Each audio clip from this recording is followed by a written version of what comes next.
Hello CMA final students. All of us are aware that in the recent attempts of CMA final, we are getting a little bit challenging question paper in CFR subject. So it will be really nice if you watch a good marathon video on this subject in these last few days of preparation. Now you can boost your CFR subject preparation with our 100% English marathon video. In this 11 hours video, our faculty has covered all the important concepts, and the conceptual clarity that you will gain from this video will definitely help you to score exemption range of marks in CFR. So this is recorded by our renowned faculty Prasad sir, having 9+ years of rich teaching experience. Here are the details of the chapters covered in this 11 hours in-depth learning marathon. So chapter-wise timestamps information is already provided in the description of this video. For a clear understanding of the concepts, it's better to watch the marathon in the same order and in the normal speed. So this video is recorded in face-to-face classes but not in recording theaters. And if you like our work, then press the like button so that YouTube can recommend this video to more number of students. If this video helped you, then share it and let your friends also get benefited from the same. So watch the video and share your valuable feedback in the comment section. Your feedback will surely inspire us to keep providing valuable content consistently. Exclusive material which the faculty has used for teaching this marathon is available for free download. Let me explain you the step-by-step process. So in an Android mobile or Android tab, visit Google Play Store and install our app Mastermind's online classes. So you need to give your mobile number and sign up, and after that in the home screen you will find 3 horizontal lines in the top left corner. So after clicking it, you will find a menu. In that menu, select free material option. In that you will find documents tab. In that you will find folder and subfolder related to the marathon material. So open the file using an Acrobat reader or some other PDF reader app, and after opening the same, either you can download or take a printout, or even you can share it with your friends. The marathon videos of all the remaining subjects of CMA final are already available in our YouTube channel. Check the playlist once. Subscribe and press the bell icon so that you will never miss an update. Now you can start enjoying the marathon video. All the best, my dear students. So good afternoon everyone. So today's marathon that we will discuss what is important for examination. So generally and frequently asked in the examination, from which part? The first one we will discuss about leases. So in 2A, in the section B, 2A, the last 3 items they are giving from leases only. Okay, so for 7 marks. And the most important topic that we are having is valuation of shares and goodwill. So you have to make valuation of goodwill and you have to value the share for unlisted companies or whatever. So for that also 7 marks to 10 marks they are asking in the examination. So relatively, so that we're having, we know business combination. So under business combination 100% we will get one 14 marks question plus one 4 marks question in the last. So coming to consolidation,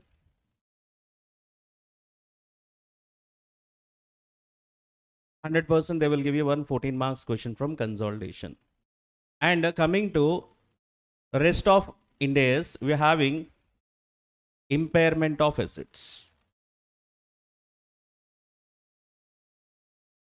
which is Ind AS 36. So, and we are having intangible assets,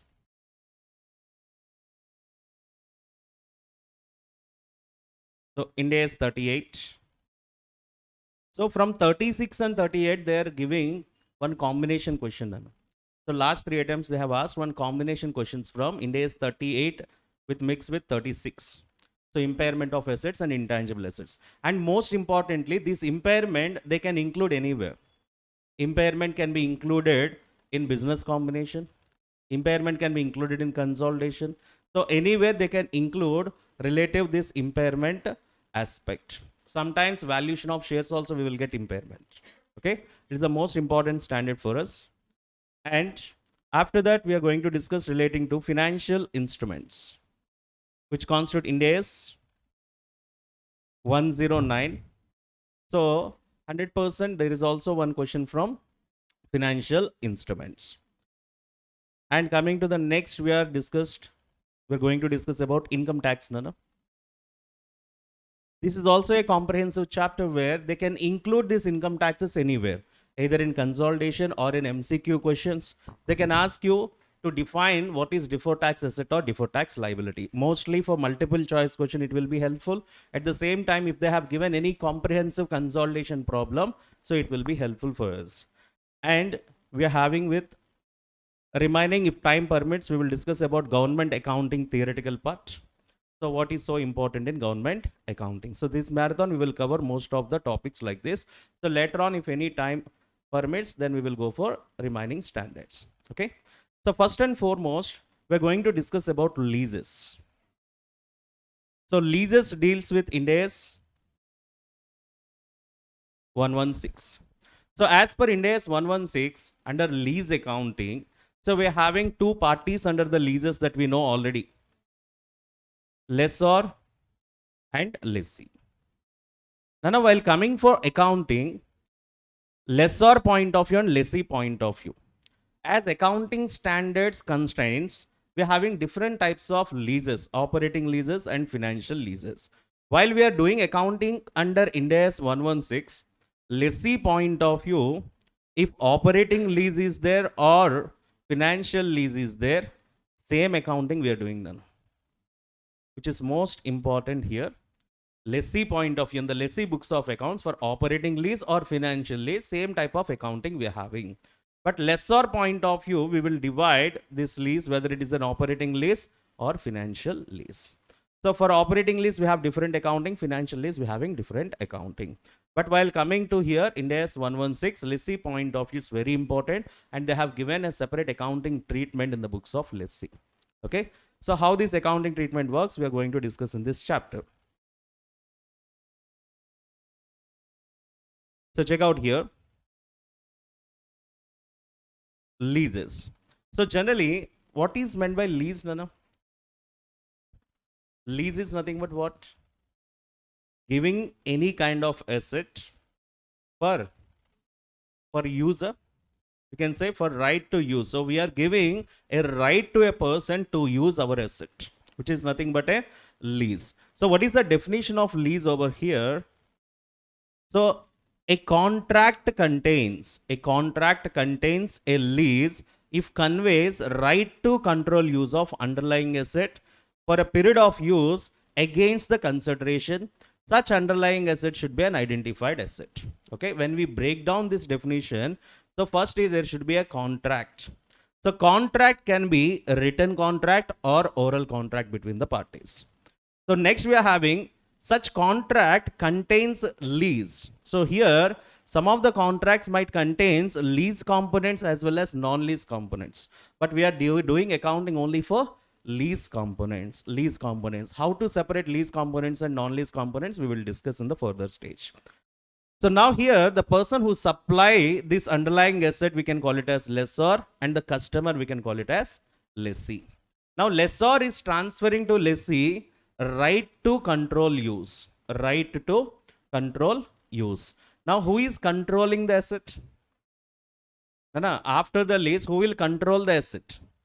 Lessee will control the asset. If you remember, in the definition of property, plant and equipment, control is the aspect. Who will control? Asset definition itself, what, Nana? Asset should be controlled by the parties. The person who controls that asset, okay, he can record that asset in his financial statements. Now, the asset is transferred from lessor to lessee. So, lessor to lessee. Now, the asset is under the control of whom, Nana? Lessee. Okay, so now this control is transferred or not, how can we know? Whether the right to use of control is transferred or not, how can we know? For that, we having the conditions. So here, if both conditions are satisfied, we can say there is a right to use of control is transferred. Once you transfer the asset to lessee, that customer, lessee is nothing but here customer, will obtain substantially all the economic benefits from that identified assets. So all the economic benefits is enjoyed by the lessee. Then we can say right of use of control is transferred. Not a single condition, two conditions have to satisfied. What is the second condition here? Customer has right to direct use of identified asset. Customer wish, how he will use, no.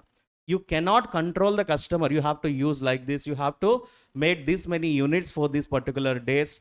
So you cannot give any guidelines for the use of the asset. It is customer's wish. Once you gave the asset for lease, now customer is free to use for that particular asset. Okay. Protective control you might have, but you should not control the direct use of asset. How to use that asset you cannot make. Lessor cannot having any type of power to control the lessee. Is that clear, Nana? Okay. So lessor can give the protective guidelines. You have to use, this is the safety measures you can do. Okay. Protective rights lessor is having, but lessor doesn't have any right to direct the lessee to how to use the asset. How to use the asset is under whose proportion here? The lessee's proportion. We can say here how and for what purpose the asset is using lessee wish. Okay. Who is not having the control, Nana? Lessor is not having the control. If these two conditions are satisfied, first condition is what? Substantially all economic benefits will enjoyed by the lessee. So lessor gave one machinery to lessee. All the benefits, substantially all the benefits are enjoyed by the lessee. That is the first thing. And second one is what? Lessor is giving the asset means he should not have any time to say that how to direct. So he should not direct the lessee how to use that asset. For what purpose he is using, for how he is using is lessee's wish. Is that clear, Nana? So that is the point where the right of use of control is transferred. Now here, as per the contract, right of use of control should be transferred from lessor to lessee. And period of use is nothing but lease term. Okay. So under the lease term, for example, for 10 years, if you give the lease of a particular asset, the lease term will be 10 years. Now under the lease term also we have different things that we will discuss. Now we are break down the definitions over here. A contract should contain a lease, Nana. Contract should be oral or written, and it should contains the lease. Sometimes the contract will contain lease component as well as non-lease component. We are doing accounting only for lease component, and it conveys right to control use of underlying assets. So who is having this right, Nana? Lessee is having the right. That means we are conveying the right to use to the lessee of underlying asset for a particular period of use. Particular period of use. For how much period we are giving that asset, Nana? That is, we can call it as lease term. For the lease term. For what? Free of cost. No, you are receiving the lease receipts. Now lessee have to pay the lease payments or not? That we can call it as consideration against the consideration. Such underlying asset should be an identified asset. Sir, what is identified asset here? So here, identified asset means asset which have been marked explicitly for the lessee or implicitly for the lessee. Explicitly or implicitly, whatever the thing. So it is clearly expressed in the contract what is the asset. Okay. Or sometimes it will be there. Identified asset means at the time of the contract, it might not be identified. So clearly we can say, I am a lessor, you are a lessee. So now you are asking me to give one Innova car for lease. Okay. So at the time of contract itself, if I have the car, at the time of contract itself, if I have the car, that car can be called it as identified asset. Is that clear, Nana? Okay. That car will be called it as identified asset. Now you are doing customization of car. So you are saying it is a contract between you and me. You want a car on lease. Now you are specifying that I want red color car with this specification and with these features. So this customization will take time. At the time of contract, it is not an identified asset. But at the time of delivery, it is an identified asset or not?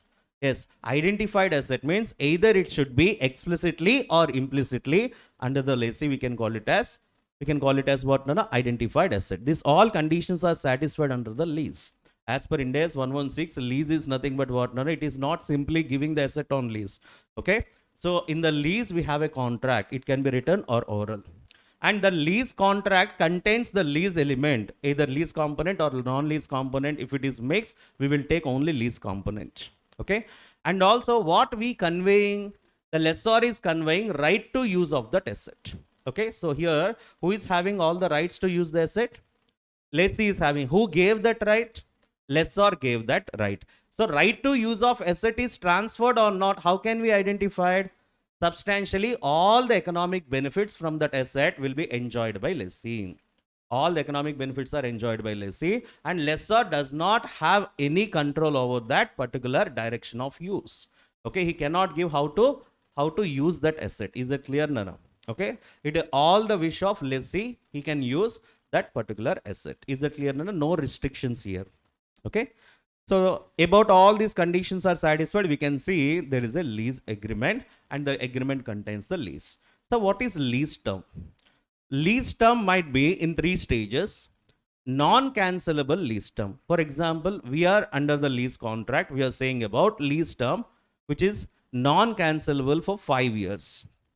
Lessor won't cancel or lessee won't cancel in this 5 years. Are you getting my point, Nana? If you cancel, you have to pay penalty.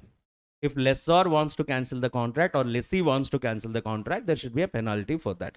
That we can call it as what? Non-cancelable lease term. Non-cancelable lease term. And in the time of agreement itself, at the time of agreement itself, if you are having any optionally terminable period in which lessee is not expected to terminate, that means optional cancellation period. It is not mandatory. Okay. So it is having the option with whom, Nana? Lessee. Okay. For example, 3 years optional cancellation period is there. In these 3 years, if you wish, you can cancel the lease. Now, whether these 3 years I have to include in the lease term or not. For that, we have to check that lessee is pretty sure that he will not cancel the contract for these 3 years also. Okay. First, we are having what? 5 years non-cancelable lease term. Lessor will not cancel, lessee will not cancel. Next, we are having 3 years optional terminable contract. So, optional terminable period or optional cancellation period. In this optional cancellation period, okay, so lessee having confusion. Okay, 5 years I will use this asset. After that, I will use that asset or not, I don't know it right now. Now he is under the dilemma. He is under the confusion.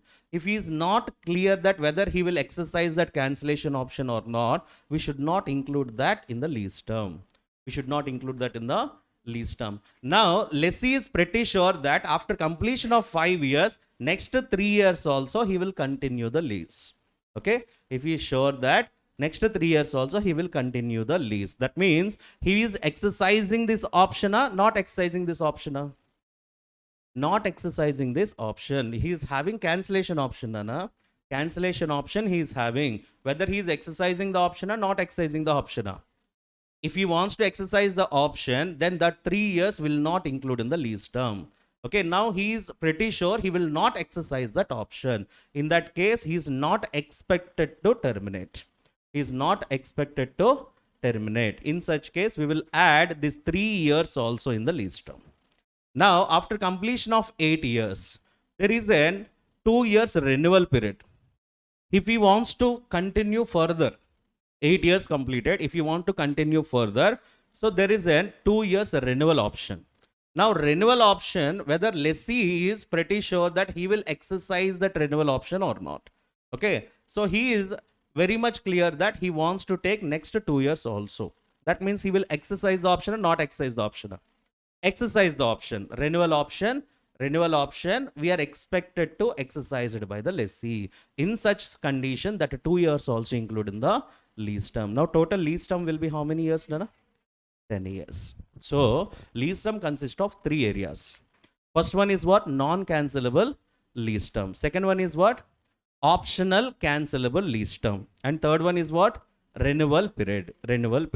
Now, non-cancelable lease term, 100% it is the lease term. Non-cancelable lease period, if anything is there, that is 100% will be included in the lease term. Now, here is the question is that next optional terminable period and renewal period will be including in the lease term or not. Okay. Are you getting my point, Nana? So, here total 3 terms we are having. One is non-cancelable lease period, optional cancelable lease period, renewal period. Non-cancelable lease period will be included in the lease term. My question is that optional cancellation period or renewal period will be including in the lease term or not. It depends upon lessee. Okay, if lessee he don't want to exercise the cancellation option, he don't want to exercise the cancellation option. What does that mean? He don't want to exercise the cancellation option means he will continue the lease, no? So in that case we will add 3 years. And lessee having renewal option, that renewal option he wants to exercise or not exercise. If he wants to exercise, we will add next 2 years also.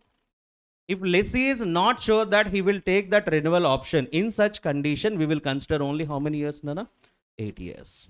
Sir, in this 8 years, 7 years completed. After 7 years, he wants to exercise the renewal option. He wants to exercise the renewal option. That we can call it as a remeasurement. From that date onwards, liability we have to remeasure. Is that clear, Nana? Okay. So now coming back here. Lease term is calculated at commencement of lease. When the lease commencement is happened, from that date, you have to calculate the lease term. And it is reassessed whenever the business decisions are made that could affect the lease term. So when we are doing the reassessment, Nana, in the future, initially he don't want to renewal the lease term. After completion of certain years, he wants to renewal the lease term. In such case, we have to reassess the treatment. Clear? Next one. Commencement of lease means when lessor provides the asset to lessee for use. In which date the lessor provide the asset for lessee. Okay. So here there is 2 dates. One is inception date and commitment date, commencement date. Inception date, commencement date. Sir, what is inception date? In which date lessor and lessee committed for lease? In which date lessor and lessee committed the lease or they made agreement for lease? Okay, that agreement date we can call it as inception date. Commencement date is nothing but in which date asset is provided to lessee. Okay, in which date lessor provided the asset to lessee, that we can call it as commencement date. Now always remember, accounting will start from commencement date. Accounting will start from commencement date. Now A and B lessor lessee on 1st April 2023 they committed for lease. They made an agreement. Now on 1/6/2023 lessor provided the asset to lessee. Okay. Now this date we can call it as inception date because agreement date. And in which date lessor provide the asset to lessee, Nana? That will be commencement date. Accounting will start from commencement date. Accounting will start from commencement date. Is that clear now? Yes. So here date of agreement or date of committed by the parties, whichever is earlier. Agreement date or commitment date, whichever is earlier will be the inception date. Okay. Is that clear? Now 1/4/2023 you committed, Nana. Now 5/4/2023 you made an agreement. Now which one I can take as an inception date? One, whichever is earlier. Commitment as well as we are comparing with what? Commitment date and agreement date, which comes first, that will be our inception date. Now it is used to check whether the contract has a lease or not. Inception date is nothing but inception date we can say we are making a contract. So as per the lease definition, contract should contains the lease or not contains the lease? Contains the lease. The contract contains the lease or not. Inception date itself we can understand. At the inception date, if contract contains the lease, then onwards we will start our lease journey. Clear, Nana? So that is about the thing. So now these are the things. We are directly go to the exemptions. Recognition exemptions. So Ind AS 116 will be applicable for all kinds of leases, and for which leases 116 is exempted. Now here, if you're having a short-term lease, lease term within 1 year or lease term within 12 months, we can say it is our short-term lease. Now under short-term lease, you have an option. Okay, the lessee is having the option not to adopt Ind AS 116. That is a practical expedient. We are having an option that not to apply Ind AS 116. That is an exemption or not? Okay. So here short-term lease and leases underlying with the asset of low value assets.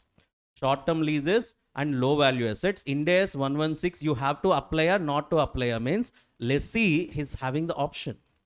Okay, if he wants, he can exercise, he can apply Ind AS 116. If he wants exemption, he can take that exemption also. Ind AS 116, no need to apply. By whom, Nana? Lessee. Lessee cannot apply. That means he's having an option to apply either short-term leases and low-value assets. Sir, what is short-term leases? At the lease commencement lease term, we can say at the commencement date, lease term is less than 12 months. 12 months or less. Okay. So lease term we are calculating from commencement date only. From the commencement date, if lease term is less than or equal to 12 months, we can consider it as short-term lease. For short-term lease, lessee is having an option. He can elect not to apply Ind AS 116. They can elect not to apply Ind AS 116. Now, so recognize then if you are not applying Ind AS 116, but short-term leases also, lease payments will be there, no? Short-term lease also, lease payments you will receive. Yes, that lease payments where you will recognize will be recognized as an lease payments will be recognized as an expenses. As an expenses. For lessee point of view, it is an expense. Who is paying the lease payments? Lessee. Nana, here lessor point later we will discuss. First we are discussing about lessee. Now, who is giving the asset? Lessor is giving the asset for lessee. Now, who we have to pay the lease payments, Nana? Lessee have to pay the lease payments. Now, that lease payments accounting only we are discussing. For short-term lease, any lease payments are there, we can directly charge it to profit and loss account as expenses if lessee is elected for not to apply Ind AS 116. Okay, Nana? Now, coming to lessor point of view, this all lease payments are lease receipts. Lessor point of view, all these lease payments are lease receipts. He will do accounting according to his method. So we can see here low value assets. What is low value assets? Low value assets also recognition exemption is there. Okay, low value assets also, if any lease under low value assets also, you can select not to apply Ind AS 116. Not to apply Ind AS 116. What is low value asset? They have given the definition here. An underlying asset can be a low value only if both the conditions are satisfied. What are the conditions? The lessee can benefit from use of underlying asset on its own or together with other resources readily available to the lessee. So for example, like a bunch of laptops you're taking for lease. 100 laptops you're taking for lease. Okay, so you own one software company. So in order to give to the employees, all the laptops instead of purchasing, you're taking on lease. Okay, generally software company works like that only, Nana. All the furniture for each and everything, they will take it on lease only. Okay, so when I have taken 100 laptops on lease, now I can use a single laptop individually. Okay, so without having remaining 99 laptops, with a single laptop, I can use it or not. So when we can say we are getting, lessee is getting benefit from the use of underlying asset on its own, or together with other resources which is readily available in the resource. We are readily available for the lessee. That assets we can consider it as low value assets. Okay, so just like if you take a lease of 100 mobiles, okay, or 100 tabs, okay, so for online classes or something, so that also will be considered as low value assets. For low value assets, Ind AS 116 have to apply means for lessee there is an option. Okay, he can select not to apply Ind AS 116 for low value assets also. So the underlying asset is not highly dependent or highly interrelated with other assets. One asset is not dependent on another asset. If you took 100 laptops, a single laptop you can use by their own. It cannot depends upon remaining 99 laptops. Okay, it is not interrelated with other assets. Such assets we can call it as low value assets. Example like personal computers, laptops, tablets, telephones, and small items like office furnitures, etc. So for this Ind AS 116, can I apply? Or I have an option? I have an option not to apply Ind AS 116. Okay, Nana? Ind AS 116 will be applicable for, Ind AS 116 will be applicable for all the kinds of leases except short-term leases and leases from low value assets. Okay, this option is given to lessor or lessee? Lessee. So lessee can select not to apply Ind AS 116 for short-term leases or low-value assets. Is that clear, Nana? Okay, exemptions important for MCQs. Now coming to what is the accounting treatment in the books of lessee. This is important. So here, lessee books of accounts, how to do accounting. Now here, how can we consider this lease? Lessor and lessee. We are doing accounting in the books of Nana? Lessee. Now, lessee will pay lease payments, Nana. Under the lease, lessee have to pay lease payments. Yes. So, what are the lease payments lessee have to pay? For example, lease term is 5 years. Up to 5 years, how much payment they are making? Okay. So, first year how much? Second year how much? Third year, fourth year, fifth year. So, what is the lease payments made by lessee? What lease payment includes, we will discuss. Okay, what lease payments includes, we will discuss later. Now you understand about what is the amount transferred from lessee to lessor. What is the amount? I am talking about not lease payments. What is the amount transferred from lessee to lessor? That we can call it as lease payments. Lease payments includes rental for the lease. Okay, rental for the lease. Under the lease payments, different kinds we are having: fixed lease payments, variable lease payments, like that. Now, if there is a contract that after completion of fifth year, lessee have to purchase that asset. The condition in the contract is that after completion of lease period 5 years, lessee have to purchase that asset. Now that amount also of after completion of 5 years, that purchase option he is having. Is having purchase option. If he can exercise that purchase option, he will pay that amount also, Nana. Lessee point of view, 5 years lease payments are there. Is it clear? Lease payment 5 years he will pay. In the 5th year itself, he will purchase the asset. Again, one more payment will be there or not? Yes. Okay. So now lessee is expecting that he will exercise the purchase option. If lessee exercise the purchase option, how much amount have to transfer from lessee to lessor? So this purchase option he can exercise after the lease term or before the lease term? After the lease term, he is having one purchase option. Clear, Nana? That is one thing. And what might be other payments will go to lessee to lessor, Nana? Lessee to lessor, what are the payments will transfer? Lease payments will transfer. If any purchase option is there, that amount they will transfer in the future. Anything else? Any guaranteed residual value. Guaranteed residual value. Now, lessor is giving to lessee the asset of rupees 5 lakhs. 5 lakhs. Now, who will charge depreciation? Lessee will charge the depreciation. After completion of 5 years, again, lessee have to give back the asset to lessor, no? Yes. Now, at that time, what is the value of the asset? Can we say it is a residual value? Yes. So residual value, lessee is saying that I will not use much. I will not use your asset much. Okay. I will guarantee the residual value. It will be 50,000 after completion of 5 years. He gave guarantee how much, Nana? 50,000 after completion of 5 years. Now, after completion of 5 years, 5th year completed. After completion of 5 years, asset value is 4 lakhs, 90,000 got depreciated, Nana. How much they got? Only 10,000. 4,90,000 asset depreciated, and what residual value they got? 10,000. Now 10,000 is actual residual value. This we will get only when after completion of 5 years. But how much you gave the guarantee? 50,000. Out of 50,000, 10,000 they got in the form of asset. Remaining how much you have to pay? 40,000. That will be called it as guaranteed residual value. The transfers, what is the amount transferred from lessee to lessor? Lease payments will transfer. If purchase option is there, if lessee is thinking that I will exercise the purchase option, then that purchase option amount he have to give. Or if any guaranteed residual value is there,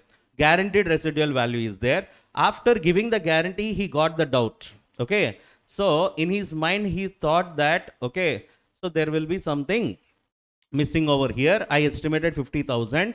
Okay, again, I'm getting a doubt that it will be, might be 10,000 only it will come. So that means he is expecting how much he have to pay. Are you getting my, this is also expectation. Are you getting my point? Because this all things we are doing on commencement date. This all things we are doing on commencement date. Now you stand at commencement date and you are looking off your leases. Okay, you are the lessee, you are standing on commencement date. Now you are looking at for leases. So first year I have to pay how much? Second year I have to pay how much? Third year, fourth year, fifth year. Okay, 100% I am sure that I will take the purchase option. If I take the purchase option, how much I have to pay? Okay, now I gave guaranteed residual value, but I am having a doubt. Okay, 50,000 I gave guaranteed residual value. If in case only 10,000 will be left at the end, then I may have to pay how much, Nana? 40,000. So that 40,000 also, now only I'm estimating all these things. Now only all the possibilities I'm thinking. Is that clear? Okay. Now, if I break the contract in before, if I break the contract before the lease term, I have to pay penalty, Nana. Yes, I'm estimating that also, penalty. So these all things are the payments made by lessee to lessor. Payments made by lessee to lessor. First you consider all these payments, bring it to the present value. Bring it to the present value. Then that will be is your lease liability. Then that will be is your lease liability. How much liability lessee have to recognize? Okay, how much liability lessee have to recognize? Now we are having lessor books of accounts. Lessee books of accounts. Lessor and lessee.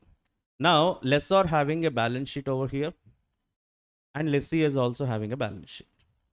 Now one machinery lessor is giving to lessee on lease. Now this machinery, who have to record, Nana?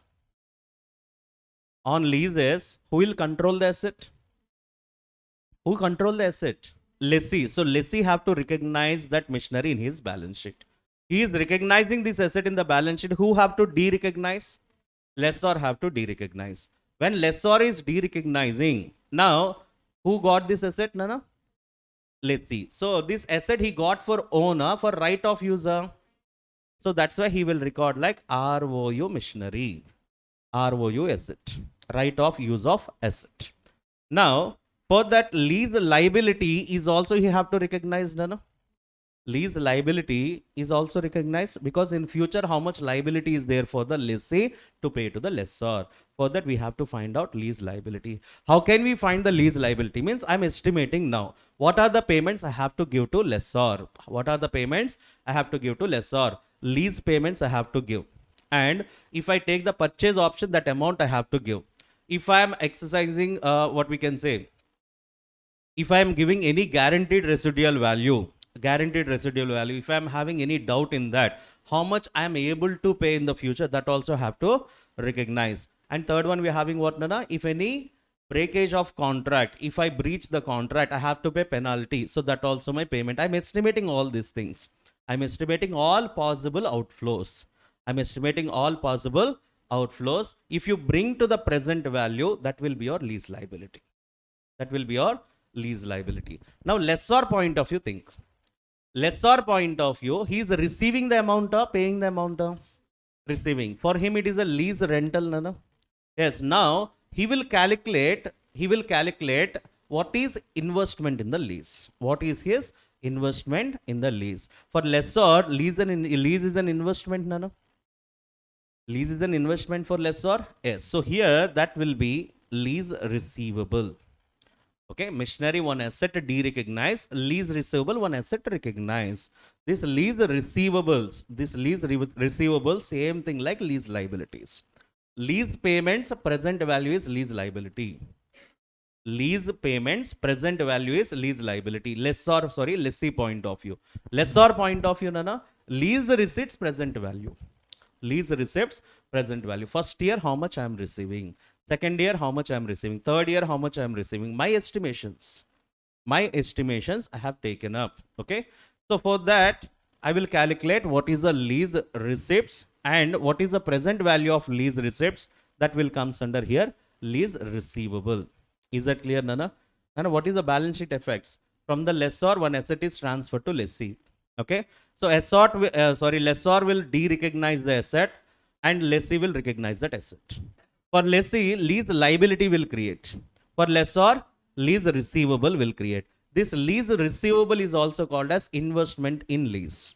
What is his? Investment in lease. Okay. So now, what are the lease payments? Calculation of lease payments. Lease payments of different kinds we're having. First one is fixed lease payments. Fixed lease payments. I gave one car on lease for you.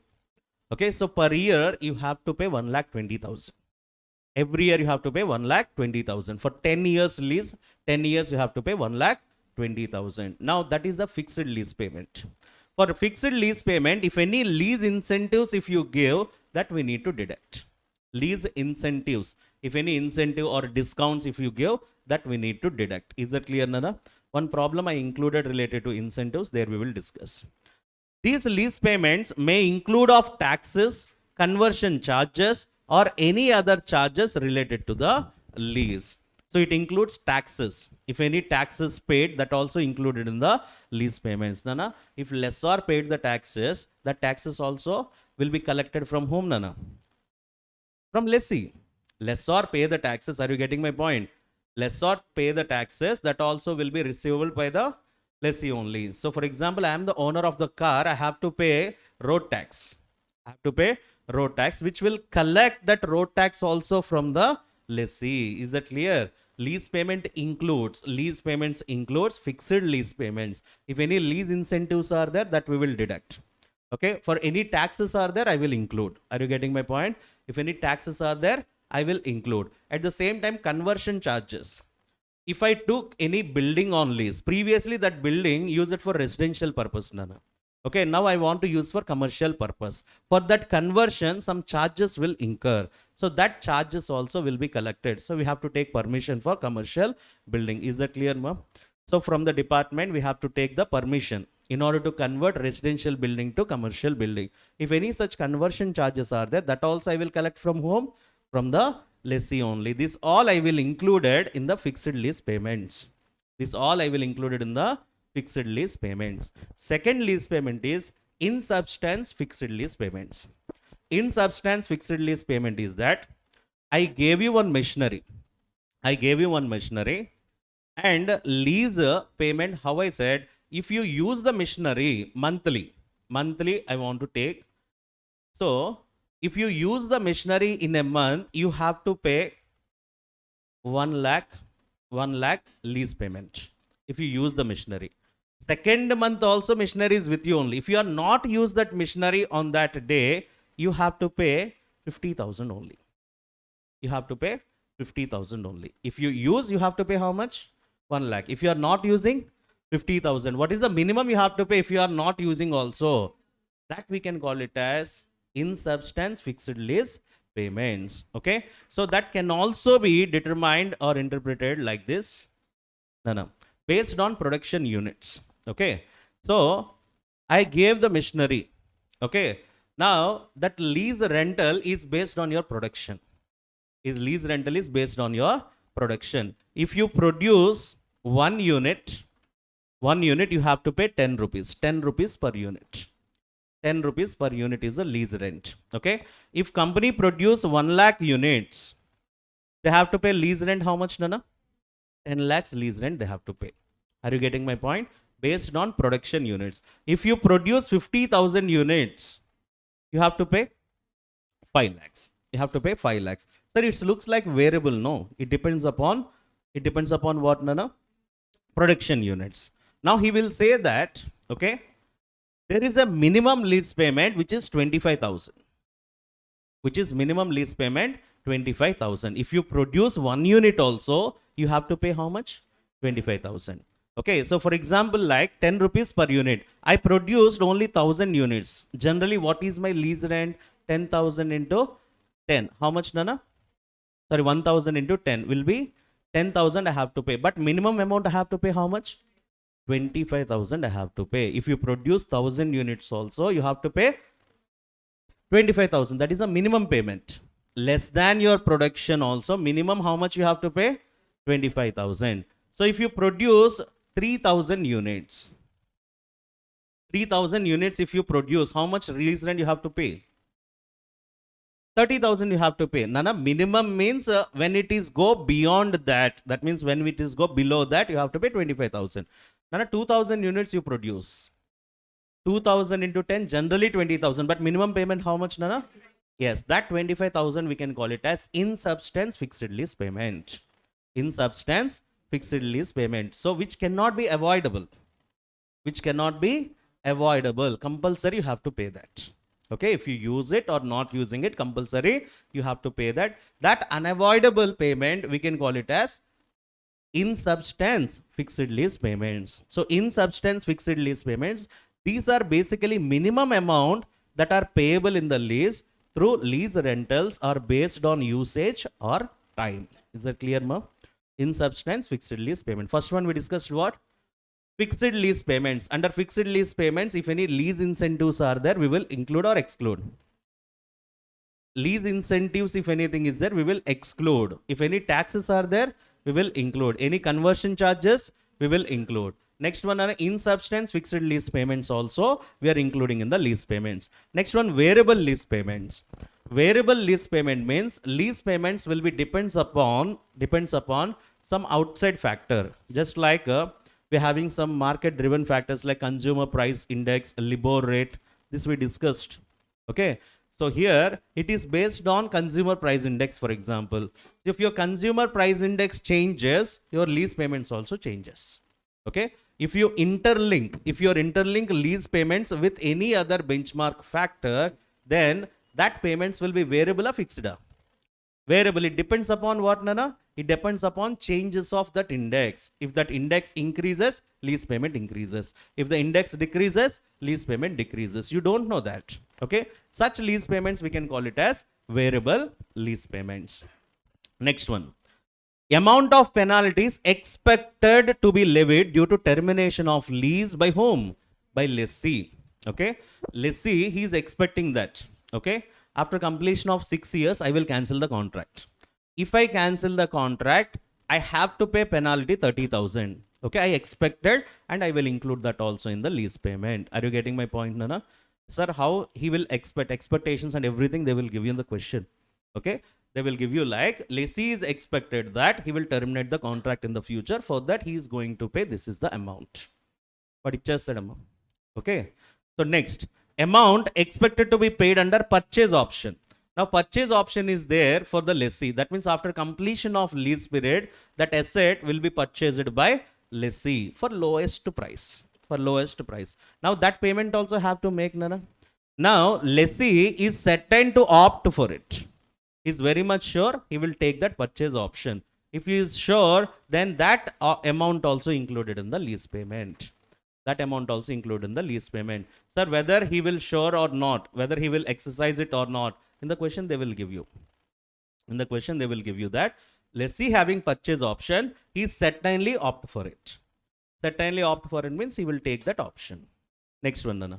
Any amount under guaranteed residual value. If he guaranteed residual value expected to be paid. In the previous example, I told you 50,000 he gave guarantee and he is expecting that it will become 10,000, so that 40,000 I have to pay. Expected amount is how much right now? 40,000. I gave guaranteed residual value 50,000. I am thinking that residual value might be 10,000 at the end of the lease term. Then I have to pay how much? Expected to pay how much, Nana? 40. That 40,000 I will include here. Now only one thing we are having, reverse case. If lessor cancel the contract. If lessor cancel the contract, now who have to pay penalty? Lessor having to pay penalty to whom, Nana? Now this amount will be coming from lessor to lessee. In that amount we will deduct. Then we will get total lease payments. These lease payments, present value when you calculate, then you will get what, Nana? Lease liability. Okay. Present value of all lease payments will comes under lease liability. Now lease payment includes fixed lease payments, in substance fixed lease payments, if any variable lease payments, if any purchase option is there and lessee is expected to opt that purchase option, then that amount we will consider. and he is expected to pay under any guaranteed residual value, that amount we will include. And also penalties, if any penalties for the cancellation of contract he is expected to pay, that amount also we will include. In reverse case of penalty, Nana, we will deduct that amount. Finally, what is the total lease payments you have to calculate? Lease payments you have to calculate, Nana, under the books of lessee point of view. Your primary thing is that you have to calculate lease payments first. After calculating the lease payments, you have to bring back to the present value. Then you will get lease liability. First and foremost thing in the accounting of lessee, you have to find out lease liability. What you have to find? Lease liability. As I told you, lessee point of view, two things are there. One is lease liability. Now you understand how to calculate lease liability, Nana? Yes. Next, what we want? ROU asset. ROU asset. How can we find out ROU asset? How much value? Nana, here initial recognition of lease liability you will get. Initial recognition of lease liability will get. Now, here payment at before the commencement of lease. If any advance payment is given, Nana, simply we can say before the lease, if any advance payment is given. Listen. So, A enter into the contract with B on lease. Now, A is lessor, B is lessee, Nana. Okay. Now, we are calculating the lease payments based on future lease payments or present lease payments. Future lease payments we are bringing to the present value. That we can call it as what? Lease liability. Now I got lease liability. For this lease liability, if I already paid any advance on the commencement date, that also I have to include or not? That also the amount I paid or not? And a lessee had paid some advance to the lessor. Okay, at the commencement date, he paid some advance. Now, lease liability you find out. Okay, on which date we are finding these all things under commencement date. On the commencement date, what is your lease liability? Have you find it out or not? Present value of future lease payments. Present value of future lease payments. Nana, when you are calculating present value, anywhere you included advance amount. Nana, lease payments, anywhere you included advance amount. No, now you have to add that. Okay, because lease liability, this is the liability, future liability. Already some amount you paid. Nana, when you pay that amount, it will become your liability. Nana, liability means payable, paid. Payable in future, what you payable, that is your liability. Now already advance you paid, that will be your liability. No, that will not included in the lease liability. Advance amount paid by lessee to the lessor will not included in the lease liability. But for calculation of ROU asset, how much you paid we want. Okay, so that initial recognition of lease liability, whatever we are getting, for that you have to add advance given to the lessor. Advance given to the lessor. Or if any incentive is given at the time of advance, that incentive also we have to include here. Now, the second one. If any initial direct cost made by lessee, okay, for the agreement, some charges will happen, some legal charges he paid. If any initial direct cost paid by lessee, that also will include it. Now, property, plant and equipment. What is the cost of PP? How do you find out? Purchase price plus direct attributable expenses plus present value of decommissioning and restoration charges. Same thing here also. ROU asset we are finding. ROU asset is also like a property, plant and equipment, Nana. As for that we are finding that. How we are finding? How much you paid initially? Initial lease liability. What is the liability you are going to pay in the future? Plus already paid if any advance is there. Plus if any direct expenses you made, initial direct cost. Plus present value or if any provision you made for decommissioning or restoration of asset. If all these four, if you add, you will get ROU asset. Okay, Nana? Lease liability already we found here. For the lease liability, simply you add all the elements. Nana, once again, listen. Already you did lease problems, no? Yes. First you calculate all the lease payments, bring back to the present value. Then we will get what? Lease liability. Lease liability. For that lease liability, if any advance payment you made on the lease, you will add. If any initial direct cost you made, that we will add. And also if any provision made for restoration or decommissioning, that also we will add. Provision for decommissioning and restoration means in the future. In the future, you have to dismantle the asset or you have to give back that asset to whom, Nana? Lessor. To the lessor, I have to give back that asset. So to decommission that asset or to dismantle that asset or to disturb that asset, some expenses will be happen in the future. Who have to spend that? Lessee have to spend that. Now, what is the present value of that expenditure? So that we can call it as provision for decommissioning or restoration. If anything is there, that we will add. Then we will get which asset, Nana? ROU asset. ROU asset. Sir, I have not given any advance. I don't have made any kind of initial direct cost. I am not having any provision for decommissioning charges. Then what will be the thing? Lease liability is equal to ROU asset. Lease liability is equal to ROU asset. So what would be the journal entry for this? First, Nana, lessee point of view, he is receiving the asset. He is receiving the asset. ROU asset account debtor. 2, what he have to pay? One liability will increase and one asset will increase, one liability will increase. Entry will be ROU asset account debtor to lease liability account. If he paid any initial direct cost, to bank account. If any advance made, advance paid on lease. If we maintain any provision for restoration, that we will do. Okay, so then we will get ROU asset. If there is no initial direct cost, no advance, no provision made, then automatically ROU asset and lease liability is one and the same. Okay, so when it is given these advances, then only we will show that. Clear, ma? Yes. Now this asset will be shown like a property, plant and equipment. ROU asset is just like a PPE. Okay, who have to make depreciation on that? Let's see, we'll pay depreciation. Okay, if any impairment loss is there, who have to make, Nana? Let's see, have to make impairments. Everything lessee will do. Until the lease term, everything lessee will do. The asset will be shown as property, plant and equipment as a separate line item in the balance sheet. Under property, plant, equipment, leased assets or ROU asset, clearly a separate line item you can maintain.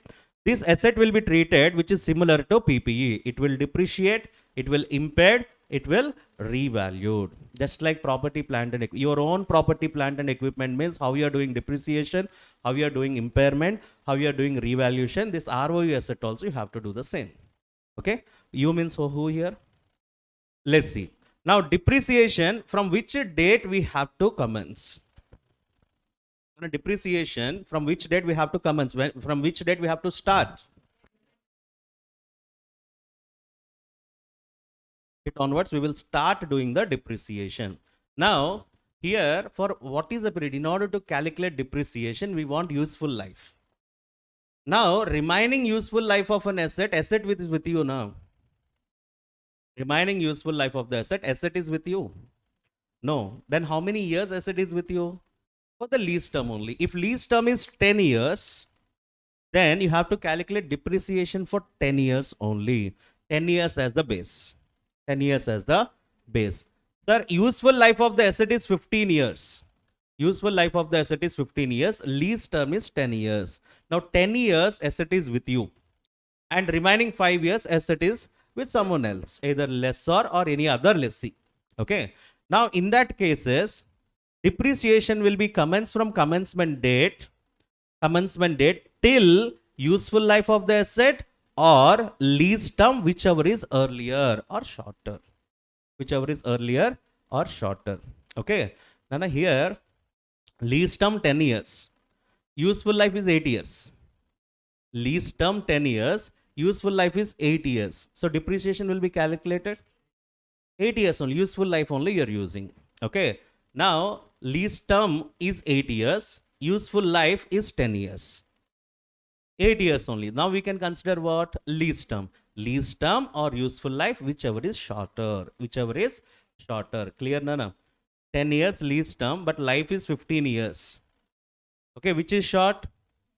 10 years. For 10 years, you will do the depreciation. Okay, Nana, that means total ROU asset cost will be there, no? Divided by useful life you have to do. You have to write divided by 10 na, divided by 50 na. Divided by 10. Are you getting my point?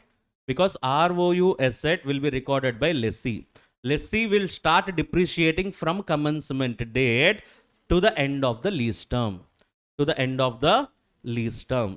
So when end of the lease term, Nana, if lease term is shorter than useful life. If lease term is shorter than useful life. If useful life is shorter, up to useful life, you have to calculate the depreciation. Okay. So very, very important aspect here. One asset gave the lease for 10 years.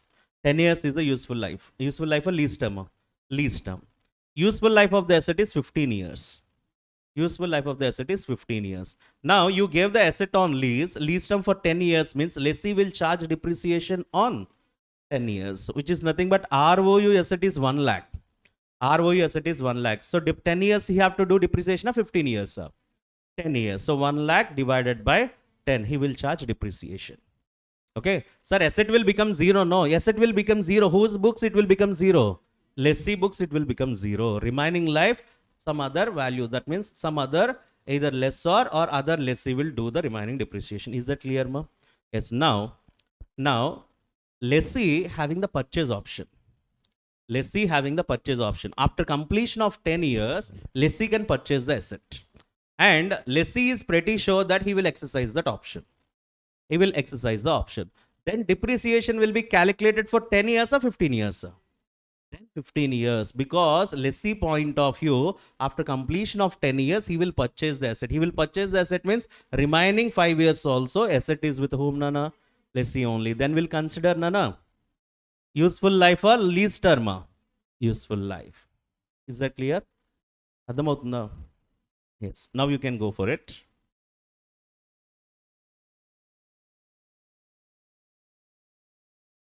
That is what, Nana? Depreciation will commence from the commencement date till the useful life of the asset or lease term, whichever is earlier. Useful life is considered for the period after the lease term if lessee will obtain the ownership or has a purchase option at the end of the lease term. After completion of the lease term, if lessee will get the ownership.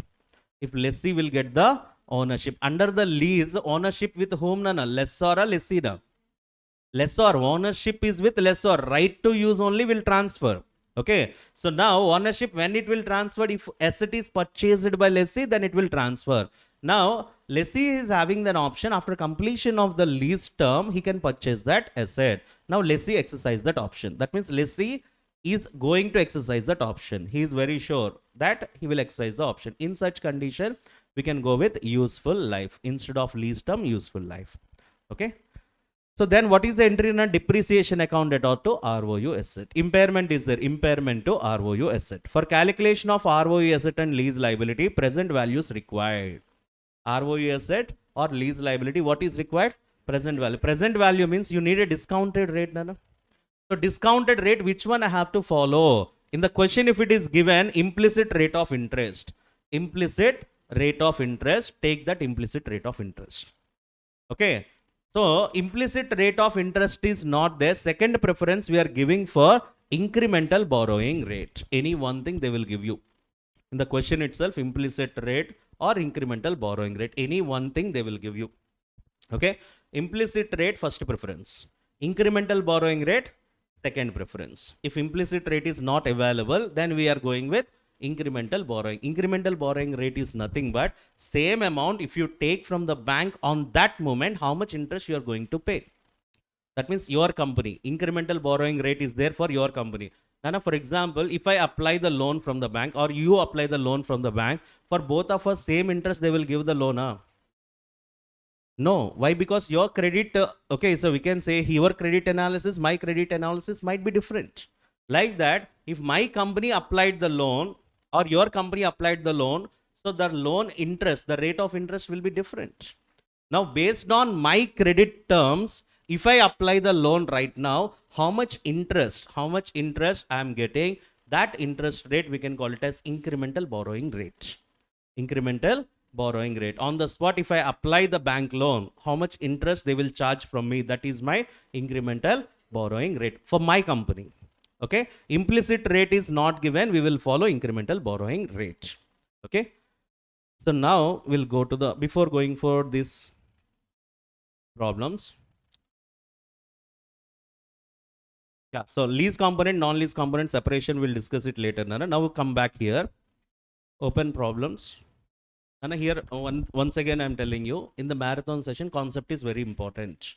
Okay, problems almost within half an hour will complete. Okay, you can, if you understand the concept, then problem will be very easy. Okay, problems will be very easy to get it on if you understand the concept. That's why I took time for concept only. If you are not getting anything, immediately you have to raise. Okay, now coming back, now check out problem number 2 first.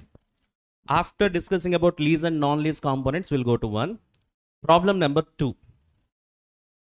Entity Q enters into 7 years lease for a piece of machinery.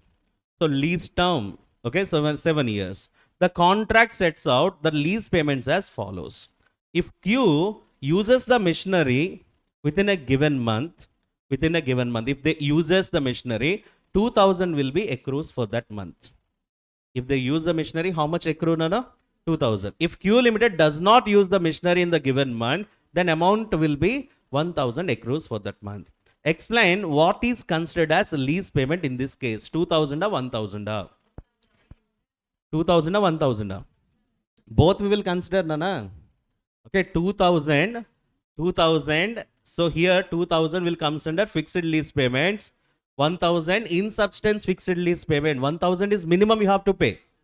If you use it or not use it, how much you have to pay minimum?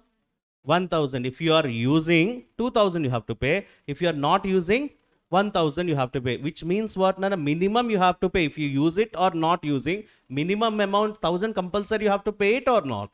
That will be in substance fixed lease payment. So an entity enters. So here solution once you check. Q considers that contract and notes, although the lease payments contains the variability based on usage, then it will be realistic possibility that Q may not use the machinery for some months. If they may not use for some months, for that months also they have to pay lease payment, Nana. Yes, how much they have to pay? 1000 they have to pay. A monthly payment 1000, which is avoidable or unavoidable? Unavoidable. Accordingly, this is an in substance fixed lease payment and should be included in the lease liability. Clear, ma'am? Yes. So next one. Variable nature. Based on variability, we will discuss this.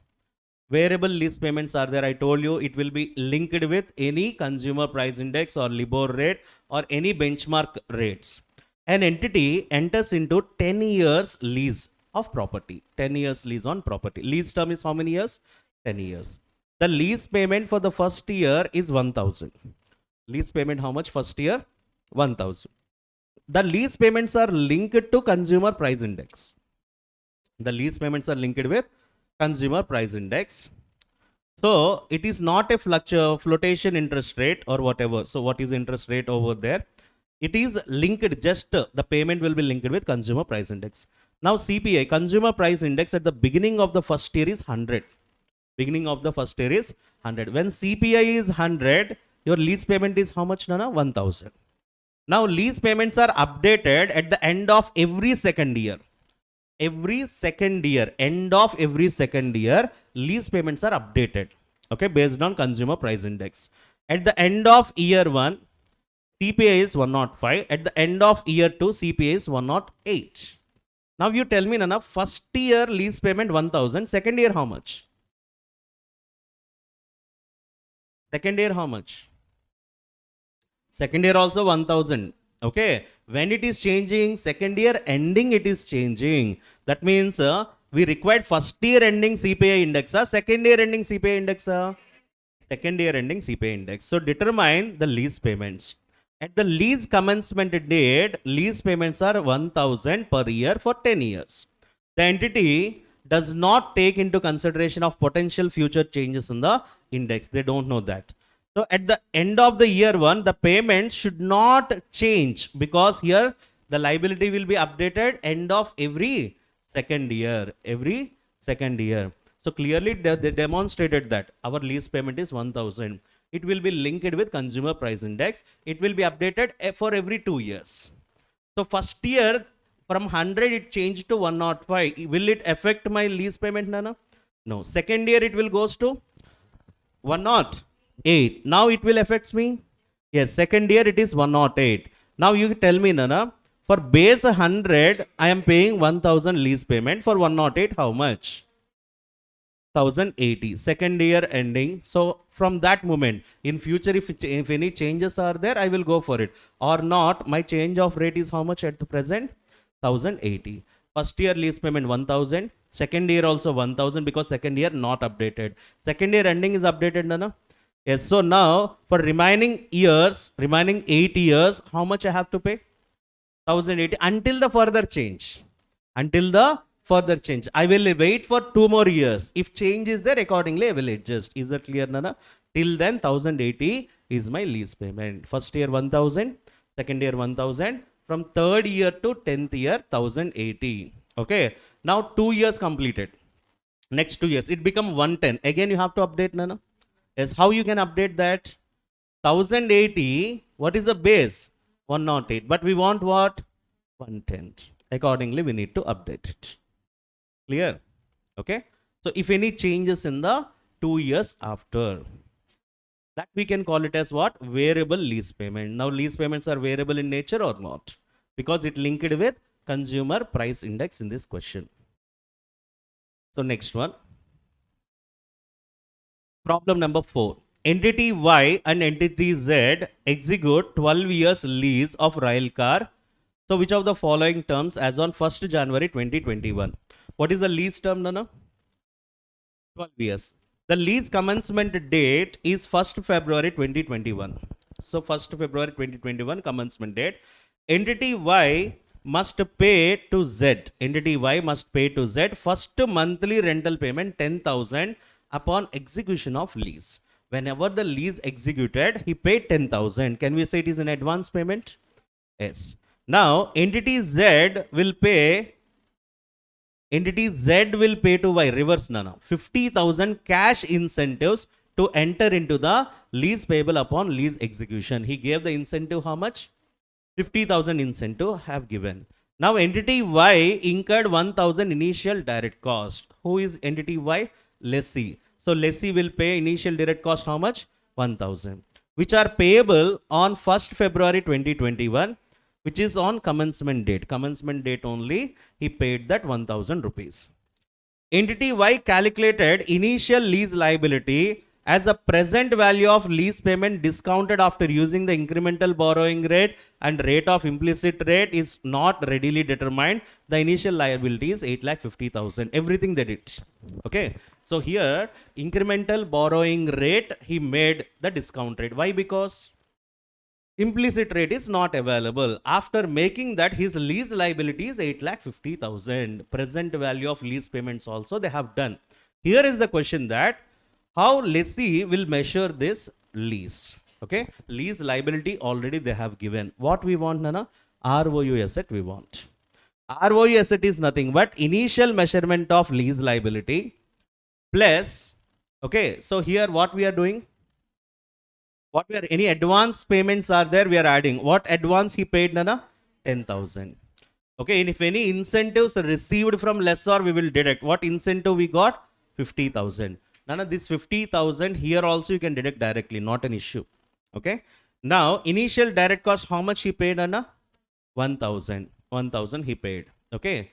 So now you tell me, is there any provision for discount? We can say provision for restoration or decommissioning charges? No. If it is there, that also we will add.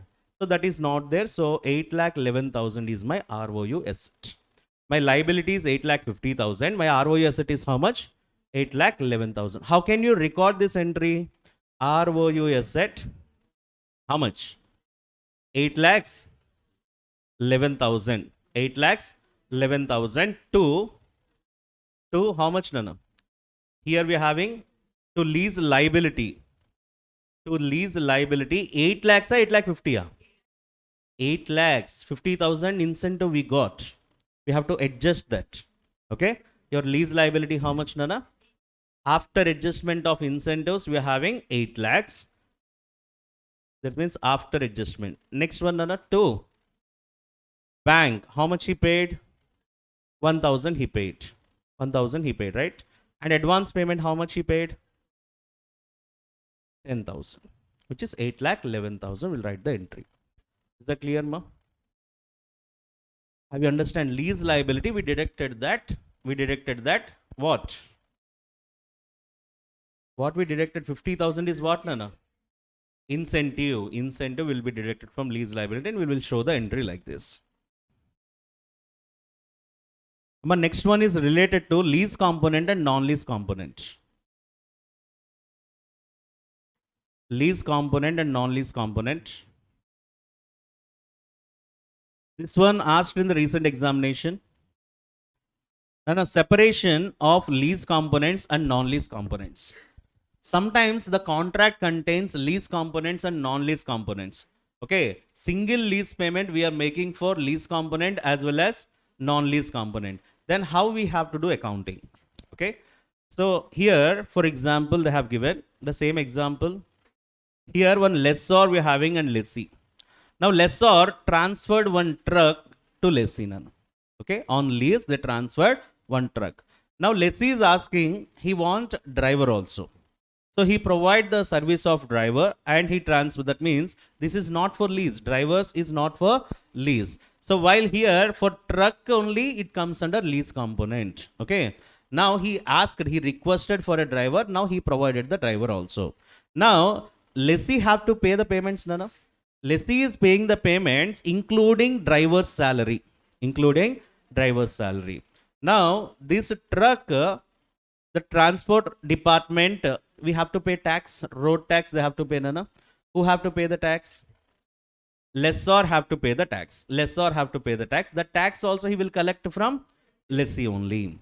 So now on that payment of tax, listen very carefully. On the payment of tax, you are receiving any asset? You are receiving any good, Nana? You are receiving any service? Now tax component, we are not getting anything. Lessee point of view, just to think. Lessee is paying the tax. Lessee is paying the tax. Whatever the tax lessee is paying to the lessor. For that particular tax, any good or any service lessee is receiving. If he is not receiving means, if it is not receiving means, it will not be either a lease component or a non-lease component. It will not be a lease component or non-lease component. So then what is non-lease component?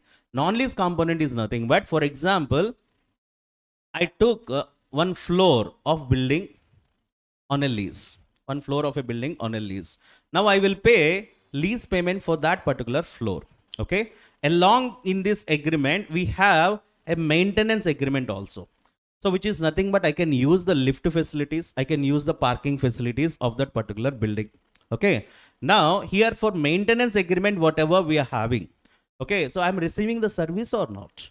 Yes. So here I am receiving the floor of that particular building as well as maintenance agreement. I am receiving the services. Now here major lease is what, Nana? Floor of the building. So that will be the lease component.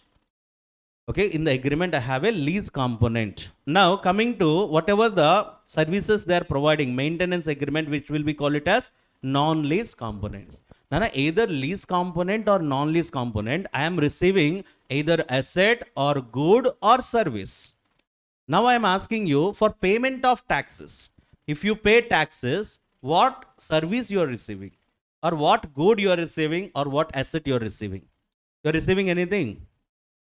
And a tax you paid, because here lessor will collect everything from you. Driver salary from you, truck rentals from you, as well as tax from you. Now a driver salary you are paying, driver services you are getting. Truck rental you are paying, truck you are receiving, and you are using that truck for your business purposes. Now you are paying tax. The tax will be a lease component, a non-lease component, means nowhere it will go. Nowhere it will go. It is not a lease component and it is not a non-lease component. Then what to do, sir? We have to allocate the taxes for the lease component and non-lease component in proportionate ratio. In proportionate ratio. Now here gross contractual amounts, we are having lease component, which is nothing but truck. One non-lease component, which is nothing but driver. So truck rentals is the lease component, driver salary is the non-lease component. Okay. So for example, all together, lease component plus non-lease component you are paying. Then for truck rental 60,000 you are paying, and for driver salary 20,000 you are paying. Okay. If tax is 30,000, If tax is 30,000, this 30,000 will go to lease component or non-lease component. Nana, if you are receiving any good or any service, we can differentiate it is a lease component or non-lease component. Nothing we are getting. Lessee is not receiving any good or service by paying that tax. So that the tax will be allocated to lease component and non-lease component in the proportionate ratio. Sir, in the question, there is no non-lease component. In the question, if there is no non-lease component, so then the taxes will be allocated only to the lease components. Lease components. That's why when we discussed about fixed lease payments, the taxes also included over there. Okay, taxes also included into the lease payments only. Okay, the taxes whatever you are paying, it will be included in the lease payments only if that lease contains only lease component. Only lease component. Now you tell me in this case, that means I have taken a building floor on a lease and maintenance agreement is also there. Now building floor comes under lease component and maintenance comes under non-lease component. Now we are having maintenance and we can say lease component and non-lease component, building floor as well as maintenance agreement.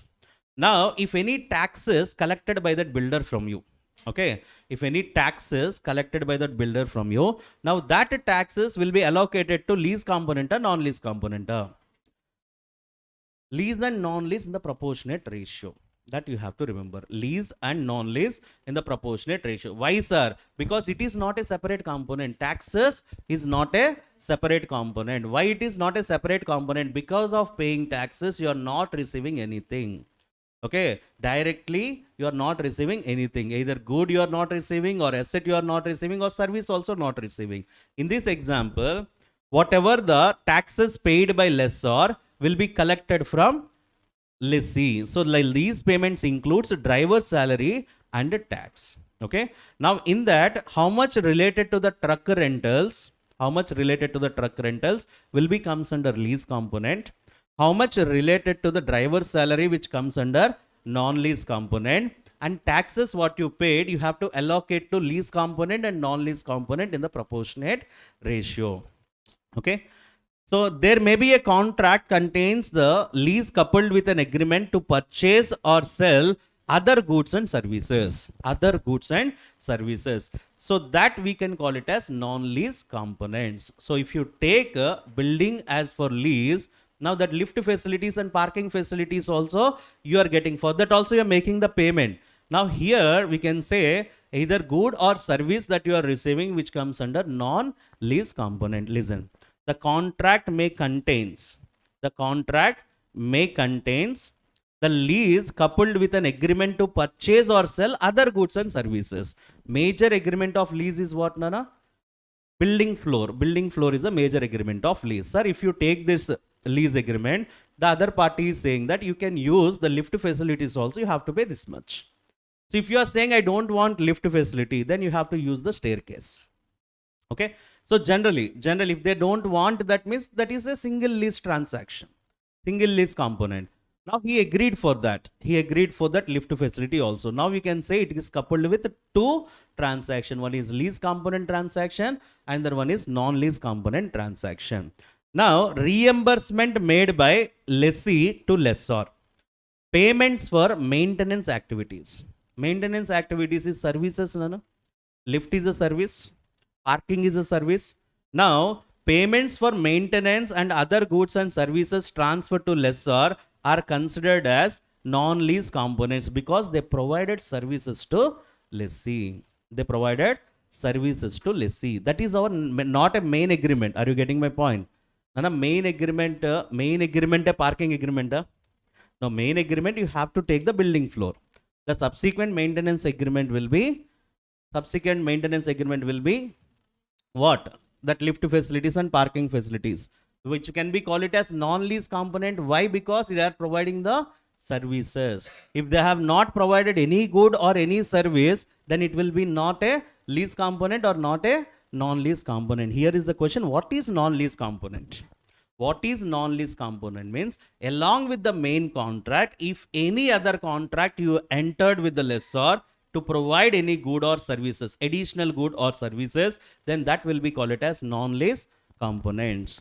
Now, but in some cases, a lessee may also reimburse to the lessor payments that related to the leased assets for the activities or cost that do not transfer good or service to the lessee. Sometimes we are not receiving any good or not receiving any services. Example like taxes and insurances. Taxes and insurances. If you have taken a car rental, that car insurance, if you pay anything, you are getting none. No. So here, car rental, when you are taking, car is the asset, you are using it. Okay. So now, whatever the insurance amount you paid on that car, being a lessee, you paid on that car. So that will be not comes under a lease component or a non-lease component. If agreement having both, allocated to both. If agreement having a single lease component, allocated to single lease component only. So are considered to be a part of total consideration. So that will be allocated separately to identified lease and non-lease components of the contract. Now, so we are having that optional exemption to use the practical expedient to not separate the non-lease component. Now, lessee having one option here also. Only lessee. Lessor does not have this option. Na? Lessee having an option. Either he wants to separate lease component or non-lease component, or he can combine the lease component and non-lease component. He can do accounting. By separating lease component and non-lease component, but he is also having an option to combine lease component and non-lease component for accounting purpose. For accounting purpose, who is having the option?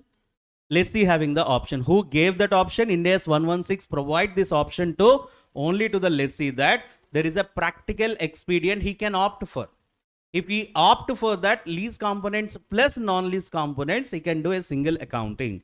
Now, Ind AS 116 provides a practical expedient that permits lessees, very important, lessees to make the accounting policy election by the class of underlying asset to each separate lease component of a contract or any non-lease component of a contract as a single lease component. One single lease component plus a non-lease component, he can make it a single lease component. If he opt for it, he can do as a single lease transaction. If he is not opt for it, in the question examination, they will ask you like that. Okay. Examination, they will give you the lessee is not elected for practical expedient. Lessee is not elected for practical expedient, which means he don't want to combine lease component and non-lease component. He is not opt for it. He is having an option to combine, but he is not taking that option. If he is not taking that option, you have to do accounting separately or combinedly. Separately. Lease component separately, non-lease component separately. Such a practical expedient not permissible for lessor. Lessor is not having that option. Only lessee is having that option. Lessee that make election allocate all the contract consideration to the lease component. The practical expedient do not allow lessees to account a multiple lease components of contract of single lease component. It meets the condition. Listen, third point. Lessee that can make the election. What is that election? If we want to elect that option, every component will be a lease component. When he clubbed lease plus non-lease, together he accounted like a lease component. Are you getting my point? Okay, he is having one lease and one non-lease component. Nana. Now, combinedly, if he is doing means all combined thing will be a lease component and non-lease. Lease component, and he will do the accounting. Now, this one will not allow if you have multiple lease components, multiple lease and non-lease components. Okay, I am having 2 lease components, 3 non-lease components. We cannot combine that. At the time, this practical expedient works. The practical expedient does not allow lessee to account multiple lease components of a contract as a single lease component if meet the conditions. So determining and allocating the consideration to the contract. After this, we'll see the problem. Lessee that do not make such election are required to allocate total consideration into lease component and non-lease component relative standalone price. Okay. None of for lease component like floor, building floor, and non-lease component like maintenance agreement. For both of them, single lease payment they are making. Single lease payment they are making. So here we need to check what is the standalone prices for that lease component and standalone price for non-lease component. Total consideration we can allocate it in the ratio of standalone prices. First we'll check what is the total consideration and we allocate to lease component, non-lease component in the particular ratio of standalone prices. Okay, so for that only we're having this question.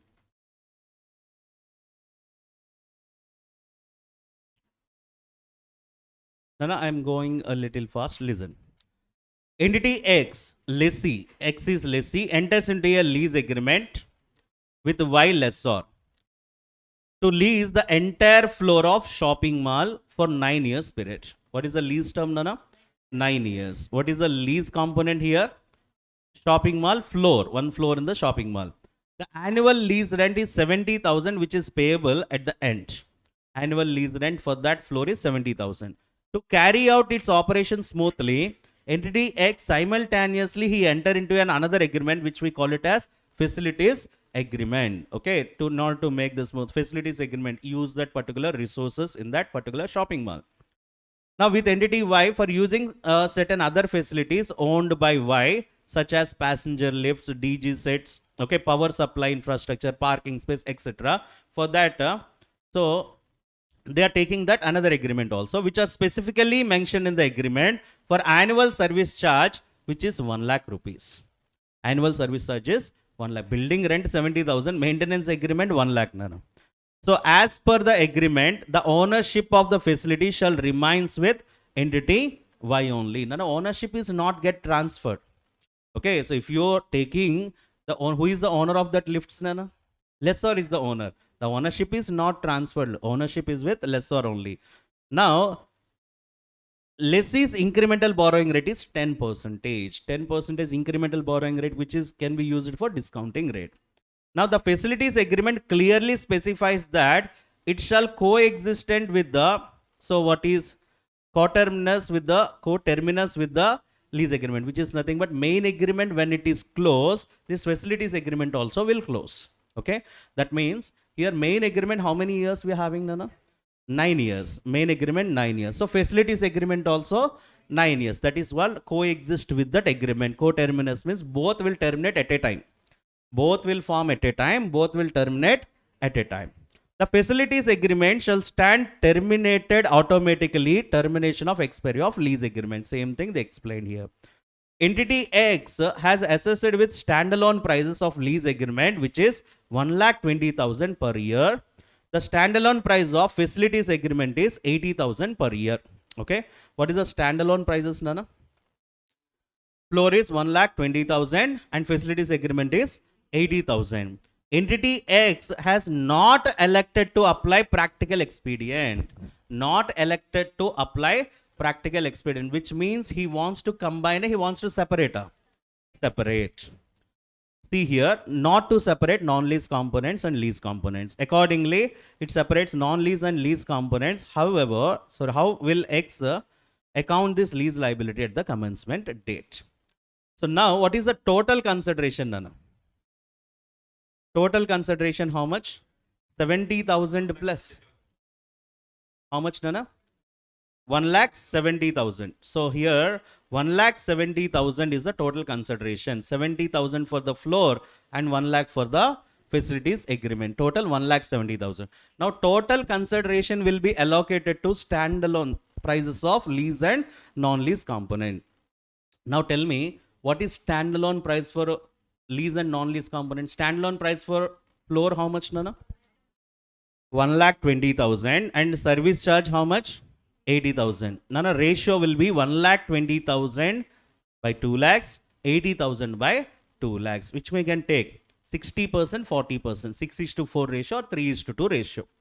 Okay. So, sir, exactly like this we have to present. This is one of the presentation. That's it. Okay. You can take standalone ratio, Nana. 1,20,000 is to 80,000. How can we demonstrate that? 3:2. 6:4 or 3:2. In that ratio, total consideration you need to bifurcate. Total consideration how much? Now 1,70,000 into 60%, or we can take 6 by 10, 6 by 10, or 3 by 5, 3 is to 2 ratio, Nana. Okay. So like that, if we make, Nana, for lease component, how much we got? Nana, building rent and service charge. Building rent, service charge. Total amount, how much? 1,70,000. Nana, how they have given here? Simply, ratio, standalone proportion ratio means they have taken percentage. Okay. Standalone building rent 120, standalone service charge 80, total 2 lakhs. What is the percent? 120 by 2 lakhs, 60%. 80 by 2 lakhs, how much? 40%. 1,70,000 into 60%. 1,02,000. 1,70,000 into 40%. 68,000. Okay. So instead of doing all these stunts, we can take the ratio directly. 1,70,000 into 3 by 5 and 1,70,000 into 2 by 5. That is for building rent you will get, service charge you will get. How much, Nana? 1,02,000, 68,000. Now you tell me, in this 1,02,000 and 68,000, which one is lease component, which one is non-lease component? 1,02,000 is lease component, 68,000 is non-lease component. Nana, lease component only 116 will apply. Okay, so for 1,02,000 only, you have to do the accounting. What is your incremental borrowing rate, Nana? Incremental borrowing rate 10%. How many years you are getting this agreement? 9 years. For 9 years, you can take. Total 9 years, Nana. 9 years, you can take 1,02,000. 9 years. Nana, lease component, non-lease component understood? Total consideration should be allocated in the ratio of standalone prices. Then lease component is 1,02,000. We will do accounting as per Ind AS 116. 10% is a factor for all the 9 years discounted rates. What is your lease liability, Nana? 5,87,316. Now non-lease component, how much is there? 68,116 will applicable. No, that 68,000 whenever you spend proportionately you will charge to profit and loss account. That's it. Okay. So that is one of the factor. And next one also belongs to the same. Remeasurement. No? One question I introduced for remeasurement.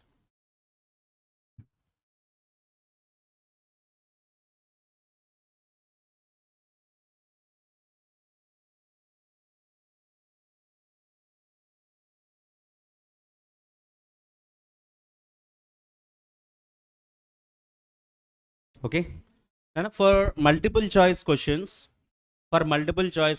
just understand the concept of subleases. Okay. Just understand the concept of subleases. Generally, when lessor transfer the asset to lessee, so he is original lessor or original lessee. Okay. Now, if lessee transferred that asset on a sublease to another party, then the agreement between B and C, we can call it as sublease. B and C, we can call it as sublease. Now, A, we can call it as original lessor, and B is called it as original lessee. Original lessee is now become intermediate lessor. Intermediate lessor. Are you getting my point, Nana? So, intermediate lessor. Now, here B point of view, we have to think. B is lessee for main lease. B is lessee for main lease, and he is lessor for sublease. He is the lessor for sublease. Here you need to remember, how can we make this? How can you identify whether it is an operating lease or financial lease? Okay. Now, when it is a substantial time, the sublease period having a substantial time of main lease. For example, Nana, lessor is giving the lessee for 10 years lease. 10 years lease. 3 years completed, Nana. 3 years completed. What is balance in the main lease? 7 years balance in the main lease. Now, lessee gave the same asset on sublease for 6 years. Main lease balance how much, Nana? 7 years. Now, in this 7 years, 6 years means more than 50% or less than 50%. If it is more than 50%, if you give a sublease, then it will be a finance lease. Then it will be a finance lease. Finance lease for whom, Nana? For lessee B. Or we can say original lessee or intermediate lessor. Now sublease comes under finance leaser, operating leaser means we can see balance years we know and sublease term we know 6 years. So now we can check whether the sublease terms is more than 50% of remaining balance lease term. Main lease term 7 years, sublease term 6 years. Main lease term, if sublease term is more than 50%, more than 50% financial lease, less than 50% operating lease. Now 7 years balance is there. Now 3 years you gave it for sublease. 3 years you gave it for sublease. That means remaining 4 years, again this asset will come back to you or not? Yes, now you tell me balance 7 years, in that only 3 years you give it as sublease, then it will be an operating sublease. Operating sublease. So that is a point just I want to tell you there. One example, A Limited acquires an asset for 20 years. After 12 years, now tell me what is the balance years, Nana? 8 years. A Limited subleases the same asset for 6 years. Now we have to check the sublease is an operating lease or finance lease. Nana, check out. Balance is 8 years, sublease term 6 years. Nana, 6 and 8, which is 6 is more than 50%, Nana. Yes, then we can say it is finance lease. Sublease comes under finance lease. Just you go through the discussions here, 2 or 3 lines we have, and a remeasurement. So when it comes to remeasurement, as I told you, now we are giving some purchase option or we are giving renewal option to the lessee. At the time of beginning of the lease, he is not sure that to accept that renewal option, but middle of the lease term, if he wants the renewal option, so then I told you we have to recalculate the liabilities. We have to recalculate the liabilities. So how we have to recalculate liabilities? Directly, only one problem I have introduced here. And a remeasurement, very rarely they will ask, but there is a chance because last time lease components they have asked no. So remeasurement. See, entity Z Limited enters into a contract with J Limited. What is the contract? Lease of retail store as on 1st January 2020. Initial lease term is 5 years with the renewal option.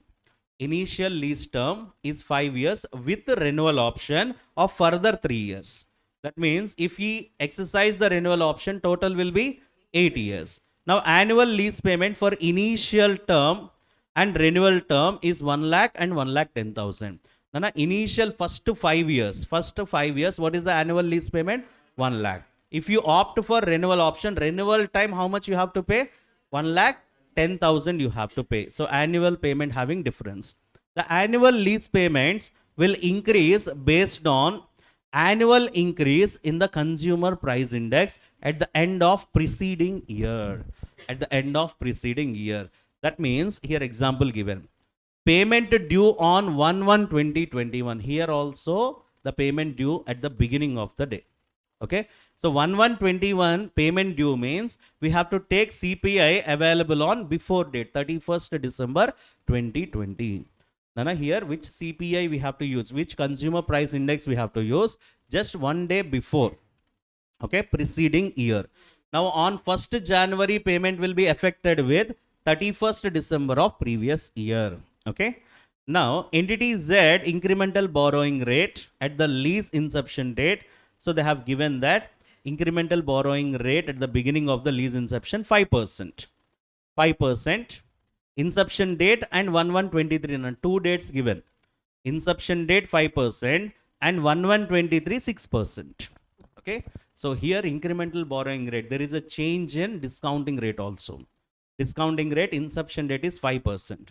And at the time of inception date, you don't know whether it will be take the renewal option or not. Okay. Now in that case, you tell me here they have given 5% is one interest rate or discounted rate and 6% is another discounted rate. Whenever it is there, it will be applicable, we will use that. Now CPI at the lease commencement date is 120. On 1/1/23 is 125. That means something is happened in 1/1/23. That is the point you need to understand. Okay. Inception date discount rate given, 1/1/23 discount rate given. Inception date consumer price index given and 1/1/23 consumer price index given. At the commencement date, entity Z Limited did not have significant economic incentive to exercise the renewal option. He is not having any reason he don't have to renewal option. Okay, so at the beginning of commencement date, he don't want to take the renewal option. Then what is the lease term? 5 years is the lease term. Okay, now in the first quarter of 2023 and 1st January 2023, entity Z Limited installed a unique lease improvement system here in the retail store with the estimated 5 years economic life. So they installed something like that for a particular lease. They installed some extra facility over there things. So in order to recover that cost, they want to extend the lease. Okay, so now entity Z Limited determines that it would only recover the cost of improvement if it exercise the renewal option. Okay, renewal option compulsory, they required right now, and creating a significant economic incentive to extend it. So is Z Limited required to remeasure the lease as on first quarter of 2023? They can remeasure it or not? Nana, first initially 5 years sufficient, you said. Okay, now on doing that particular process, you made some improvements in that particular lease. So in order to recover for that improvements, you will incur some cost. In order to recover that cost, lease term is not sufficient. You want to increase the lease term. That means only one option we are having. What option? Renewal option. You have to go for renewal option. It is with you still now. Now you tell me, generally, Nana, beginning of the year, would you know that you will opt for renewal? Beginning of the year, we don't know, we will opt for renewal. Then how can you calculate lease liability? Without considering anything related to the remeasurement, we have to calculate lease liability. Nana, listen. So what is the lease payments, Nana? Normal period lease payment 1 lakh, renewal period lease payment 1,10,000. At the beginning, you don't know what is your renewal period. You are opting the renewal period or no, we don't know. So how much liability would you recognize? For 5 years only we will recognize. We can consider first year liability, second year, third year, fourth year, fifth year, 1 lakh. Now here the payments at the beginning of the year. Now first payment we got immediately on the commencement date. Now again, no need to calculate the present value for this. It is 1 lakh. Second year to fifth year, we will calculate what is the present value factor. What is the lease liability on commencement date, Nana? 4,54,600. Now ROU asset, there is no advance and there is no lease incentives. There is no initial direct cost. Then we can say ROU is also same. Up to this clear, Nana? Okay, don't go with remeasurement at a time. Okay, just listen first. It's a normal lease agreement we are having, 5 years period. Renewal option not exercised at the beginning. Okay, then 5 years only we will consider. Lease term is 5 years. For 5 years lease payments, we know what is the present value of lease payments will be lease liability. Lease liability and ROU asset is same. Now you will do accounting only for this, Nana. 4,54,600 initial value of ROU asset and lease liability. Now, first year payment how much? 1 lakh you made the payment. So what is your balance, Nana? Nana, first year, first payment you paid, in that any interest amount is included? No. Beginning of the year only you are paying. In that any interest amount is included? No. First year interest you will pay in the second year beginning. First year interest you will pay in the second year beginning. Now you calculate what is your first year interest? 17,730. 3,54,600 into 5%. Sir, why you have taken 5%? Sir, 2 discount rates are there. No. At inception date only we are calculating. Okay, 5%. Renewal time 6% will apply. Now you tell me here, simple, Nana, 2000. What is the opening date? 2020, yeah? 21, 20, 21, 22, 23. These all beginning, Nana.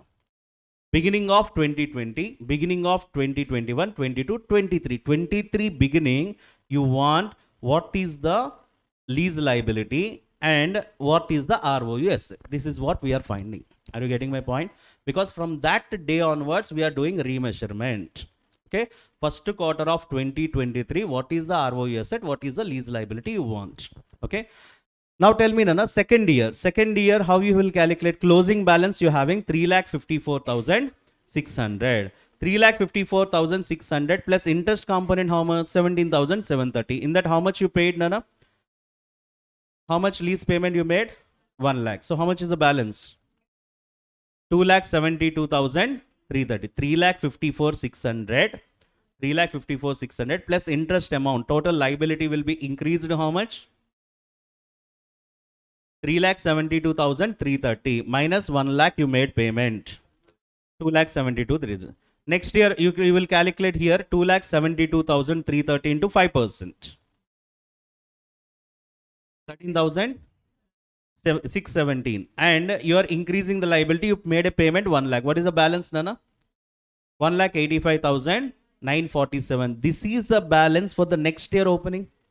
Yes, next year 2023 opening, your liability is 1,85,947. Now depreciation also you have to make. What is your lease term accordingly at the beginning? 5 years divided by 5.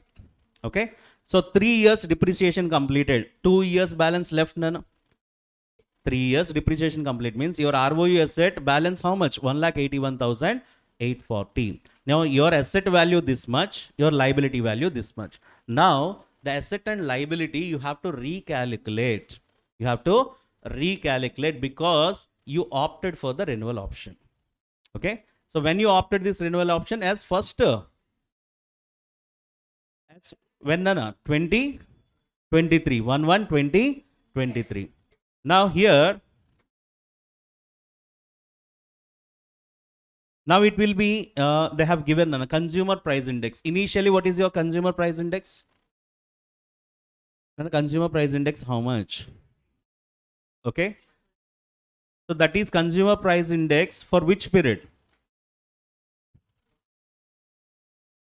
Nana, listen, consumer price index values given, check it. Which date and which date given, Nana? 1/1/2023.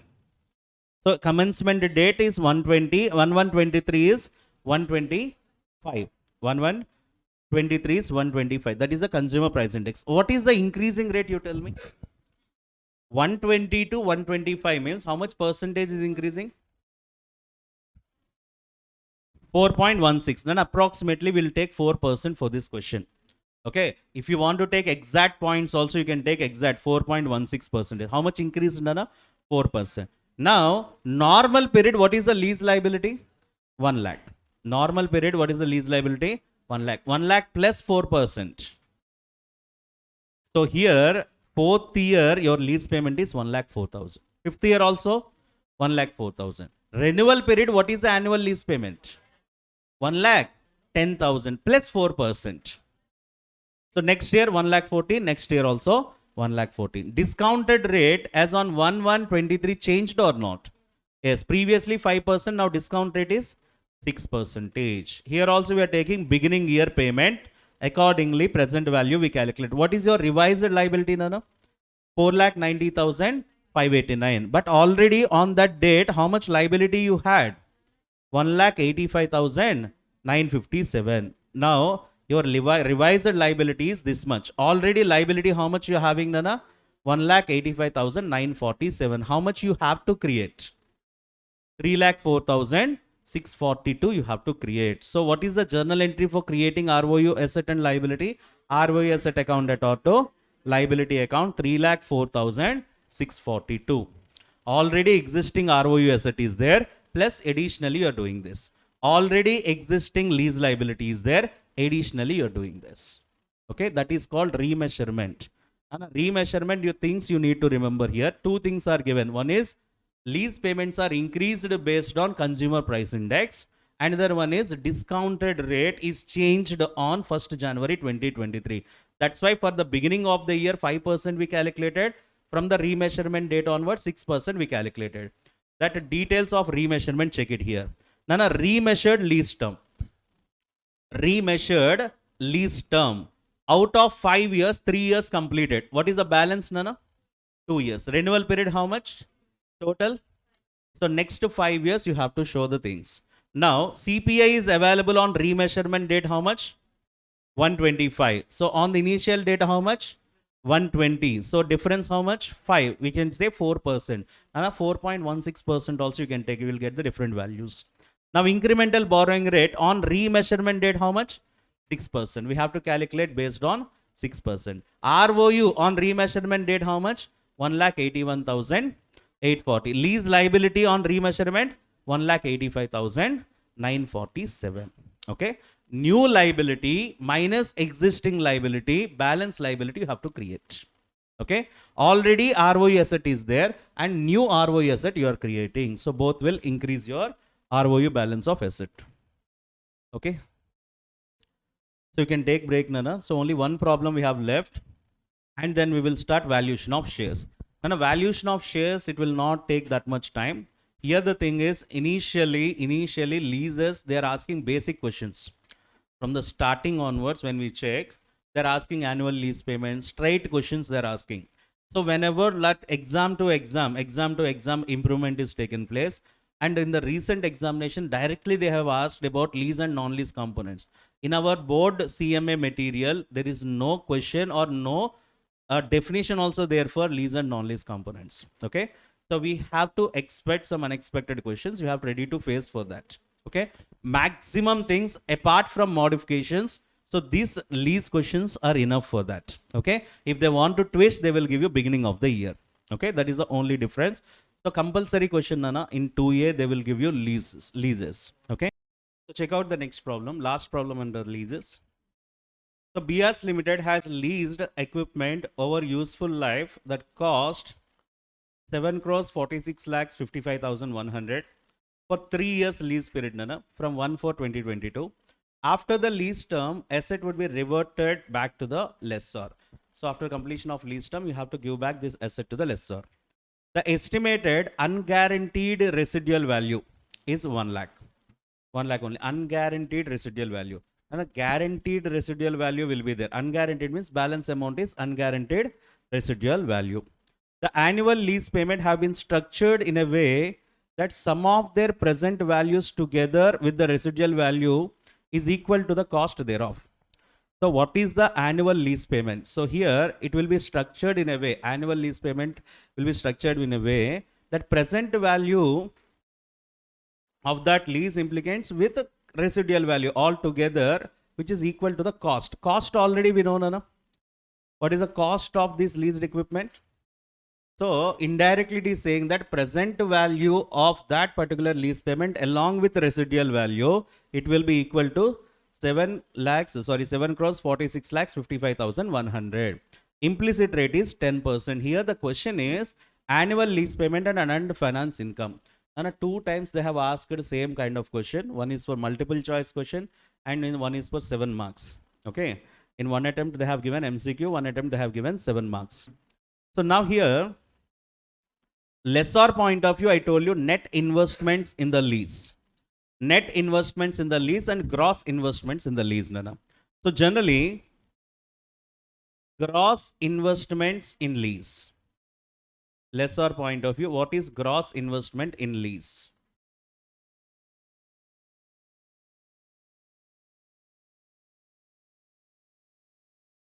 Okay, so gross investment in lease means which is nothing but what are the lease payments he is receiving. Okay, so here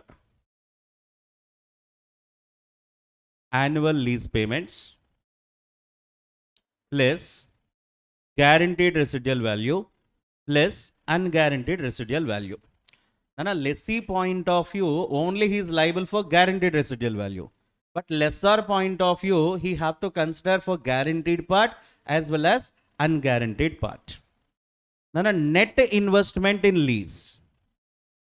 Net investment in lease, we will get present value of annual lease payments plus guaranteed residual value plus unguaranteed residual value. Plus unguaranteed residual value. So here it is given that we want to find out what is annual lease payments. Annual lease payments we want. So indirectly it is saying that annual lease payments will be equal to the present value of annual lease payments will be equal to the cost. Okay. So what is the thing here? What is the investment they made under the lease? So check out Nana. First of all, we are having unguaranteed residual value amount 1 lakh. Okay. So now what is the present value of unguaranteed residual value 1 lakh into unguaranteed residual last year, Nana, third year, how much? 0.751, 75,100. Now we want what is the present value of lease payments? Present value of lease payments. So we can say net investment in the lease minus present value of unguaranteed residual value. Because present value of lease payments is nothing but, Nana, up to here, who will do? Lessee will do. Generally, lessor point of view, three elements will come. Annual lease payments, guaranteed residual value, and guaranteed residual value. Lessee point of view, only annual lease payment and guaranteed residual value, both they will get. So clearly they are saying about that annual lease payments plus guaranteed residual value, present value is equal to cost. Cost is already given in the question. So how much cost value is given, Nana? 7 crores 46 lakhs 55,100. So can we say that present value means net investment in the lease, Nana? Yes, so net investment in the lease minus present value of unguaranteed residual value. Now you can break down this. Net investment in the lease is nothing but present value of annual lease payments plus guaranteed residual value plus unguaranteed residual value. In that present value of unguaranteed residual value, if you remove, you will get lease payments under the lessee. From a lessee point of view, what is the thing? We will get it or not? Okay. So here the simple format, Nana. See, present value of annual lease payment, guaranteed residual value, up to here lessee part. Up to here lessee part. Unguaranteed residual value, whose part, Nana? Lessor part. So lessor part, when he is making net investment in the lease, is nothing but he will consider the present value of annual lease payment, guaranteed residual value, unguaranteed residual value. So now we want annual lease payments, how much? Annual lease payment, how much? Now present value of annual lease payment is equal to what I can write, Nana? Nana, annual lease payment means including guaranteed residual value, which is nothing but net investment in lease minus present value of unguaranteed residual value. I will deduct the amount. Present value of unguaranteed residual value, how much I get? 75,100. If I deduct from this, then I will get what, Nana? It is a present value of lease payments. Present value of lease payments. This is for 3 years. Annuity factor we can calculate, Nana. Annuity factor, all the three values, just you multiply. You can add, Nana. 0.909, 0.826 and 751. Okay. Annual lease payment, whatever we are thinking, we are assuming that here annual lease payment is uniform. Every year same lease payment. It is nowhere related to consumer price index, nowhere related to increase the value. So we have to assume that in this question annual lease payments are uniform. Every year same annual lease payment. Generally, what we will get in a present value of annual lease payment means what we will get? Annual lease payments into annuity factor. Can we write this? Annual lease payment into annuity factor, which is nothing but all the years. Individual year annual lease payment change, it means individual year present value factor we have to consider. If all the years same lease payment means directly we can multiply with annuity factor. Yes, in this question annuity factor 0.909 plus 0.826 plus 0.751. How much, Nana? 2.486. Okay. Now based on this you want what? Annual lease payments. So we can take present value of annual lease payments divided by annuity factor. Okay. So the same thing we did here. We got annual lease payment 30 lakhs.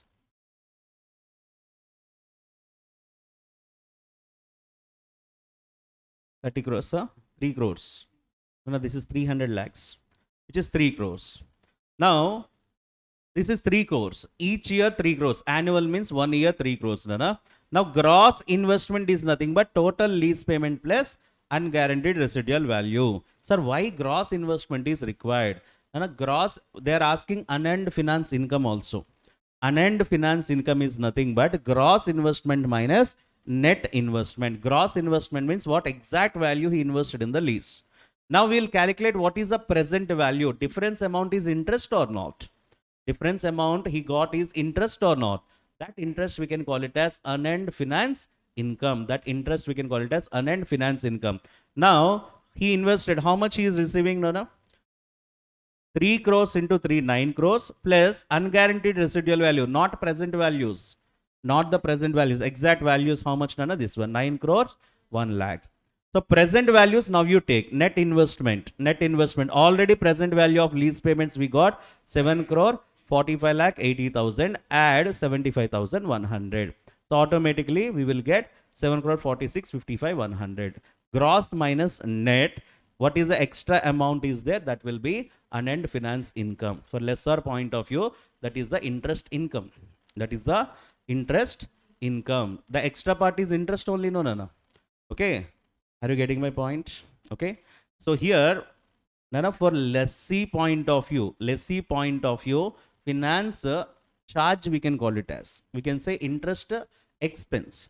Lesser point of view, the same will be interest income, Nana. Yes. So what is the gross investment in the lease and net investment in the lease, which is present value? Now 1 lakh, if you bring to the present value 70,000, now you're recognizing this is as liability. The balance amount is for what? It is relating to interest. So here lesser point of view, that will be the interest income. Such type of questions, 2 questions they have asked in recent 2 attempts. Okay. So just to go through one time. Now will comes under valuation of shares. And a valuation of shares and goodwill. On a fast note, first we need valuation of goodwill. First we need to understand goodwill. See here, for the valuation of goodwill, goodwill is nothing but extra income earned by a company. As we compare to the similar industry, how much extra you are earning. For example, 10 years I have started a business. 10 years back I have started a business. My company is 10 years old. 10 years old business, how much profit you are earning? If newly startup company, how much profit they are earning? If you earn more than that startup company, that extra amount that you earned because of goodwill. Okay. Extra earning capacity of a company, which is nothing but goodwill. Now here, how much extra profit you are earning? How much extra profit you are earning? Based on that goodwill we are calculating. So under the valuation of goodwill, most frequent method that we are having is average profits method. Average profits method we can consider. Average profits method, average profits into number of years of purchase.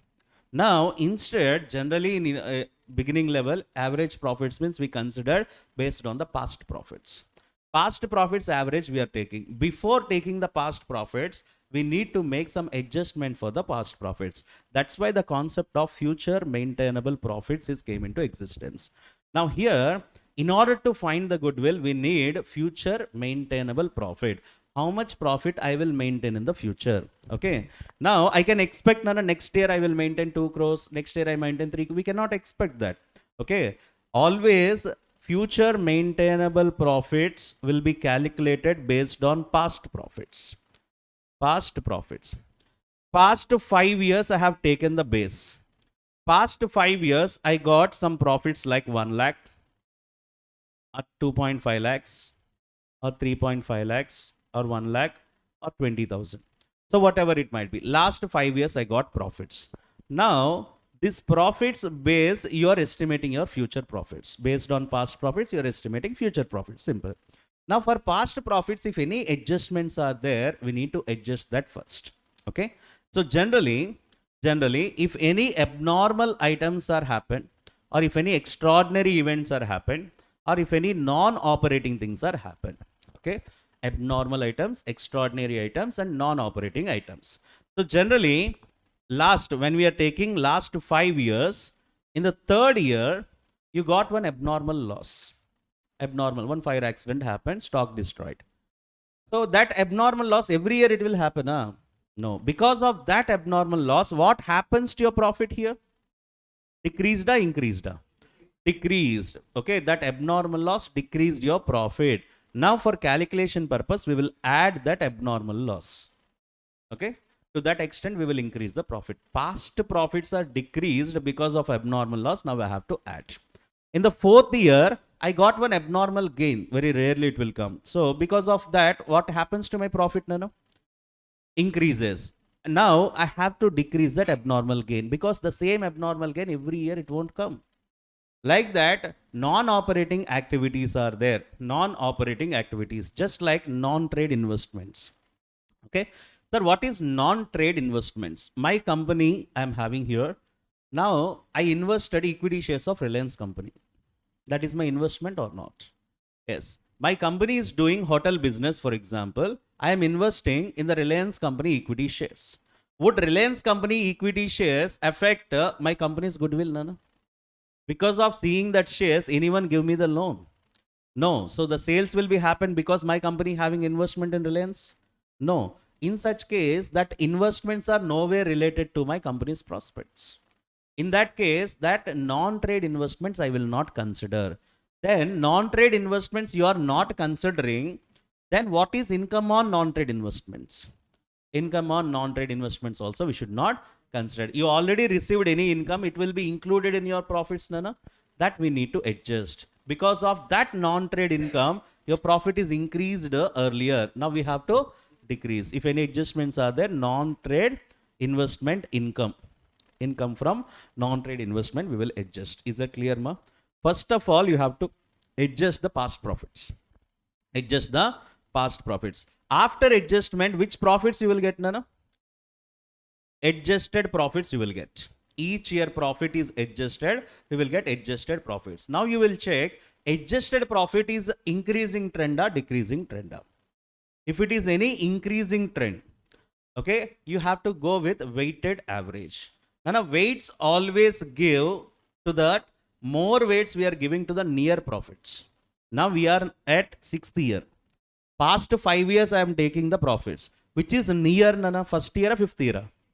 5th year you have to give more weight. That means 5, 4, 3, 2, 1. Okay. Near years. If you are going with future prospects, future profit prospects, 7th year, 8th year, 9th year, 10th year we are taking. Now weights how you can give? So 5, 4, 3, 2, 11 means 1. Okay. So always remember, near profit you have to give more weight when it is increasing trend. When it is increasing trend. Decreasing trend means opposite. Okay. So now adjusted profit, if trend is there, weighted average you have to calculate. If trend is not there, simple average we will calculate. Whatever, either weighted average or simple average, you will get average adjusted profits, Nana. Average adjusted profits we will get. Yes. This average adjusted profits before tax, after tax. For that you need to understand these profits you have taken before tax, after tax. Okay, always before tax you have to consider. In the question after tax is given also, you have to take before tax. Why, sir? See, Nana. Abnormal loss. Because of abnormal loss, previous year profit is decreased. Previous 3rd year your profit is decreased. And if it is decreased, it means you pay tax on decreased profit, Nana. You have to pay tax on decreased profit. Are you getting my point? 3rd year, I got one abnormal loss, so that my profit in the 3rd year is decreased. Because of decreased profit, you paid decreased tax. Nana, because of decreased profit, you paid low tax or more tax. Less tax you paid. Now, when you add back abnormal loss, tax element on abnormal loss also have to add. Yes, but for each and every adjustment, tax effect calculation is very difficult. That's why first only you adjust the tax, then do the adjustments. That's why always past profits, when it is considered before tax, you have to consider. Past profits before tax. First day you adjusted tax means rest of them again no need to adjust the tax for each and every element. Are you getting my point? Yes. Because of this abnormal gain, I paid more tax. Now I am deducting abnormal gain means now I have to deduct tax on abnormal gain also. That is very difficult. That's why consider profit before tax only. First you consider profit before tax. Then I will get average adjusted profit before tax, either weighted average or simple average. Now I got average adjusted profit before tax. Now I will adjust for future adjustments. Till now, it is not my expenditure.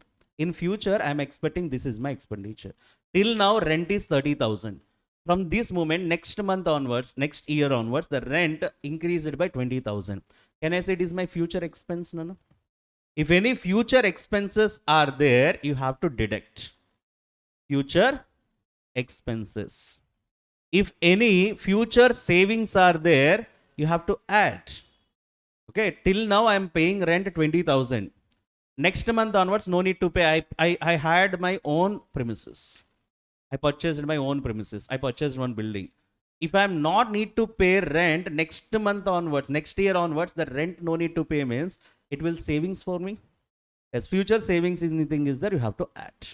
Is that clear, Nana? We are discussing about only profit. Now, whatever the profit we are getting is future maintainable profits before tax or after tax, sir? Before tax. Future maintainable profits before tax. Now you have to adjust tax. Now a tax rate is given. Two tax rates they will give you sometimes. When it is given past tax rate or future tax rate. Future tax rate is given, apply future tax rate. If future tax rate is not given, then apply past tax rate. Is that clear, ma?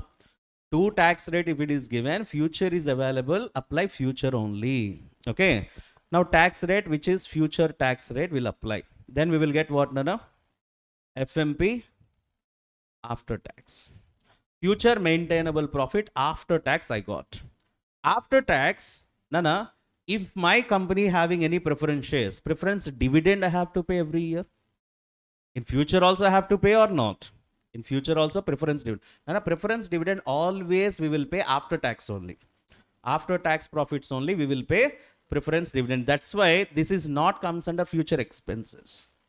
Preference dividend we will pay after tax. So after making the tax, then less preference dividend. Then whatever we are getting, that FMP is after tax and after preference dividend. This is important for me.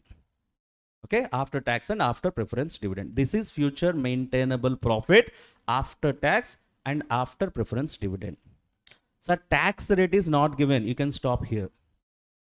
If tax rate is not given, there you can stop. So sometimes they will give you preference dividend is paid till date. Okay, in that case, we don't have any arrears. Okay, so according to the problem, we have to move. Now, FMP calculation, any doubt, Nana? They will give you past profits. First, we'll check if any adjustments is there or not. Before that, you have to check that profits is before tax or after tax. After tax is given, consider before tax first. First, calculate profit before tax. After profit before tax, make adjustment. After adjustment, you will get adjusted profits. That adjusted profits, you have to do average. Trend is there, weighted average. Trend is not there, simple average. For average adjusted profits, now you have to make future adjustments. If future adjustments after that, you have to make future tax rate. And after that, we are getting FMP after tax, less preference dividend. We will get what, Nana? FMP after tax and after preference dividend. This is the point we required. That is what we want. Now coming to capital employed, net assets. Most of the things we are having confusion here. Okay. Now a capital employed, net assets is one and the same. The formula is same. Listen very carefully. Capital employed formula, assets minus outside liabilities. And here net assets formula also assets minus outside liabilities. Nana, sometimes we will use the words differentially. Like a capital employed place, we will use net assets place, we can use capital employed. Interchangeably also you can use. But valuation of goodwill. For the valuation of goodwill, only for the valuation of goodwill, capital employed means capital employed assets excludes goodwill, non-trade investments and fictitious assets. Now, fictitious assets is common. We should not consider anywhere. Not only for the valuation of goodwill, nowhere we will take it. Now, assets excludes existing goodwill, non-trade investments minus outside liabilities will be my capital employed. According to the calculation of goodwill, only goodwill calculation, capital employed calculation, Nana. Here, assets excluding goodwill, excluding non-trade investments minus outside liabilities. Trade investments we will include. Non-trade investments are there that we should not take into assets. Why? Because why we are not considering goodwill? Because we are finding goodwill. Why we are not considering non-trade investment? This non-trade investment doesn't affect my goodwill. That's why the capital employed, we should not include non-trade investments and goodwill from the assets. I'm not taking it. Fictitious assets commonly we will not consider. Minus outside liabilities, I will get capital employed. Okay. Sir, why this capital employed is required? Because always they will ask you to find the goodwill under super profits method. Under super profits method, goodwill calculation, super profits method, goodwill calculation. Goodwill is equal to super profits into number of years of purchase. Now here, super profit if you want, which is future maintainable profits minus normal profit. Normal profit if you want, average capital employed into normal rate of return. Normal rate of return is nothing but industry return. Generally, without having goodwill, if I start a new company, how much that company will earn? That is normal rate of return or industry return. If my industry is textile business, general return on textile business, if it is 12%, that is normal rate of return. Now, average capital employed, how to calculate? Average capital employed, Nana, whatever you do, assets minus outside liabilities, assets excluding goodwill, excluding non-trade investment minus outside liabilities, that capital employed is closing capital employed. If opening capital employed is given in the question, opening plus closing divided by 2, we will get average. Average we will get opening plus closing divided by 2. Nana. So here, opening capital employed 10 lakhs, current year profit 5 lakhs, then closing capital employed will be how much, Nana? 15 lakhs. If you do average, 10 lakhs plus 15 lakhs divided by 2, 12 point, that is the average capital employed. Or otherwise, if opening capital employed is not given, we have the formula for average capital employed is equal to closing capital employed minus half of current year profits after tax. Current year profits after tax. This is current year profit after tax only. Now, closing capital employed given. How much? This is not given. 15 lakhs minus half of 5 lakhs. 2.5. 15 minus 2.5. We got the same or not? Okay, so here we can use the formula closing capital employed minus half of current year profit after tax. Listen, when we have to compute normal profit,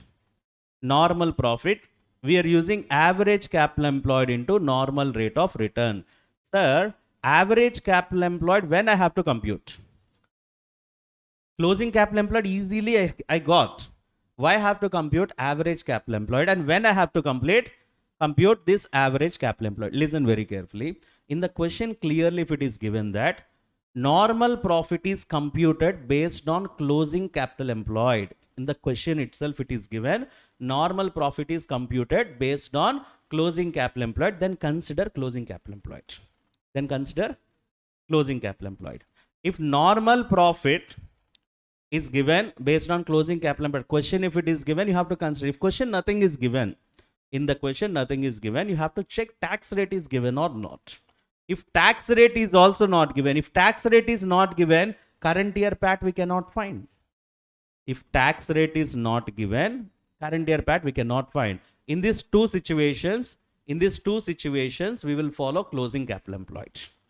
In these two situations, we will follow closing capital employed. What are the situations, Nana? In the question itself, it is given, you have to compute normal profit on closing capital employed. In the question, they have given closing capital employed, you have to calculate means follow closing capital employed.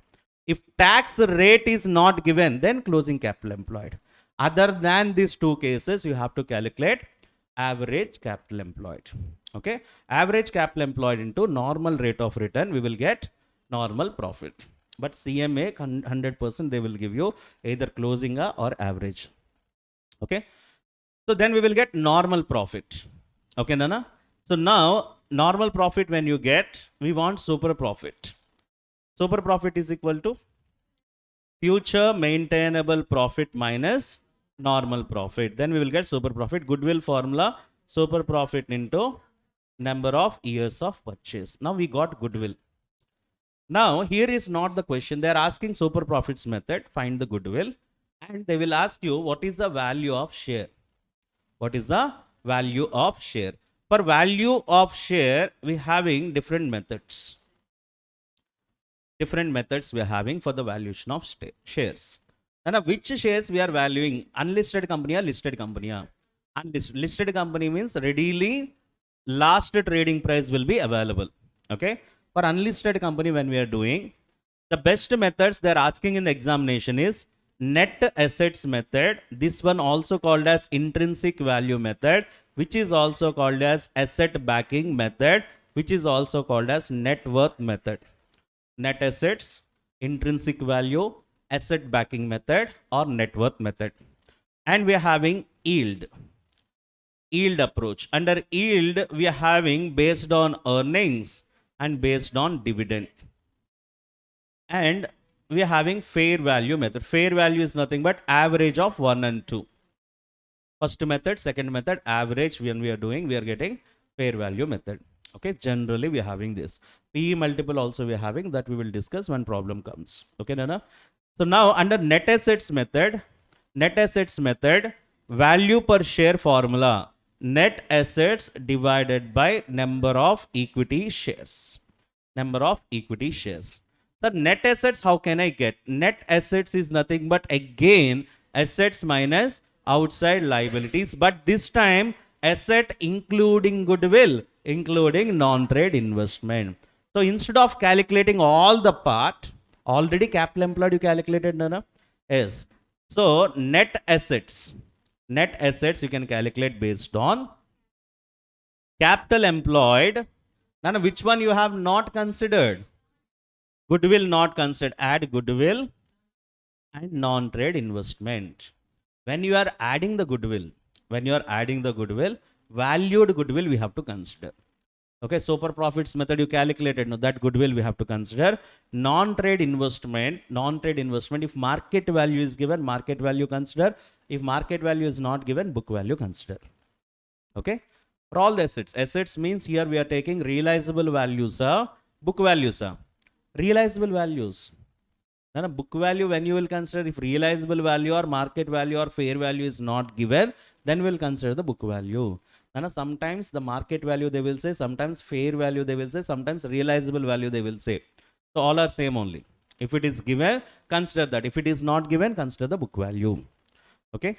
So now you know the concept relating to the aspects. So here, directly I'm going with methods of share valuation. No? Methods of share valuation. Now future maintainable profit already you understand. Okay. So we are having three methods here: net assets, yield basis, fair value method. Under net assets, we considered net assets at market value. Okay. So while you are considering net assets, goodwill also you have to consider, no? Goodwill also you have to consider. Yes, we have to consider. Capital employed for the calculation of goodwill we are not considering. But for valuation of shares, you have to consider all the assets. Okay. Investments, it includes non-trade also. Yes, investment, trade investment we have to consider. Non-trade investment we have to consider. Minus outside liabilities. And outside liabilities, preference share capital also will be treated as outsiders. Okay. Then we will get net assets available for equity shareholders divided by number of equity shares. We will get intrinsic value or value per share under net assets method. Now, whenever we are taking it up, the other approach also we are having.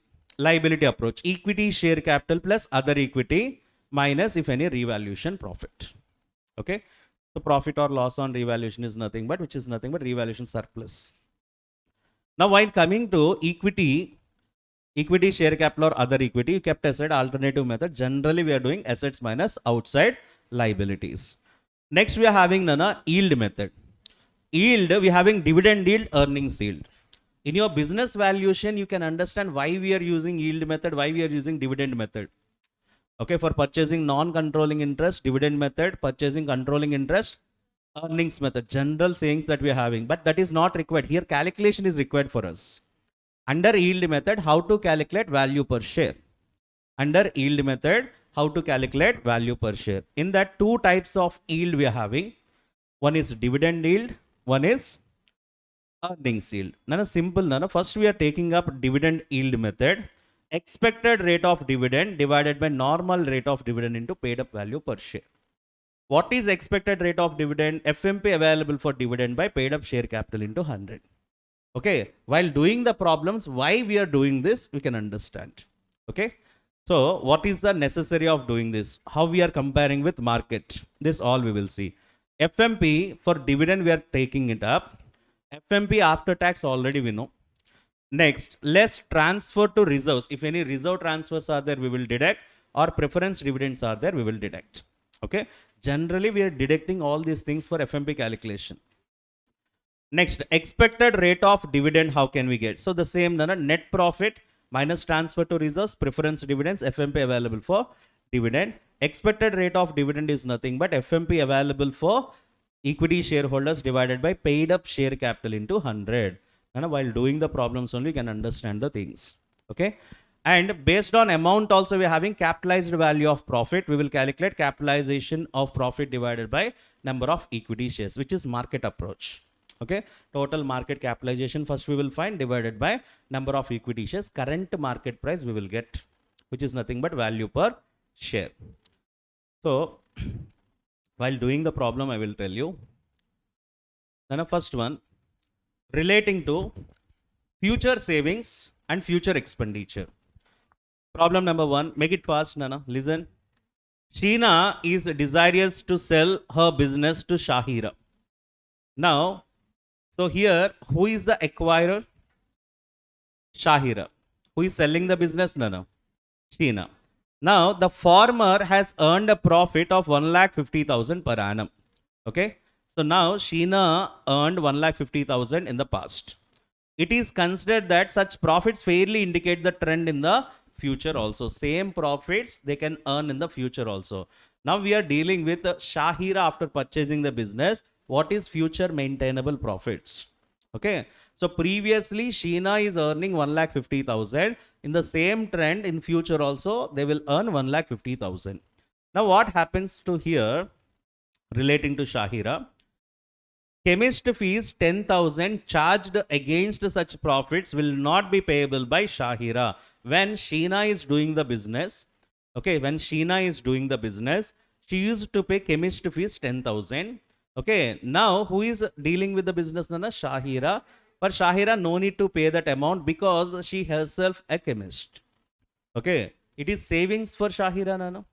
Yes, it is a future savings. 10,000 no need to pay. Okay, when Sheena is under the business, under the Sheena, she used to pay that because outside chemist is required. Now, rent, 30,000 rent which is paid by Sheena will not be charged in the future since Shahira had their own premises. For doing that business, own premises she purchased, and for the necessary staff and equipment she can make, the value is estimated 1,50,000. 1,50,000 is the value, which is nothing but what happens now? 1,50,000 valued building capital expenditure she made. So that revenue expenditure she avoided or not. Now you tell me that rent also benefit or expense? Benefit. So 10,000 plus 30,000, future savings 40,000. Future savings is 40,000. But current expenditure how much? 1,50,000 for purchase of that building. When she purchased the building, now it increases the assets of Shahira, Nana. Assets of Shahira got increased. Now the value estimated net assets of the seller means Sheena, net assets is 18,50,000. Now you tell me net assets of Shahir also 18,50,000. No, one asset increased. No, how much increased, Nana? So then what is the net assets of Shahira here? 18,50,000 plus 1,50,000, total 20 lakhs. 20 lakhs. It was considered that reasonable return on capital capital invested in the similar kind of business is 5%. Generally, what is the normal rate of return? 5%. Calculate amount of the goodwill under purchase of super profits method. Okay. Now you tell me what is the future maintainable profits first of all. Okay, so 1,50,000 after tax or before tax, nothing is given. Then we have to consider after tax only. Here we have to consider after tax only. So 1,50,000. Now future, Nana. Ma silence, please. Okay, in future savings, how much, Nana?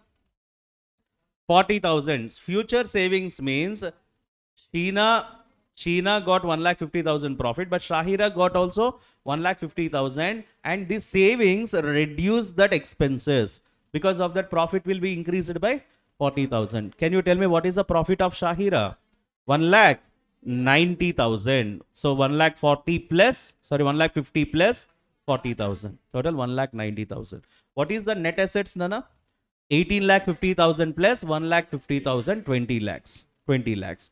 Now we had capital employed and also number of years of purchase. So goodwill under super profits method we need to make. And in order to make super profits method, we need FMP. FMP already we calculated. 1 lakh. And we need normal profit, which is capital employed into normal rate of return. Capital employed already we got 20 lakhs into NRR. 5%. How much, no? 1 lakh. FMP we have, and we're having normal profit also. Difference will be super profit. How much, Nana? 90. How many years of purchase? How much? That will be the goodwill. Okay, so here 90,000 into number of years of purchase, 4 years. That will be the goodwill. Is that clear, Nana? Okay, future maintainable profits understood. Okay. So average adjusted profit 1,50,000, future savings 40,000, future maintainable profit 190. Capital employed 1850 for old, 1,50,000 new asset we made 20 lakhs. Capital employed. Normal rate of return, industry return given 5%. Based on that, normal profit is 1 lakh. Super profit 190 and 1 lakh will be 90,000 into 4 years of purchase 3,60,000. Clear, ma? Next. So the following is a balance sheet of Diamond Limited. So fully paid up shares of 100 each, 200. We are having all the details are given, assets and liabilities. Nana, preliminary expenses, fictitious assets.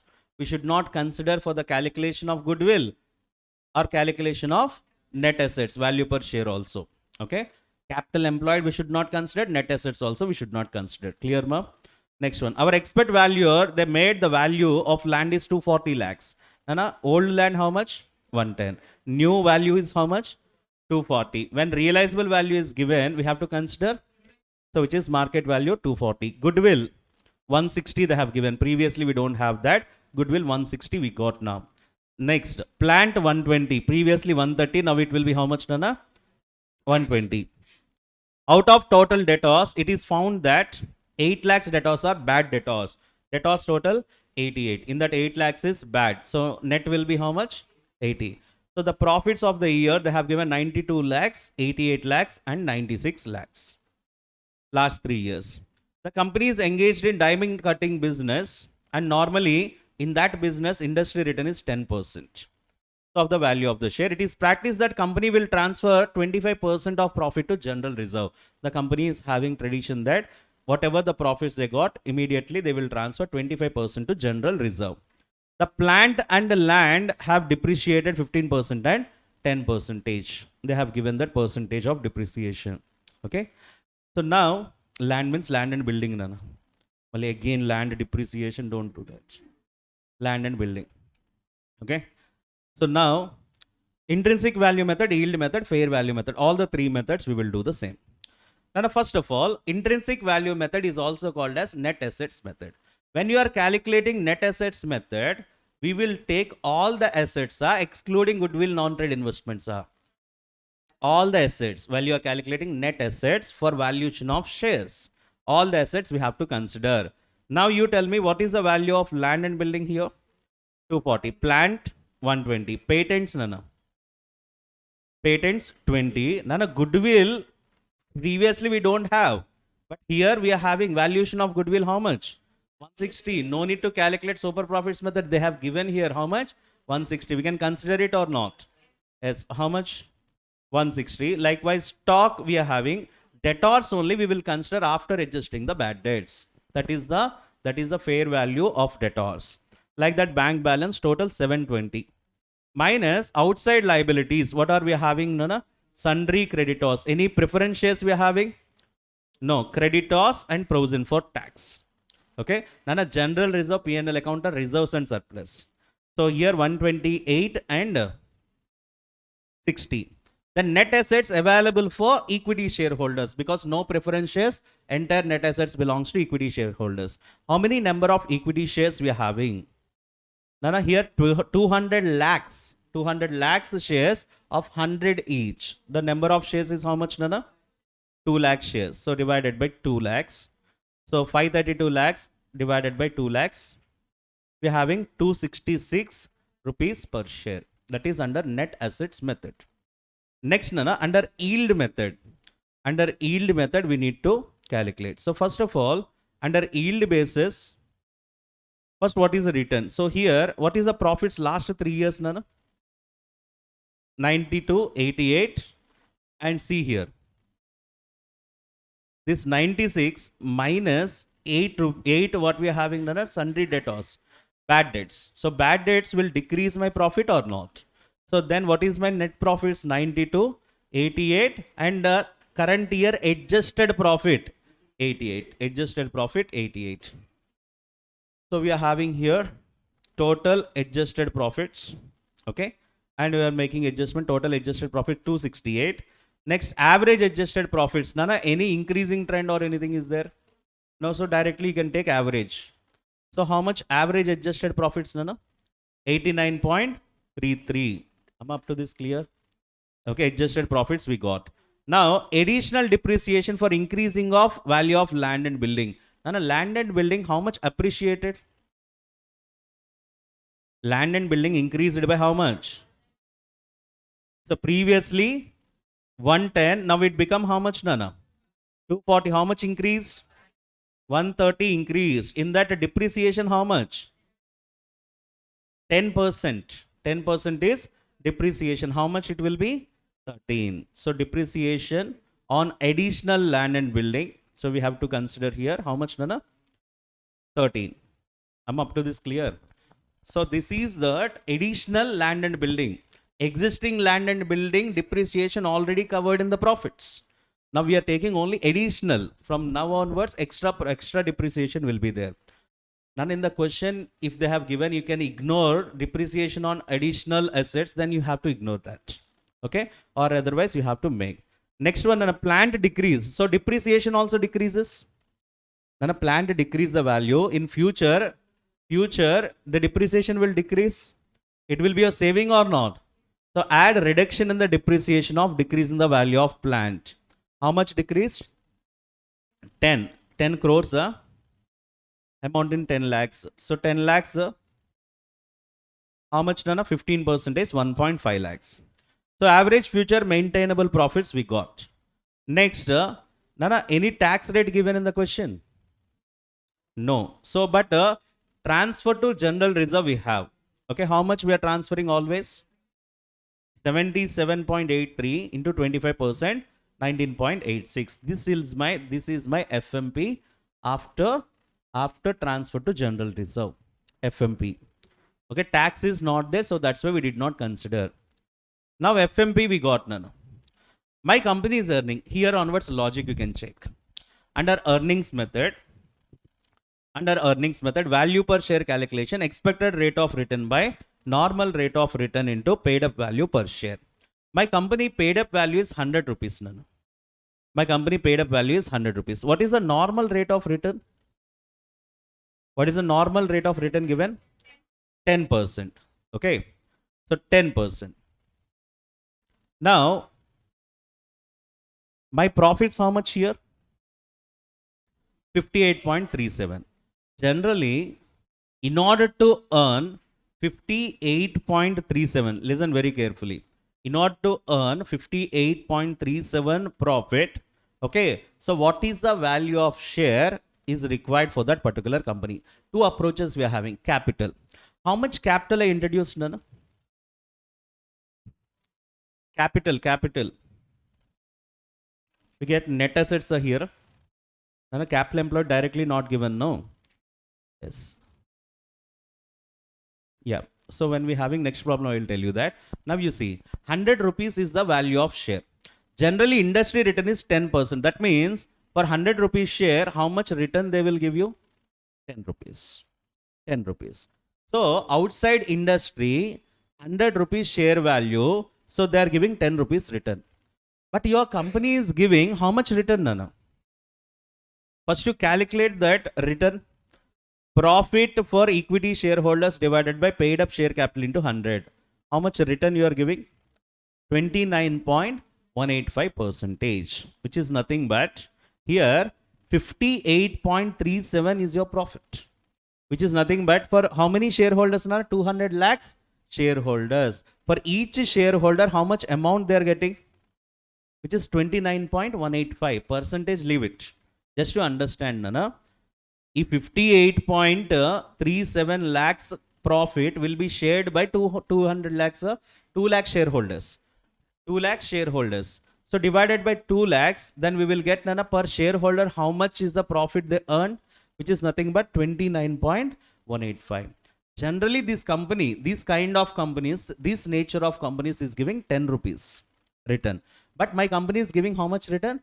29 rupees. So that means my value of share is 100 rupees or more than 100?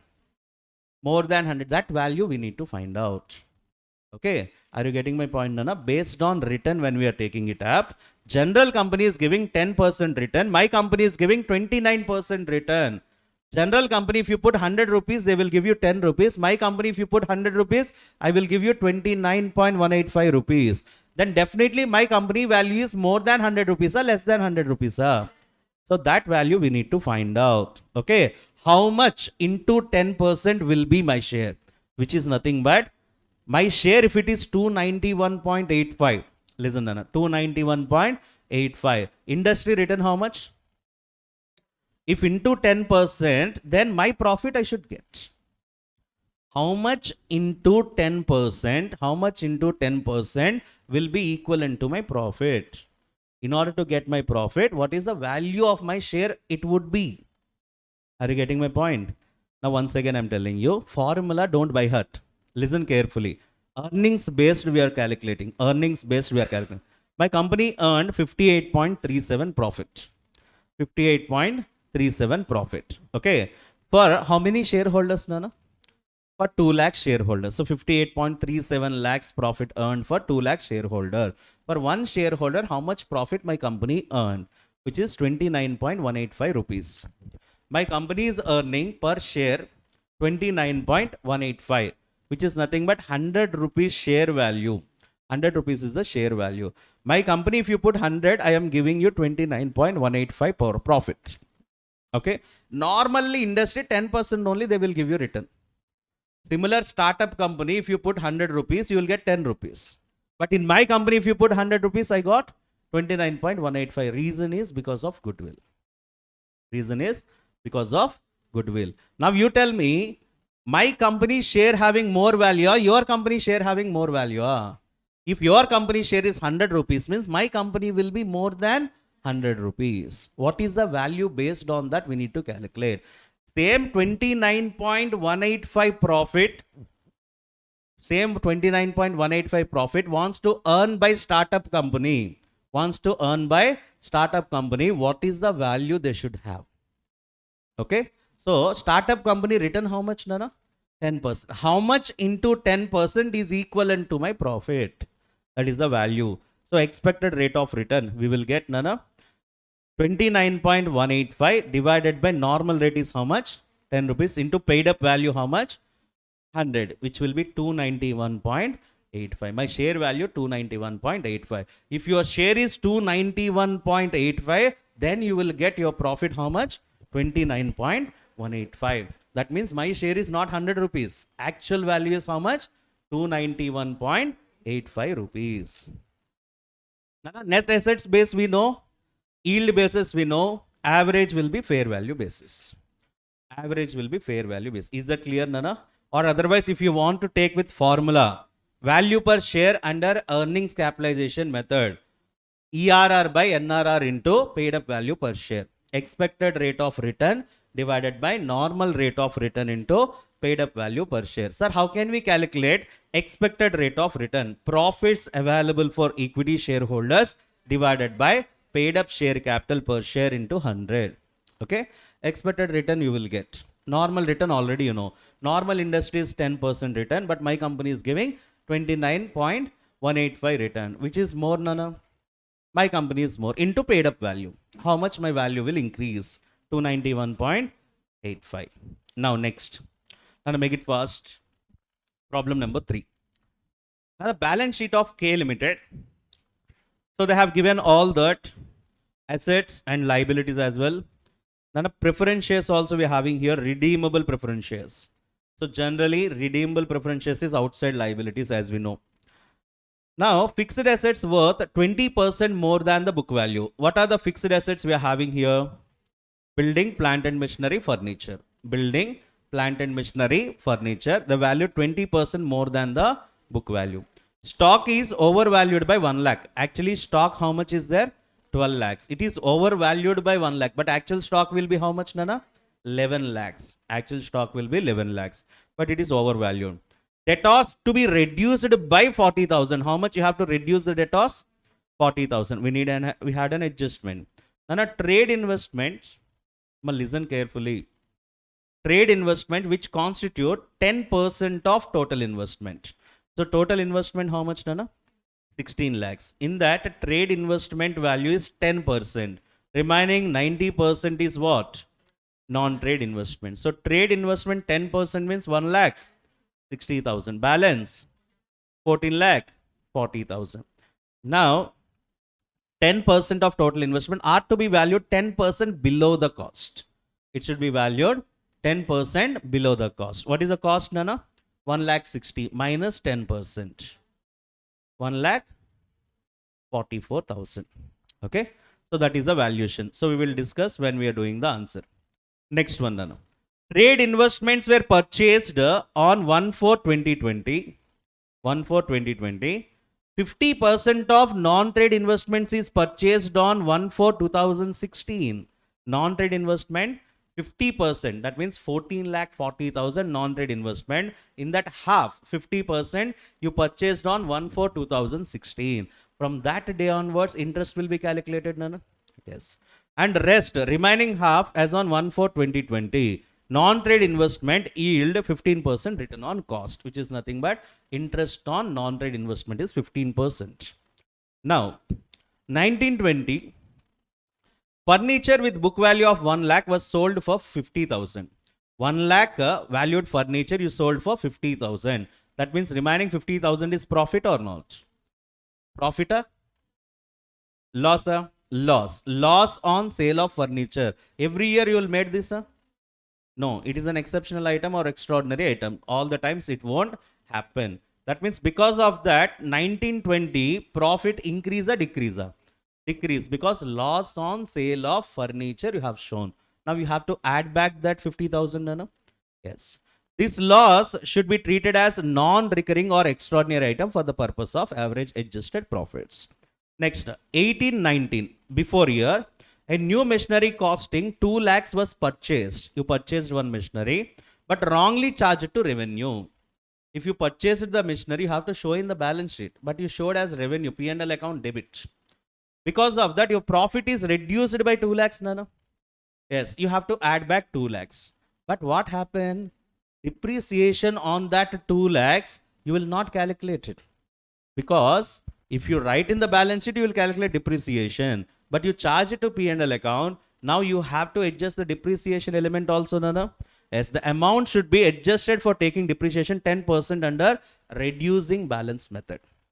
Okay. From 1819 to present. From 1819 to present, you have to calculate depreciation under reducing balance method, which is written down value method. Now, return on capital employed is 20% in similar business. Normal rate of return in kind of similar business is 20%. Goodwill is to be valued 2 years of profits of super profits method. How many number of years of purchase? 2 years. 2 years purchase of super profits under simple average profits of last 4 years. Next, last 4 years we are having 13, 14, 16 and 18. Nana, here itself we are given simple average. Next, it is assumed that preference dividend has been paid till date. Till date preference dividend already paid. Okay, so again, no need to go with preference dividend. Depreciation on, this is very, very important point. Depreciation on overall increased value of assets. Nana, all fixed assets are increased by 20%. No, all fixed assets are increased by 20%. That means in future onwards, depreciation will be calculated extra. Yes. Now, what 20% more than the book value need not to be considered. Depreciation we should not consider. But depreciation on additional value of only plant and machinery you have to consider. Now, how many fixed assets we are having? Building, plant and machinery, furniture. All three assets are increased by 20%. But depreciation you have to consider only for plant and machinery. Building you can ignore, furniture you can ignore. That is the point. Are you getting? Yes. Next. Consider. And taking depreciation 10% reducing balance method. Okay, for plant and machinery additional depreciation, we will calculate 10% on reducing balance method while calculating average adjusted profits. Now, they are asking intrinsic value of equity share, value per share they are asking. Okay. Now, ignore income tax and dividend tax. They only said we can ignore income tax and dividend tax. Now, you tell me, Nana. Assets minus outside liabilities. Assets at book value, na, market value, na, revalued figures. Nana, here first I took book values 20 lakhs, 23, 45, 10 lakhs. Now, total fixed assets are appreciated by 20%.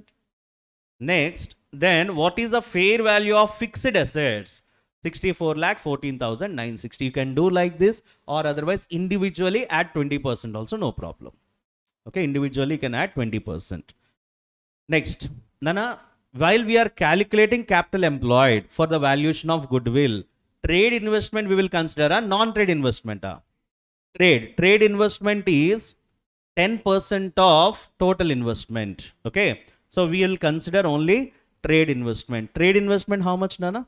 1,60,000. It is valued at cost, below the cost. Below the cost. How much? Minus 10%, which is 90% value we will consider. Am I any doubt in this? Okay, trade investments we are having 10% of total investment, which is 1,60,000, which is valued below the cost, 10% below the cost, which is 90% value. Stock in trade, debtors and bank. So now minus outside liabilities, preference shares, redeemable, 100% outside liabilities. Redeemable preference shares will be treated as financial liability as we discussed. Next, secured loans, creditors. Capital employed we got none. In this capital employed, what we should not consider? Goodwill and non-trade investment. Here we did not consider the things because we are calculating goodwill. Now, capital employed we got. Capital employed we got. Normal rate of return we had. Normal profit we can compute. They are told that ignore tax. If ignore tax, closing capital employed is enough, no? Average capital employed not required. Now, future maintainable profits, how we have to calculate? So total, how many years profits we are having? 4 years profits. Now, loss on sale of furniture, which year has happened? 1920. Because of that loss, 1920 profit is decreased. Now I added. Any doubt in this? Yes. Now one capital expenditure you charged as revenue. One capital expenditure in 1819, one machinery you purchased, but you charge it to P&L account. Because of that, my profit is decreased by 2 lakhs. Now I added. Now depreciation will be there on that machinery, Nana?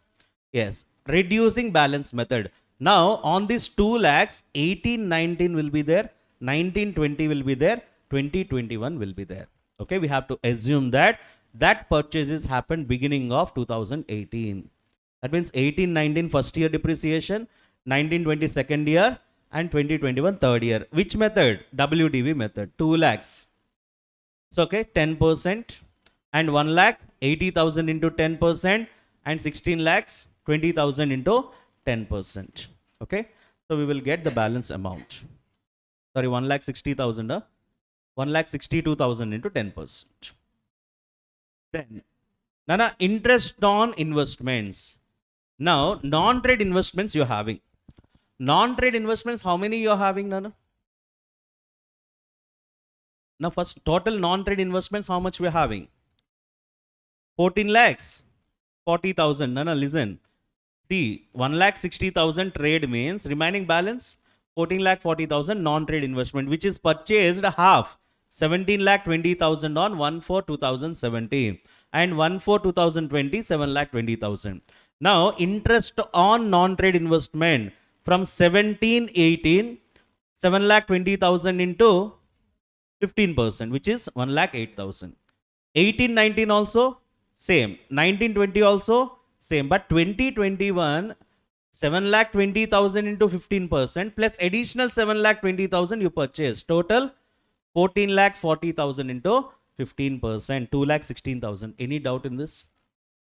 14,40,000. 14,40,000 non-trade investment you purchased in 2 lots. First lot you purchased when, Nana? 1/4/2017. That means interest will be calculated for 17/18, 18/19, 19/20, 20/21. And second lot you purchased when, Nana? 1/4/2020. That means only 2021 you will get interest. So here 1,80,000, 1,08,000, 1,08,000, 2,16,000 interest. So now interest on investment will reduce from the, because of this interest on investments, my profit increased earlier. Now I have to decrease. Completed. Next one, Anna. Last year stock is undervalued. How much is undervalued? Because of that, my profit will be adjusted. Nana, closing stock is undervalued, so that my profit will be undervalued. Now I have to, sorry, here, which stock, Nana, given?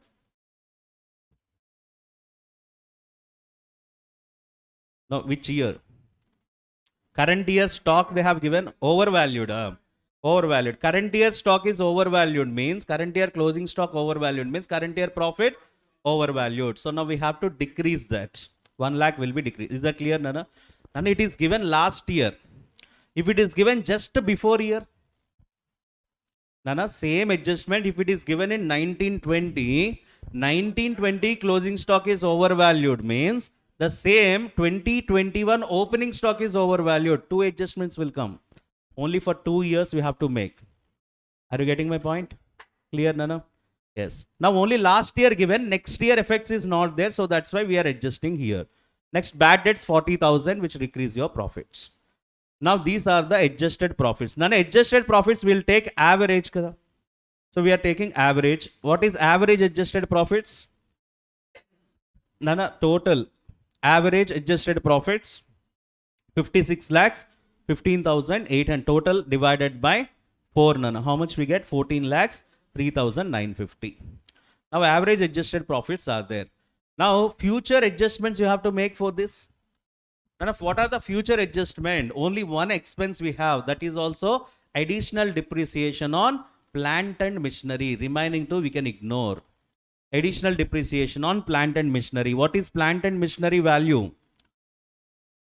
So you have considered already how much? And plant and machinery 22 lakhs. And how much? 20% is increased. So how much, Nana? Extra increase is how much? My increased portion how much, Nana? 4 lakh. Nana, plant and machinery book value how much? 22 lakhs into 20% is appreciated. How much it will be? 4 lakhs. 4 lakhs 40,000 extra land, extra plant and machinery I had. On that depreciation, how much I will calculate? How much, Nana? Once you check how much percentage of depreciation? 10% under reducing balance method. Reducing balance method. So we can take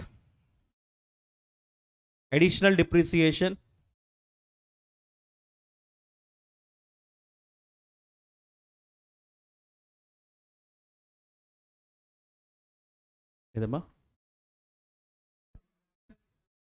Additional machinery we are having. See here 2 lakhs. Yeah. The notes I have given difference, I guess. So 2 lakhs minus, Nana, depreciation on this how much? 20, 18, 16,200. How much?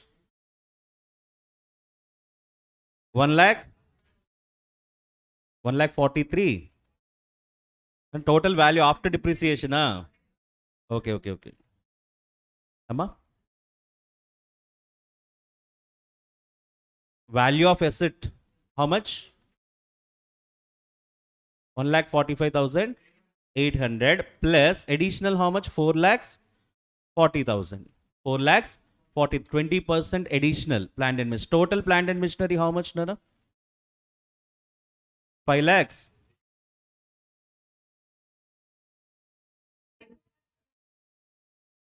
Now, what is the written down value of additional machinery? So on that depreciation will be next year depreciation calculate. 1 second. 4,40,000 we are having now into 10%. How much this is? 44,000. And additional depreciation on written down value of additional machinery how much? 1,45,800 into 10%, 14. But this is 44,000, ra. And written down value is how much? Next year written down value method, next year depreciation is how much?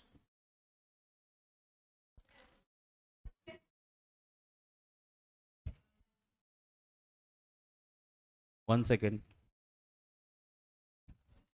And you have the note.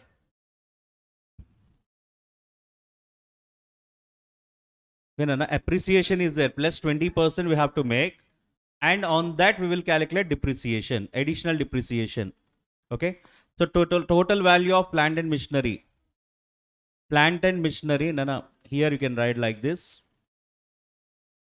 Old and new. Old plant and machinery is appreciated for 20%. How much it is? 4 lakhs? 4,40,000. That is additional depreciation. And new plant and machinery 1,45,800. Now this one also you have to add 20%, right? 20% current year value, Nana. How much it will be? 1,74,960. Okay. So then how much we are getting, Nana? On this we are getting 44,000. My additional depreciation calculate 44,000. In here we are getting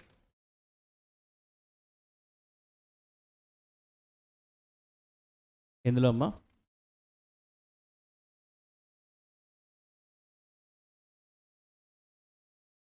అమ్మ revalued figure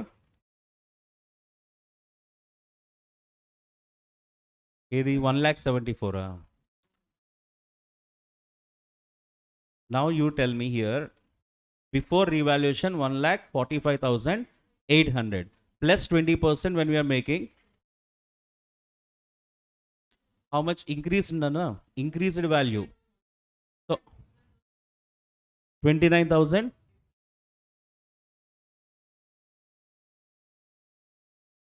29,160. Now you calculate both 10%. So that means both means here 4,40,000 plus 29,160. It will be 46,196. Now 44,000 plus into 10% means 2,916, which is 46,916. Then we will get what, Nana? Future maintainable profits 13,57,034 rupees. Am I clear?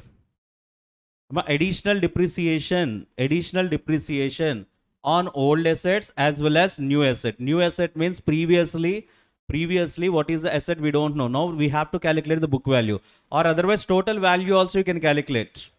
Okay, so what is the value here? 1,45,800 balance of old machinery. That means what is this? 2 lakhs minus 20,000, 18,000, 16,000 depreciation you made. What is the amount of machinery you had here? 1,45,800. Is corrected, Amma? 1,45,800. In that 20% is how much? 29,160. On that additional depreciation, we will calculate. So into, this is into 20% is equal to what is the value we are getting into 10%. Okay. So that is the value we are getting 2916. Additional, extra, this is the future one. Current year one already we adjusted. Current year one already we adjusted. Additional one now we are finding. Now total depreciation will be 46,196. 916. So 49,916. Now 13 lakh 57. This is correct only. 13 lakh 57,034 will be the future maintainable profits. Now you can know, Nana, future maintainable profits minus normal profit. Normal profit, how can you get? Nana, closing capital employed. Why we consider closing capital employed? So here taxation rate is also not given for us. Opening capital employed also not given. So we can go with closing capital employed into normal rate of return. Nana, we got normal profit here. Super profit formula FMP minus normal profit into number of years of purchase, only 2 years, we will get goodwill here. Now you got goodwill, Nana. They are asking intrinsic value method. Then what is the net assets formula? Capital employed plus goodwill plus non-trade investment. Capital employed, already I got 41,18,960. Then capital employed you calculated. In this question, how much we got? 41,18,960 plus goodwill, Nana. Recently valued goodwill 10,66,484 plus non-trade investment 14,40,000. This is the net assets. Net assets divided by number of equity shares, which is 3,22.08 is the intrinsic value per share. Okay. Same question, earnings method, if it is given, you can consider future maintainable profits after tax. So divided by paid up share capital, we will get expected return. Expected return by normal rate of return into paid up value per share. We will get value per share under earnings capitalization method. Just like previous question. Okay, so this is one of the thing. Anna, these formulas already what is there, just you go through that. If you understand the concept, not an issue. And we are having one more question, Anna. Based on that, before going to discounted cash flows, we are having problem number 6. Nana, if you remember, when we are having partly paid up share, how to value the partly paid up share value? Okay. 2 methods I told you here. One method is notional call. Another method is 1 rupee 1 share. 1 rupee 1 share. So based on that, we will do the things. So now when it comes under partly paid up shares, listen carefully. Problem number 6. So balance sheet they have given. And here share capital, different classes of shares we are having. One is 100 lakhs equity shares of 10 rupees each fully paid up. 60 lakhs equity shares of 10 rupees each, 8 rupees paid up. 8 rupees paid up means it is partly paid up share. Next share, 50 lakhs equity shares of 5 each fully paid up. 5 rupees only share, 5 rupees fully paid up. So here 3 denominations we are having, 3 types of shares we are having. We have to calculate the value per share for all the 3 categories. Now reserves and surplus, secured loans. Now you tell me, Nana, these are the outside liabilities. Secured loans, current liabilities and provisions. These are the outside liabilities. So now we are having assets, goodwill at cost given, other fixed assets, current assets, loans and advances. Now you are about to require here to calculate for each one of the 3 categories of equity shares as mentioned. What is the question they are asking? Intrinsic value on the basis on book value of net assets. They have to consider based on book value of the net assets. Question given book value means we have to consider the book value. Intrinsic value. Now you tell me, Nana. So while you are calculating value per share, you have to consider all the assets. Yes, goodwill also we have to consider. Yes, so here goodwill at cost given plus other fixed assets, current assets, loans and advances. Minus outside liabilities, we will get, Nana, any preference shares are there here? No, then entire net assets belongs to equity shareholders. Up to this common, Nana. Okay. Now, we want to know all the shares are fully paid up. All the shares are fully paid up? No. In that consideration, we have to assume that if it is all shares are fully paid up, then we can easy to value the share. Okay. For our valuation of shares, can we call all that partly paid up shareholders?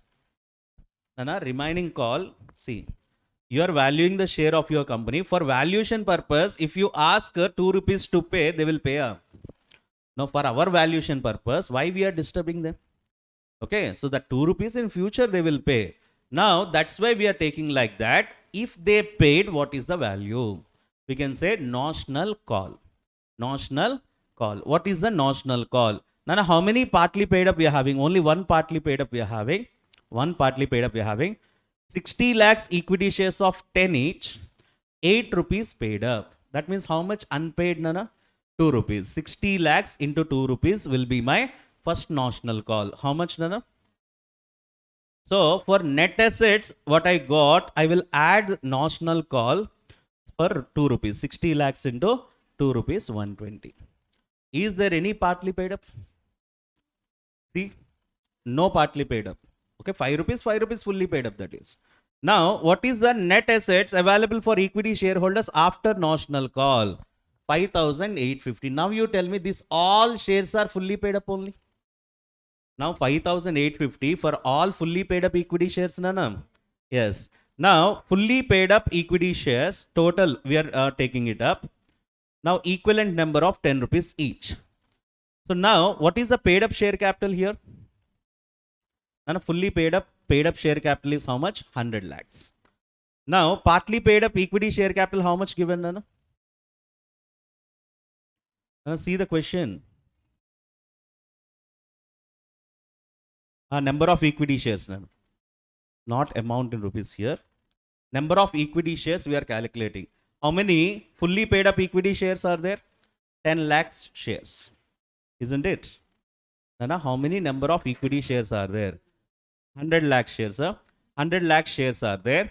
Next, how many partly paid up shares are there, Nana? 60. Now, because of notional call, they are also we considering as fully paid up. 10 rupees fully paid up. Next, 5 rupees fully paid up. How many are there, Nana? 50 lakhs. In order to make 10 rupees fully paid up, 10 rupees fully paid up, how much into 10 is equal to 250?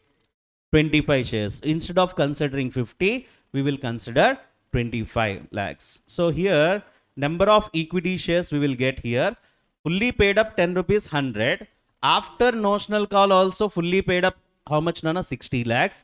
Now fully paid up 5 rupees share. In order to make 10 rupees share, how many number of shares will be counted? 25 lakhs. So total number of shares how much, Nana? 185 lakhs. Now can I say I have 185 lakhs equity shares of 10 rupees each? All are 10 rupees each. So now we can say, now 10 rupees shares I am having 185 lakhs. Now for 10 rupees only, what is the net assets I am having? 5,850. So 5,850 lakhs divided by number of equity shares, we will get 31.62. This is the value per share for 10 rupees fully paid up. For 10 rupees fully paid up. For 10 rupees fully paid up shares, 31.62. But what is the value for partly paid up 8 rupees? Now how much you added? 2 rupees. Now you have to deduct 31.62 minus 2 rupees. If you want 5 rupees minus 5, no, very, very important. That is 5 rupees paid up value share. So are you getting my point, Nana? So here, same question if it is given 7 rupees paid up minus 3 we will do.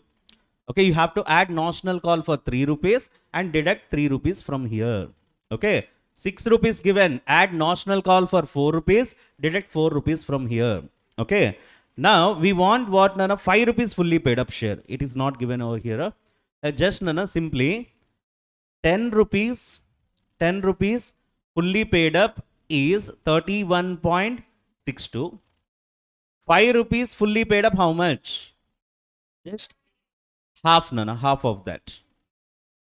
How much, Nana? 15.81. Actually, this answer belongs to, okay, 5 rupees share. Value for 5 rupees each. Fully paid up share value this is. And value for 10 rupees, 8 rupees partly paid up how much, Nana? 29.62. 2 rupees only we have to deduct. Okay, so 3 category values we have make. Next one, Nana, dividend approach. Under dividend approach, how we have to make this? See, first we will find out based on dividend yield. Then a formula under dividend approach, expected rate of dividend divided by normal rate of dividend into paid up value per share. Then a normal rate of dividend is not given in the question, then we can consider normal rate of return. Normal rate of return we can consider. So, what is the second one they're asking here? Then a point number B, value per share on the basis of dividend yield. Normal rate of dividend in the similar industry is 12%. Normal rate of dividend is 12%, where K Limited is paying 15% dividend from last 4 years and expected to pay 15% in next 4 years also, next few years also. That means here industry dividend rate is 12%. My company is giving how much, Nana? 15%. Based on that, we can make the value, Nana. Expected rate how much? 15. Divided by normal rate how much? 12. Partly paid. So paid up share. Fully paid up means into 10 we are doing. Okay. 8 rupees paid up means into 8 we are doing. 5 rupees means into 5 we are doing. So we will get the shares over like this. Okay. 12.5. Value per share fully paid up is 12.5. Partly paid up 8 rupees is 10 rupees per share. And 5 rupees is 16.5. All the things given directly in the question. Okay.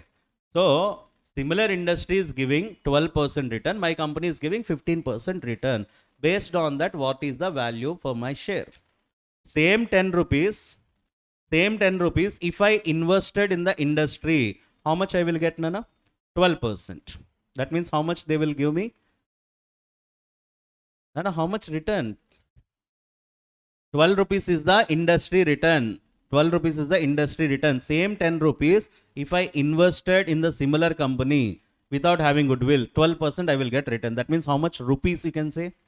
1.2 rupees. But my company is giving how much, Nana? 1.5 rupees. 1.5 rupees. 15% it is giving. Okay. Based on that value, in order to earn 15 rupees, 1.5 rupees, the same company, how much value would be the share? Okay. Or otherwise, simply we can say, my company is giving 15% return, your company is giving 12% return. In order to match the things, for example, 100 rupees, example, share is 100 rupees. My company is giving how much? 15%. That means how much? 15 rupees. If share is 100, similar company is giving how much? 12%, which is 12 rupees. 12 rupees. My company, if you give 100 rupees, I will give you 15 rupees. Similar industry, if you give 100, they will give only 12 rupees. If similar company wants to give 15 rupees, how much should be the value? That is the value per share. That is the value per share. Similar company wants to give 15 rupees, then what would be the value per? What is the value is required for them? Okay, how much? How much into 12% is equal to 15? How much into 12% is equal to 15? That is the value of my share. Are you getting my point, Nana? Okay. Similar industry, 12% return they are giving. How much into 12% is equal to my profit or my return? So accordingly, we will calculate this. Okay. So next one. Only 2 methods. The third one, what they asked, Nana, see. And in rupees, this is given. Value per share on the basis of EPS. Based on EPS. For the year ending 31st March 2020, company earned 1740 lakhs profit after tax. So which is can be considered as normal for the company. That is very normal for the company, 1740 lakhs. Average EPS of fully paid up share is 10. EPS is how much, Nana? For 10 rupees share is 1.8 rupees. 10 rupees if you put, they are giving how much, Nana? 1.8. This time rupees they have given. 10 rupees if you put, in normal industry they will give you 1.8 rupees. My company is giving how much? Nana, my company earnings how much? 1740 lakhs. You can go through third one. This 1740 lakhs will be shared by how many shares? Man, the question it is given now.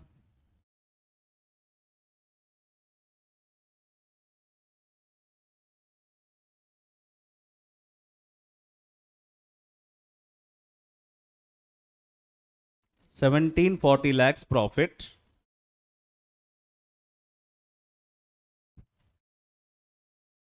And total paid up share capital not given. Amma? Total paid up share capital. Yes, you can take 1000 plus 480 plus 250. Total 1 rupee 1 share concept they went. Okay. Now total paid up share capital how much, Nana? 1730. Now you tell me, if 1 rupee is 1 share, how many number of shares are there? 1730 lakhs shares we are having. Nana, 1730 lakhs shares we are having, isn't it? Amma, clearly I am telling you, they are going with 1 rupee 1 share. Now you tell me total paid up share capital how much? 1000 plus 450, 480 plus 250, 1730. 1730 lakhs paid up share capital means if 1 rupee 1 share means how many number of shares are there? 1730 lakhs shares are there. How much profit they got? 1740 lakhs profit they got. 1740 rupees profit. 1740 lakhs rupees profit they got. Now you tell me how much per share? How much per share, Nana? Nana, are you getting my point? You have profit 1740 lakhs. Okay. So now we are calculating total paid up share capital. Each share capital 1 rupee 1 share. 1 rupee 1 share means how many number of shares you are having, Nana? 1730 lakhs shares you are having into 1 rupee each. Into 1 rupee each. Are you getting my point? Nana, paid up share capital, why we have taken understood? Nana, two concepts we are having. One is notional call concept. Second one is 1 rupee 1 share. Total paid up share capital how much? If you take it for 1 rupee 1 share, so then you can multiply. If you want 8 rupee share into 8. If you want 3 rupee share into 3. Are you getting my point? So 1 rupee share, which is nothing but 1730 lakhs shares. That means 1740 profit is shared by 1730 lakh shares. Per share how much we are getting? Which is 1.005 is the 1 rupee share capital earning.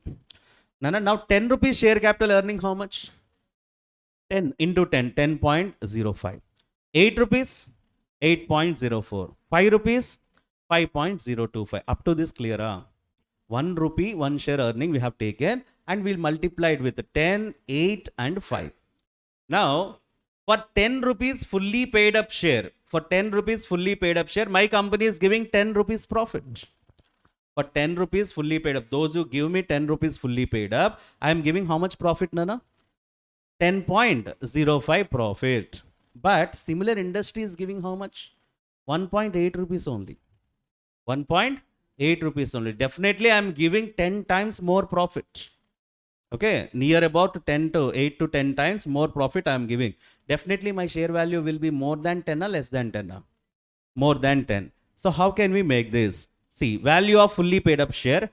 Nana, 10 rupees share, my company is giving how much? 10.05. Outside company is giving 1.8 into paid up value per share. So that means my company should be, my share value should be 55.83, which is not 10 rupees, more than 10 rupees. Now you tell me here, 55.83 is my share. 55.83 is my share into 18% you can calculate, Nana.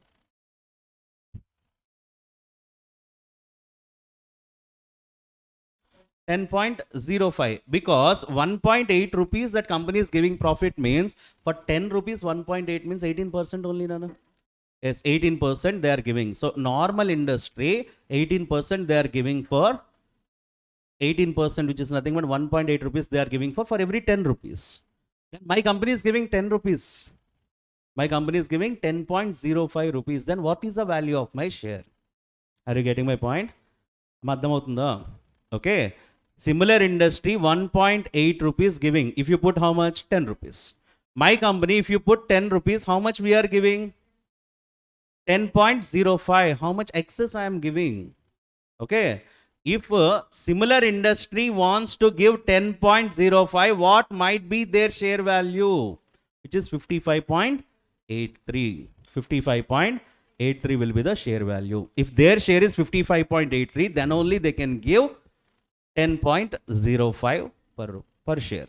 Okay, so like that we are valuing the share, Nana. 8 rupees you want, 8 rupees value, Nana. 8 rupees partly paid up, how much is the giving? 8.04.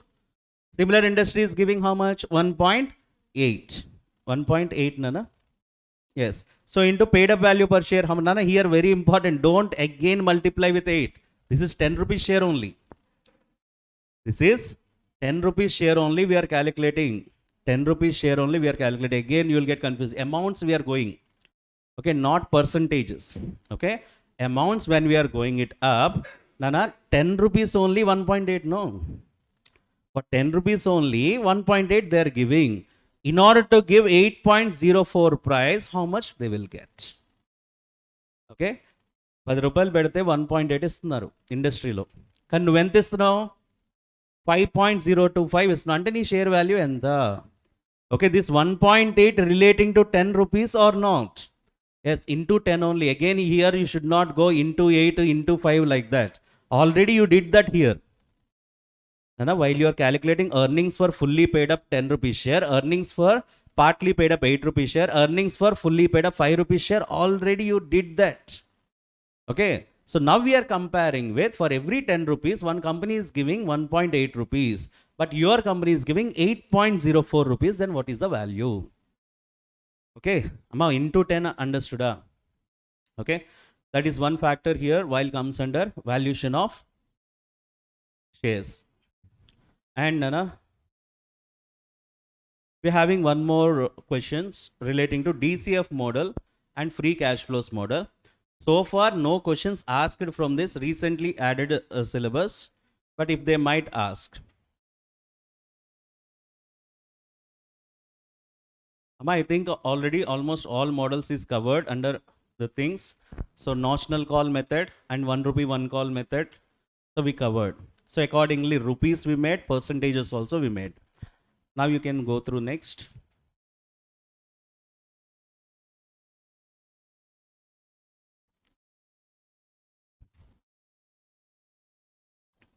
One small problem we are having here that we will discuss. Nana, listen. So based on cash flows, you can value the share. Nana, based on net assets, we are valuing the share. Based on earnings, under earnings, we are taking dividend, we are taking values of the shares.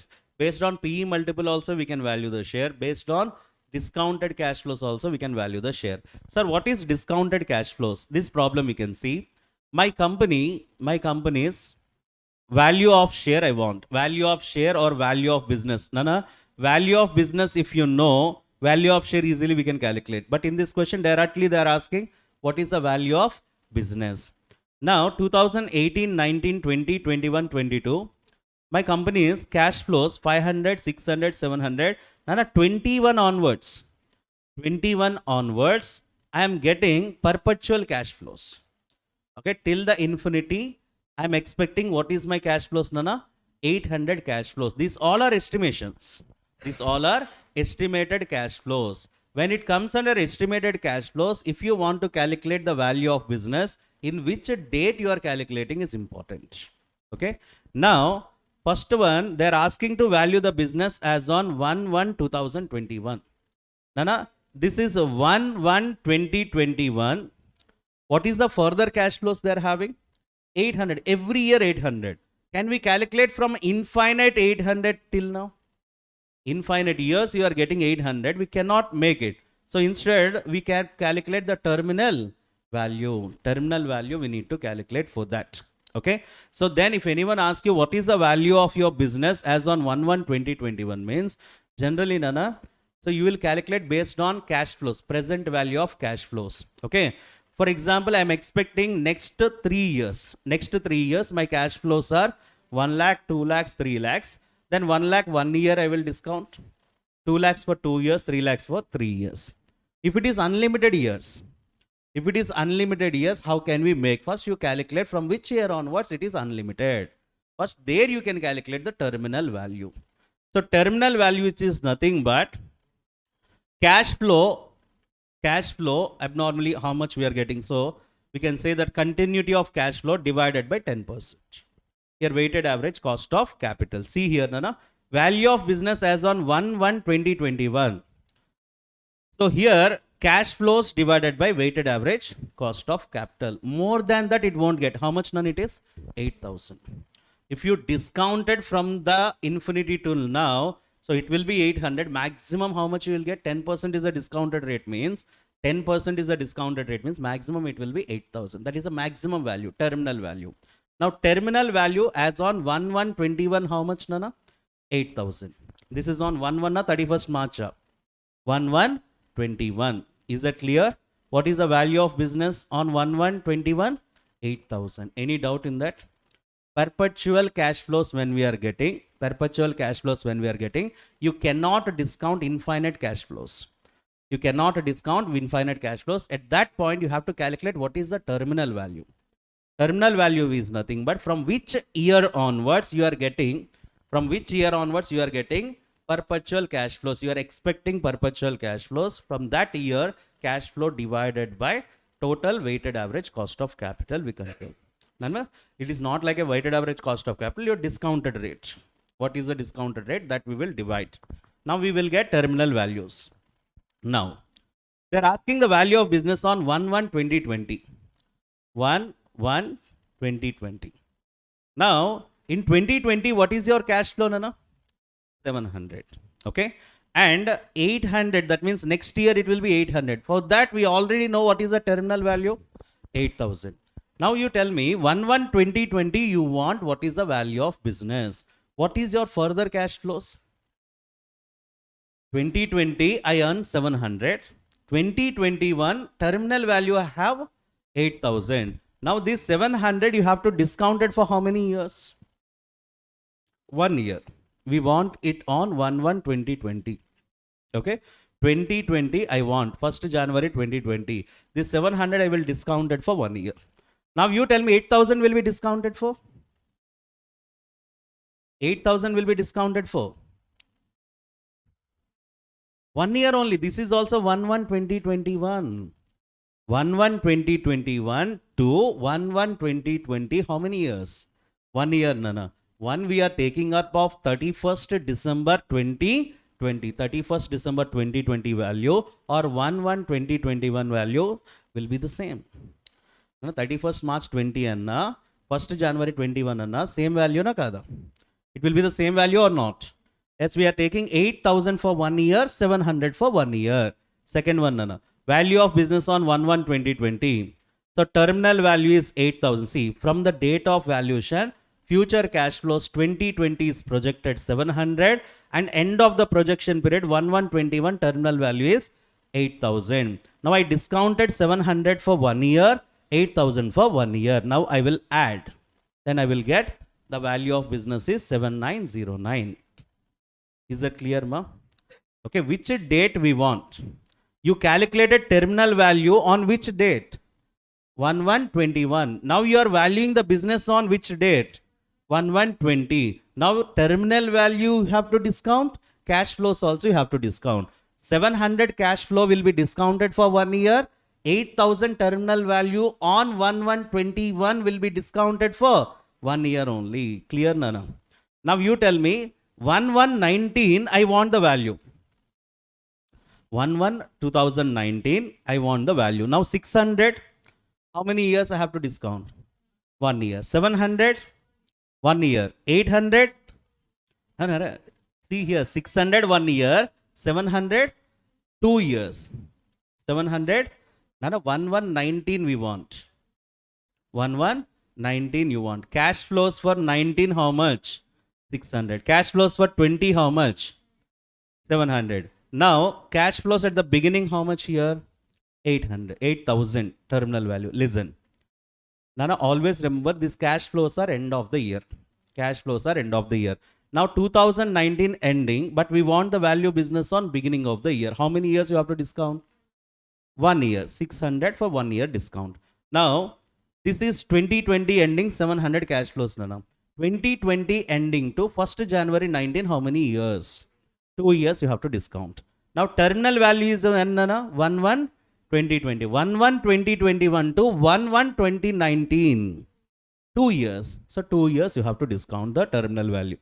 Now we are getting here 600 for 1 year, 700 for 2 years, 8,000 for 3 years will get value of business.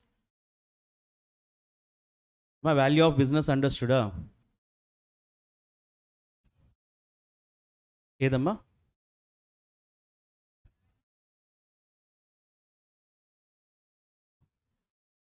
2 years చేయాలి అప్పుడు 7910 okay you can make it 1 year already you can make it okay but presentation is like present value of future cash flows. Present value of future cash flows. In the first step, we find out the terminal value as on 1st January 2020. From second step onwards, we are calculating cash flows plus terminal value. Present value of cash flows plus present value of terminal value. And third step also present value of cash flows plus present value of terminal value. Like that, which year, how many years you want, accordingly we have to make. This is the problem which is given in your study mat. Okay. And Nana, last we are having price earning valuation. Once you check it, compute the value of share. Nana, this formula you know under business valuation. Nana, PE ratio formula. MPS by EPS. MPS we want. PE multiple into EPS. Nana, EPS given, PE multiple given. Can we calculate what is the value per share? 2.5 into 8, which is 20 rupees, which is 20 rupees. So when we are checking like earnings, for every 1 rupee earnings, so which is nothing but 8 rupees that we are having, simply here we can say for every 1 rupee price, 8 rupees earnings that we are having. Okay, in such conditions, if 2.5 is the thing, so what is the value of that share? Is that clear, Nana? 8 rupees pedte 1 rupee earning ostundi. If you put 8 rupees, you are getting 1 rupee earning. In order to get 2.5 rupees earning, how much amount you have to keep? Which is 20 rupees. Indirectly, we can say PE multiple under earnings ratio. Are you getting my point? For 8 rupees, 1 rupee you earn. If you want to earn 2.5 rupees, how much amount will be the price? That is 20. Or otherwise, we have the formula. Okay, PE is equal to MPS by EPS. MPS is equal to PE into EPS. Okay, so last thing we are having, Nana, free cash flows to the firm, free cash flows to the equity.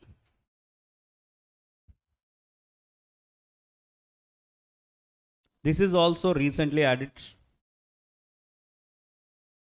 And this one already you know, and methods and approaches in business valuation. See here, general statement of profit and loss account. Sales minus variable cost, we get contribution. Less fixed cost, we will get what, Nana? EBIT. This earnings before interest and tax. From this, interest you are giving to the debenture holders. Generally, interest on debentures or interest on loans or whatever. Next, tax you are paying to whom, Nana? Government. Tax you are paying to the government. And less preference dividend you are giving to preference shareholders. After that, whatever the earnings is there, it belongs to equity shareholders. Equity shareholders. Now, based on this statement, debenture holders, government, preference shareholders, all are outsiders, Nana? All are outsiders. Now, when we want to know free cash flows, do you know already cash flow statement? Cash flow statement under operating activities when we are finding, so we are adjusting working capital adjustments.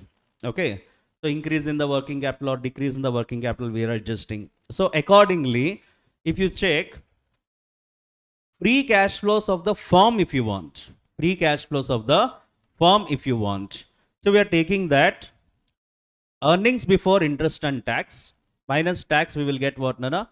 Net operating profit after tax, no PAT. And for this no PAT, same what you did in the cash flow statement, add non-cash expenses. Add non-cash expense. Listen very carefully. We want cash flows.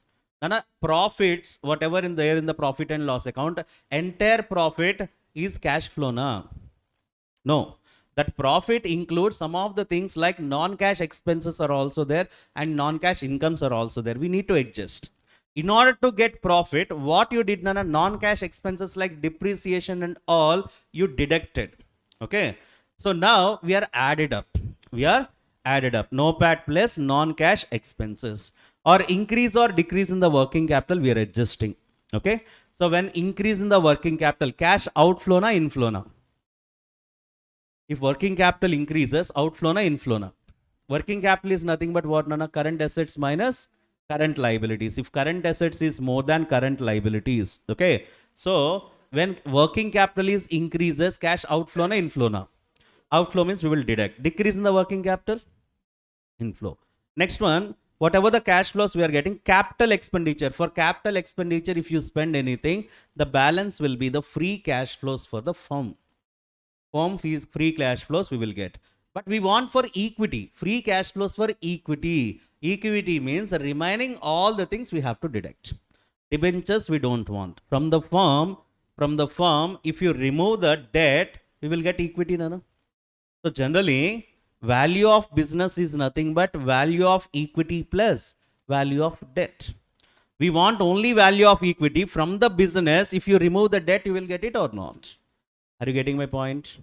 Value of business is nothing but equity plus debt. If you want equity only from the business, if you remove the debt, you will get it or not. Next, free cash flows of equity we are finding. While you are finding the equity from the firm means all people will be there in the firm. Now only equity shareholders we want. Remaining all things we have to deduct. Okay. From EBIT, interest on debentures we will deduct. Okay. Next we will get EBT minus tax. We are getting profit after tax. Less preference dividend earnings available for equity shareholders. Now you did debenture holders out and government out here, and preference shareholders out. Remaining all belongs to none equity shareholders. Now you add non-cash expenses. Then free cash flows only for equity we will get. Increase or decrease in the working capital working capital requirement. And if any capital expenditure is there, outflow is there, so you will deduct. Now if any new issue of debentures are there, it will increase the cash flow, na? Yes, it will increase the cash flow. If any redemption of preference shares are there, outflow na? Yes, we will deduct. So then we will get free cash flows available for equity. Free cash flows available for equity. Now, in a fast note, we will see this question. Only one question given in your study mat. That is also wrong. So here we are having EBIT 700 lakhs, depreciation given, capital expenditure given, interest given, increase in non-cash working capital. When we are doing the working capital, cash we are not including, cash flow statement only we are doing now. So non-cash working capital or normal working capital is one and the same. Cash we are not including in the current assets. Debt capital we had, tax rate 25%, weighted average cost of capital. How do you get weighted average cost of capital? Cost of equity, cost of debt and cost of preference with weights. So next we are having number of equity shares 50 lakhs, cost of equity 12.5%. Now they are asking first NOPAT. EBIT given EBIT into 1 minus tax rate, we will get net operating profit after tax.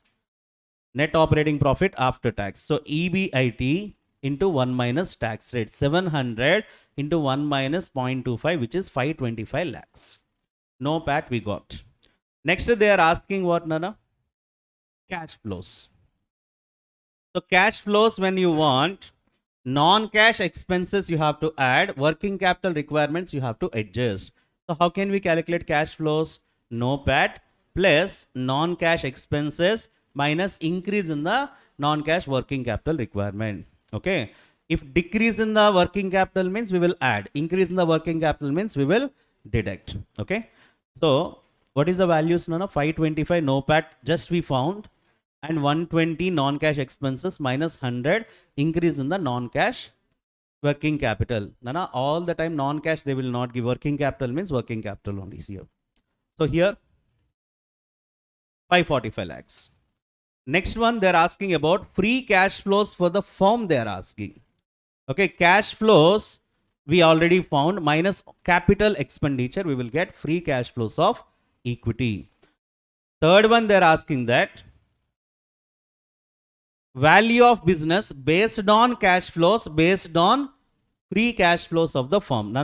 Cash flows in the second step you found. Third step, free cash flows of the firm you found. Now value of business you want. Now value of business formula. No. So here cash flows based on cash flows means cash flows divided by weighted average cost of capital overall. Then what is your business? 5450 lakhs. Based on free cash flows of the firm, already FCFF we found, Nana. How much? Nana, this is FCFF, Nana. Firm we are writing, not equity. So how much? 365 lakhs divided by 10%, 3650 lakhs. Next one they are asking, Nana, here also value of business with the growth rate, which is nothing but overall cost of capital minus growth rate we are considering. Weighted average cost of capital minus growth rate. What is the formula?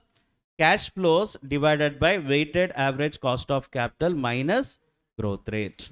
Now this formula how you get, you understand? Cost of capital. So when we are doing the cost of capital, we are having, so either cash flow will be the dividend approach. So dividend by market price plus G is equal to KE. Okay. So when we are taking it up, market price, Nana, KE minus G is equal to dividend by market price. We want market price. Dividend by KE minus G. The same pattern, Nana. The same pattern. With the growth, if you want, weighted average cost of capital minus growth rate. Okay. Now cash flows we know, free cash flows also we know. Instead of dividing with weighted average cost of capital, how much given? 10% minus growth, how much, Nana? 5%. So we'll get 5%. So exactly we will get double, Nana. 5450 into 2 and 3650 into 2 because divided by 5% now. Divided by 5%. Now next is important, sixth one. So value of the share based on FCFF when growth rate is 5%. Nana, FCFF already we found already. Okay. With the growth rate, how much given? 5%. Now they are asking value per share. This is value of business. Now value of business and value per share. Okay, what is the difference? Value of business is equal to value of equity plus value of debt. Now value of equity share if you want. Value of equity if you want. Value of business minus value of debt. Now first you find out what is value of equity. So here value of business is equal to value of equity and debt. Equity is equal to value of business minus debt. 7,300 already we found with growth. Minus 3,000 debt is given in the question. How much, Nana? 4,300 lakhs. This is value of equity per share if you want divided by number of shares. 50 lakh shares, 86 rupees per share. Okay. And last count, seventh one, Nana. Now they are asking value per share based on FCFE. Okay. Free cash flows of equity they are asking, not firm, when constant growth rate is 5%. Now here in the seventh one, we need to find out, now what is the thing in order to get equity from the firm? So we have to deduct interest related factors, preference dividend related factors, tax related factors. So now FCFF minus interest. Interest always after tax or before tax? We have to consider here after tax, interest after tax. If any new debt issued, cash flows will increase. If any redemption of debentures, cash flows will decrease. Now 360 already free cash flow of the firm we got minus interest, Nana. Interest given 60 interest given. 60 into tax how much, Nana? 25%. 1 minus 25%. Okay, so which will be 320. There is no new debt issued or redemption of debentures. Okay, so then we will get what, Nana? Free cash flow of equity we got. So they are asking about value of equity based on free cash flow of equity divided by, now it is important, we should not go with the weighted average cost of capital. Weighted average cost of capital, you will go only for firm basics. Okay, but in free cash flow of equity, you deducted the debt, you deducted the preference. Only KE is required. KE how much given in the question? 12.5 minus 5. We'll get 4 to 67. So based on that, what is the value per share divided by number of shares? We will get value per share. Okay, so that is the valuation of goodwill and valuation of shares. Okay, so next we will start business combination. Okay, I think Nana, why we discuss this much time under the leases compulsory question, and also valuation of shares, valuation of goodwill also compulsory, we have the question. Now under the business combination, most importantly, we will discuss relating to the adjustments, what they are asking, and also they're asking two types of questions here, different forms of business combination, like a business combination achieved in stages, if any pre-existing relationships are there, so then how to do all the things. So entire problems, stepwise we will go. Each model, one problem. Each model, one problem we can go. So accounting for business combination. So under the business combination only, we covered internal reconstruction also, Nana. Compulsory internal reconstruction they're asking from last 3 attempts. Okay, every attempt internal reconstruction they're asking. So I included internal reconstruction part also in the business combination only. Okay, so Nana, amalgamation. Amalgamation directly they won't ask. From 103 business combination only they will give you. If they want to give you under pooling of interest method, they have a concept called common control. So that there will go. And a business combination and restructuring. What is the objective? Here under the business combination, first and foremost thing, business combination is amalgamation is one and the same almost. So we can say when two companies are merged together, or one company is acquired another company, one company is acquired another company, how to do the accounting? How to do the accounting? Either you purchased all the assets, either you purchased all the net assets of the company, or you purchased only controlling stake, more than 50% of stakes. How to do accounting? And most probably here we need to understand. So when X Limited invested in Y Limited more than 50% stakes, more than 50% stakes. Now who is the acquirer? No? Acquirer is X Limited, acquiree is Y Limited. Now acquirer have to prepare two financial statements. One is separate financial statement, consolidated financial statements. Now separate financial statement means only details of X Limited will be there. While they are doing consolidated financial statement, at 2 levels they will prepare CFS. One at the date of acquisition, at the date of acquisition, at the end of financial year, at the end of financial year. Now what consolidated financial statements you are preparing on the date of acquisition? So we are having Ind AS 103 is come into play. Ind AS 103 will be applicable only when we are doing the consolidation on the date of acquisition.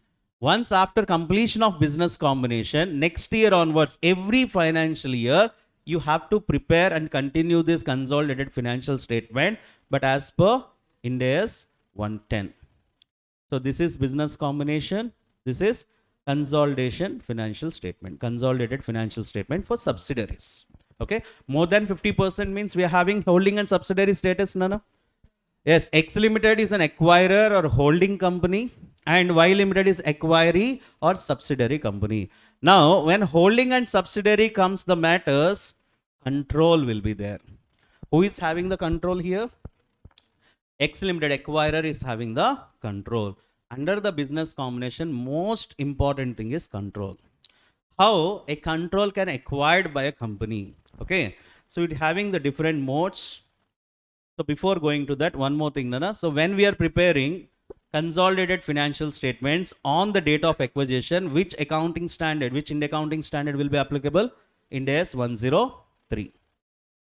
So 103 will be applicable. Now here we can see what is the objective. Generally, what is the relevance, reliability and comparability of information when you are preparing the financial statements under business combination? If you acquire another company, in order to prepare financial statement, what are the important disclosures and requirements? This standard will tell you. Okay. Now it recognizes and measures in the financial statement and it recognizes and measures the goodwill acquired from business combination. What is goodwill acquired from business combination? When you purchased another company, for giving extra amount. Okay, for example, that another company, when you are acquiring, okay, actual worth of that company is 100 lakhs, but you are paying 150 lakhs. That extra 50 lakhs you are paying for goodwill. So that we can call it as goodwill acquired from business combination. And disclosures relating to that particular statement will comes under this standard. It applies to transaction and event that meets the definition of business combination. Whenever the business combination error comes, this standard will applicable. And for which it is not applicable. Nana 103 is not applicable for joint arrangements in the financial statements of joint arrangement itself. For joint arrangement, we having a different standard. Ind AS 111. Ind AS 111 joint arrangements, we having separate standard. Now, the acquisition of asset or group of asset does not constitute a business. Nana, you are acquiring asset of another company or group of assets of another company, and it is not considered as you are acquiring the business of another company. If there is no business combination. Okay, asset acquisition, Ind AS 103 will not applicable, but Ind AS 103 will give you guidance how to do asset acquisition. Now, accounting of business combination under common control. And a common control Ind AS 103 will not applicable, but for that they have given one appendix C under business combination Ind AS 103 for common control transaction. What to do? Sir, what is common control? What is demerger? We will discuss on the way. So next one, the requirements of this standard not applicable for acquisition by an investment entity as defined under Ind AS 110. So for investment entities doing the things, an investment company, major business is purchasing of investment, selling of investments. So in that journey, that investment company might purchase more than 50% stake sometimes. Okay, it doesn't mean that that investment company purchased that stakes for control. Okay, it is not purchased that stakes for control. Why investment company will purchase the stakes? To sell it for higher profits.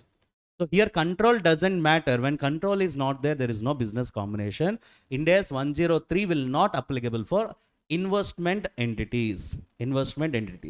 Now one investment entity acquired another investment entity, then business combination will apply. Are you getting my point, Nana? My company is an investment entity. Investment entity nature is what? Purchasing of investment, selling of investment. In that journey, sometimes investment company hold 50% stakes of another company. Okay, so but here they invested for control. No, in that case, no business combination. Now my company is investment company, your company also investment company. I acquired you. Then it will be considered for controlling only. So we can say then business combination will applicable. Now business combination, majorly we can say that a company acquires the control over the business of another company. One company is acquiring what, Nana? One company acquires control over the business of another company. I got a control over the business of another company.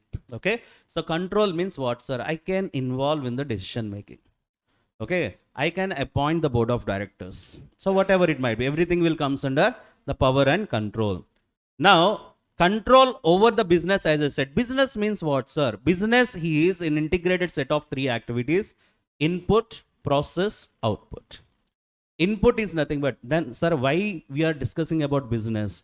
They will ask you in a question like that in the multiple choice also. They will give you one case study and they're asking whether this situation contains a business or not. Whether it is a business or not. So input, processes, output. So business means compulsory there should be some resources, which is nothing but assets. Why these assets are required to generate output? Now assets are there. How to use the assets also you should know, Nana. That knowledge we should know. Yes, that will be the process. Technical know-how that can be used the assets to generate output. What technical know-how? What is the knowledge you have? Okay, to generate output from using that assets. Now, what is output? It is a revenue using by input and processes. What is the output you are generating. These three are there, then only we can say it is a business. When input, processes, output, these three are there, then only we can say it is business. Not exclusively all the three is there, then only it will be a business. Okay. So here sometimes this three is not there, but also there is a business. Okay. But 99% of cases, business constitute input, process, and output. It is an integrated set of three activities. Now, how can you get a control? If you hold more than 50% of stakes, you will get control. Or as per the agreement, I am not having 50% of stakes, but I am having a power to appoint board of directors of another company. The power to appoint, compose or constitute the board of directors of another entity, then also we can say you are having a control. And control can be acquired having a power to direct the relevant activities of the company. Revenue generating activities you are involving in that company. You are having power to direct the revenue generating activities of the company. Then also we can say you have control. So control can be acquired in three ways. More than 50% stakes. If not, power to direct the board of directors or power to direct the relevant activities of the business. Is that clear, Nana? Yes. So note, control can be acquired by acquiring net assets of the company. So entire net assets, if you purchased also, you will get a control. 100% assets if you purchase, then also you will get a control. 100% assets when you purchase, the other company will close, Nana. If another company will close, again you have to prepare any consolidated financial statement. No, only SFS is enough. That is the point. Next, accounting for business combination. Nana, here itself, okay, I'm not giving you each and every problem for that. Here itself, you need to understand if the questions are coming out of this, how can we solve it? So accounting for business combination, identification of acquirer. Acquirer means legal acquirer, accounting acquirer. Legal acquirer, accounting acquirer. First step of business combination is you have to identify the acquirer. Who is acquirer? Sir, X Limited purchased Y Limited. Then X Limited is acquirer. No, he is a legal acquirer. Legally, he is the acquirer. But we want who is the accounting acquirer. Accounting acquirer. Okay, sir, legal acquirer and accounting acquirer, what is the difference? Now, one company acquired by another company. So, we can say legal acquirer, legal acquiree. X Limited holds Y Limited more than 50% stakes. X Limited is acquirer, Y Limited is acquiree. These are legal acquirer and legal acquiree. But some cases, legal acquiree will be the accounting acquirer. Example like reverse acquisition. When we are having reverse acquisition, under reverse acquisition, acquiree will become the acquirer. So accounting acquirer is important for us. Identification of acquirer means in whose books you are doing the accounting. Okay. So that is the point. Identification of acquirer. Next one, determining the acquisition date. What is the date of acquisition? In which date you are acquiring the control of the business of another entity? That date will be generally the acquisition date. Acquisition date means what, Nana? In which date you got the control. Now, if any court trials are there, you purchased the business combination, for example, like Nana, simply, I purchased 50% stakes of another entity, 60% stakes of another entity. Likewise, some other person also purchased 60% stakes of another entity. Okay. Now, who is having the control? Now, we both went to the court. Okay, we both went to the court. That fellow sold his shares to me and that fellow also, another fellow also. In that case, we have to wait for court judgment. Okay. So, in that case, in which date the court is given the approval, the government is giving the approval, that approval date will be considered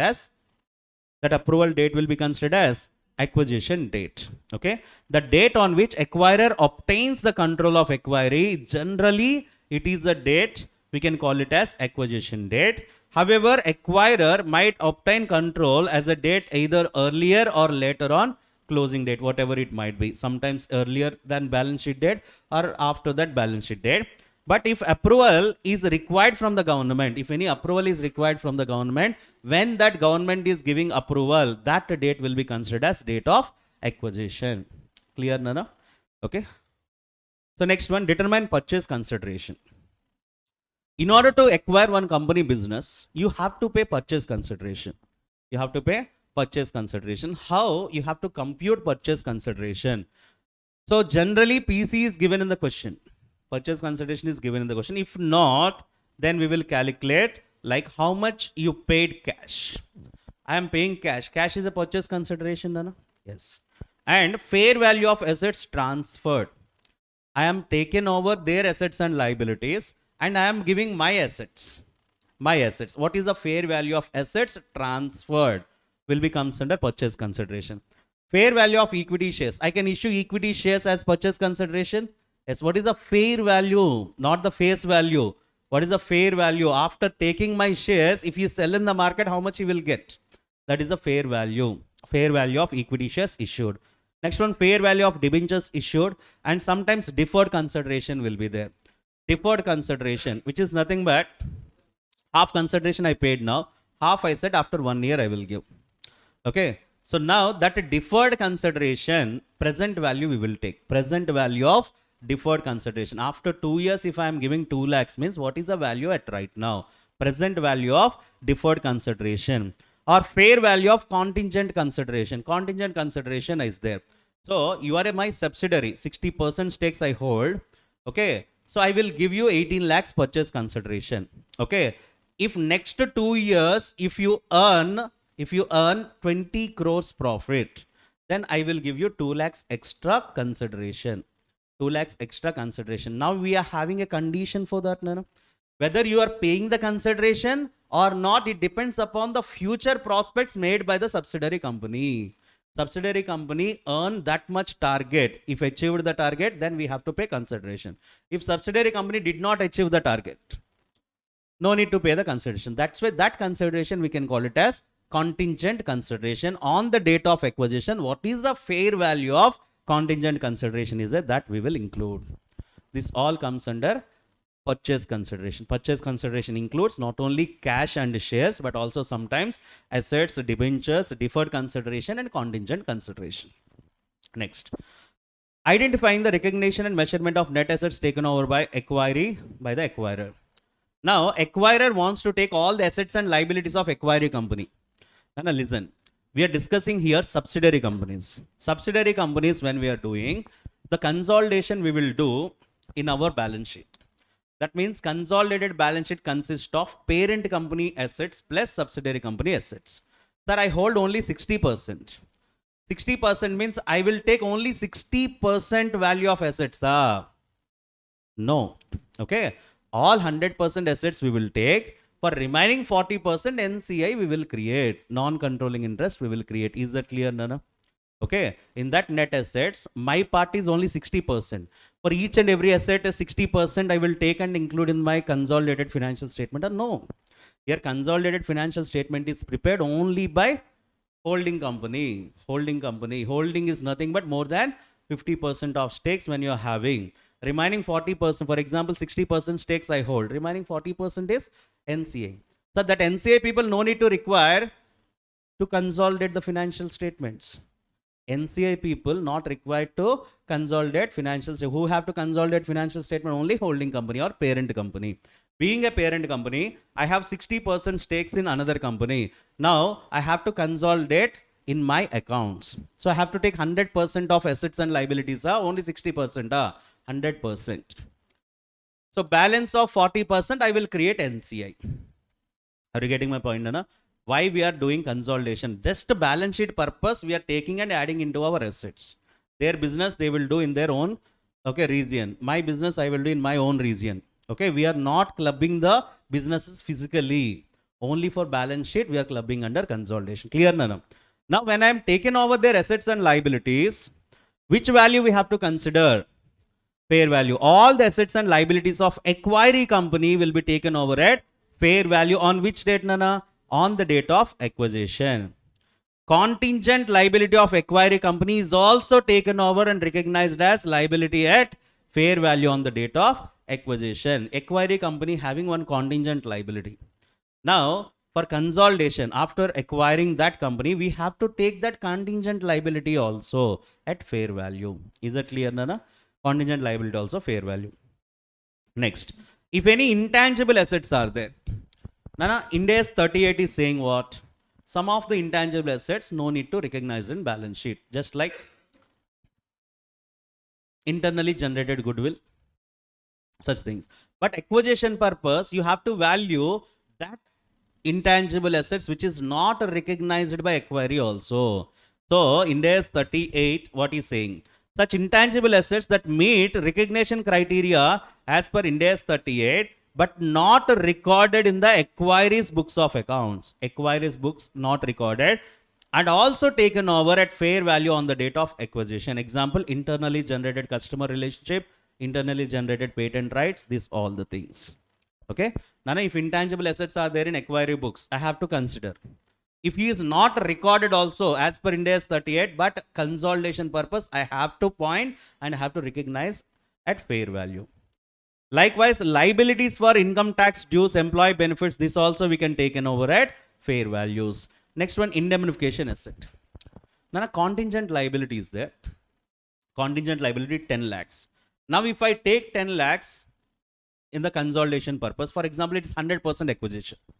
100% acquisition, acquiring company contingent liability, who have to recognize? Acquirer have to recognize.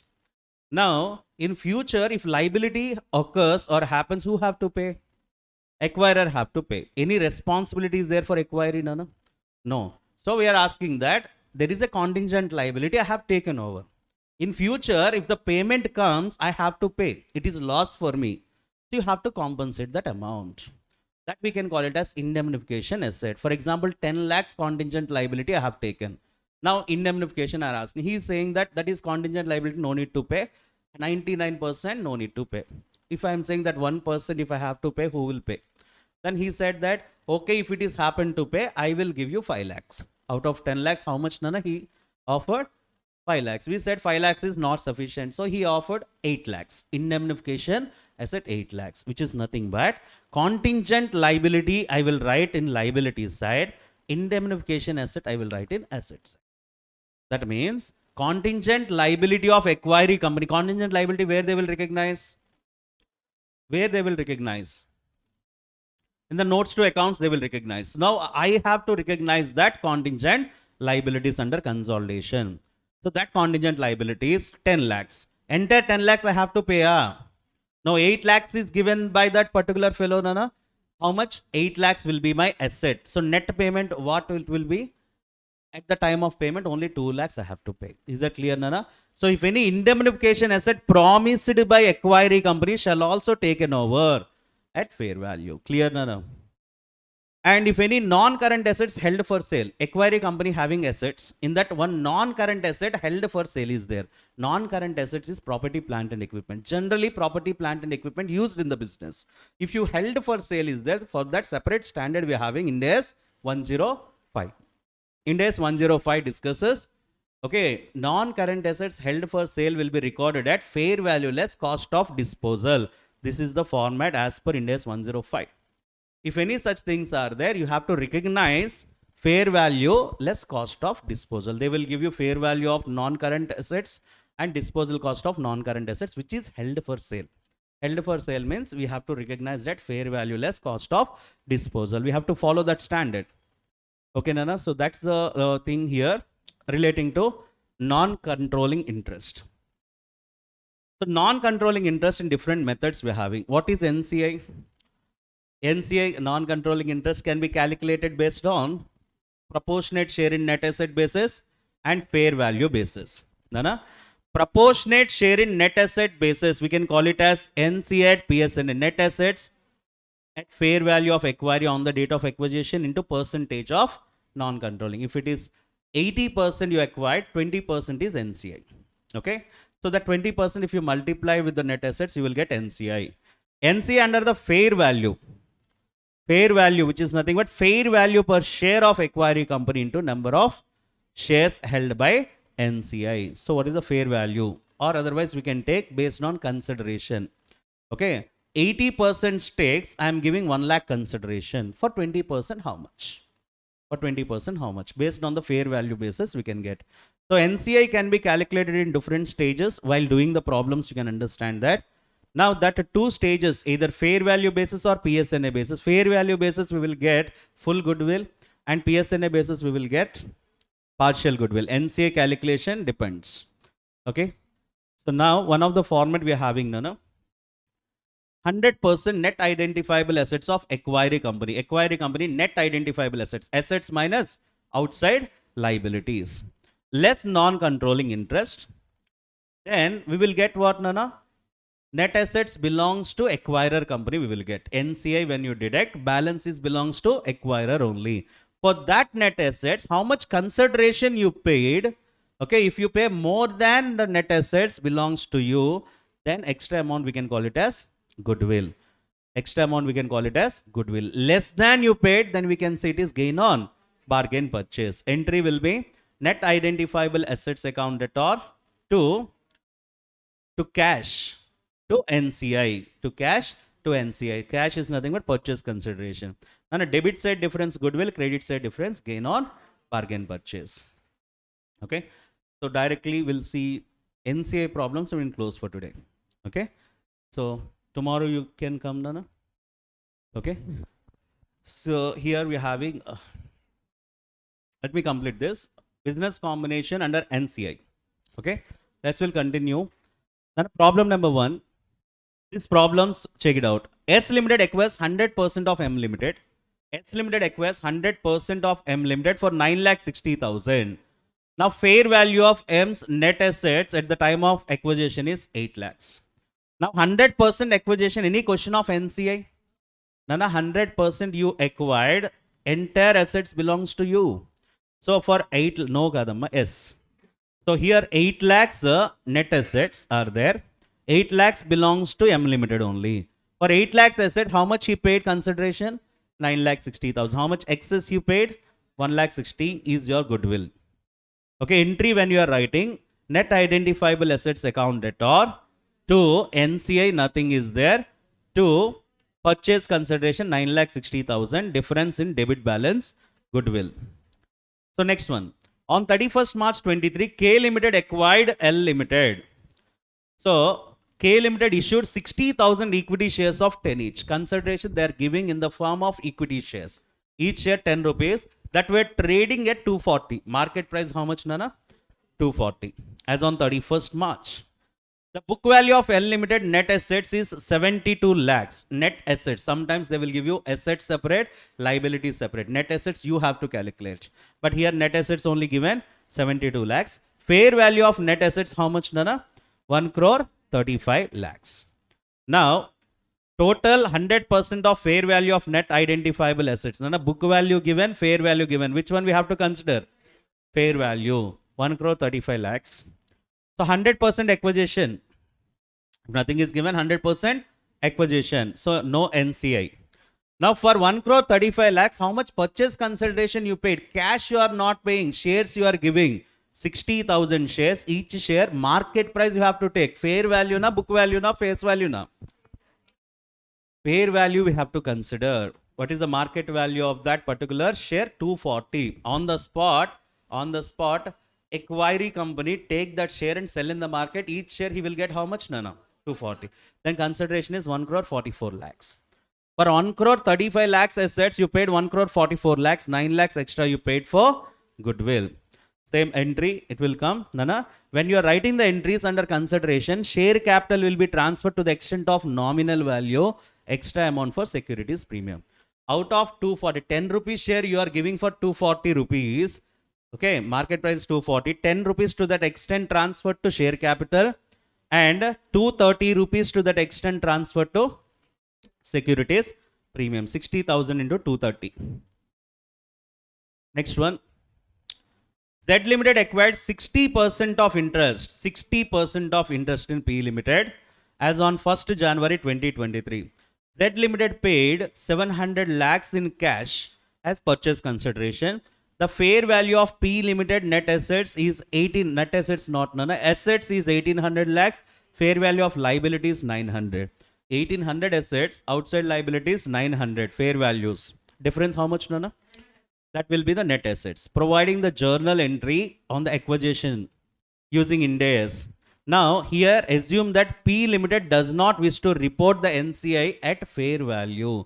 Now NCI we are having two types. So NCI under proportionate share in the net assets basis and fair value basis. Okay, proportionate share in the net assets basis, we know what is the identifiable net assets.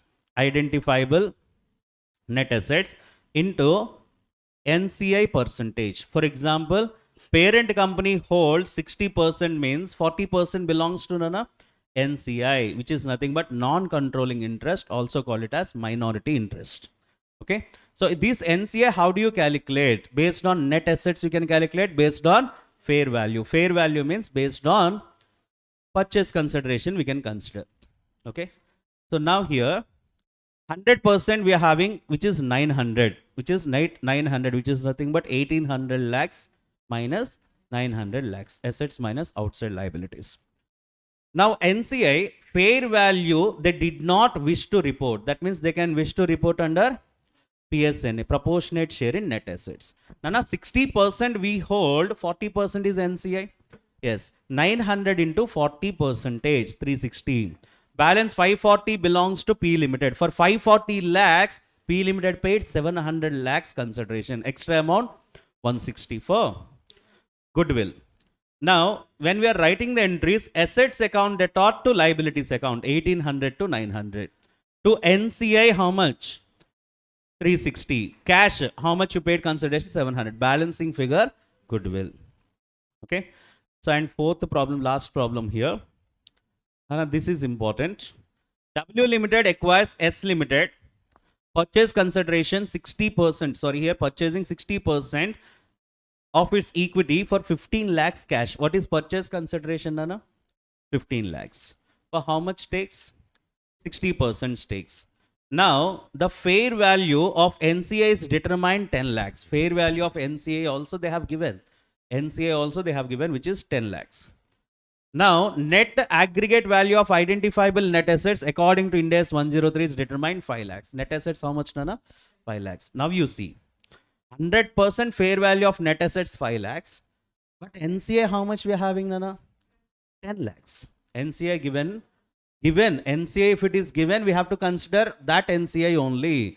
You should not calculate again. Okay, so 10 lakhs. Now, what is the share of W Limited in net identifiable assets of S Limited? Now here, minus 5 lakhs. For minus 5 lakhs, he paid consideration 15 lakhs. That means total value will be minus, Nana. Nana, listen very carefully. When we are getting the negative, that's why we are going in this format. It will be the goodwill, not the gain on bargain purchase. Okay, PSNA base, you do the same problem. So 5 lakhs. Nana, 60% is acquired, means 40% belongs to NCI. 2 lakhs. 3 lakhs value. For 3 lakhs, how much consideration you paid, Nana? 15 lakhs. What we are getting? Goodwill, 12 lakhs. Always remember, whatever the goodwill we are getting under PSNA basis, partial goodwill. Okay. Now, under fair value basis, which is what, Nana? Full goodwill. Full goodwill, how much? 20 lakhs into 60%. 12 lakhs. Okay, 50%, 60% is nothing but 12 lakhs, which comes under PSNA basis. So, last conclusion point for today. So, when we are doing NCI calculation under PSNA basis or fair value basis. PSNA basis, if NCI is measured at PSNA basis, whatever the goodwill we are getting is partial goodwill. Partial goodwill is nothing but this is only acquirer share of goodwill. Acquirer share of goodwill. When you calculate NCI under fair value basis, whatever the goodwill we are getting, this is full goodwill. Full goodwill, which is nothing but it includes acquirer share. Acquirer share of goodwill plus NCI share of goodwill. NCI share of goodwill. Full goodwill means we have to consider this. Okay. Business combination under common control. Okay. One model, one problem we will do. Common control, reverse acquisition, step acquisitions. Okay. And we are having consideration based. Okay. And pre-existing relationship and internal reconstruction. Okay. So then after we will go with the remaining topics. So check out, Nana. So next topic under business combination, some of the questions they can ask you under common control. So generally business combination under common control, how it will be affects. So this one we can call it as demerger or sale of division.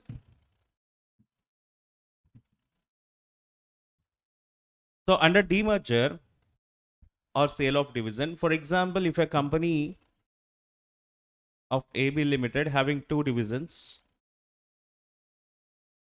so division A and division B. One division is under profitable nature, another division if it is suffer with losses. So now AB Limited wants to dispose of division B. So by opening a new company called C Limited. Now all the assets and liabilities of division B, all the assets and liabilities of division B will be transferred to C Limited. No? Yes. So here one division they sold, that's why this is called sale of division. Initially AB Limited having two divisions. Now one division if they are selling, that means that is demerged from AB Limited. Yes, so AB Limited we can call it as demerged entity. Demerged entity. And C Limited we can call it as new company. The new company who purchased the division B. Is that clear? No. So AB Limited is a demerged entity because one division they sold to C Limited. Now who have to pay purchase consideration? C Limited have to pay purchase consideration. C Limited will pay purchase consideration directly to AB Limited, for example.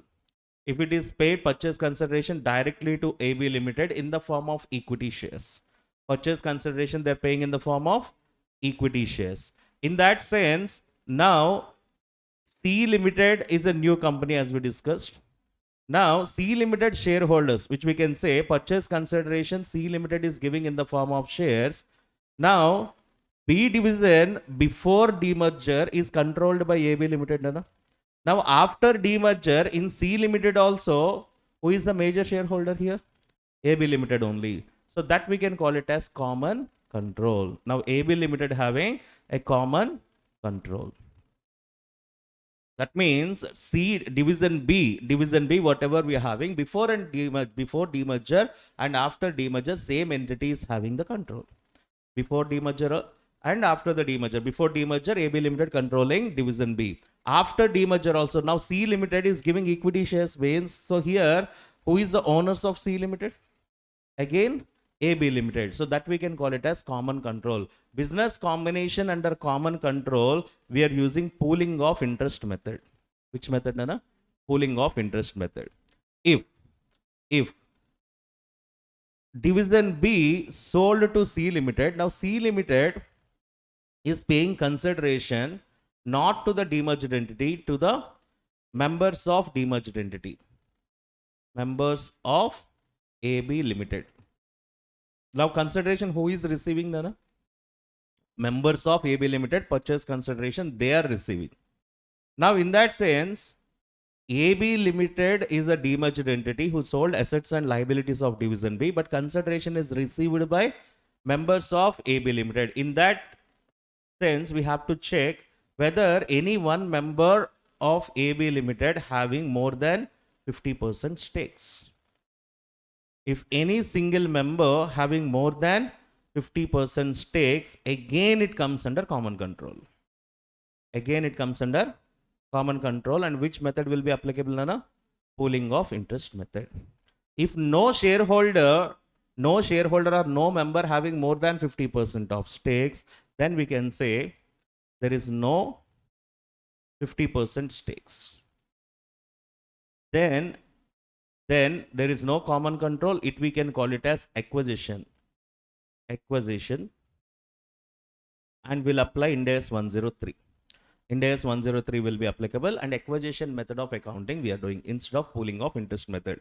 So now once again, so here AB Limited having how many divisions, Nana? Two divisions. One is running on profits, for example, one is running on losses. Loss division they sold to C Limited.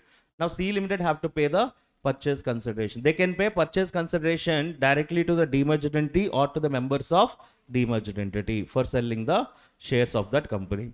So now that purchase consideration, when they are paying it up, if they pay it to the demerged entity directly, so then we can say it is a business combination under common control. So pooling of interest method we have to do for accounting.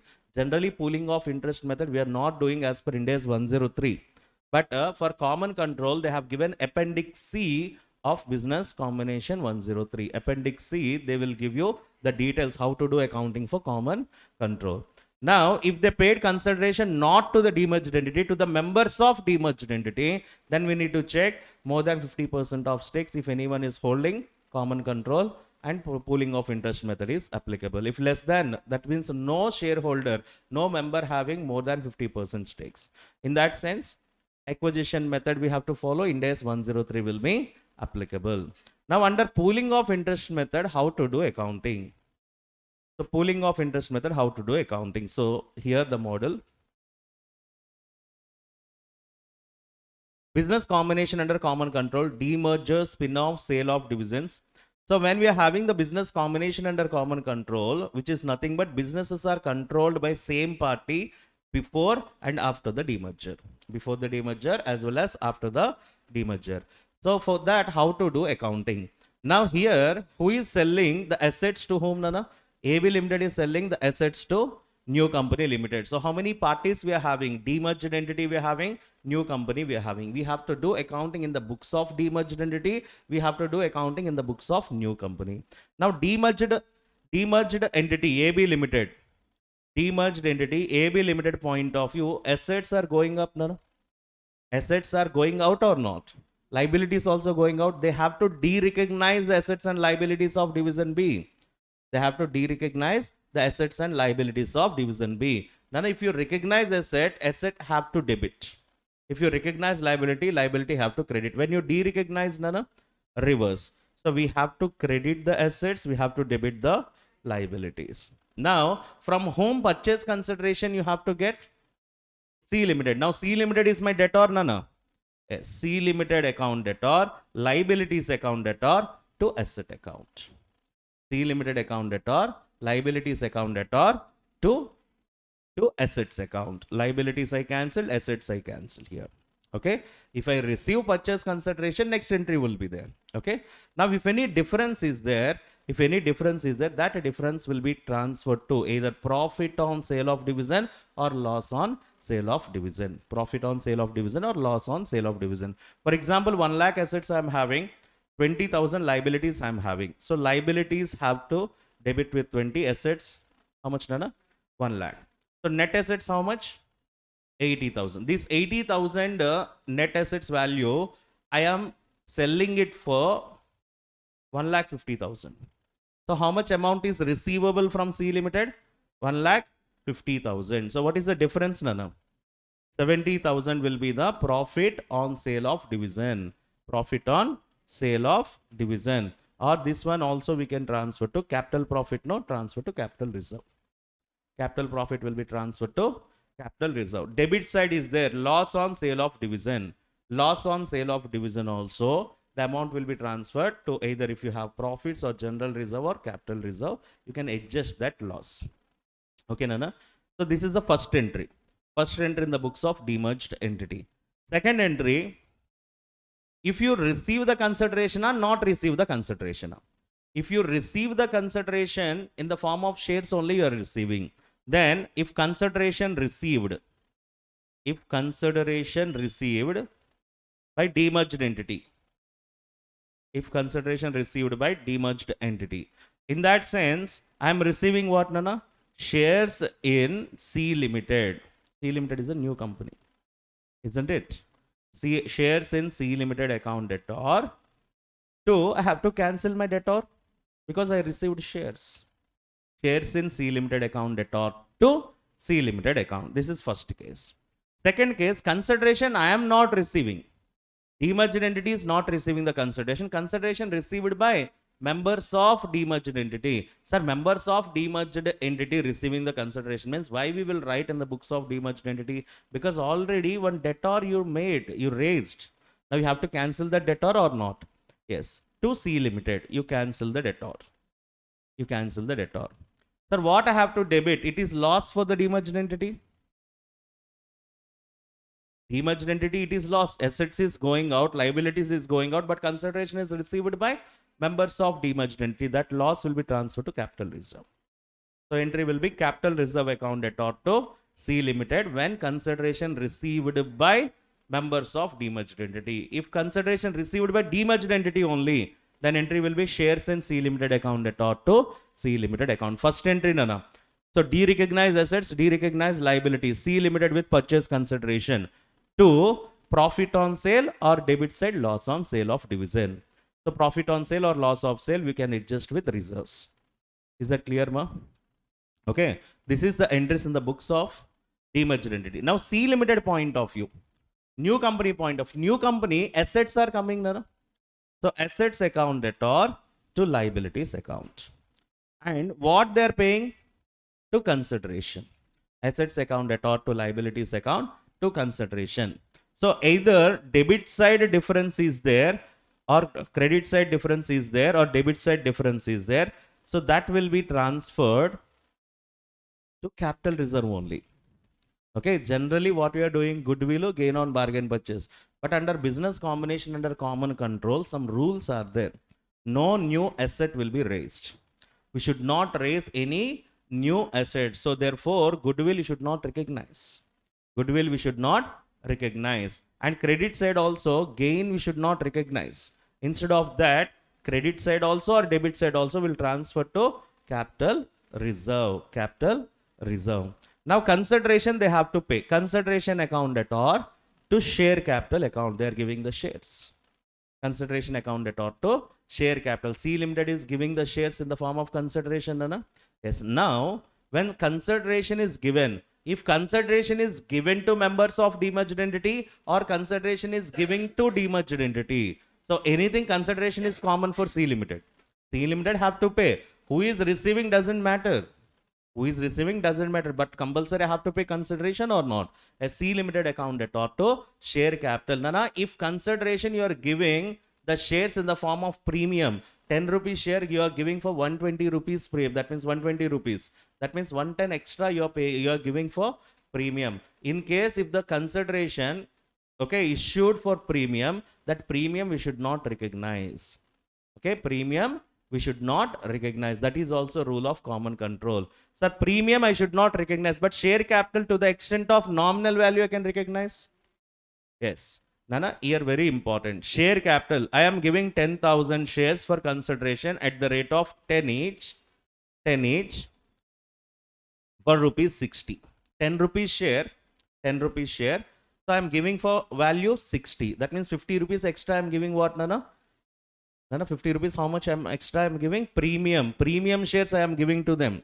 Premium shares I am giving to them as consideration. But here, how much I have to recognize? Only to the extent of nominal value. So why all these things are there? This is called pooling of interest method as for business combination under common control, Appendix C rules. Rules of Appendix C. So as per Appendix C, we will recognize all the assets and liabilities at carrying amount only. Fair values we should not recognize. Okay, Appendix C rules. When we are doing business combination under common control, revised values we should not take. Which one we have to take, Nana? Only carrying amounts. If you remember amalgamation accounting standard 14, so there you are having pooling of interest method. Pooling of interest method, the rule is that you have to check only the book values of assets and liabilities, not the fair values. So here recognize assets and liabilities at carrying amount. First rule, carrying amount, book value, not the fair value, except to ensure uniform accounting policy. Okay, sometimes, okay, very rare cases fair value will recognize. When you will change the book value means now X Limited acquired Y Limited. X Limited acquired Y Limited is business combination under common control. Pooling of interest method they have to follow. Now Y Limited, they follow different accounting policy. X Limited followed different accounting policy. Are you getting my point? Y Limited followed different accounting policy. X Limited followed different accounting policy. In order to make sure uniform accounting policy, you can change the book values. Except from that, we should not change the book values as it is as it is book value, what is there in the balance sheet. We can say what is there in the balance sheet of acquiring company, same values we will consider. Okay. On a normal business combination, we are doing fair values only, but business combination under common control, we have to consider book value. Acquirer company, acquiree company, what is the values are there as it is, we have to incorporate without changing the value. In order to ensure any uniform accounting policies, then we can change. That is exceptional rule. Okay. So that company following different accounting policy, my company is following different. So they are doing valuation of inventory FIFO method. No. I am doing valuation of inventory weighted average method. Now I want to change that inventory into my method. So then definitely the inventory value will change or not. In that case, no need to take as it is book value. You change into your method and you can recognize. Is that clear? Yes. Next one, no new asset or liability will be created. Under pooling of interest method, new asset we should not create or new liability we should not create. And present the financial statements as business combination took place at the beginning of financial year. How the financial statements will be under the business combination under common control. Now, if you acquired that company on 1st October, but still 1st October when you acquired the company, but still your accounting should be 1st April when you acquired the company. How the accounting will be there as it is, we have to do. Okay, like beginning. Why? Because half of the middle of the year acquisition when you take only for business combination under common control, only for common control, or otherwise the salaries, this all the things, whatever the aspects, the differences will be there. Depreciation, this all differences will be there. Only 6 months, 9 months, like that you have to calculate. Okay. So, but calculation purpose clearly given, presentation of financial statement as if business combination took place at the beginning of the financial year. Now, first rule, we will take only book values. Okay. Second one, no new asset will be created, no new liability will be created. Okay. Third one, no. So third one is what, no. Always your financial statement should be like a beginning of the financial year. Next one, consideration issued recorded at nominal values. If any purchase consideration you issued, only nominal value we have to record. If you issued for premium also, that premium element we should not recognize. Sir, if I am not recognize premium element, where it will go? It will adjust in capital reserve. It will be adjusted in capital reserve. Next one, securities issued are recorded at nominal value. Same thing, consideration we are issuing through securities only. It should be recorded at face value only. For value of consideration taken over at fair value of assets, but accounting purpose we are taking the values. Now, purchase consideration calculation. For purchase consideration calculation, fair values you can use. But purchase consideration calculation, fair values you can use. But accounting for business combination, you have to use carrying amounts or book values only. Okay. Next one, identify the reserves shall be preserved. Now, acquiring company, what reserves they maintain, the same reserves we are also have to maintain.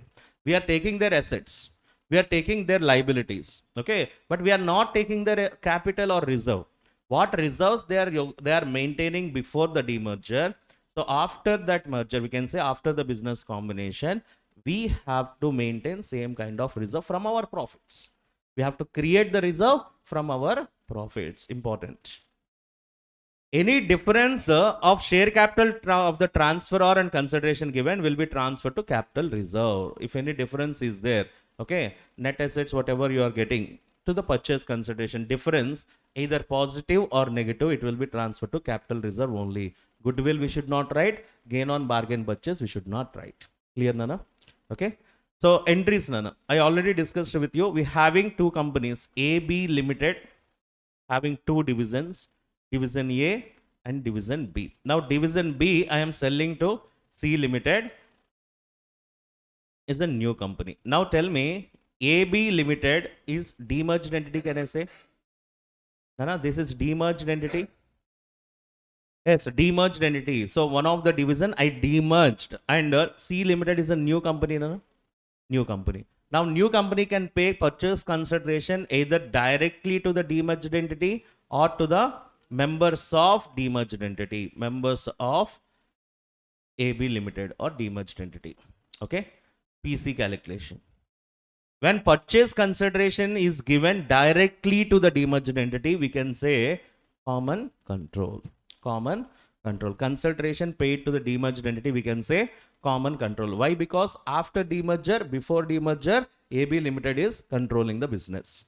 Why? Because PC always given in the form of shares.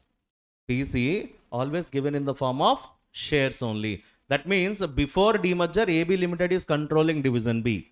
After demerger also, who is the shareholders of C Limited? AB Limited. So again, AB Limited is controlling. Before demerger, after demerger, same party is controlling, means common control. Under common control, which method we have to follow? Pooling of interest method. What is pooling of interest method? Just before I told you. Okay, that accounting will be do. So if the members received, then we can say, as I told you, more than 50% of stakes when you're having. Any single member having more than 50% stakes, common control. No one having more than 50% stakes, then we are using acquisition method. Okay, Nana, I'm going a little fast. Entry. So now demerged entity selling division B. Division B assets only they are selling, Nana. Only division B assets they are selling. Now you tell me, AB Limited before demerger, in that balance sheet, AB Limited balance sheet, A division assets will be there, B Limited assets will be there. After demerger, only A Limited assets will be there. B Limited assets will be transferred to C Limited. Now when the transfer assets and liabilities will close, assets will close. Credit the assets, debit the liabilities. Now who have to pay purchase consideration? New company. So debit the debtor. New company account debtor, liabilities account debtor to assets account. Difference, either profit on sale of division or loss on sale of division will be transferred to capital reserve. Better to follow capital reserve for all. Okay. Now consideration. Now consideration received by demerged entity, consideration received by members of demerged entity. If consideration directly received by members of demerged entity, it is loss for a demerged entity. Now you cancel the new company, debit with capital reserve. Capital loss will be transferred to capital reserve. When consideration is received by demerged entity, what consideration they are receiving? Shares in new company account debtor to new company account. So either this one or this one, only one will come. If consideration received by demerged entity or consideration received by members of demerged entity. Then a new company point of view, new company is receiving assets, new company is getting liabilities, new company is paying purchase consideration. Then a purchase consideration you are paying at which value? We have to consider face value. Face value only you have to write. If consideration you are paying for premium also, consideration you are paying from premium also, as per pooling of interest method, you have to record face value only. Difference, normal acquisition, difference will be transferred. Debit side means goodwill, credit side means capital reserve. But here no new asset should be recognized as per pooling of interest method. You have to transfer that capital reserve, either debit or credit. And assets also, book value na, book value or fair value? None, always. Assets and liabilities will be book value or fair value? Book value only you have to recognize. Book value only you have to recognize. One question we are having, check it out. Then a Maxi Mini Limited has two divisions. Maxi Mini Limited has two divisions. One is Maxi division and Mini division. They have given the balance sheet as on 31st October. So cost to depreciation, written down value of assets given, current assets given, current assets minus current liabilities, like working capital they have written here, net current assets, and financed by loan funds given, owned funds also given. So balance sheet they have given in this scenario. So they're having two divisions, Maxi division, Mini division in crores. Accordingly, Mini Limited was incorporated to take over the balance sheet figures. Balance sheet figures means book values. If they have not mentioned also, under common control, we are taking book values only. Okay, the assets and liabilities of that division. Mini Limited, we started. New company is Mini Limited. Mini Limited is takeover Mini division. Mini Limited is takeover Mini division. Now, Mini Limited is allotted 5 crore equity shares of 10 rupees each. What is purchase consideration, Nana? 5 crores equity shares of 10 rupees each in the company. To whom they are paying this? To the members of Maxi Mini Limited in the settlement of consideration. Now consideration is received by demerged entity or members of demerged entity? Members. The members of Maxi Mini Limited are thereafter the members of Mini Limited also. Before and after also they are the members. Then we can say it is a common control. Yes. Now as well as without having any further investments. So without having any further investment, they become the members of Mini Limited. Now you are asked to prepare journal entries in relation to the books of Maxi Mini Limited. Now here to Maxi Mini Limited. So here Maxi Mini Limited. We're having two divisions. One is Maxi and the one is Mini. Now which one is taking, Nana?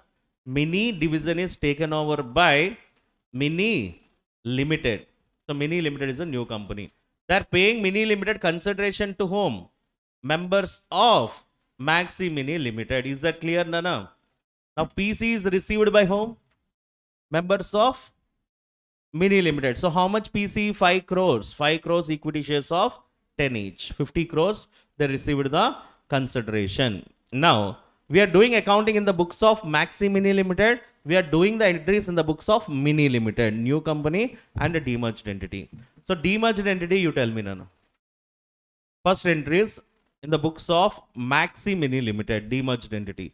Now from demerged entity, from the balance sheet, Mini assets is going out. Mini liabilities is going out. So what are the assets of Mini Limited, Nana? Mini Limited having assets. What is the assets? Now net assets you can directly take it. Cost, WDV. 200 is the Mini assets. And current assets also there, Nana? 300. What is liabilities? Mini Limited having 100 current liabilities. And also they're having loan funds liabilities. Total assets and liabilities we have to recognize. We have to de-recognize or recognize? De-recognize from Maxi Mini Limited. So liabilities we debited loan funds account debtor, current liabilities account debtor, to property, plant and equipment net value, to current assets. Liabilities, assets de-recognize. Now consideration should be received from whom, Nana? Mini Limited. We have to debit the debtor, Mini Limited account debtor. How much consideration we are going to receive? Generally 50 crores. Sir, Maxi Mini Limited not receiving the consideration. No. First due entry you have to write. Whether you are receiving it or not, secondary. First due entry you have to write. How much PC, Nana? 50 crores. Now loan liabilities account debtor to assets account. Difference where you get? Debit side difference will be transferred to capital reserve. Is that clear? Any doubt in the first entry? Yes. Now consideration who is receiving? Members receiving. It is loss for demerged entity? Yes. So we debited one debtor initially. We have to close that. So to Mini Limited, to new company limited, we credited. Debit that loss will be transferred to capital reserve. Now you tell me in the both entries how many times capital reserve is affected? 2 times. One time debit, another time also debit only. So total debit balance how much, Nana? 300 capital reserve debit balance. Clear? Okay. Now when you check the balance sheet, Maxi Mini Limited balance sheet. From Maxi Mini Limited balance sheet, which division gone? Mini Limited gone. Mini Limited gone. So which one? Sorry, Mini division gone. Which one will be there? Only Maxi division. Now we will check the balance sheet over here. Property, plant and equipment. Nana, you check here. Property, plant and equipment. Total how much, Nana? Before demerger, 300. Total 300. In that 200 gone, how much left, Nana? After demerger 100. Sir, before and after both you will take, because they're asking some question related to before and after also. See here. The directors are asking that you have to find out net asset value of equity shares pre and post demerger. So that in order to calculate net assets for before and after, so before and after elements we are considering. So now you tell me here. Property, plant and equipment. Nana, we have taken the gross values, net depreciation, we are having net values. 100, 300. Before demerger 300, in that 200 gone, 100 left. Okay. Now coming to current assets. Before demerger 700. Before demerger 700. In that 300 gone, how much left, Nana? Only Maxi division 400 left. Now total assets we got for both before and after. Like that share capital, Nana. Here listen. Share capital whatever is there, we are not taking any share capital of the company. So share capital what is there before, after also it will be the same. Now you tell me how much share capital? Initially, the share capital of the company, how much, Nana? Equity share capital, 50. Now coming to the reserves also, this is very important. Before demerger, reserves, how much they're having, Nana? 650 is the reserves. Check out here. Other equity, they're having 650. From the 650, how much gone? In the second one, you can check out here. From 650, capital reserve, how much, Nana? 300 capital reserve utilized. How much capital reserve balance will be there? 350. So after demerger, your reserve will be how much? 350. Okay. Now coming to same, before demerger, non-current liabilities and current liabilities. So before demerger, non-current liabilities 100, and after demerger, that whatever non-current liabilities which is only mini limited, maxi limited don't have any non-current liabilities, so it will be 0. Okay. And before demerger, current liabilities 200. In that 100 current liabilities belongs to mini limited, mini division gone, and maxi how much? Nana, 100. So now you're having here assets and liabilities of the demerged entity before and after. Before and after. So based on that, net assets we can calculate.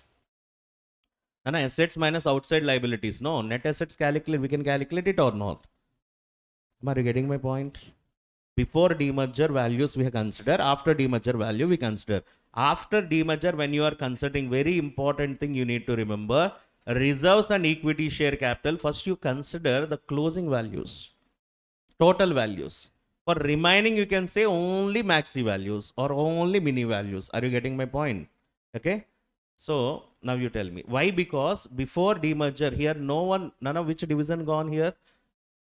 Mini limited 650. Here no reserves belongs to mini limited here. If any reserves are there, that reserves also maintained by mini limited. That mini division having any reserve, that should be maintained by mini limited, but nothing is there in this question. That you need to remember. So come back to here, balance sheet, Nana. Journal entries of mini limited. Journal entries of mini limited. This one why we calculated, I will tell you after this. Now journal entries. Now mini limited is receiving assets and liabilities, Nana. Nana, if you understand this one, these entries will be very easy. By seeing this, Nana, PPE going, current assets going out, current liabilities going out, loan funds going out. These all are going to whom? Mini division or mini limited. For mini limited will record assets account debtor to liabilities account to consideration account. Consideration nominal value 5 crores into 10. Okay, 50 crores. Now difference where we get, Nana? Credit side. That will be transferred to capital reserve 250. This is whose capital reserve, Nana? Mini limited, new company capital reserve. Now consideration they have to pay, consideration account debtor to equity share capital 50 crores, 50 crores. Now balance sheet of mini limited, new balance sheet. They received asset, they received current asset, PPE current asset, total 500. Now they issued capital how much? 50. Other equity how much, Nana? 250. Credit balance or debit balance? Credit balance. That's why 250 positive figure we have written. This all completely belongs to new company balance sheet. Okay. Now non-current liabilities, how much we having? 100. These two non-current and current liabilities, we got it from demerged entity only. The thing you need to remember is other equity. Other equity capital reserve we got because of difference between net assets and purchase consideration. Okay. So now that capital reserve we have taken up, positive value. Same, Nana. Here capital reserve, if you get a debit balance in this entry, then minus value we have to record. Negative figure we have to record. Clear, ma? So balance sheet completed. Now you have to check net assets of Maxi Mini Limited before demerger. What is the net assets? After demerger, what is the net assets? Sir, what question they are asking here? So directors of the two companies ask you to find out net asset value of equity shares before and after demerger. Then comment that impact of demerger on shareholders' wealth. Because of demerger, whether the shareholders having the impact or not, you have to check. So what is the net asset value here? Before demerger, now you tell me, what is the assets before demerger? Assets, total assets 1000. Isn't it? 1000, question is there. And a Maxi Mini Limited before demerger, after demerger we have known. Before demerger, what is the assets?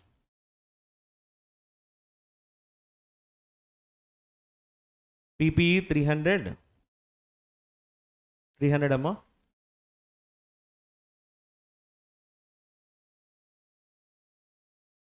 This is notes to account, sir. Quick. Here we can check. Total how much, Nana?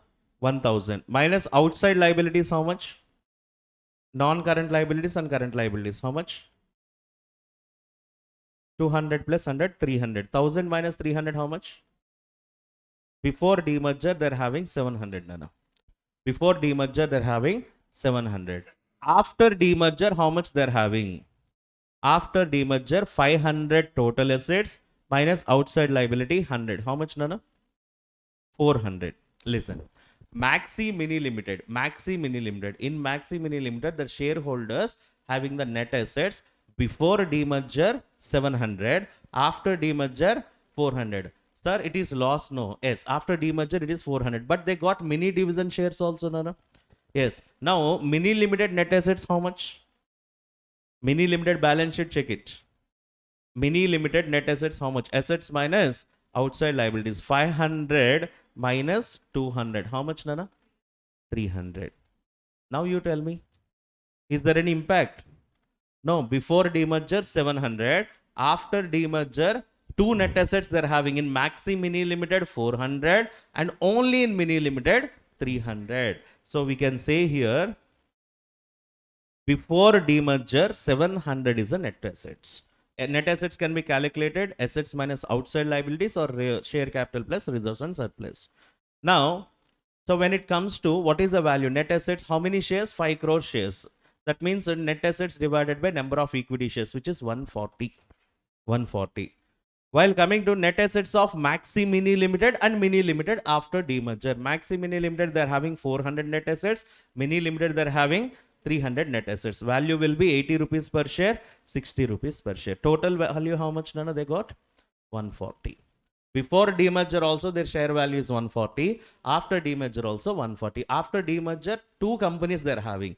One is demerged entity they're having 80 rupees and the new company they're having 40 rupees. Is there any impact? So there is no impact on net assets for shareholding. Is that clear, Nana? That is about business combination under common control. Okay. So next we are going for acquisition method. Common control keep aside. That is 103 appendix C deals with it. Okay. While you are doing accounting for business combination under acquisition method, this is the method we are following. Okay. Now in the books of acquisition method, Nana. Acquisition method. One company X Limited acquires Y Limited. 100% acquisition. 100% acquisition. X Limited acquired Y Limited 100%. Now acquirer company, and this is acquiry company. Acquiry company have to close or not? When acquiry company is closing, how accounting treatment is there in the books of acquiry company? Acquiry company generally just like dissolution of partnership firm, you are opening realization account, no? Same ways. Now acquiry company account we have to close. When acquiry company account when you are closing, you have to open in the acquiry books of accounts 4 accounts, majorly 4 accounts. Realization account, shareholders account, cash or bank account, acquirer company account. Acquirer company account. What are the 4 accounts, Nana? Realization account, shareholders account, cash or bank account, acquirer company account. These all things we are opening in the books of acquiry only. Okay. Now, so here, what are the steps we need to follow? 4 accounts open. Blankly open 4 accounts, and then so now my company here, I am the acquiry point of view, just to think.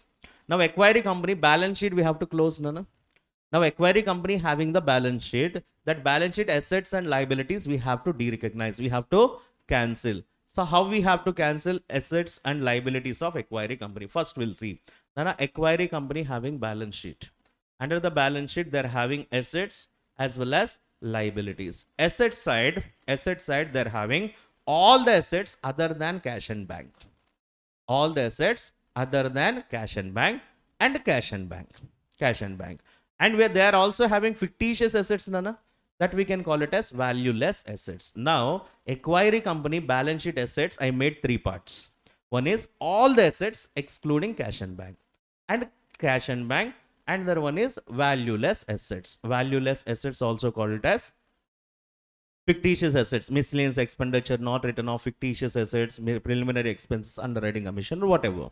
Now, first, how many accounts you opened? Realization account, shareholders account. Nana, equity shareholders, preference shareholders are there. Open 2 accounts. For equity shareholder account. For preference shareholder account. Cash and bank account. And fourth one we are having what? No. Acquirer account. Acquirer account. Now, acquiry books we are doing. When you are closing assets and liabilities, assets are divided into assets other than cash and bank, valueless assets. Assets other than cash and bank transferred to debit side of realization account.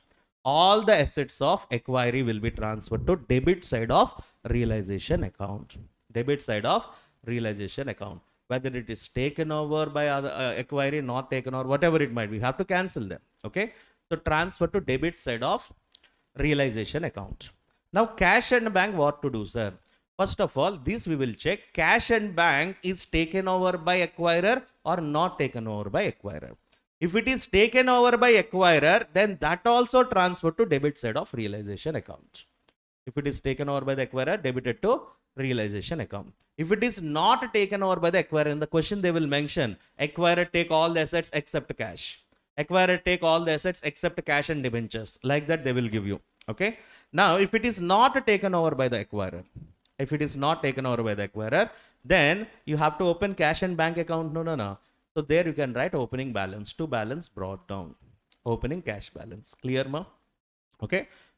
So next, while coming to valueless assets means fictitious assets, these all things, this we will transfer to debit side of shareholders account. Shareholders account you are opening. Sir, equity shareholders, preference shareholders we open. Which shareholders we have to transfer? Equity shareholders account.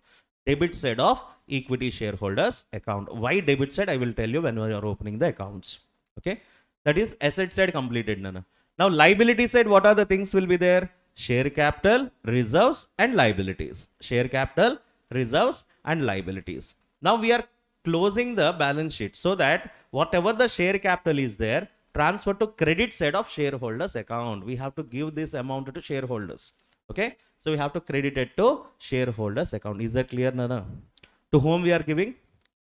Shareholders. So credit side of shareholders account you will transfer. The entry will be share capital account at top to shareholders account. Share capital will cancel and shareholder account will credit.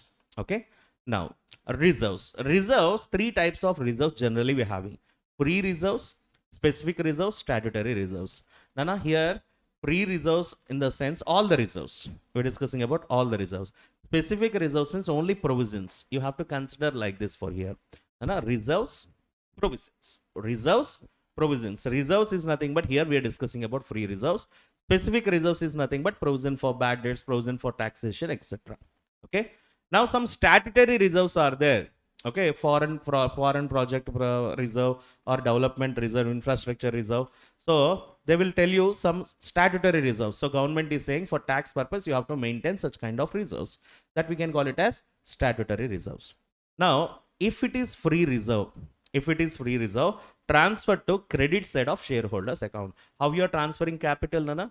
Shareholders, equity shareholder account, you transferred capital now by equity share capital. So likewise, you will transfer reserves also by reserves, credit side of share capital. And coming to specific reserves or provisions, anything is there. This I will discuss once after discussing the liabilities. Nana, assets, which side you transferred, Nana? Debit side of realization account. Liabilities will be transferred to credit side of realization, whether it is taken over or not taken over. Entire liabilities will be transferred to credit side of realization account. Now, this specific reserves also will be transferred to credit side of realization account. Along with liabilities, provisions, specific reserves or provisions are there that will be transferred to credit side of realization account. Are you getting my point, Nana? Yes, in the balance sheet, liabilities like this will be there. In the share capital, here free reserves and provisions are there and liabilities. Share capital, free reserves will go to credit side of shareholders account. Provisions and liabilities will go to credit side of realization account. Okay. Sir, statutory reserves, what to do? Statutory reserve, you have an option. Either if you want to credit it to share capital, just like free reserves. Either you want to credit it to realization, just like provisions, you can transfer to where? No, credit side of realization account. So which one is better means transfer to credit side of equity shareholders account. That is the best measure for that. Okay. So based on that, we can understand all the reserves will be transferred to equity share capital, equity shareholders account, just like equity share capital. Okay. Now equity share capital is going to equity shareholders account. While it is going, they will take reserves also. Okay. Now all the liabilities will go to credit side of realization account. While they are going, they will take provisions also. Clear that? You have to remember like that. That's we close the liabilities. Assets we close, liabilities will close. Next one is purchase consideration.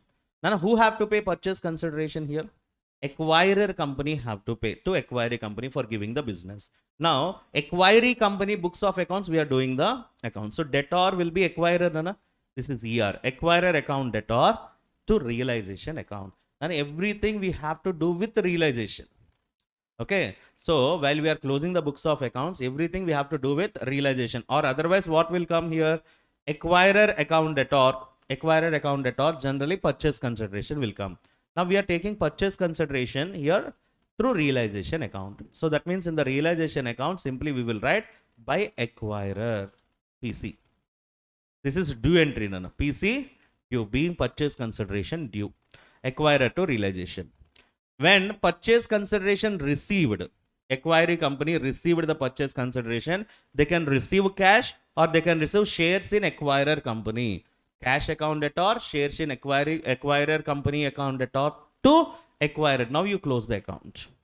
Now you close the account. Is that clear, Nana? Okay. Simply acquirer, first we have to due, next we will receive. Now if you cancel the things, what will come here? Cash account debtor, shares in acquirer account debtor to realization. So automatically. So here, based on that, first you transfer to realization. This is very important. 3 entries will be there for PC calculation. So first PC due, acquirer account debtor to realization account. Acquirer account debtor to realization account. Now PC settled, cash account debtor, shares in acquirer company account debtor to acquirer account. Acquirer account will close. If you open acquirer account, what is the entry, Nana? To realization by cash, by shares in acquirer company close. That is the 4th account you are opening, acquirer account. No. 4th account you are opening, acquirer account. The acquirer account will be closed like this. Okay. So only 2. Now 2 entries completed. This is very important. 3rd one, Nana. Now the shares were received from acquirer company is there, no? Shares received from acquirer company is there. So that will go to whom? Shareholders. So we debited shares here. We have to cancel shareholder account debtor to shares in acquirer company. Okay. Up to that, relating to purchase consideration close. Due entry, received entry, transfer entry. Okay. Next one. If any assets not taken over, acquirer did not take one asset from me, I can sold in the market. I can sold in the market or not. Now, if I sold, what is the entry? Now, if you sold the asset, cash account debtor to asset account. But all the assets you transferred where? Realization. Where? Debit side of realization. Realization account debtor to, here. Assets where you transferred initially. So all the assets are in realization account. So realization account debtor to assets account. Realization account debtor to assets account. Now, when we are realizing that asset, what will be the entry, Nana? Cash account debtor to, Nana, when you realize the asset, cash account debtor to generally will come what? Asset account. Okay, so asset account. If you write cash to realization, so realization will cancel. Entry will be what? Cash account debtor to asset. Same entry will be there. Okay, so generally, if you sell the asset, cash account debtor to asset account, but asset is there in realization. So cash also we have to adjust through realization only. Entry, Nana. When assets not taken over, sold, cash account debtor to realization account. When liabilities not taken over, one liability is not taken over by the acquirer, who have to pay? Acquiree have to pay. If you pay that, all the liabilities where you transferred, Nana? Realization. So entry will be realization account debtor to cash account. Is that clear? No. So generally, if you pay liability, what is the entry? Liability to cash. But already liability is where? In realization account. In realization account. So realization account debtor to cash account. Realization account debtor to cash account. Is that clear, ma? So next. These two understood, asset not taken over, received, sold, or we can say liabilities not taken over, paid. So asset and liabilities, whether taken over or not taken over, already where you transferred, realization. This realizable amount also transferred to realization. That is the matter. Okay. Next, now expenses for realization. So like liquidation expenses or acquisition expenses, okay, they will give you in different things. Acquisition expenses or liquidation expenses. Here, who have to bear that expenses? Generally, if nothing is given, acquiree is bearing that expenses. Okay, but in the question, if it is given, acquirer bear or acquirer borne that what we can say realization expenses, then entry will be different. Now, expenses, realization expenses or liquidation expenses. If acquirer is paying or acquiree is paying. If it is paid by acquirer, no entry in the books of acquiree. We are doing in the books of acquiree. If it is paid by acquirer, no entry in the books of acquiree. But acquirer will pass the journal entry in the acquirer books. He will pass profit and loss account debtor to cash account. Okay, realization expenses to cash, P&L account to realization. So adjustment entry directly, P&L account debtor to cash account. Who have to pass this entry? Acquirer company have to pass. And again, I'm telling you, realization expenses paid by acquirer, no entry in the books of acquiree. If it is paid by acquiree, then realization account debtor to cash. Realization expenses debited to realization account. Okay, Nana? So after transferring all these things, first we have to tally realization account. Tally realization account. How much amount is there? Balancing figure will be transferred to shareholders account. Next, to close the cash balance, transfer to shareholders account. Okay, when you transfer it, shareholders account will be automatically closed. Okay, then if it is closed, then our answer is correct. Okay, so now you understand the point, Nana? So we'll go a little fast. So check out here, purchase consideration. Now, under acquisition method, purchase consideration, how we have to make? First thing, Nana, purchase consideration directly given in the question, or mode of payment is given. Okay, purchase consideration is given in the question, or mode of payment also given. So purchase consideration 50 lakhs. Okay, 40 lakhs in the form of cash, 40 lakhs in the form of cash, 10 lakhs in the form of shares. Mode of payment is also given. Then directly we can solve the problem. No need to calculate BC. Already it is there. If purchase consideration not given, but mode of payment is given. Purchase consideration is not given, but mode of payment is given. Purchase consideration not given in the question, but it is given you have to pay purchase consideration in the form of equity shares. Or 10,000 you have to pay cash, balance in equity shares. Like that, mode of payment is given. First you have to calculate purchase consideration in net assets method. Net assets means assets minus outside liabilities. Assets at fair value minus liabilities at fair value, outside liabilities. In the question, purchase consideration is not given, mode of payment also not given. PC not given, mode of payment also not given. Then we will follow intrinsic value method. So we will calculate intrinsic value of acquirer, intrinsic value of acquiree. Based on that, we will see how much amount of consideration we need to pay. In that, now the first one I am not introduced here, basic question, that is PC given, mode of payment given. So entries will be right under, like you can open realization account, you can open shareholders account and all. Second one you can see here, net assets method. Top Limited decided to sell the business to Bottom Limited. Who is the acquirer? Bottom Limited is the acquirer. Top Limited is the acquiree. Top Limited decided to sell the business to Bottom Limited. Who is purchasing the business? Bottom Limited. As on 31st December 2023, on which the balance sheet of the company they have given. So share capital, reserves and surplus, long-term borrowings and all the things, assets they have given. Now current assets also they have given. Bottom Limited took over all the assets and liabilities except cash. They have taken over all the assets and liabilities except cash at book values, at their book values. However, goodwill is taken over at 1 lakh and property is taken over at 1,80,000. So all are book values only, but here only goodwill taken over at 1 lakh, property 180. Nana, for calculation of net assets, we have to consider fair value na book value na. Fair value. Nana, common control, leave it. Common control completed. So this is acquisition method. We have to follow fair values only. Only for two values, fair value given. Remaining all we have to consider book values only. Clear, ma? Bottom Limited agreed to pay 90,000 in cash, balance in the form of equity shares. 90,000 in cash. So they're saying mode of payment. Whatever the PC will be there, in that 90,000 you pay in cash, balance in equity shares. That balance, how much not given? If it is given, so no need to calculate PC. Okay. So mode of payment is given, but PC is not given. PC you need to find out based on net assets method. Expenses on liquidation is 15,000. Who paid? Nothing is given, then acquiree paid. If nothing is given, we have to consider acquiree. Okay. Show ledger account in the books of Top Limited and pass the journal entries in the books of Bottom Limited. Top Limited is acquiree books entries, accounts they have asked, and acquirer book entries they have asked. Okay. So now first you have to find out purchase consideration. How can you pay purchase consideration? And assets minus outside liabilities. Fair value, property, fair value given, goodwill, fair value given. For remaining, you can take book values. Then net assets, how much we got?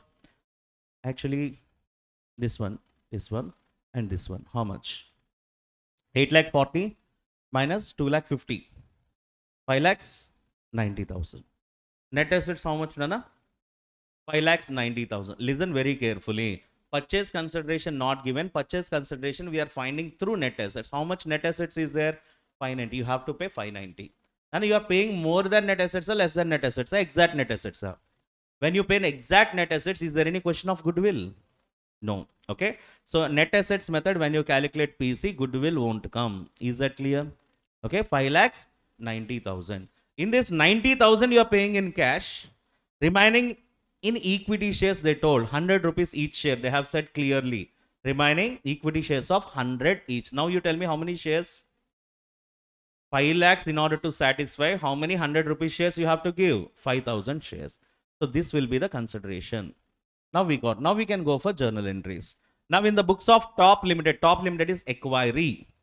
Acquiree company, 4 accounts I told you to open. What is realization account, equity shareholders account, cash or bank account, and acquirer company account. Acquirer is Bottom Limited. Okay. First, realization. All assets we need to transfer to the debit side. Nana, he took all the assets except cash. Except cash. So for cash, you can open separate account. Cash and bank account. To opening balance 70,000. Now you check the question. How much value of cash, Nana? 70,000. Rest of all assets will be transferred to debit side of realization account. So you transferred all the assets. So to debit side of realization account. So property, plant and machinery, goodwill, stock. Nana, while you are transferring book value, you have to transfer a fair value.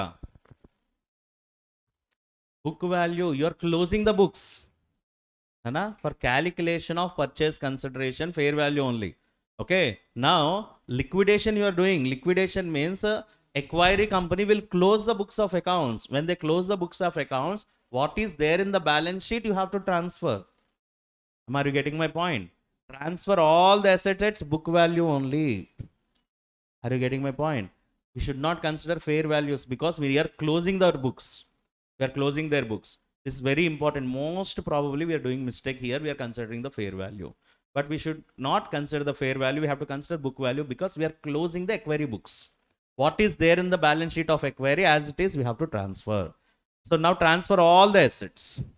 Okay. So Nana, assets means to what kind of assets I told you to? Assets other than cash and bank. So you transfer to debit side of realization account. Cash and bank taken over or not taken over? Not taken over. So debited to cash and bank account, opening balance. Okay. Any valueless assets there? And any preliminary expenses given? Nana, if any preliminary expenses are there, that should be debited to shareholders account. Step 1 completed. Step 2, liabilities. Under liabilities, what are the things we are having? Share capital, reserves, and liabilities. Now, share capital, how much, Nana? And share capital how much?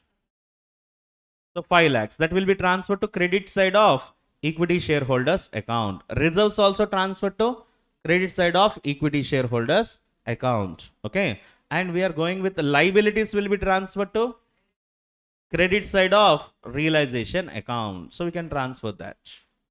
Check out. So share capital transfer to credit side of shareholders, reserves transfer to credit side of shareholders, and liabilities how much, Nana?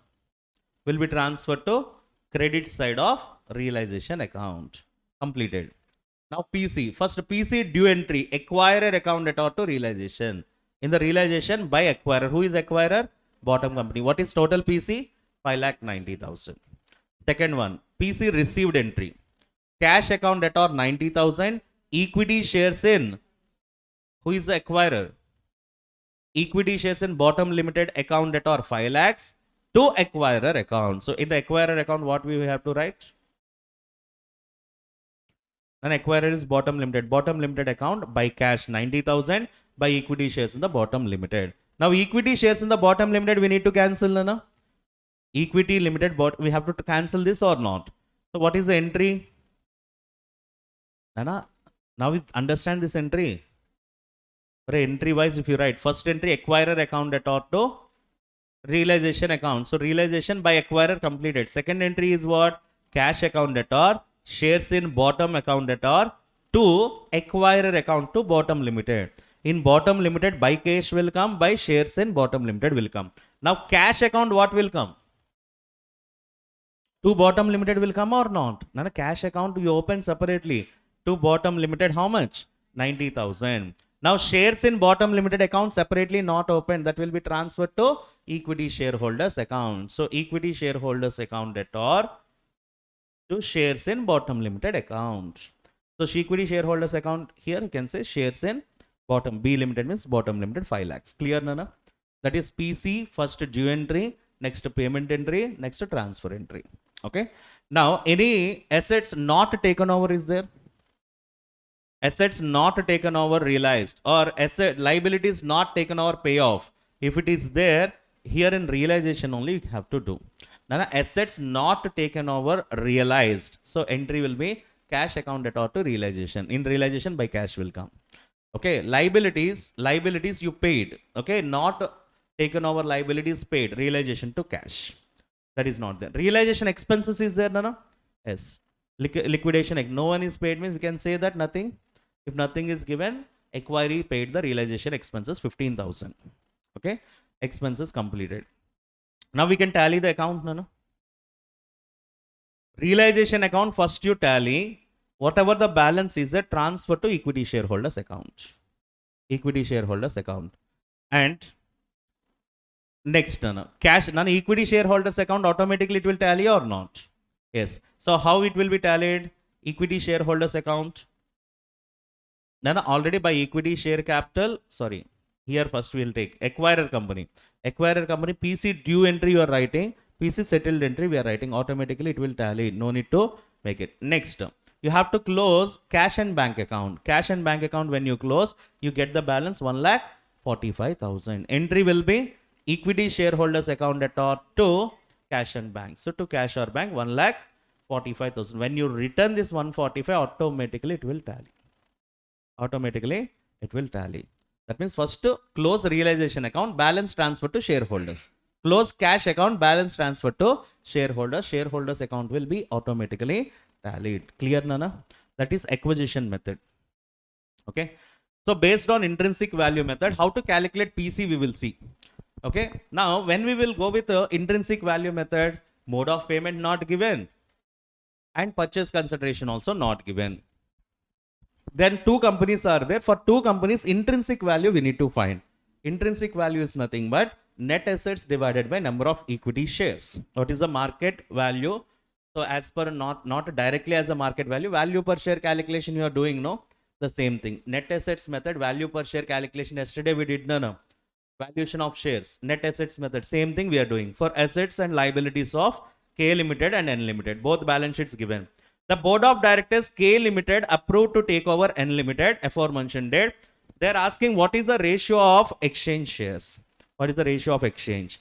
Now, first, now intrinsic value, assets minus outside liabilities. We will get net assets available for shareholders. If any preference capital is there, that we will deduct. Then net assets available for equity shareholders divided by equity shares, we will get intrinsic value.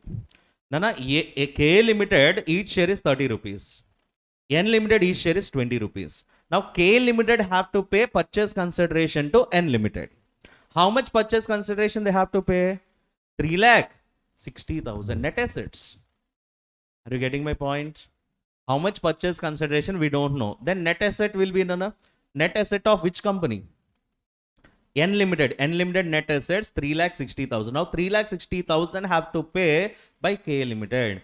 Now K Limited, how many number of shares they can issue? Each share is how much, Nana? 30 rupees. For 3,60,000, how many 30 rupees shares we have to give? 12,000. So 12,000 equity shares of 30 rupees each we have to issue. Now how many shares issued by acquirer company, Nana? K Limited issuing how many number of shares? 12,000. To how many shares N Limited is having? 18,000. For 18,000 shares, we are giving 12,000. What is the ratio? 2:3. For every 3 shares, we are giving 2 shares. Because their share is 20 rupees, my share is 30 rupees. A ratio of exchange. Understood? Now, once again, if purchase consideration don't know, you have to go with net assets method. N Limited purchase consideration you want. Because N Limited only you have to pay PC. N Limited net assets how much, Nana? 360. This you have to pay. But in the question, they have not given mode of payment. How you have to settle this 360? Then intrinsic value of K Limited we are finding. What is intrinsic value of K Limited? 30 rupees. In order to settle 3,60,000, how many 30 rupees shares you have to give? Which is 12,000 shares we have to give. If you give 12,000 shares of 30 rupees each, then purchase consideration will be settled. Now you are giving 12,000 shares for how many shares? Their shares are 18,000. So what is the ratio of exchange? 2:3. Exchange ratio. Okay. Now here I want to tell you intercompany holdings also in this problem only. Separate problem I have not given.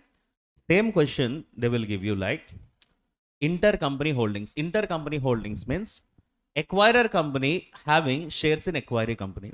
Acquiring company having shares in acquirer company. Anything will be intercompany holdings. For example, K Limited having some shares in N Limited before the business combination.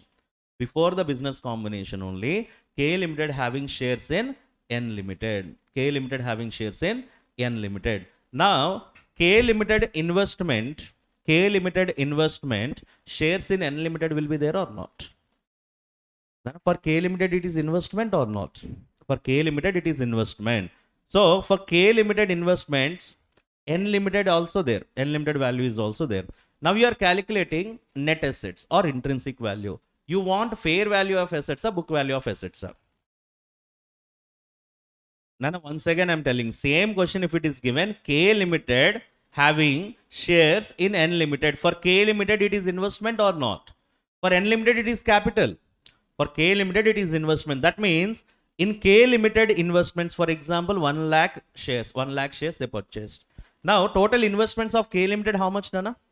5 lakhs. In that 5 lakhs, 1 lakhs belongs to what?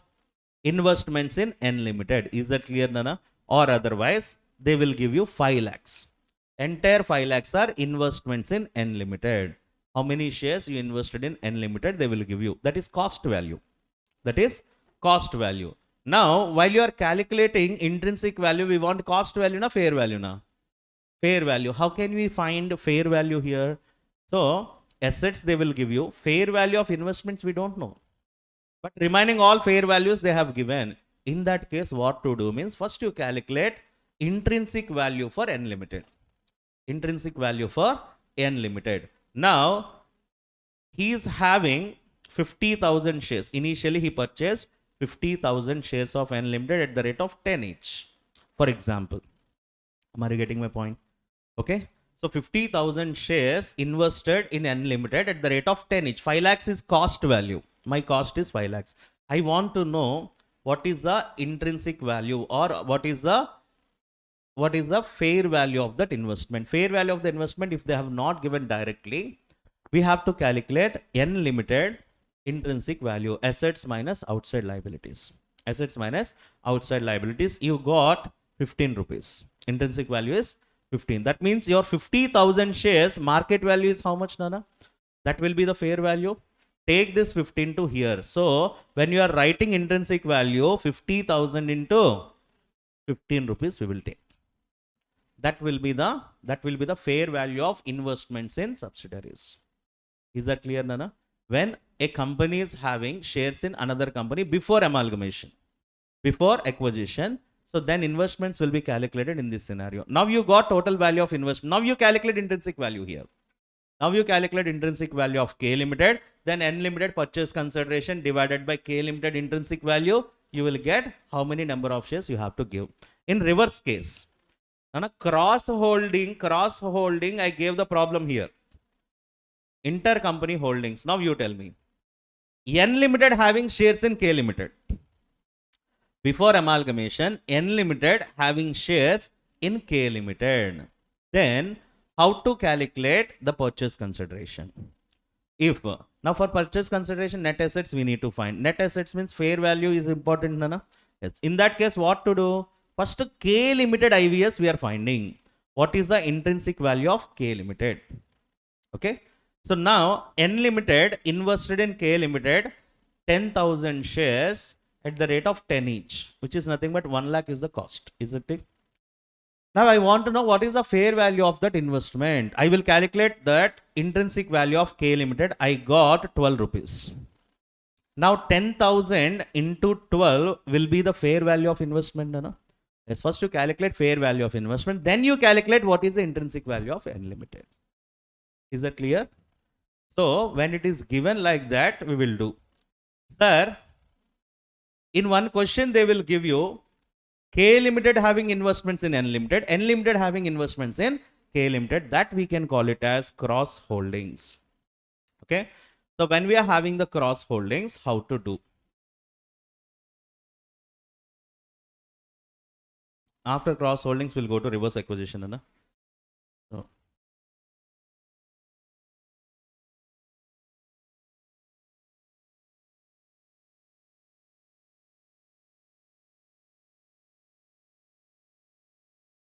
see pay model number 8.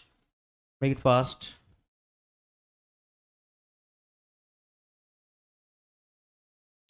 Okay. I'm a little fast. We'll see that. Now you understand the point.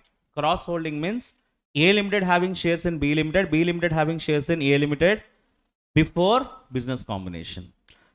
Now they have given like this. See here, investments, asset side, 1,000 shares in B limited. Who is having? A limited is having 1,000 shares in B limited.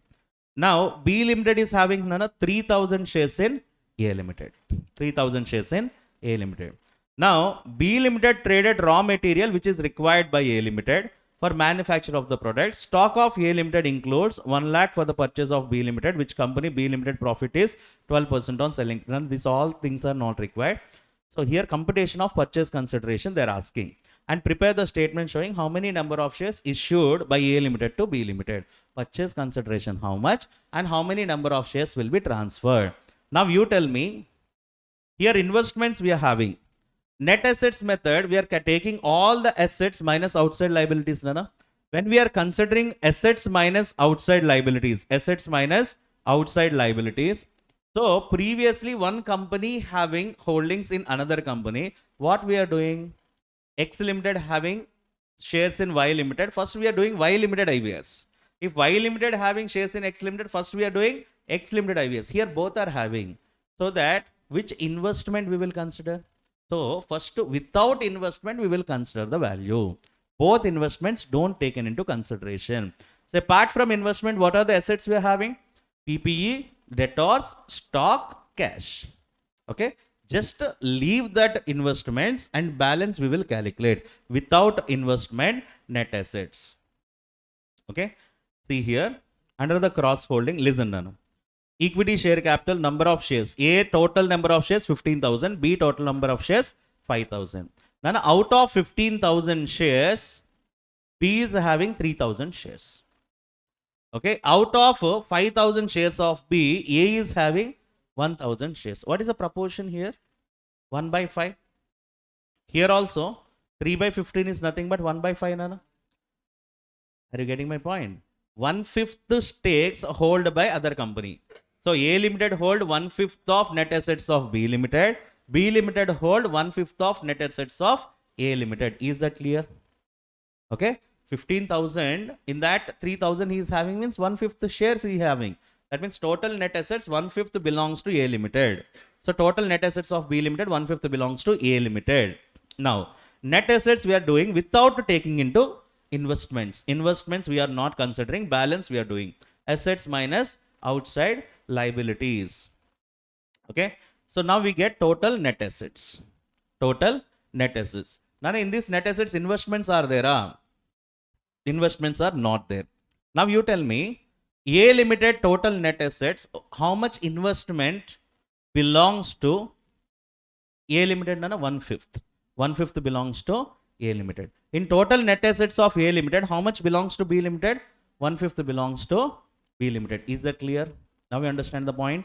Now you check. Therefore, we can assume that A is equal to value of net assets of A Limited. B is equal to value of net assets of B Limited, total net assets. Then A is equal to 15,60,000 plus his investment is what, Nana? 1/5 of B. 1/5 of net assets. Okay. Now B is equal to what is there, Nana? 1 lakh. This is 1,10,000, Nana. 1,10,000.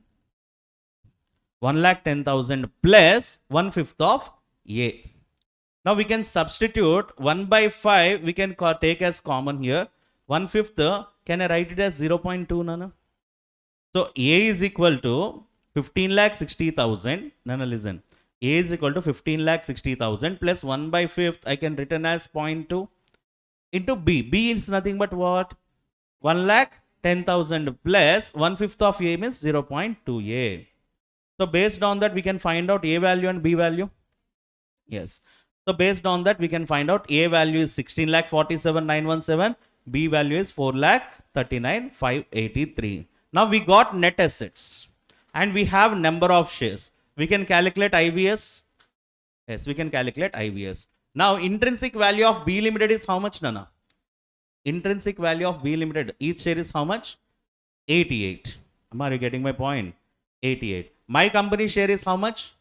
10 rupees. My company share is 10 rupees. Now total number of shares of B Limited is 5,000. In that I have already how many shares, Nana? 1,000. So I have to pay purchase consideration for 4,000 shares.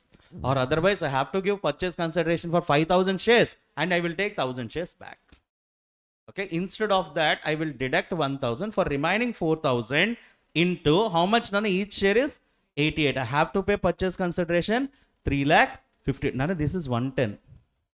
Not 10 rupees. 110. So 3,52,000. We check. It is 110. Now around 110. Okay. See. Now 3,52,000 I have to discharge. My company each share is how much? My company share is how much, Nana? 110. Then how many shares I have to give? 3,52,000 divided by 110. 3,200 shares of 110 each I have to give. Now, already they are having 3,000 shares, Nana. In my company, already they are having 3,000 shares. Already they are having 3,000 shares of my company. I will say keep that shares. Okay. That company is closed already. Now we are saying about that. You are holding already my company shares. Hold that shares. Balance 200 I will give you. So 200 shares of 110 each. How much, Nana? 22,000 we have to give the consideration. Clear? Okay. So calculation of purchase consideration under the cross holding. This is one of the criteria. Same cross holdings in consolidation also we will do. Okay. But they're in different case. So come back, Nana. One more method we are having. Nana, in your notes, I have given first acquirer company having shares in acquiree, acquiree having an acquirer, then cross holding. 3 models I discussed. Nana, make it fast. Reverse acquisition, very rarely they're asking in the examination. I'm telling you straight to the point. Nana, here. reverse acquisition. DA Limited, TA Limited were amalgamated to form DA TA Limited, Data Limited. Okay. Now, two companies are amalgamated to form Data Limited as on 31st March 23, who issued requisite number of equity shares of 10 each to take over the business of DA Limited and TA Limited. So, Data Limited is issuing purchase consideration. The abstracts of balance sheet given, DA Limited values they have given, TA Limited values. None of fair values also given here for PPE, current assets, total fair value of the business also they have given. Okay. Now, however, the control of Data Limited is taken by the management of TA Limited. Okay. Now, you tell me here DA Limited, TA Limited, they formed DA TA Limited. Now, this is the acquirer. Okay, this is two are acquirees, Nana. These two are acquirers. Listen carefully. Acquirer and acquiree. Acquirer company is Data Limited. Acquiree company is DA and TA Limited.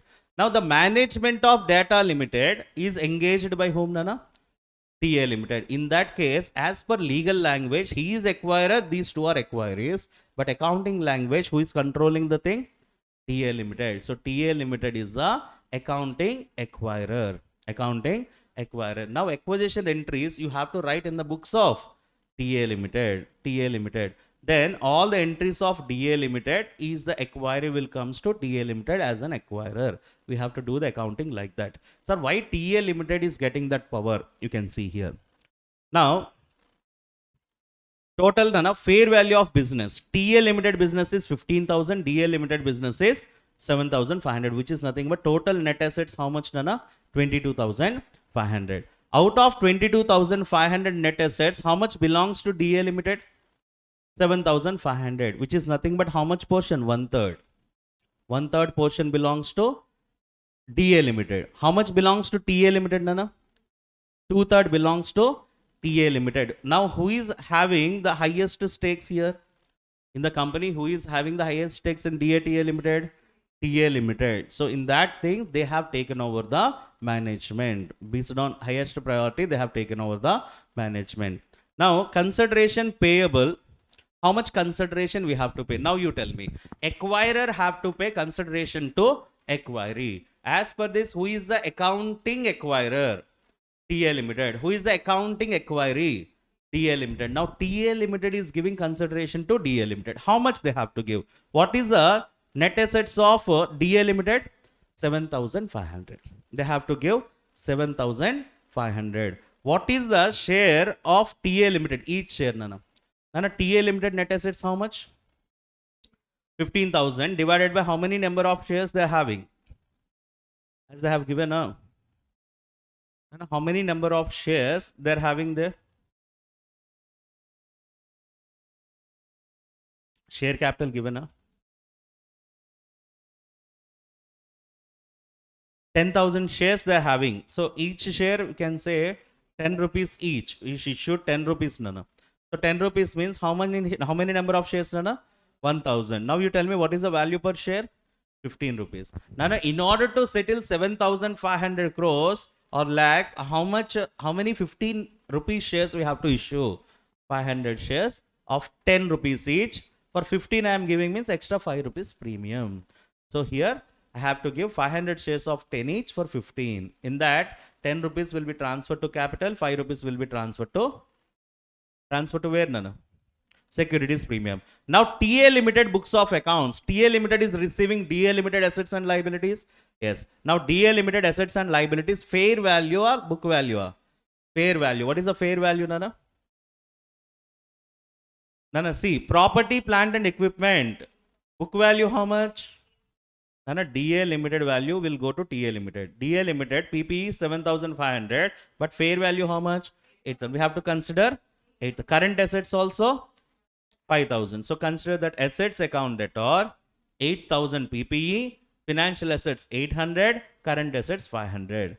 To liabilities, Nana. To borrowings, to current liabilities. How much consideration we are paying?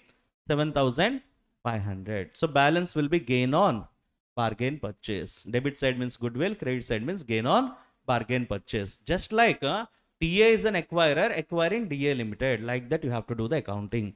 Why we call it as reverse acquisition? Because being an acquiree, he is acquiring another acquiree. Okay. He is a legal acquiree and accounting acquirer. Now consideration how they are paying, Nana? 10 rupees to the capital, 5 rupees to the securities premium. His entry is completed. Now this is very important. Balance sheet. Now TA Limited already balance sheet is there. TA Limited already balance sheet. Now new assets will come and add in his balance sheet, Nana. Whose assets will come? TA Limited. Fair value na, book value na? Fair value. So here we have to check, Nana. First of all, TA Limited assets, how many they're having? PP. PP, how much, Nana? Sir, have I considered fair value for TA Limited? No. Only DA Limited fair values we will consider. My balance sheet is fixed. Now their assets will come and add to my balance sheet. So what is the balance sheet of TA Limited here? 8,000, and PP of TA Limited is 8,000 will come and add to my balance sheet. Clear, Nana? So total PP will become 16,000. Are you getting my point? So here, sir, they have given fair value of TA Limited assets also, but we should not consider. Okay, my balance sheet won't change. New assets will come and add in my balance sheet. My balance sheet old is same. For this 8,000, I will add this 8,000. For this current assets, how much, Nana? 6,500. I will add how much? 5,000. 5,000 I have to add a 4,700. 5,000 fair values I have to add. Nana, financial assets 500. Any fair value? No. We will add 800 plus 500. Is that clear, Nana? So like that, I will record my balance sheet. 8,000 plus 8,000, and here 800 plus 500, 6,500, 5,000 current assets. And like that, equity share capital, already existing capital 50,000. Issued capital how much? Total 15,000. So remaining balance will go to where? Securities. Nana, 500 into 10 will go to capital. 5 rupees will go to securities premium. 2,500 will go to securities premium. Gain on bargain purchase also I will add. This is very important. Other equity, opening balance, and DA Limited other equity I won't take. Are you getting my point? So here, opening balance of other equity of TA Limited plus newly accrued securities premium plus gain on bargain purchase we will add. And coming to liabilities also, my company balance sheet liabilities plus new company what I got from DA Limited, that liabilities I will add, non-current and current. So while preparing consolidated balance sheet, only book values of acquirer should be considered. Okay, because his balance sheet won't change. New assets will come and add in his balance sheet. New assets, fair values we will consider. Clear, Nana? Okay. So next one, business combination achieved in stages. Okay. So as I told you, one 4 marks question they are going to ask in the exam for business combination. Most probably they're asking from step acquisitions. Okay. See here. Along with that, you have to study Ind AS 28 equity method also. Okay, which is not included here. Ind AS 28 equity method while you are preparing consolidation. Equity method, investments in associates, investments in joint venture. Okay.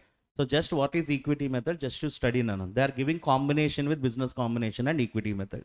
Okay. So first of all, business combination achieved in stages, step acquisition. In the business combination achieved in stages, the acquirer will remeasure its previously held interest in the acquired at the fair value on the date of acquisition, and the resulting gain or loss, if anything will be there, will be transferred to P&L account.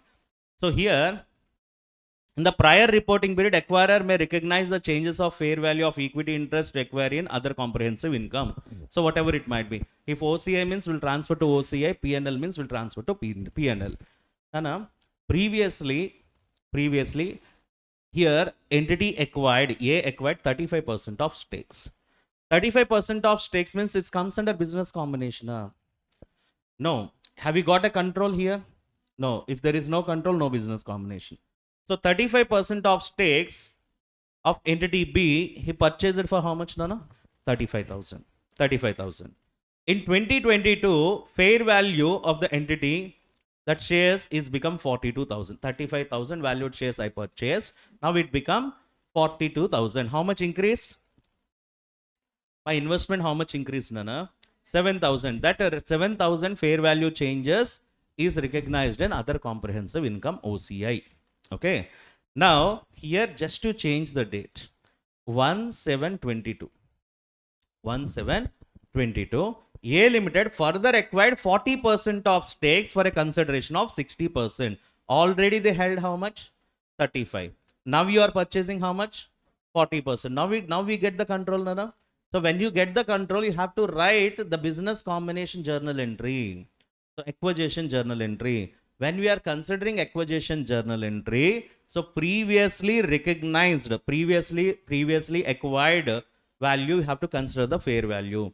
So here entity A identify the net assets is 1,20,000. 40% stakes you purchase it for how much? 1,20,000. Value of 35% you purchased earlier, that value is become 45,000. Okay, that value is become how much, Nana? 45,000. So NCI will be calculated based on proportionate share in net assets. Okay, so here initially you purchased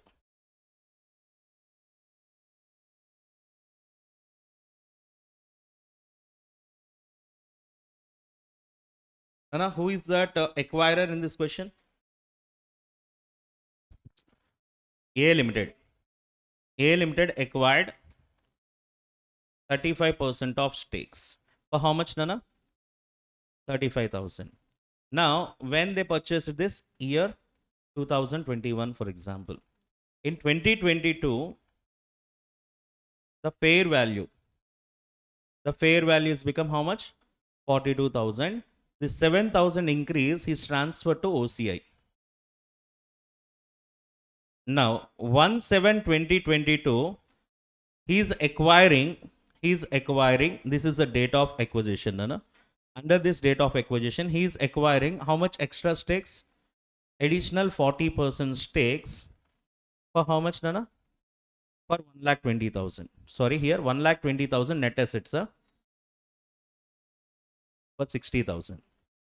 Stakes for 60,000. 40% stakes they purchased it for 60,000. On that date, net identifiable assets of stakes how much, Nana? 1,20,000. 1,20,000 is assets value. Now here is the thing. On the date of acquisition, you have to measure what is the previously holded stakes. Previously you holded how much stakes? 35%. On the date of acquisition, previous holding is 45,000. Nana, initially 35,000 you purchased, it increased to 42, you recognize 7,000 in OCI. On the date of acquisition, this 42 is become now 45. How much increase, Nana? 3,000. Generally, if increase means where we will transfer to OCI. So again, we can transfer to OCI. But on that date, we have to cancel the previously held transaction. Why? Because whenever you do step acquisition, it should be like that. You acquired 40% plus 35%, total 75% on the date of acquisition.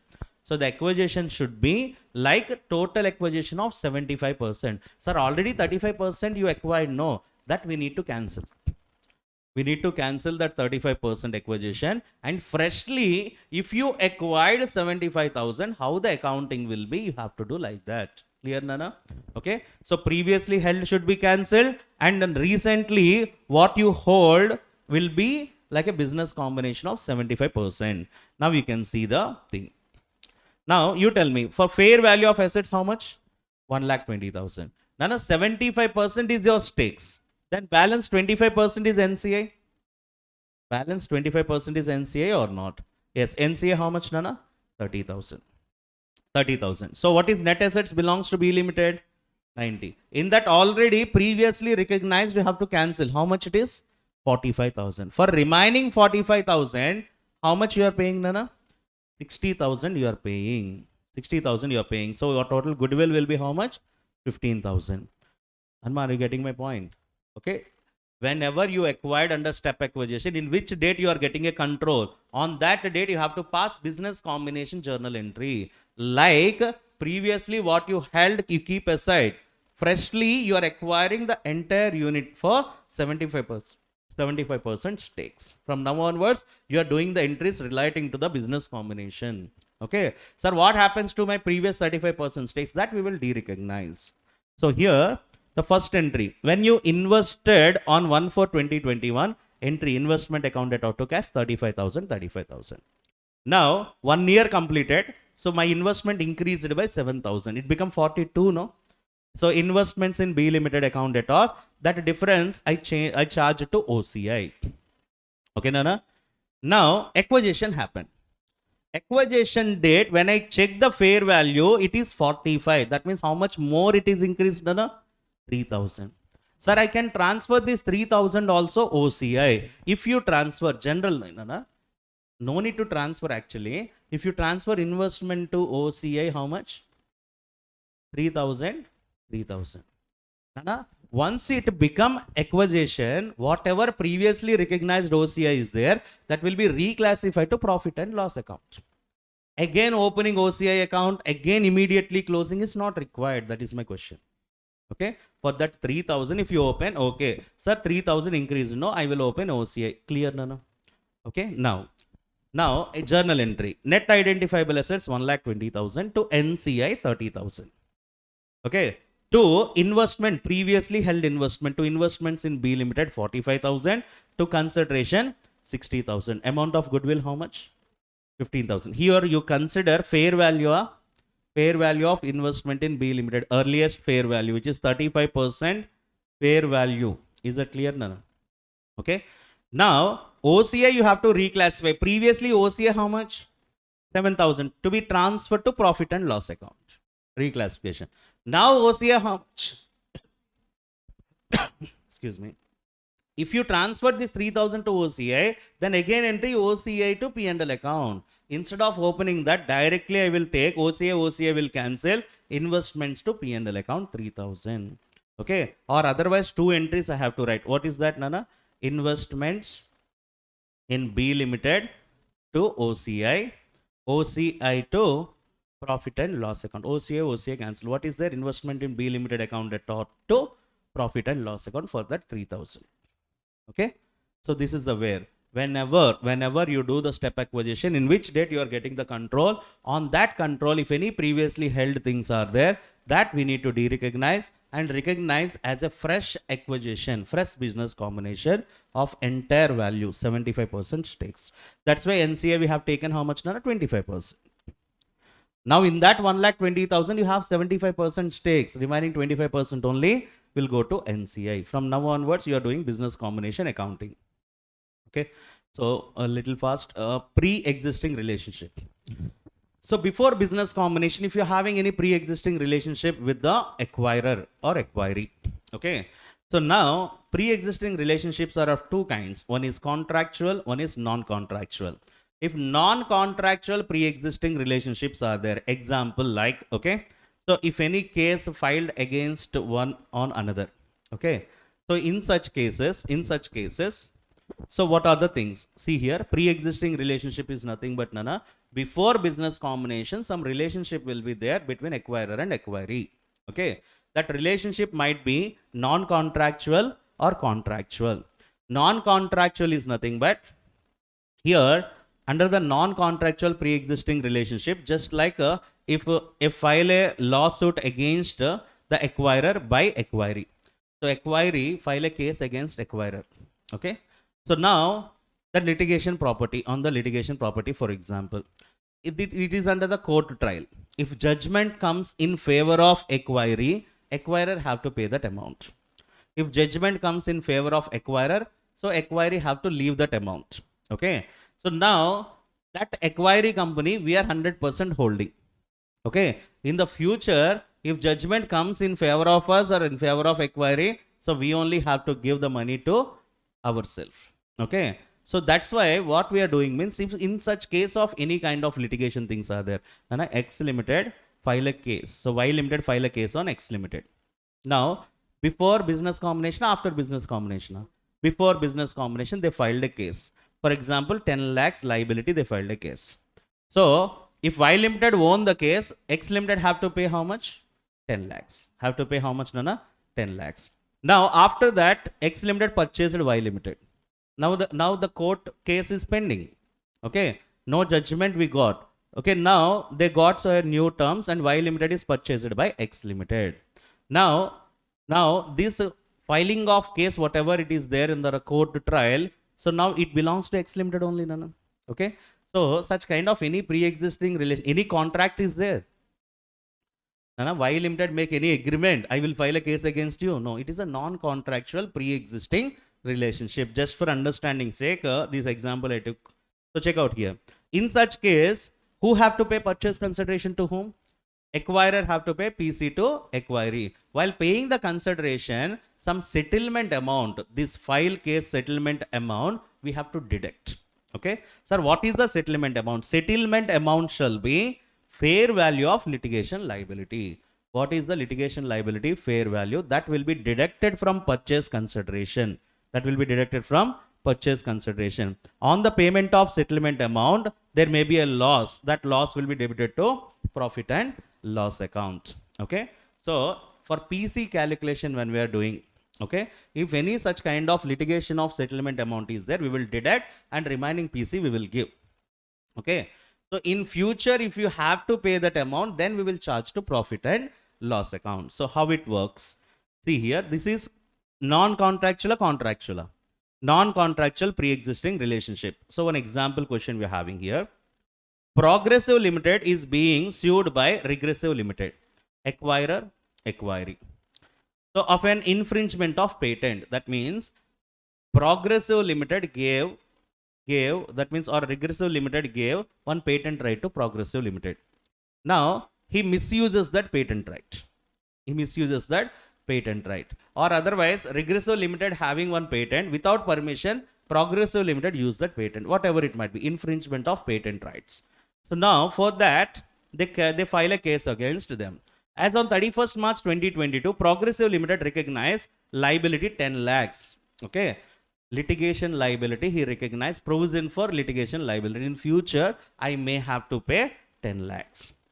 On 30th July, Progressive Limited acquired entire equity of Regressive Limited for 500. Okay, now here Progressive Limited as an acquirer, he acquires entire company of Regressive Limited for 500 million. On that date, estimated fair value of expected settlement. What is the fair value of liability at that time? 20 million. In this 20 million already provision, how much I recognized? 10 million. This is the thing. So Regressive Limited file a case on Progressive Limited as on 31st March. So at that time, Progressive Limited, so they have make a provision for litigation liability. Now on 30th July, they acquires 500 millions, 100% acquisition. Now at that date, settlement is 20 million. How much we have to recognize? Already 10 we recognize, remaining 10 we need to recognize. This is a non-contractual pre-existing relationship. Settlement amount will be equal to fair value of litigation liability. What is fair value of litigation liability? 20 million. So settlement amount shall be deducted from purchase consideration. What is PC, Nana? 500. From that 20 million if you make, what is net purchase consideration you will pay? 480. Now settlement will be recognized at the time of settlement. Okay, at the time of settlement, provision already you created 10 and you have to pay how much? 20, and balance will be taken it from profit and loss account. That is non-contractual pre-existing relationship.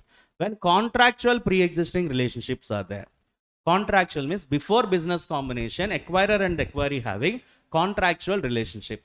Acquirer gave one license or patent to acquiree company. Okay, so now for 10 years patent right I have given. 10 years patent right I have given. 3 years completed. 3 years completing, 7 years pending. Before completion of 7 years, if acquirer company acquires that acquiree company in full, in that case, how we have to adjust the settlement amount? Okay, so for contractual pre-existing relationship, effect on PC. Contractual pre-existing relationship, settlement amount will be deducted from PC. How much is the settlement amount? Means it is the lower of, first we will check what is the fair value of license on the date of acquisition. On the date of acquisition, 3 years completed, Nana. 3 years completed. Okay, for 10 lakhs I have taken. For 10 lakhs I have taken the patent. 3 years completed. So I have to amortize that patent for 3 years. 3 years. then I will get which amount? Carrying amount or fair value? Carrying amount I will get. So what is the fair value in the market? What is the fair value of that particular patent? That difference I will take. Okay, listen. In the balance sheet of acquiring company, one patent given by acquirer, 10 years patent nana for 10 lakhs. 10 years patent 10 lakhs. So 10 years patent 10 lakhs means depreciation or amortization, for example, divided by 10. Each year amortization how much? 1 lakh. 3 years completed. Less amortization how much? 3 lakhs. What is the carrying amount? 7 lakhs. Now I will check what is the fair value of this 7 years patent. In the market, 7 years patent value is 15 lakhs. In the market, 7 years patent value, if you want to take on the spot, on the date of acquisition, patent for 7 years in the market is how much, Nana? 15 lakhs. My carrying amount how much? 7 lakhs. Difference I will take. What is the difference here? Nana, 8 lakhs difference. That will be taking 8 lakhs. That is one, condition one. Second one, if anyone breaks the contract, penalty they have to pay. So how much amount of penalty to terminate the contract? For example, they will tell some amount of penalty or some percentage of penalty. Okay. For example, if penalty is 5 lakhs, whichever is less, Nana? 5 lakhs is less. Okay. You can take which one is lower. Okay. So that will be the settlement amount. That will be the settlement that we will deduct from purchase consideration. One example problem I will tell you to understand it better. See here, the amount can be subtracted from purchase consideration shall be recognized as a settlement in profit and loss account. Also, fair value of license will be recognized by the acquirer in the business combination as reacquired rights. Nana, when we discussed about purchase consideration, okay. So when we are calculating purchase consideration or net assets, we are acquiring all the assets of acquiring company. In that, my license is also there. So that acquisition we can call it as reacquired rights. Reacquired rights also will be recognized at which value? Fair value. So that fair value, how much is there? That will be recognized by the company. Here, what is the fair value? As I told you, 15 lakhs is the fair value. So the reacquired after the business combination, that right, they will take it as 15 lakhs. Okay. So now, last example we are having here. And a Flower Limited. Flower Limited acquires Petal Limited by paying purchase consideration 2 crores. The purchase consideration how much, Dana? 2 crores. Flower Limited provided 4 years license to Petal Limited for 10 years at 5 lakh rupees. 4 years ago, 4 years back, they gave one license for how much, Dana?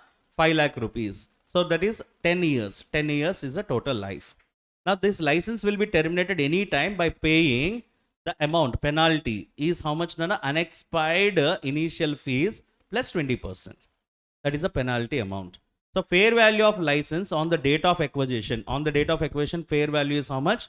9 lakhs. Now first of all, termination is how much, Nana? Penalty.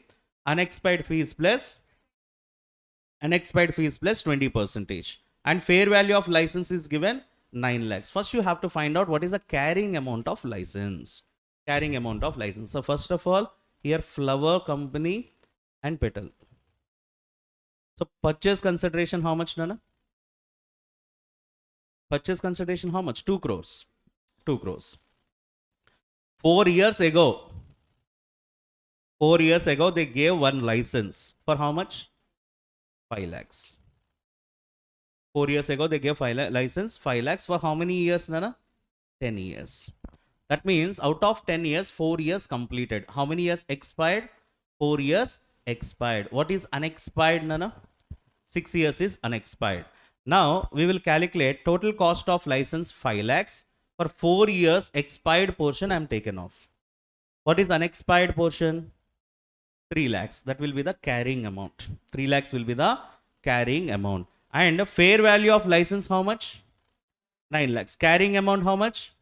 3 lakhs. Difference how much? Can I say it is my settlement amount? No. We have to consider one more. What is that? Termination. Termination penalty is unexpired fees plus 20%. Unexpired portion how much is there, Nana? 3 lakhs plus 20%, 3 lakh 60. Nana, 3 lakh 60 or 6 lakhs, whichever is lower. 360 is lower. That is the settlement amount under contractual pre-existing relationship. Okay. So now from purchase consideration 2 crores, you will deduct settlement amount 3,60,000. Balance 1 crore 96 lakhs 40,000 you will pay. Then entry at the time of settlement, P&L account at auto, cash or bank 3,60,000. Is that clear, Nana? So settlement of settlement amount, that is. When you settle that settlement amount. Okay. So just like that, contingent consideration. Contingent, deferred consideration means that we discussed already. Contingent consideration. Contingent consideration means it depends upon the target you have given for acquiring. Acquiring company, you gave one target. If they achieved the target, you will give extra consideration. Okay, it depends upon the achievement of target or not by the acquiring company. So just one simple example, we'll close after this. No. A Limited acquires B Limited to purchase agreed upon 100 lakhs in cash. So purchase consideration is 100 lakhs. A Limited shall pay 20 lakhs after 2 years. Okay, 20 lakhs after 2 years. Generally, it will be a deferred consideration. But one condition is there. If profit of B Limited for second year is exceeding 2 crores. If second year profit is exceed 2 crores, then I will give 20 lakhs. If B Limited could not exceed 2 crores, no need to pay that 20 lakhs, Nana. No need to pay that 20 lakhs. So can we say it is a contingent consideration? May or may not pay, depends upon future uncertain event. Fair value of contingent consideration on the date of acquisition is 13 lakhs. Fair value recognized how much, Nana? 13 lakhs. Fair value of contingent consideration first year ending how much? 16 lakhs. Okay. So second year ending it will be 20 lakhs. Are you getting my point? Yes. Now, first when we are writing assets account debtor to liabilities account to consideration. To normal consideration 100 lakhs. Then a contingent consideration also you have to show in business combination. So fair value of contingent consideration on the date of acquisition how much? 13. I will recognize 13.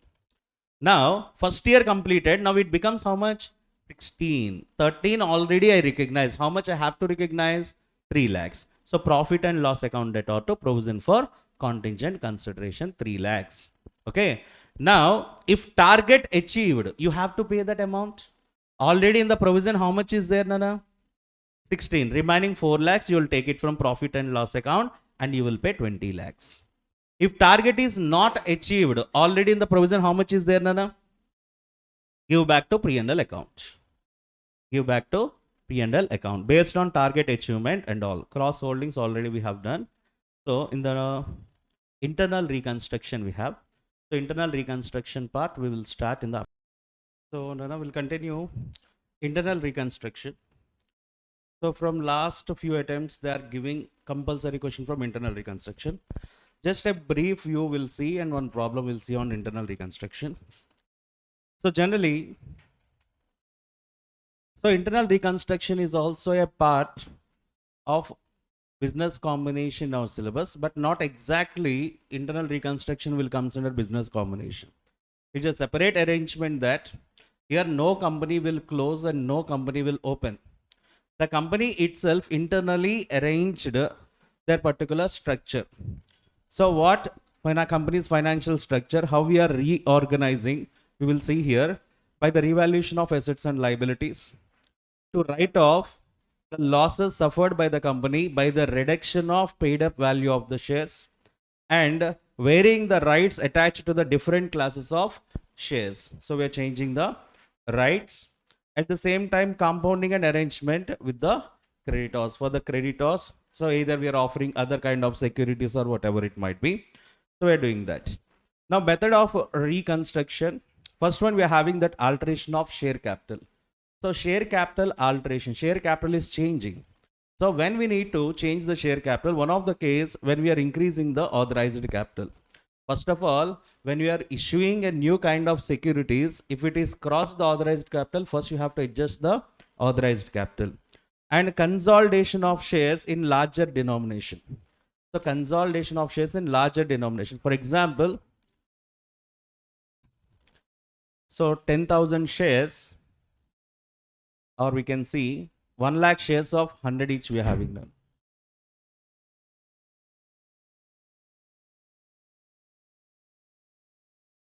So 1 lakh shares at the rate of 10 each, 10 lakhs is the capital. So consolidation means we have to reduce the number of shares. So reduce the number of shares, the denomination you have to increase. So here 10 rupees share, if I made them 10 rupees shareholder as 100 rupees shareholder, then how many number of shares are here? Having 10,000. So from 1 lakh shares, we reduce it to 10,000 by increasing the denomination. By the larger denomination, you can consolidate the shares, where decrease the shares. And just opposite to that, subdivision of shares into smaller denomination. Subdivision of shares. Previously, I'm having in the reverse structure when we can say same 10,000 shares at the rate of 100 each, which will be 10 lakhs. Now I want to subdivide these shares into large number by making smaller denomination. So 100 rupees share I converted into 10 rupees share. Then how many number of shares I have to make? 1 lakh. So this is a subdivision. 10,000 shares is subdivided into 1 lakh shares. Okay. So by making into what? Nana? Smaller denomination. Here larger denomination and smaller denomination is nothing but the face value. Okay. And conversion of any shares into stock or conversion of any stock into the shares comes under this. So first one we discussed about subdivision and consolidation of shares. Subdivision means what, Nana, here? Subdivision means initially we having less number of shares, we making into large number of shares by making larger denomination or smaller denomination. Smaller denomination. One example is given over here.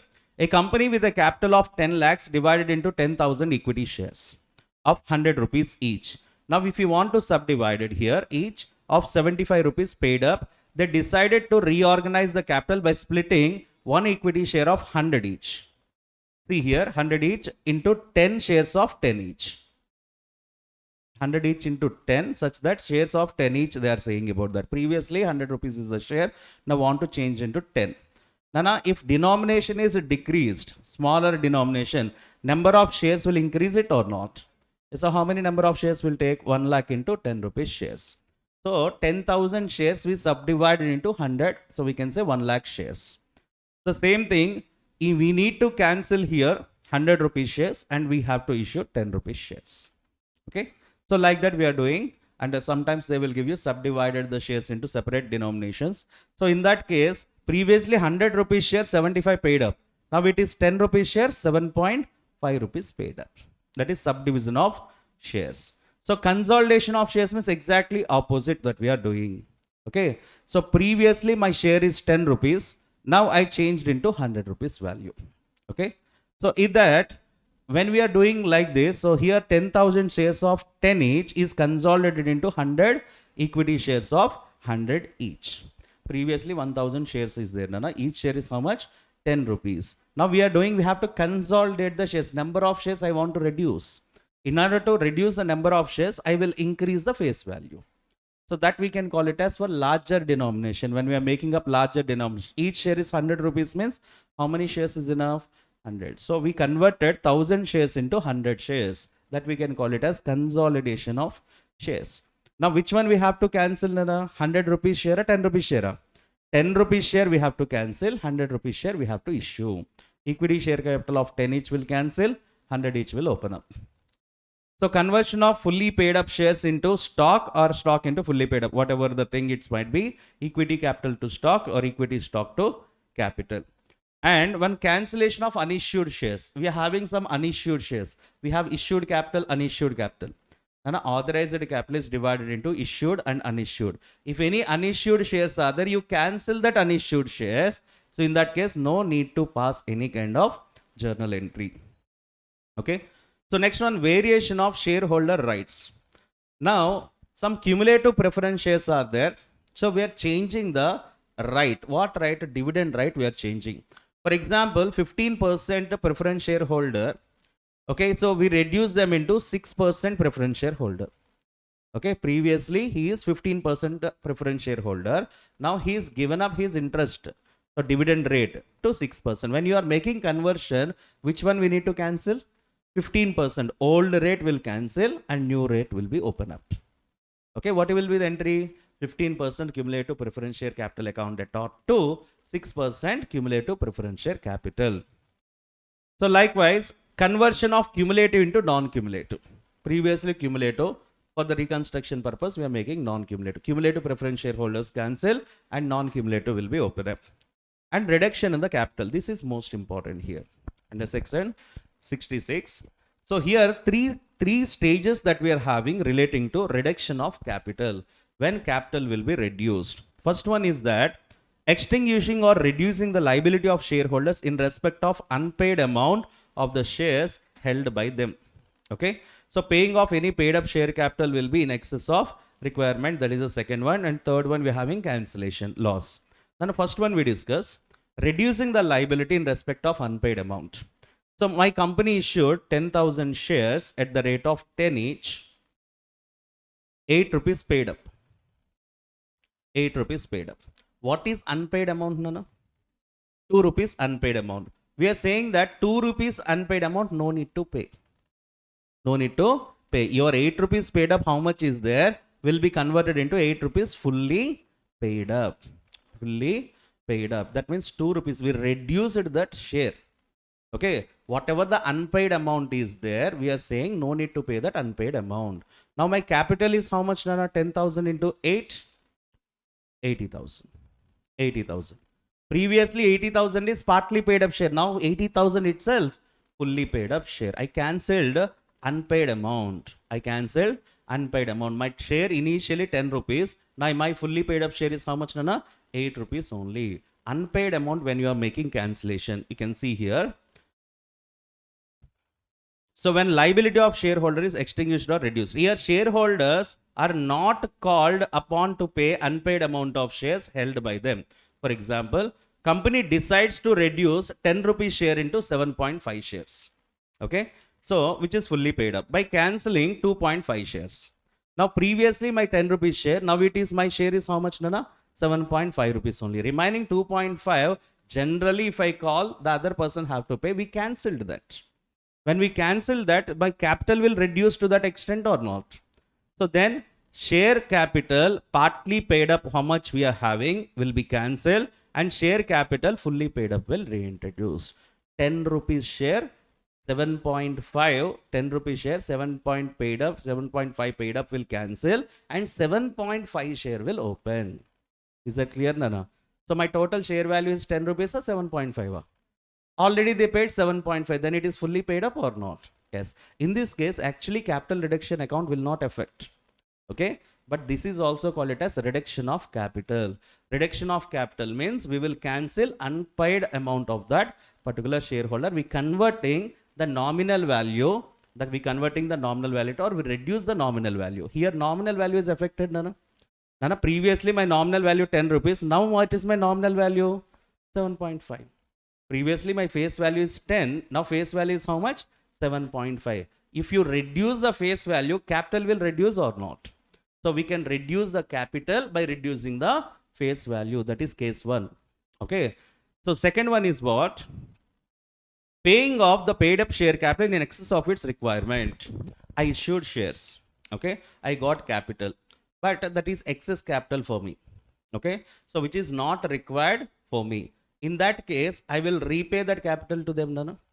So based on that repayment of capital, I can reduce the capital or not? I can reduce the capital or not? Nana, repayment of capital is nothing but just like buyback. Ma, are you getting my point? Paying off any paid up share capital in excess of its requirement. Okay, 1 lakh capital is sufficient for me. 1,50,000 capital is there. That 50,000 I can reduce. Okay. So when I reduce that 50,000 based on excess requirements, you can see when excess paid up capital is paid off, we are giving back to whom, Nana? Shareholders. Now when it is not possible for a company to employ profitably on its paid up capital, then in such case it may decide to refund the excess capital to its shareholders. Example, a company having fully paid up share of 10 rupees each decides to pay off 2 rupees per share and they want to make them 8 rupees fully paid up. This time full amount we received. And the difference between example 1 and example 2. First case, 2 rupees they did not pay. But what we did, Nana, we cancelled that. Now 10 rupees they paid. After they paid 10 rupees, 2 rupees we are repaying back so that my capital will reduce or not. So in such case, my 10 rupees share capital will cancel. my 8 rupees share capital will open up. Remaining 2 rupees to whom I'm paying? Shareholders. Shareholders account debtor to bank account. That is second case. Third and most important case is when paid up capital which is lost capital, we can say. Lost capital. Here this is important for internal reconstruction. Lost capital and not represented is to be cancelled. Reduction of paid up value. Reduction of paid up value. So here two cases we are having. Value will reduce, both nominal value and value will reduce. Okay, only share capital value will reduce, and second case nominal value and value is reduced. How it will be? So the nominal value of shares remains the same. Generally value will remain same. Only the paid up value is reduced. Example, the shareholders may agree to reduce paid up share capital of 100 rupees per share to be paid value of 10 rupees per share. How much they are sacrificing, Nana? 90 rupees they are sacrificing. 90 rupees they are sacrificing. So we'll cancel the share capital to the extent of 90,000. Okay, my company having 10,000 shareholders. Okay, all are paid 100 rupees. All are paid 100 rupees. Now what they are saying, out of 100, keep 10 rupees in our name. Remaining 90 rupees you can cancel. So then how much they sacrifice, Nana? 90 rupees they sacrifice. On 10,000 shares only. We are reducing any number of shares. No, they are having 10,000 shares. But how much value they are having instead of 100 rupees? 10 rupees only they are having.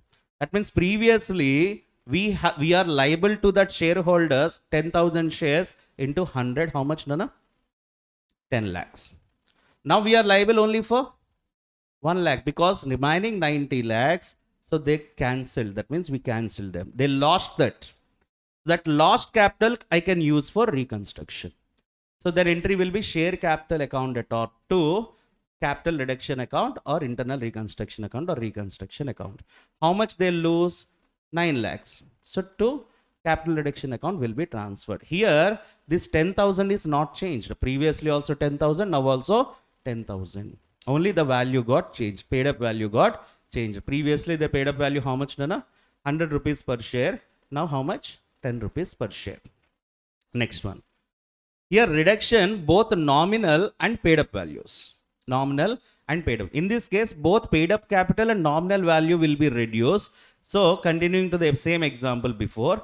So we can return like this also. We will cancel entire 100 rupees shares and we will issue 10 rupees shares. Previously 100 rupees shares whatever we are having we cancel and we reissue how much, Nana? 10 rupees share. So in that case, remaining 90 will be goes to where, Nana? Capital reduction account. Here the thing is what? So previously, how many number of shares they are having? For example, 100. Now they changed into how much, Nana? 10 rupees. Here paid up value and nominal value is also getting changed. Are you getting my point? Okay. So that is the difference between value change and value change with nominal value also. So here nominal value per share, how much, Nana? Previously 100 rupees share. Now 10 rupees share. Previously 100 rupees share, 100 rupees paid up. Now 100 rupees share, 10 rupees only paid up. Is that clear, Mount? Okay, that is the difference between the changes. Compromising and arrangement, just like we are having here. Accounting treatment in case when equity shareholders given up their claims. That means equity shareholders reserves will be there. No. They are saying that they are given up. Okay, for the reconstruction purpose.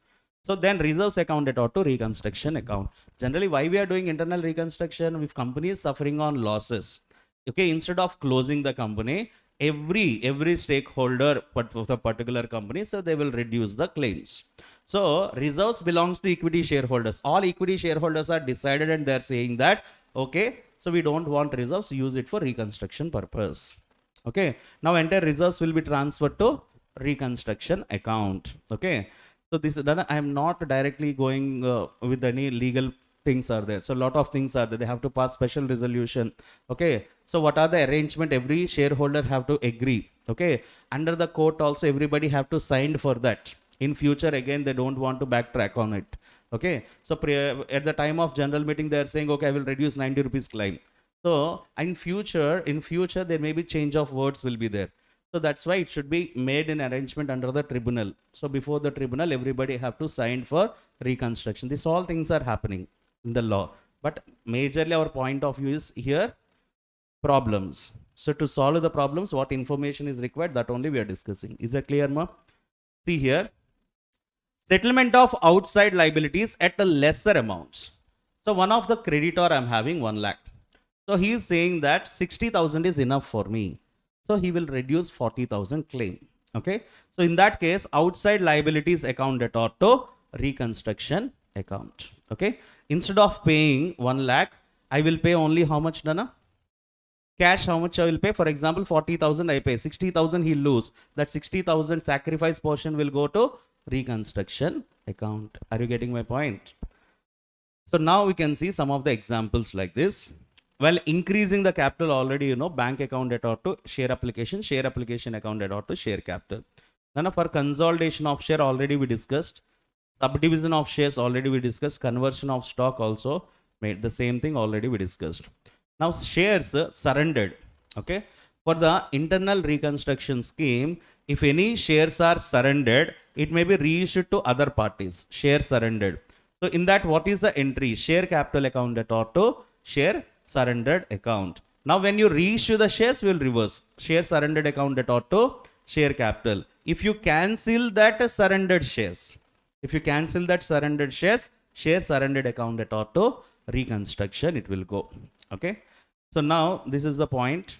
To reduce both nominal value and paid up value. Nominal value, paid up value. Then we'll cancel the entire share and we'll open up how much value the share. Okay. Now a 10 rupees share, they reduce it to 80 rupees each. Okay. In the question, both nominal value and paid up value want to change. You have to cancel the whole share and issue the new share. Is that clear? No. Difference 20 will be transferred to capital reduction account. Sir, I don't want to change the nominal value. Nominal value will be the same. Only paid up value I want to change. In that case, so how much is reduced, that only we will cancel. Share capital account debtor to reconstruction account. For example, Nana, 100 rupees is the share. Share value is how much, Nana? 100 rupees. 20 rupees he is sacrificing. 20 rupees he is sacrificing. Now you tell me, 20 rupees when he sacrificed. So how much value he is having, Nana? Paid up value. So paid up value is 80. So how much he sacrificed, that only when you cancel to reduce the only paid up value of share. Share capital account debtor to reconstruction account 2020. This is one way. Okay. He is having same value, 100 rupees share only. Previously 100 rupees fully paid up. Now how much, Nana? 80 rupees paid up. 100 rupees share, 80 rupees paid up. This is one way. Another way is what? You can cancel entire 100 rupees share. You issue 80 rupees share. Now nominal value also changed. Previously nominal value is how much? 100. Now nominal value is how much? So here nominal value changed. Paid up value also changed. Is that clear? No. Okay. So that is the point. If you want to cancel only paid up share, only difference you take. If you want to change nominal value as well as paid up value, then you cancel the entire share, issue new share. Next one. If any arrears of preference dividend is there, so reconstruction account debtor to bank account. So here to payment of any arrears of preference dividend. So here relating to the preference dividend, so we discussed earlier.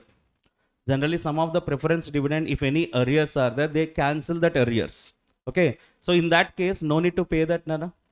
If you have to pay that arrears from the reconstruction balance, so reconstruction account will cancel here. Here to pay the arrears of preference dividend. Now under the reconstruction balance will increase or decrease?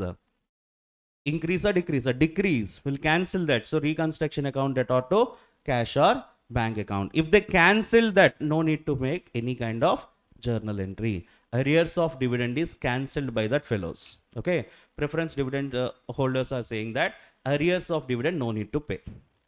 Okay. If they are saying you have to pay, means you have to make the journal entry like this, reconstruction account debtor to cash or bank account. If you remember that example we have seen, reconstruction only one problem, big problem we have done.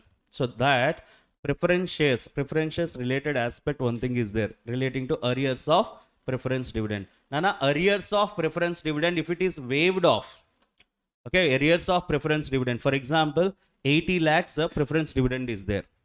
So in this 50% waived off. Ante 40 lakhs no need to pay. No need to pay. There is no journal entry for waived off. No journal entry is required. And for remaining 40, they agreed. So they agreed 30. 30,000 is enough. For remaining 40, how much they agreed, Nana? 30,000 is enough. Now you have to pay this 30,000. So then entry will be reconstruction account debtor to cash or bank for paying off arrears of preference dividend. If any cancellation of arrears, how much they cancel here? 40,000. For cancellation part, no need to pass any kind of journal entry. Okay.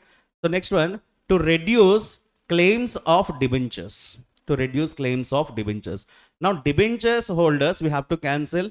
For debenture holders, along with the debentures, you have to pay interest also, Nana. So interest on debentures we need to cancel. For that, what you are giving?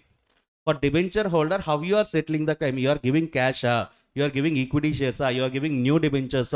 It depends. Okay.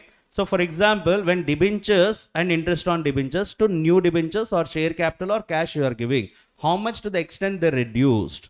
For example, for debenture holders, 10 lakhs is there, have to cancel. Okay, what they are saying? So they are saying about that, my claim is 10 lakhs and interest is 1 lakh. Total claim how much, Nana? 11 lakhs. In that 11 lakhs, I will reduce 5 lakhs. I will reduce 5 lakhs. For the balance amount, I want equity shares. Okay, what is the balance amount, Nana? 6 lakhs. For 6 lakhs, I will give you new debentures or equity shares. What they want? Cash they want means cash we will pay. And balance amount of 5 lakhs will transfer to reconstruction account. Okay.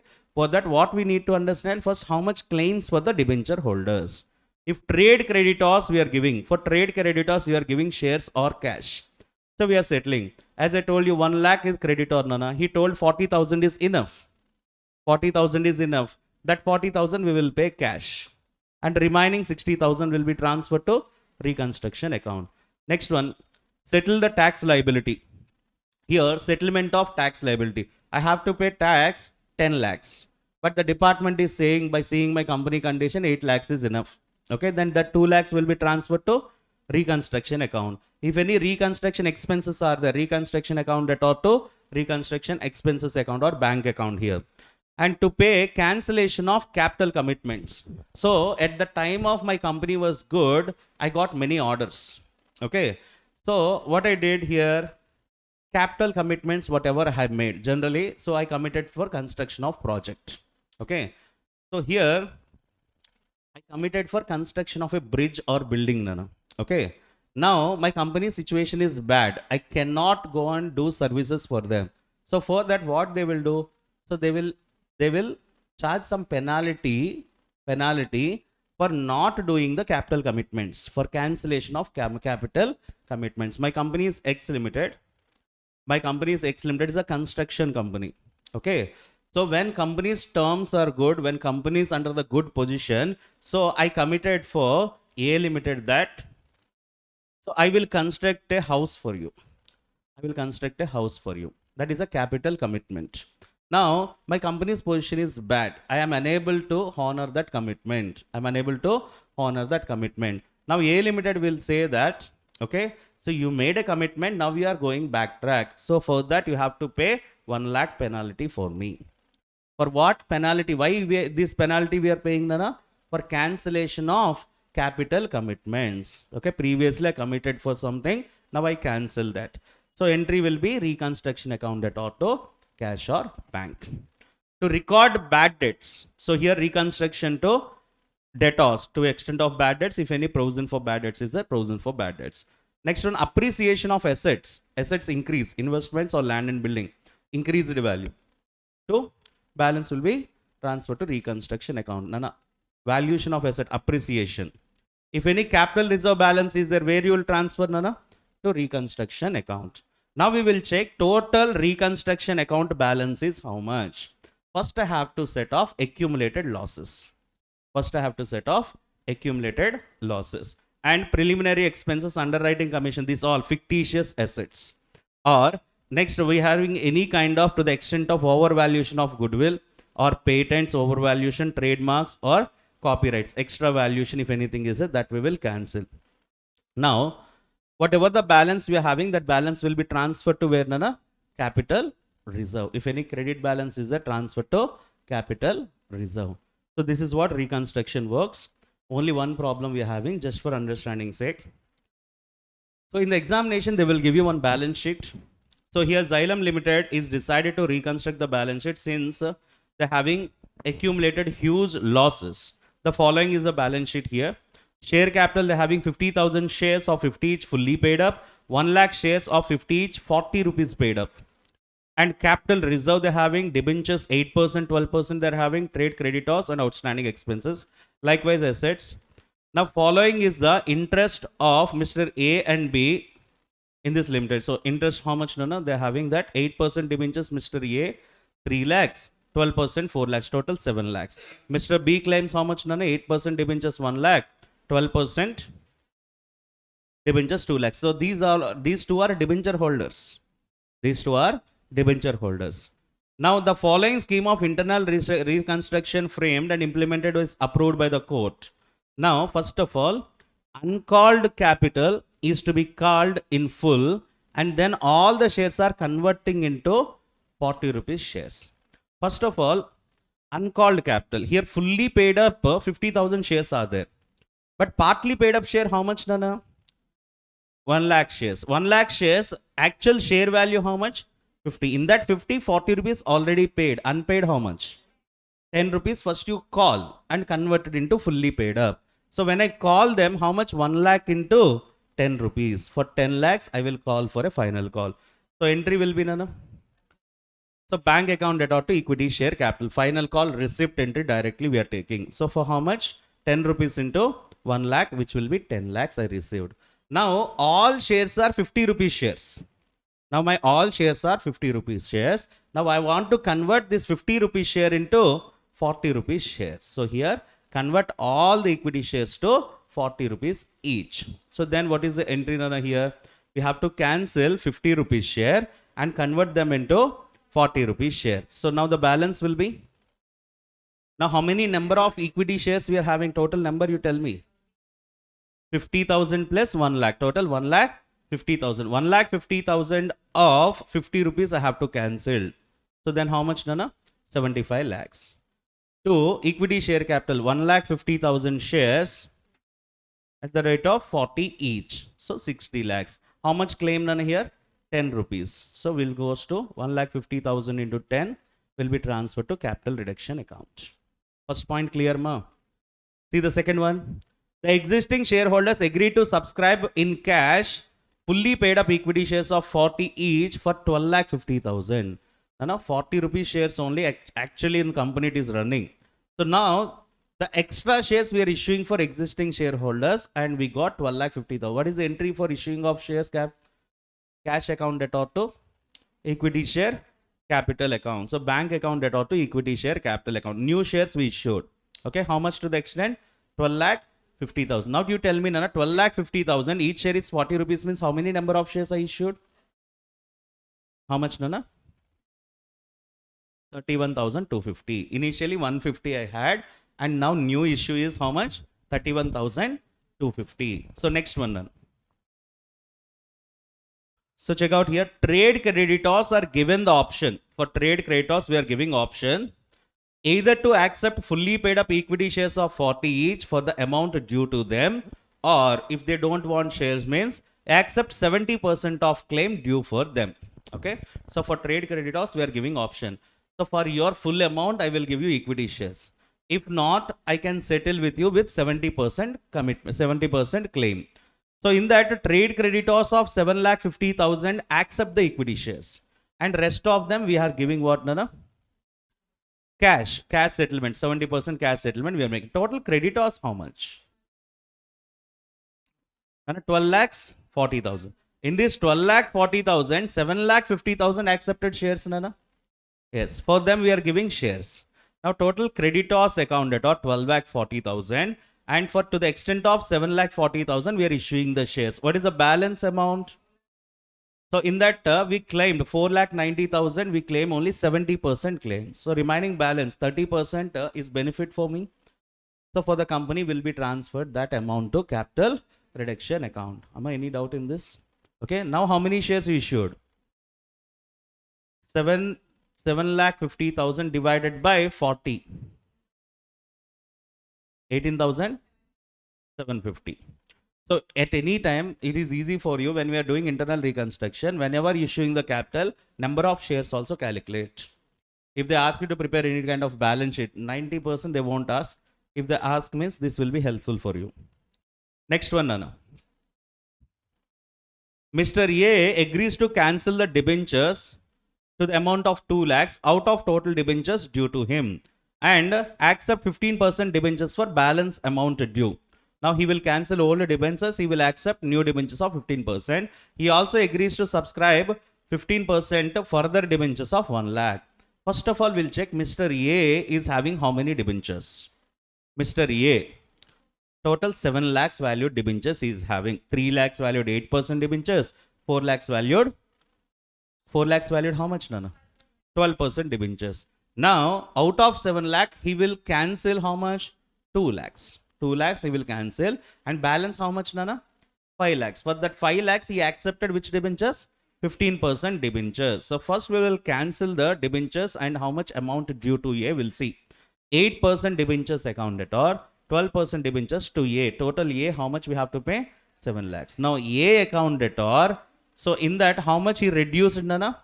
2 lakhs he is given up. So it will be transferred to capital reduction account. For balance 5 lakhs, we are issuing 15% debentures. Up to this clear? Ma?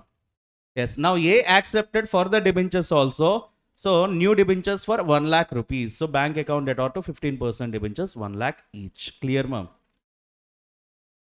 Here Mr. A is not required. We issued the debentures. Company point of view, we are thinking. Okay. So when you are making settlement, A matters. When you issue the debentures to A or B or C, entry will be the same. Being new debentures subscribed by A. Next one, Nana.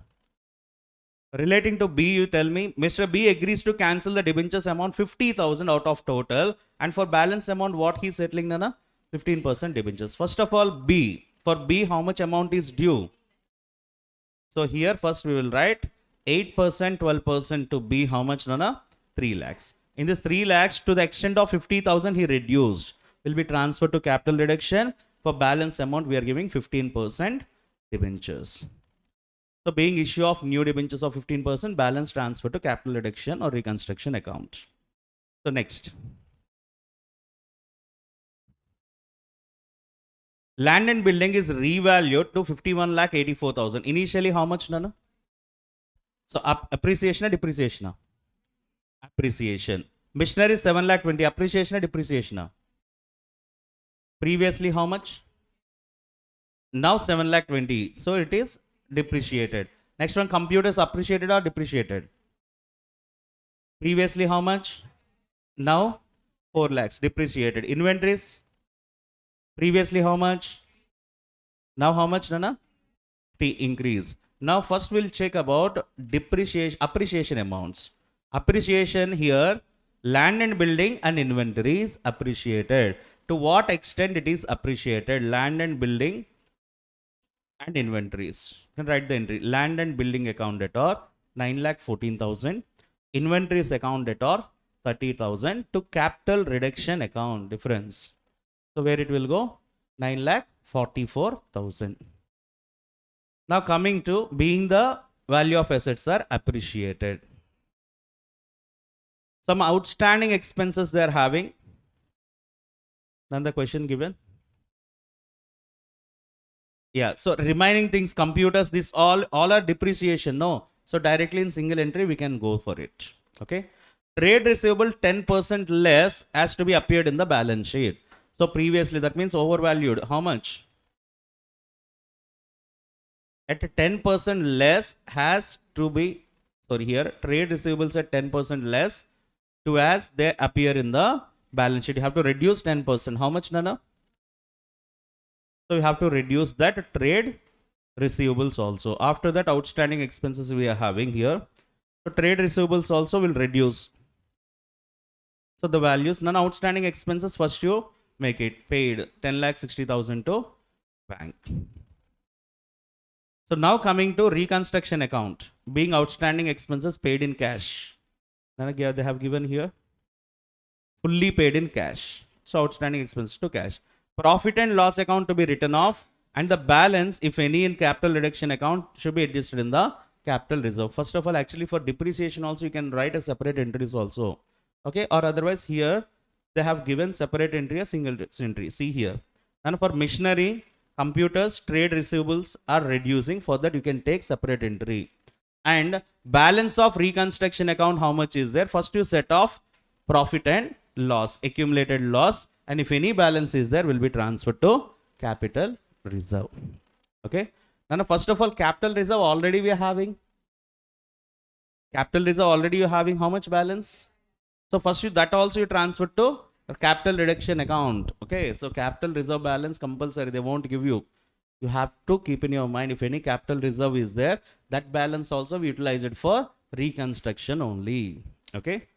So that is the thing about internal reconstruction. So check out now. Impairment of assets. So India is 36. So it is very comprehensive topic that we are having. So anywhere they can ask you to calculate impairment. They can mix in any other standards. Like most probably and most frequently they are giving, they are mixing these impairments with intangible assets. Okay, we can expect it from property, plant and equipment also.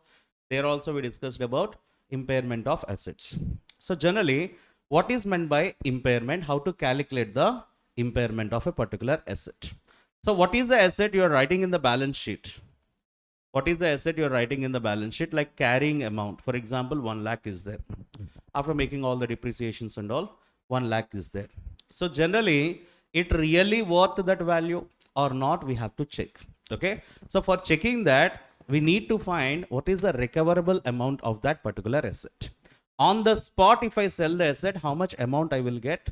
Or if I use the asset, how much benefits I will get? Okay, two things only I can do with the asset. I'm having asset carrying amount, one machinery I'm having, carrying amount is 1 lakh.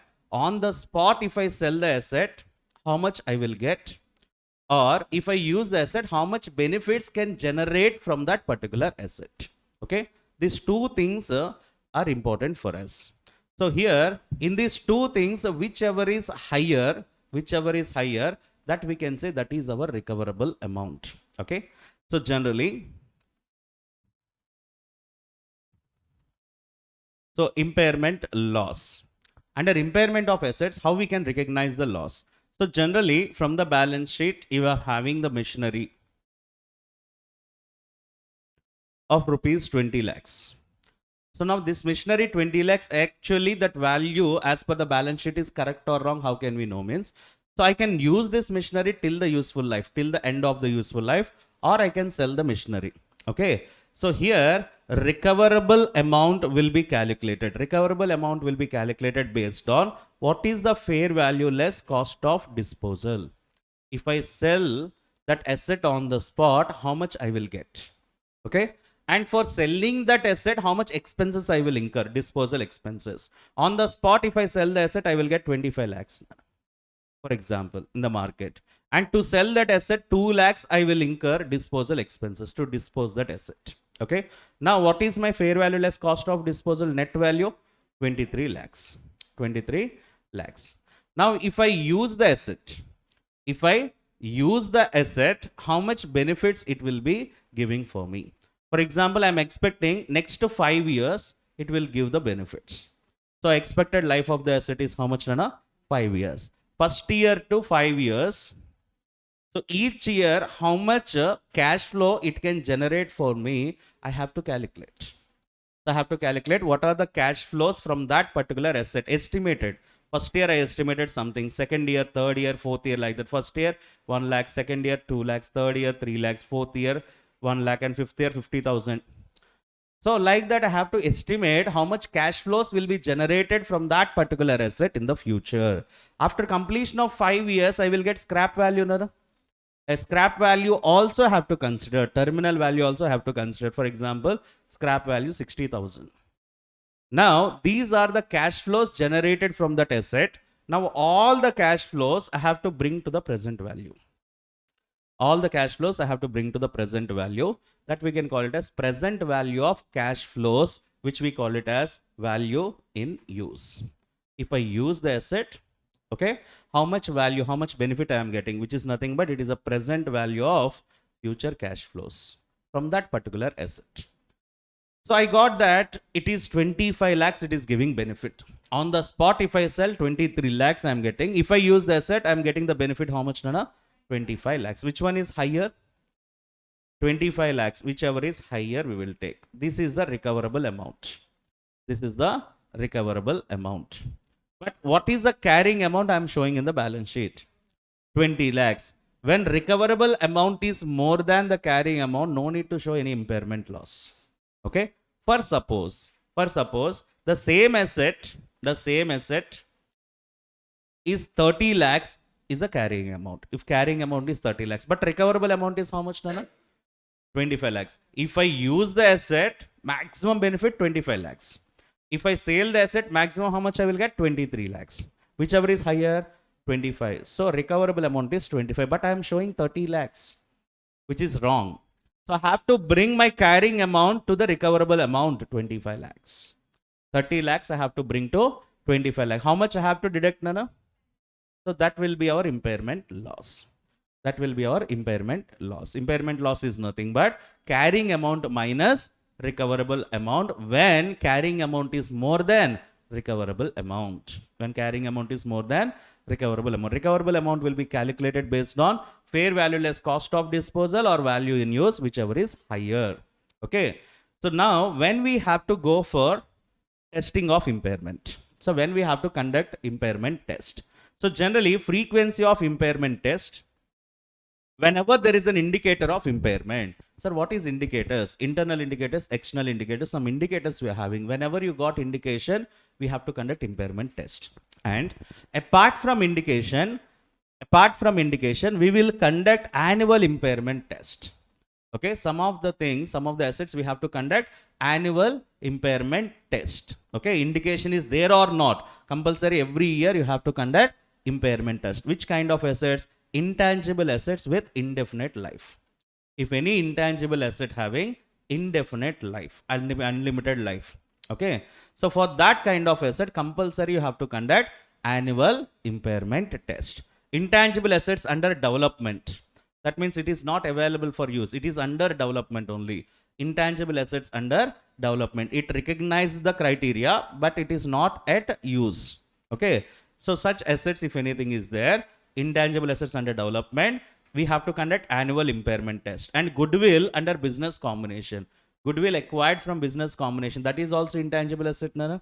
Yes, if goodwill acquired from business combination, we have to conduct annual impairment test. If you remember, goodwill acquired from business combination, that goodwill will not amortize. That goodwill will not amortize. So which goodwill will not amortize, Nana? Goodwill arising from business combination. If any goodwill you got from business combination, there is no amortization for that. Only we have to test for impairment.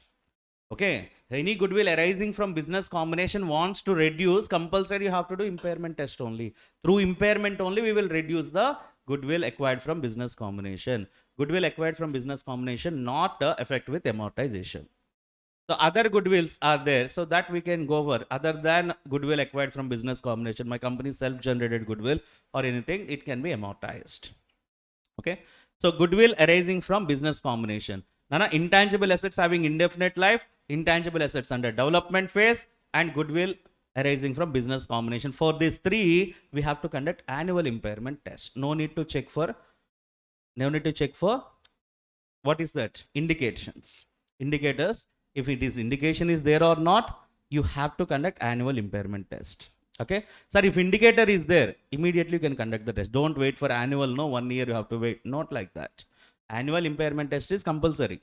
In between, if any indication is there, you can conduct the impairment test. Is that clear, Nana? Only for these three assets. For remaining assets, only when there is an indication, then we will conduct the impairment test. Indications, how it will be? Indications can be an external indicator or internal indicator. External indicator means outside the company. Just like market. An asset, market value is declined.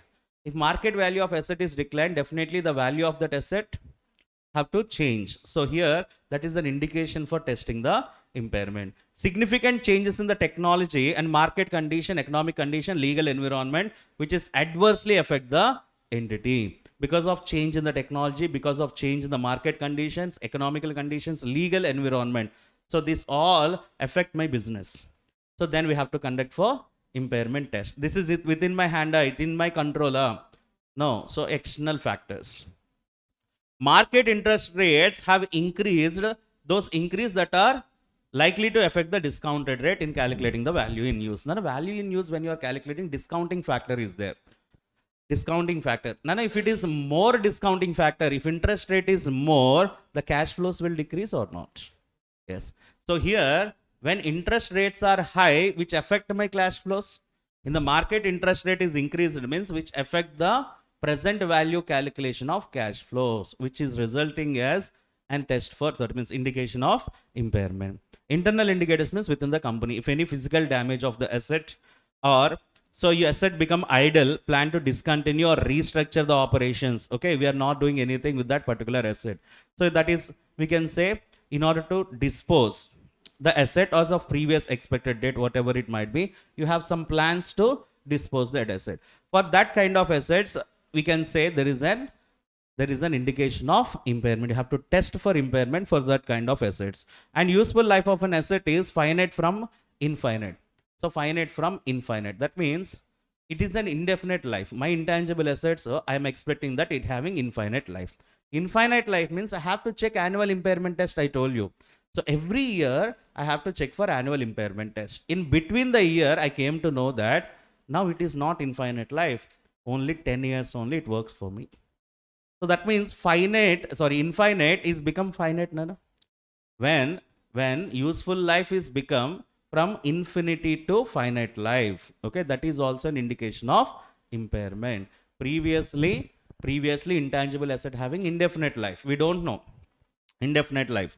So we are expecting that it will be in the indefinite life only. But at one fine day, you came to know that there is an alternative for your assets. Okay, so then you came to know that your asset will be worked only for, we are discussing about intangible assets. Okay, so your asset will be work only for next 10 years. Now that infinite life will become finite life. No, it is an indication of impairment. Okay, so for finite life, you have to conduct impairment test. Clear? So next one, economic performance of the asset is worse than expected. Okay, so performance is worse than expected. So we can say that I'm expecting more cash flows because my asset is good. While you are running the asset, we came to know asset become worst. Okay, so definitely it affects the cash flows. Nana, the cash flows will change or not. So then immediately again we have to conduct test for impairment. It affects the cash flows, which is significantly, see here, cash flows need to operating or maintaining the asset significantly higher than the original budgeted. Initially repair charges, something you expected 1 lakh, it will be increased. Okay, the provision will be increased. At the same time, net cash flows of operating profit or loss flow from the asset, they're significantly worse than budgeted. Okay, more than budget. We can say that we expected, budgeted means we expected some expense, it is getting more than that. Which we can say these all are the internal indicators. For what, Nana?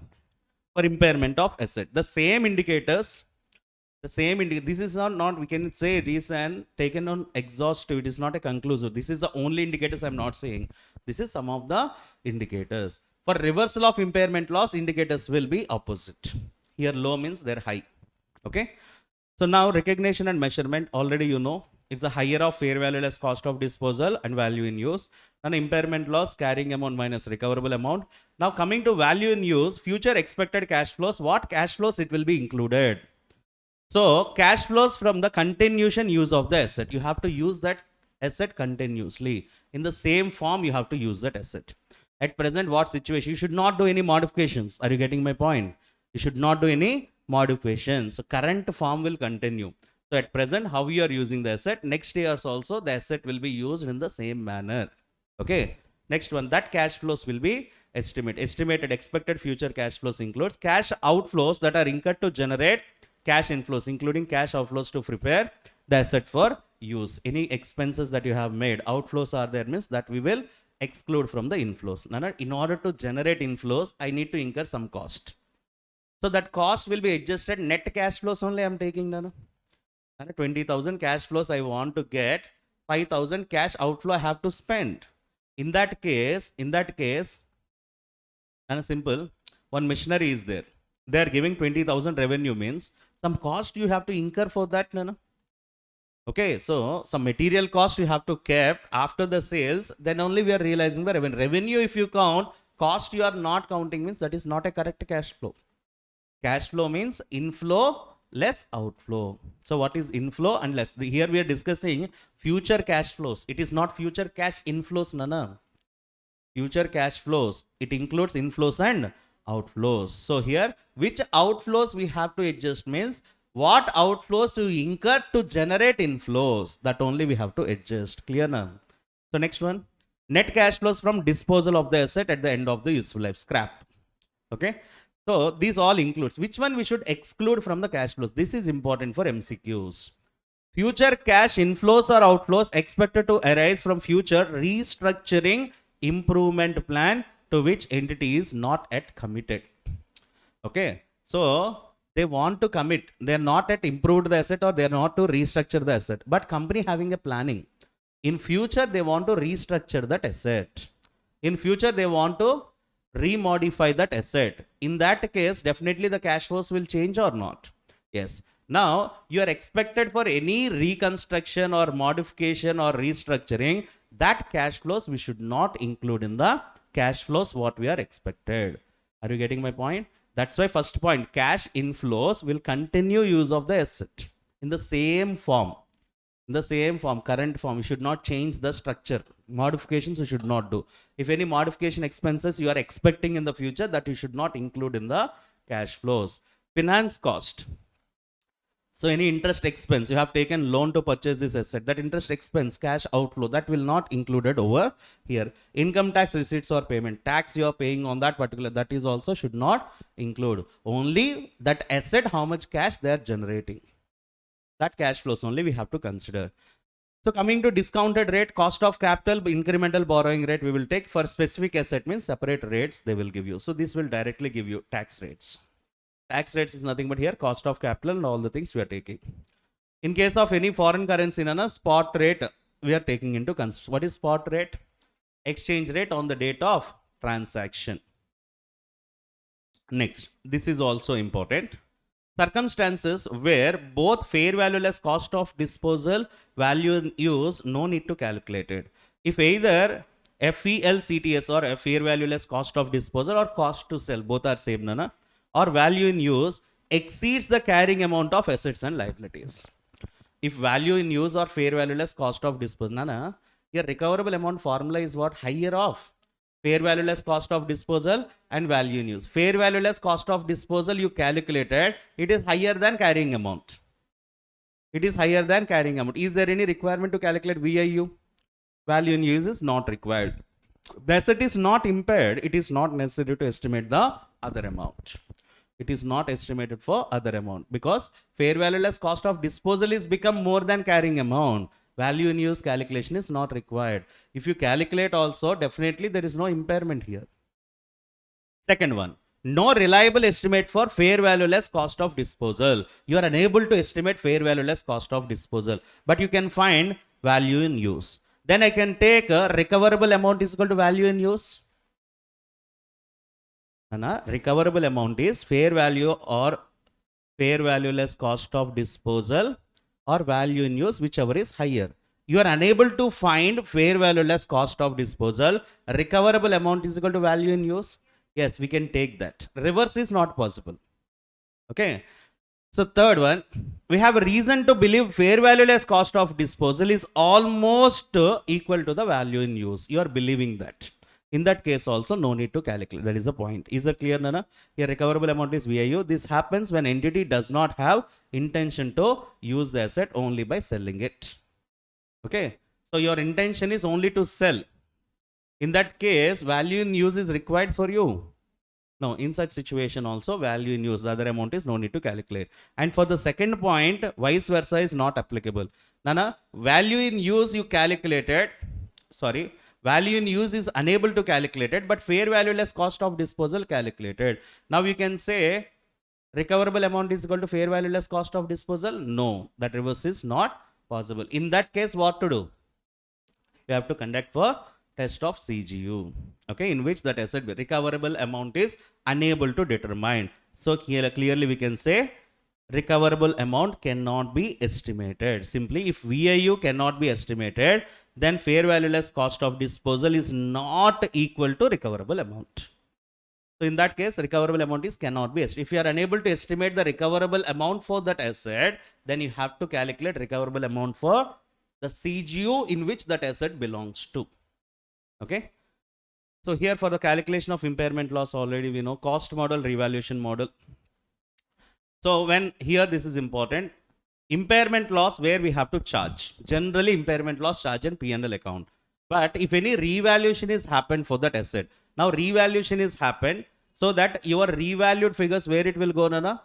Other comprehensive income. Revaluation surplus is charged to other comprehensive income. Then impairment loss also charged to revaluation surplus in other comprehensive income. Okay. If you have revaluation surplus, impairment loss will be adjusted against revaluation surplus. If you are not having revaluation surplus is not sufficient, then profit and loss account, charge to profit and loss account. One problem we are having there, we will discuss. So relating to CGU. So CGU is the smallest identifiable group of assets which is largely independent of cash flows. Large independent of cash flows. Simply, Nana, I have CGU like factory, warehouse. Factory, warehouse. Now factory having some assets, warehouse is having some assets. Okay. Now factory can generate independent cash flows by their own. Now this factory and warehouse are there in X Limited. For X Limited is a company. X Limited is a company having two units. One is factory, one is warehouse. Factory can generate their cash flows independently without depending on warehouse. Warehouse can generate the cash flows independently without depending on factory. Then we can say it is the smallest identifiable unit which generate the cash flows independently, largely independent. Okay. Now factory have some assets, warehouse have some assets. Now factory have one asset, Nana, truck. You are unable to find out value in use of the truck. Value in use of the truck. In that case, recoverable amount is possible to find out for the truck.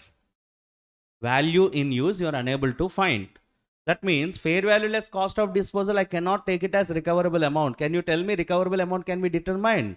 No. If you are unable to determine the truck recoverable amount, then you have to determine the CGU in which this truck belongs to. Truck belongs to which CGU? Factory. You have to calculate CGU recoverable amount. CGU recoverable amount. So CGU carrying amount is what? In that CGU, how many assets are there? All assets carrying amount I will add. In that CGU carrying amount is there. All assets carrying amount I will add. Now I will get CGU carrying amount, CGU recoverable amount. Then I will get impairment loss for CGU. Impairment loss for CGU. That means factory. Factory, total factory impairment loss I get. Now impairment loss I will distribute to all the assets in the CGU. That impairment loss I will distribute to all the assets in the CGU. In that asset, truck is also there. Some portion will come to truck, Nana. Nana, some portion of impairment loss will come to truck. Yes. So that will be the impairment loss you can find through CGU. Are you getting my point? Concept is very important. If you are unable to find out recoverable amount for any asset, you have to find out recoverable amount for CGU in which that asset belongs to. And you can find impairment loss for whole CGU. And that impairment loss distribute to all the assets in the CGU in the ratio of their carrying amount. In the ratio of their carrying amount. Then each asset impairment loss we will get. Yes. All the assets in that CGU impairment loss we will get. That is one point relating to CGU. Next, Nana. So here, in that CGU, if you are allocating any goodwill, now X Limited purchased P Limited. X Limited purchased P Limited, business combination. So under the business combination, they acquired some goodwill. Now that goodwill belongs to CGU factory or CGU warehouse. X Limited. X Limited means it belongs to both. Are you getting my point? It belongs to both. Now, that goodwill is allocated to which CGU is matters. Okay, X Limited have two CGUs, CGU factory, CGU warehouse. Now, X Limited purchased A Limited for business combination. They got goodwill arising from business combination. Now, this goodwill belongs to which CGU? If benefits, no, because of this business combination, benefits we are getting, synergy benefits. That synergy benefits is coming to factory as well as warehouse. Then goodwill will be allocated to factory and warehouse in the carrying amount of that CGU. In the carrying amount of CGU I'm talking about. Goodwill allocated to CGU. So that is the thing. Sir, goodwill allocated to single CGU. Only factory is getting synergy benefits from the business combination. Then entire goodwill I will dump to whom, Nana? Factory. Warehouse I did not allocate any kind of goodwill. That is the thing. Goodwill allocated to single CGU. Goodwill allocated to more than one CGU. Are you understand the concept of CGU right now? Yes. Now, allocation of goodwill to CGU. Goodwill acquired from business combination does not generate independent cash flows. Nana, if goodwill generate independent cash flows, we can conduct an impairment test for goodwill directly. We can conduct impairment test for goodwill directly. What is the carrying amount of the goodwill? What is recoverable amount of the goodwill? But goodwill cannot generate independent cash flows. So independent cash flows cannot generate it means can you find value in use? Now, value in use is nothing but what? Present value of future cash flows. A single asset cannot generate cash flows independently. Cannot generate cash flows independently. In that case, okay. So goodwill cannot generate independent cash flows. So that if we cannot calculate VIU for that, value in use for that, then that goodwill either you have to allocate it for CGUs, either single CGU or multiple CGU. Same thing affected for corporate assets. Same as I told you, truck, Nana.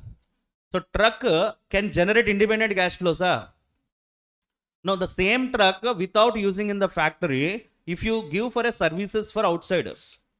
Now I'm doing truck servicing. Okay. Now I will dump, that means I will transport goods of other people's. Then truck can generate the cash flows independently. But here truck we are using it. So it will be using in the factory. So now truck cannot generate cash flows independently. I have to conduct impairment test for whole CGU instead of truck. Are you getting my point, Nana? So here, goodwill in the acquired from business combination cannot generate independent cash flow. So it is allocated to CGUs or expected benefits from synergies of business combination. So which CGU getting more synergies, more goodwill is allocated to them. Are you getting my point? Yes. Irrespective of whether the assets or liabilities acquired in the business combination, goodwill is assigned to CGU or not. If goodwill allocated to CGU, then conduct impairment test for CGU including goodwill. Now CGU factory is there. Entire goodwill I dump to CGU factory. In the CGU factory, along with goodwill, some other assets also there, no? Some other assets also there? Yes. Now, if I conduct impairment test for whole CGU, then I will get impairment loss for whole CGU. Impairment loss I will get for whole CGU. Yes. In that case, first impairment loss will set off to goodwill. How much impairment loss is there? Entire set off to goodwill. If any balance is there, Nana, 1 lakh goodwill carrying amount. Impairment loss 1,80,000 you got. First 1,80,000 set off 1 lakh goodwill, 1 lakh to the goodwill only. Now goodwill is become how much? 0. Remaining 80,000 will be allocated to remaining assets in their respective carrying amount.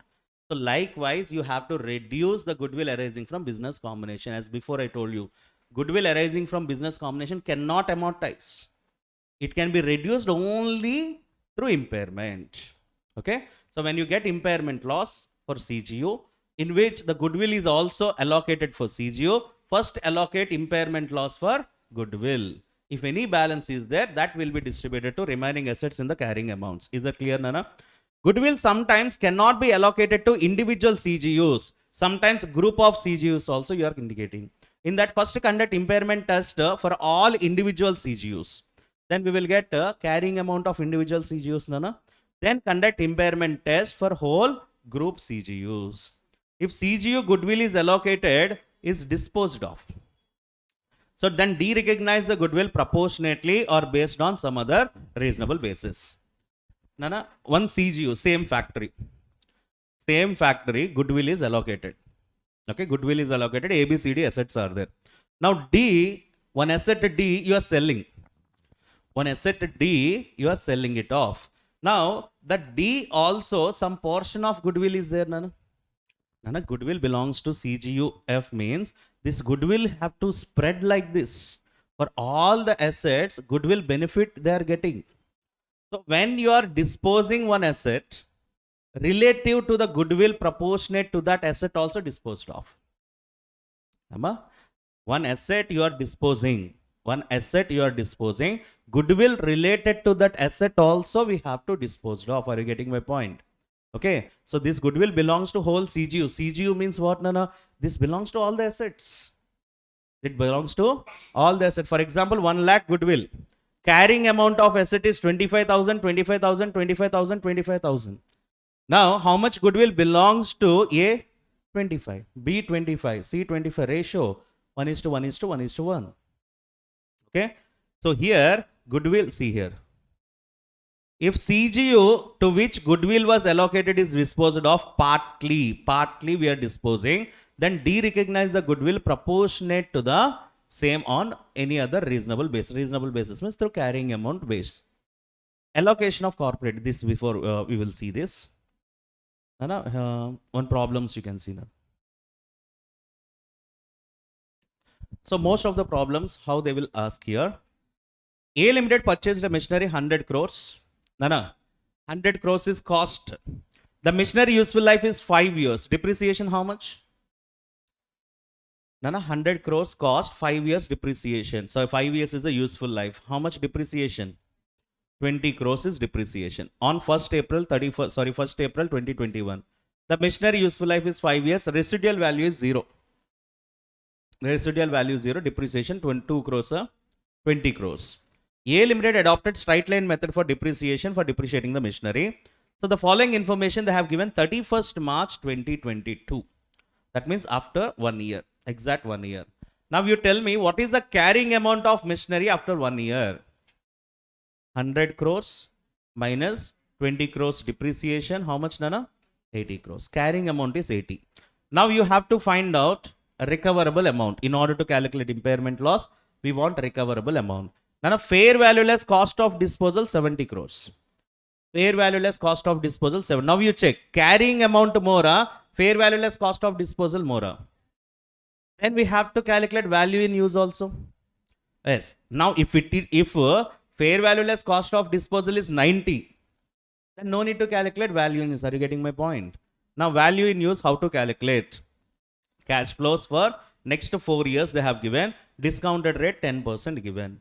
So present value factor, Nana, for 10, 0.9091, 8264, 7513, 6860, we are getting 75.31. Nana, recoverable amount formula. Fair value less cost of disposal or value in use, whichever is higher. So value in use, how much? 75.83. What is fair value less cost of disposal? 70, which is higher, Nana? 75.8. This is the recoverable amount. Carrying amount 80, recoverable amount 75.31. Impairment loss will be there. Carrying amount is more than recoverable amount. Impairment loss is there. Yes, how much done impairment loss? 80 minus 75.31. 4.69 will be the impairment loss. After charging impairment loss, what is the revised carrying amount? 75.31. It is goes to from carrying amount to recoverable amount. So next one. This one you tell me here. Original cost 45,000 of a machine, accumulated depreciation 15,000. Similar machine has recently sold in the same locality for 25,000 and selling expenses is 2,000. Okay. So management determined the entity specific present value of future cash flows. They have given present value of future cash flows is 28,000, which is nothing but what? Value in use. We have to find out fair value less cost to sell. What is the fair value? Similar machine we are comparing, 25,000 minus 2023. Recoverable amount is what, Nana? Higher of fair value less cost of disposal and value in use. 23 and value in use directly given. Present value of future cash flows. 28. Whichever is higher, Nana? 28. Impairment loss formula. Cost carrying amount minus recoverable amount. So here, carrying amount of the asset, how much, Nana? 30,000. Yeah, so here they have taken impairment loss carrying amount before impairment. Carrying amount before impairment, they are saying less recoverable amount. They have taken 45,000. Accumulated depreciation 15,000. How much will be 30 minus? So direct calculation they have given here. Actual carrying amount is how much, Nana? 45 minus 15, 30. 30,000 carrying amount, 28,000 recoverable amount. Impairment loss is 2,000. So now revised carrying amount will be 28,000. This is a basic question. Now here is important thing. Now this impairment loss 2,000 will be charged to P&L account. It will be charged to P&L account. Or if any revaluation surplus is there, adjusted to revaluation surplus. If the machine revalued, that remains any revaluation surplus accumulated in OCI, then it should first will adjust in the revaluation surplus, then to the profit and loss account for closing of impairment loss. And I make it fast. Check out here. So we have a lot to discuss.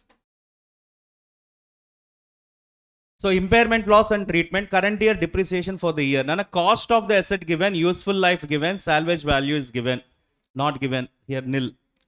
Now you tell me carrying amount at the beginning also given, remaining life, recoverable amount given, upward revaluation also given.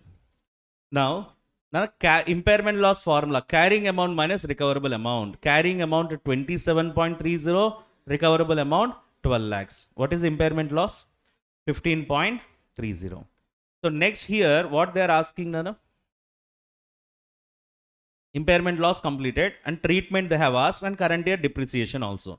Now treatment of impairment loss. Nana, when you are having revaluation surplus, you have to adjust the impairment loss to revaluation surplus. Now entire 15.3 I can debit it to P&L account. No, previously this asset is upward revalued 14 lakhs. That means how much revaluation surplus I had? 14. From that 14 I will adjust 15.3 wholly I can adjust. Not to the extent of 14 I can adjust. What is the balance, Nana? 1.3 will be charged to. That is the treatment of impairment loss. Okay. So next, Nana, what is the carrying amount, revised carrying amount of asset? 15.3 is impairment loss. 27.3 minus 15.3. What is revised carrying amount? 12 lakhs. How many years left, Nana? Nana, here remaining useful life is how much here? 3 years. So we can say remaining useful life is 3. 12 divided by 3. Any salvage value? Nothing. So next year onwards, annual depreciation 4 lakhs. Okay. Every information they have given. What they are asking, we have to find impairment loss treatment, and annual depreciation. Annual depreciation will be calculated after charging the impairment loss. In PPE also we have seen. Number 7th one, just to leave it. So I already discussed 7th one earlier, I think. So examination question. Actually, they have not kept the solution over here. Okay, so you can try this. Okay, so it will take a time. Now, simple once you check. Coel Limited acquired a machine for 14 crores and estimated life is 7 years, Nana. So what is the depreciation? 2 crores. The machine is depreciated on straight line basis. Does not carry any residual value. On 1st April 2021, carrying amount of machine is reassessed to 10.2. When, Nana? 1/4/2021. Nana, 1/4/17 to 1/4/2021. How many years? 22, 23. Sorry, here 18, 19, 20, 21. So 4 years. 4 years depreciation means 14 minus 8. How much, Nana? 6 crores is the carrying amount. 6 crores is the carrying amount. Now 6 crores is reassessed to 10.2. So how much revaluation surplus? 10.2. So revaluation surplus I'm having 4.2 arising out of it. Carrying amount how much, Nana? Nana, carrying amount how much? Now 6 crores revalued to 10.2. Now carrying amount is how much? Carrying amount is 10.2 crores. Now, for the year ending 31st March 2023, 31st March 2023 means next 2 more years we are having, Nana. Nana, balance life how much? Nana, out of 7 years, 4 years completed, 3 years. So 3 years you have to depreciate 10.2. 10.2 divided by 3 into 2 because 31st March 2023 we want 2 years you depreciate. What is the carrying amount? Amma? Carrying amount, Nana, 2 years depreciation.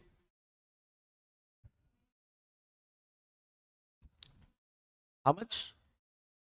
Revised carrying amount on 2023, how much? 3.4. Okay.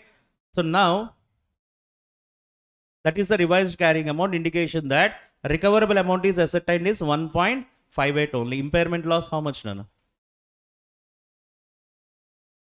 3.4 minus 1.5. Carrying amount is more than recovered. How much, Nana? 1.82. So now already this loss I have to debit it to P&L account. No, already 4.2 revaluation reserve I have. I will adjust that. The company has followed the policy, written down the revaluation surplus by increasing the charge of depreciation resulting from revaluation. So they are asking to calculate the impairment loss. So here is the thing, one twist they have given. The company had followed the policy, written down the revaluation surplus by increasing the charge of depreciation resulting from revaluation. So whatever the depreciation they made, they charged to revaluation only. Okay. So now you tell me depreciation will be charged against revaluation. How much is the depreciation? Nana, listen. 10.2 divided by 3 into 2, how much? 6.8. Now that 6.8, that the policy is that revaluation surplus is increased to charge the depreciation resulting from revaluation. Nana, how much? Listen. So initially 6, Nana. Initially 6. How much it increased? 10.2. How much increased value of depreciation? Or increased value of asset? 4.2. That 4.2 value depreciation is there, no? That will be adjusted in revaluation surplus. Is that clear? Increased value of depreciation because of how much value is increased. Nana? Up to 6 understood? Up to 6 understood? Now it is revalued to 10.2 means how much you increased? 4.2 increased. This 4.2 whenever you increase, that increased value also depreciation is there, Nana? Yes, listen. Now, silence please once you listen here. 6 we are having initially. It will goes to 10.2. Revaluation how much, Nana? 4.2 is revaluation. Listen. Now this revaluation after how many years we will make depreciation? How many years, Nana? Balance 3 years. For that 2 years you have to depreciate up to 31st March. Now 6 depreciate for 2 years. Sorry, 2 years depreciation. 4.2 depreciation separately. Generally we will do the same. 6 plus 4.2. Total 10.2. Now 10.2, 2 years depreciation how much? 10.2 divided by 3, 6.8. How much, Nana? 3.4, yes. Now come to here. 6, Nana. 6 2 years depreciation. How much it will be?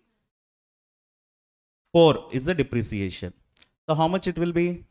2. And how much depreciation relating to here? 2.8. What is the balance, Nana? 1.4. What it is saying, how much is revaluation value, depreciation resulting to revaluation? This 2.8 will be adjusted against the revaluation surplus. How much revaluation surplus you are having? 4.2. Depreciation relating to the increasing of revaluation asset. How much? 2.8 we have to adjust. And then impairment loss, how much we got, Nano? 1.8 2 we have to adjust. So balance will be comes under revaluation surplus. Is that clear? Okay, so the question is given that increased value of depreciation. Now depreciation, so if from plain question, Nana, 6 is become 10.2. 10.2 is depreciated for next 2 years. What is the carrying amount? And recoverable amount is directly given. Okay, but here is the thing that, okay, so here one more twist they have given here. Last is 2 lines, you can see the company has followed the policy of written down the revaluation surplus by increasing charge of depreciation resulting from revaluation. Increasing the charge of depreciation, how much you charge the depreciation, increased value. Now total depreciation, how much it got increased? 2.8. Nana, depreciation 6.8. Depreciation is 6.8. In that 6.8, 2.8 you got because of revaluation. That will be adjusted against revaluation surplus. Are you getting my point? Yes. So how much, generally if there is no revaluation, how much it will be depreciation? 4. Because of revaluation, how much you charge depreciation? How much increased depreciation you charge? That will be adjusted against revaluation surplus. Okay, so that is the point. So I think here you will get that question, that solution you can check. That is the old question, I guess. I think 3 years back they have asked. Nana, check out here. So listen, Nana. Carrying amounts given, fair value less cost of disposal, value in use. Now you tell me recoverable amount 300, 250. Which one is higher? Nana, listen. They have given total 5 assets. CGU clarity you will get over here. CGU clarity you will get out of here. So check out, none everybody look into the screen. So total how many assets we are having? 5 assets. Carrying amount they have given, fair value less cost of disposal, value in use. How do you find out recoverable amount, Nana? Whichever is higher. Now you tell me asset number A, what is the recoverable amount? 300. Carrying amount, is there any impairment loss? Nana, carrying amount 280, recoverable amount 300, any impairment loss? No impairment. Array. Carrying amount 280, recoverable amount is 300. If carrying amount is less, recovering amount is high, is there any impairment loss? No, no impairment loss. Now second one, you tell me what is the recoverable amount? 400, 390, which is recoverable amount? 400, 460, there is an impairment loss. How much? 60 is the impairment loss over here. Next, Nana, 270, 240.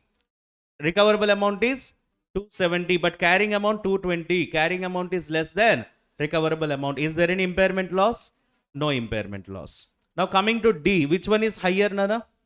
170. So 180, 170, 10 is the impairment loss. Okay. So, but here the thing is that asset C, asset D revalued before, the carrying amount of revaluation surplus. C is having revaluation surplus 40 lakhs, D is having revaluation surplus 30 lakhs.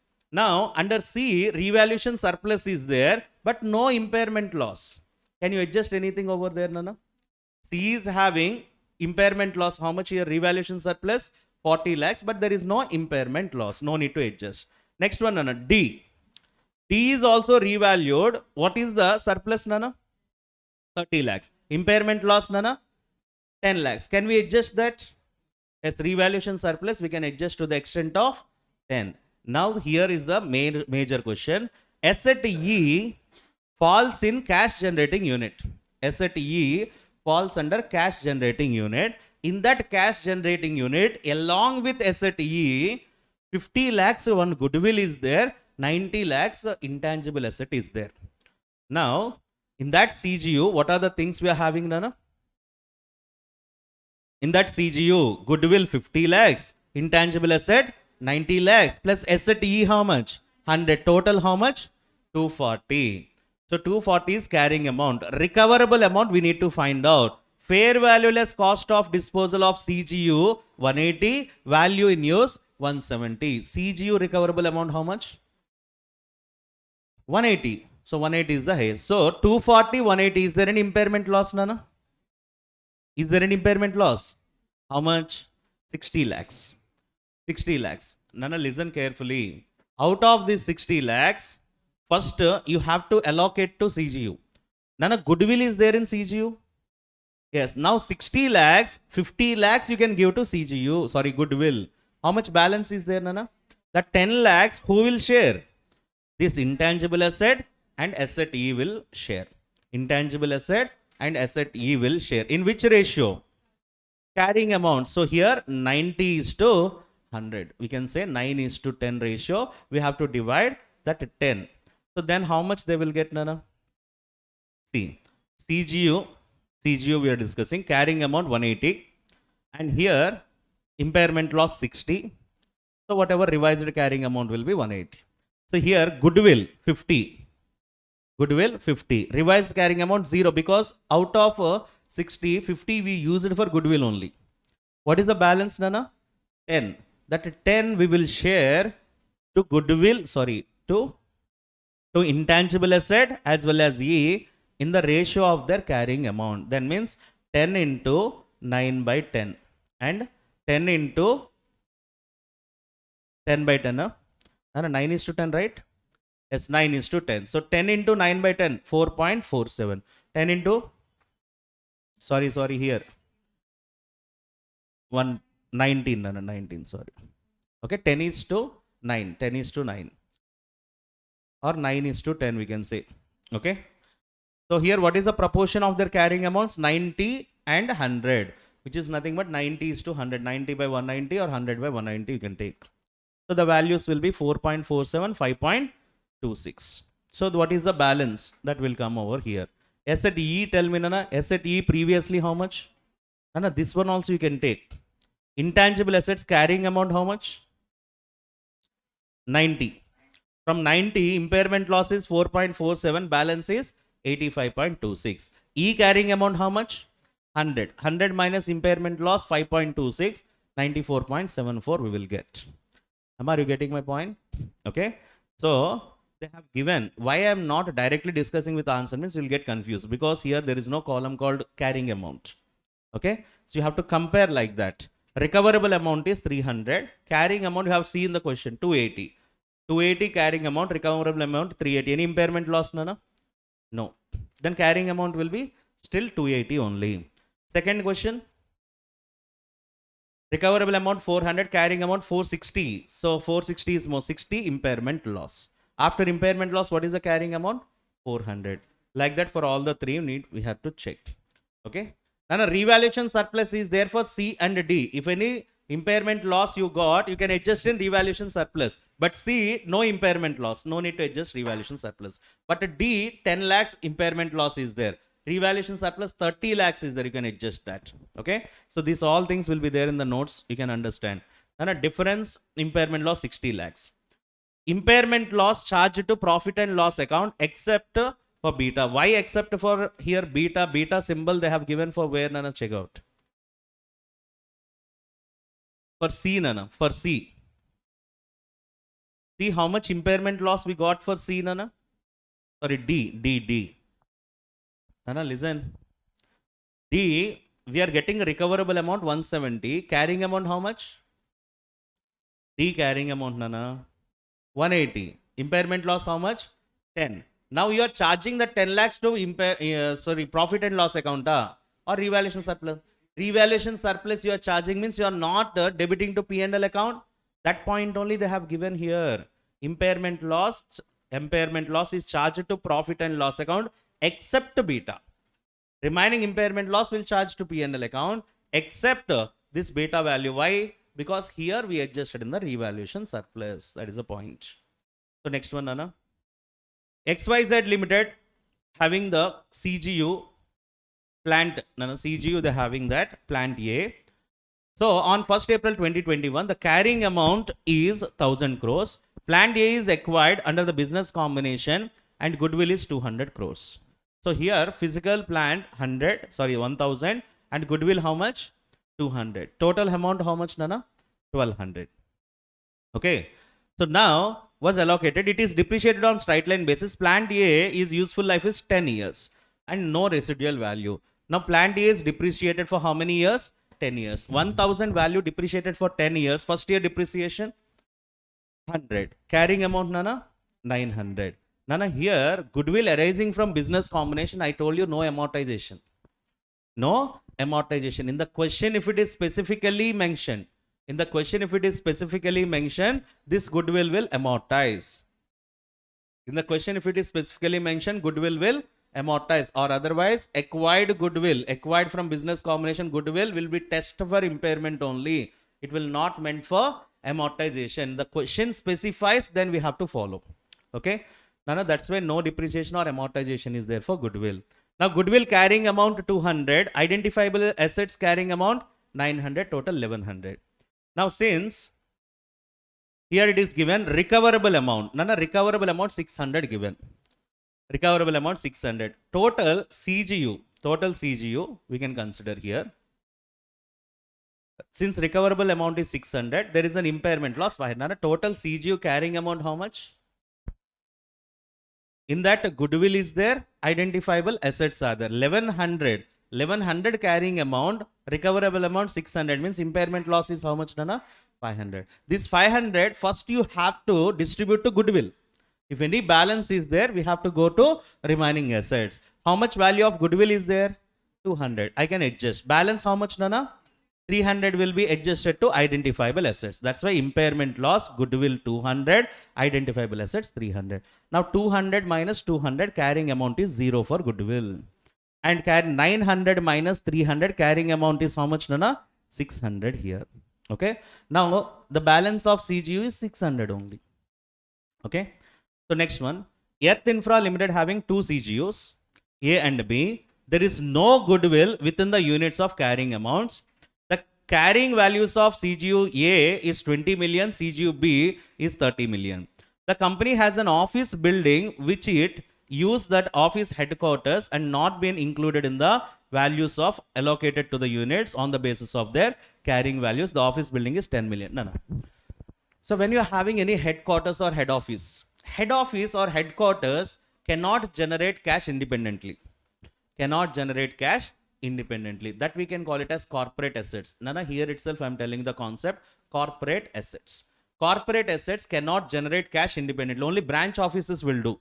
Main office cannot generate independent cash flows. Then what is the impairment for main office? How can I go for it?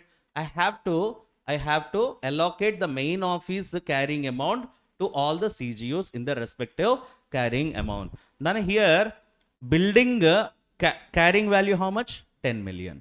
I have two CGUs. One CGU is 20 million and another CGU is 30 million. Now this 10 million I have to allocate. Recoverable amount based on value in use is 18 million for CGU A, 38 million for CGU B. Recoverable amount for CGU is given. Now first, Nana, carrying amount of CGU 20, 30, 50. And in that CGU, lot of assets are there. Yes. Now I will allocate corporate asset also. My corporate asset is 10 million. This 10 million in the ratio of their carrying amount I will distribute. So then 2:3. So here 10 into 2 by 5 and 3 by 5. So 4 million, 6 million, total 10. Now carrying value of CGU after allocation of corporate assets 20 plus 4, 24 and 36 and become 60. Recoverable amounts given already 18, 38, 36. Now carrying amount 24, recoverable amount 18, impairment loss how much, Nana? 6. In the second case, carrying amount 36, recoverable amount 38, recoverable amount is more. Any impairment loss will be there, Nana? No. Okay. Now how much impairment loss we got for CGU A? CGU A 6. In this 6, we have to distribute to the corporate assets as well as remaining assets of CGU. In which ratio, Nana? 20:4. 4 by 24th part belongs to corporate asset. 20 by 24th part belongs to remaining assets in the CGU. Are you getting my point? Yes. Now impairment loss will be allocated 4 by 24th part against the corporate building. Now building carrying amount how much, Nana? So here 6 into 4 by 24. Impairment loss is 1 million. Impairment loss is 1 million. For remaining things, is 1 means that will be 5. Okay. So that impairment loss will be adjusted like that. Is it clear? Corporate assets directly we cannot generate cash flow, so that we can allocate to the respective CGUs in their carrying amount, and we have to adjust that. And one more, we're having reversal of impairment loss. The concept also here itself I'll clear. I am not going to discuss separately. Okay. Now H Limited Industries in a business manufacturing. In 2021, government put restrictions on exports. By H Limited, impairment of assets. Nana, H Limited has acquired at the end of 2017 400 worth identified assets for 600. Nana, 400 rupees worth company you acquired for 600. How much you paid for goodwill, Nana? 200. That means in this, how much identifiable assets worth 400, for 600 you paid. Extra 200 you paid for goodwill. Now here, what is the fair values? Identifiable assets is 400. Goodwill is 200. Total 600. Are you getting my point, Nana? Yes. Now, useful life of identifiable assets is 15 years. Now, goodwill you separated 200 and plus 400. Now, for goodwill and identifiable asset, life is 15 years. So, it will be depreciated for 15 years on straight line basis. Now, government put restriction at the end of 2021. Now, 2017 you started this journey, and 2021 the entity recognized impairment loss by determining the recoverable amount of assets 272. So, recoverable amount is 272 at the end of 2021. In 2023, the restrictions withdrawn. Because of restrictions, I got impairment loss. And 2023 restrictions withdrawn, the recoverable amount is changed to 342. Nana, if carrying amount is more than recoverable amount, we will do impairment loss. After that, if recoverable amount is more than carrying amount, we have to reverse the impairment loss. Okay. For the first time, recoverable amount is more than carrying amount, no impairment loss, no reversal also. Okay. First time impairment done, then only reversal will be there. Okay. First, how much impairment loss you recognize, then how much you have to make the reversal we'll discuss here. Calculate impairment loss, compute the reversal of impairment loss. Now you tell me, Nana, here this most important point. Generally, goodwill under business combination will not amortize. But here assumption given. What is that, Nana? Assume goodwill is amortized over a period of 5 years. The question, if it is mentioned, then we need to follow that. Is that clear? Or otherwise, no impairment, no amortization on goodwill acquired from business combination, only impairment. But here they have given what? Assumption for 5 years it will depreciate. Now you tell me, accumulated depreciation or amortization is there for 5 years, 4 years. So now here, when you started 2017, end of 2017, that means 1/4/2018 to 31st March 2021. So 19, 20, 21. 3 years, 18, 19, 20, 21. So total 4 years. So we are having that 4 years. 4 years. Assets depreciation. 15 years is the life. 4 years depreciation how much? 400 into 4 by 15. Or 400 divided by 15 into 4 years. 106. What is the carrying amount of identifiable assets? 294. Generally, goodwill will not amortize, but in this question, it is given 5 years, it will amortize. Out of 5 years, how many years completed? 4 years. So, how much how much amortization you will take? 160. 200 into 4 by 5. So, next, what is the carrying amount of goodwill? 40. Total carrying amount of CGU? 334. Now, recoverable amount of CGU given? 272. What is the impairment loss? 62. First you have to calculate this. First you have to calculate 62. Now from the 62, goodwill 40 I can set off, Nana? Yes. From 62 I will give 40. This is the second one. And what is the balance? That I will allocate to identifiable assets. Now 294 minus impairment loss 22, it will become 272. Carrying amount of goodwill is become 0. Now up to this clear. Now, what happened? 2023. Nana, when government lift up the restrictions in 2023, that means after 2 years. After 2 years. That means 2021 completed, Nana. By the end of 2021, after 2 years, they lift the restrictions and recoverable amount is changed to 342. Now you tell me here. What is the carrying amount at the end of the year? Goodwill 0. This is 272. Now, next 2 years depreciation will be there, Nana? Yes. What is the balance life? Out of 15, 4 years completed, 11 years. So, next 2 years depreciation, 2 by 11. How much it will be? 49. Balance will be, Nana, 223. Carrying amount is 223. Carrying amount is 223. And we are having recoverable amount how much, Nana? Recoverable amount is how much? 342. Recoverable amount is more than carrying amount. Then reversal of impairment should be there. Because initially I made impairment, then only I will get in the future reversal of impairment. Now reversal of impairment indication. This is the indication. What indication we are having? Carrying amount 223, but recoverable amount on that date is 342. Definitely we have to go with reversal of impairment. When you are doing reversal of impairment, previously charged impairment loss how much? 22. 62, 40 gone, Nana. Nana, listen. When you are reversing the impairment loss, how much you charge it to the goodwill, you should not reverse.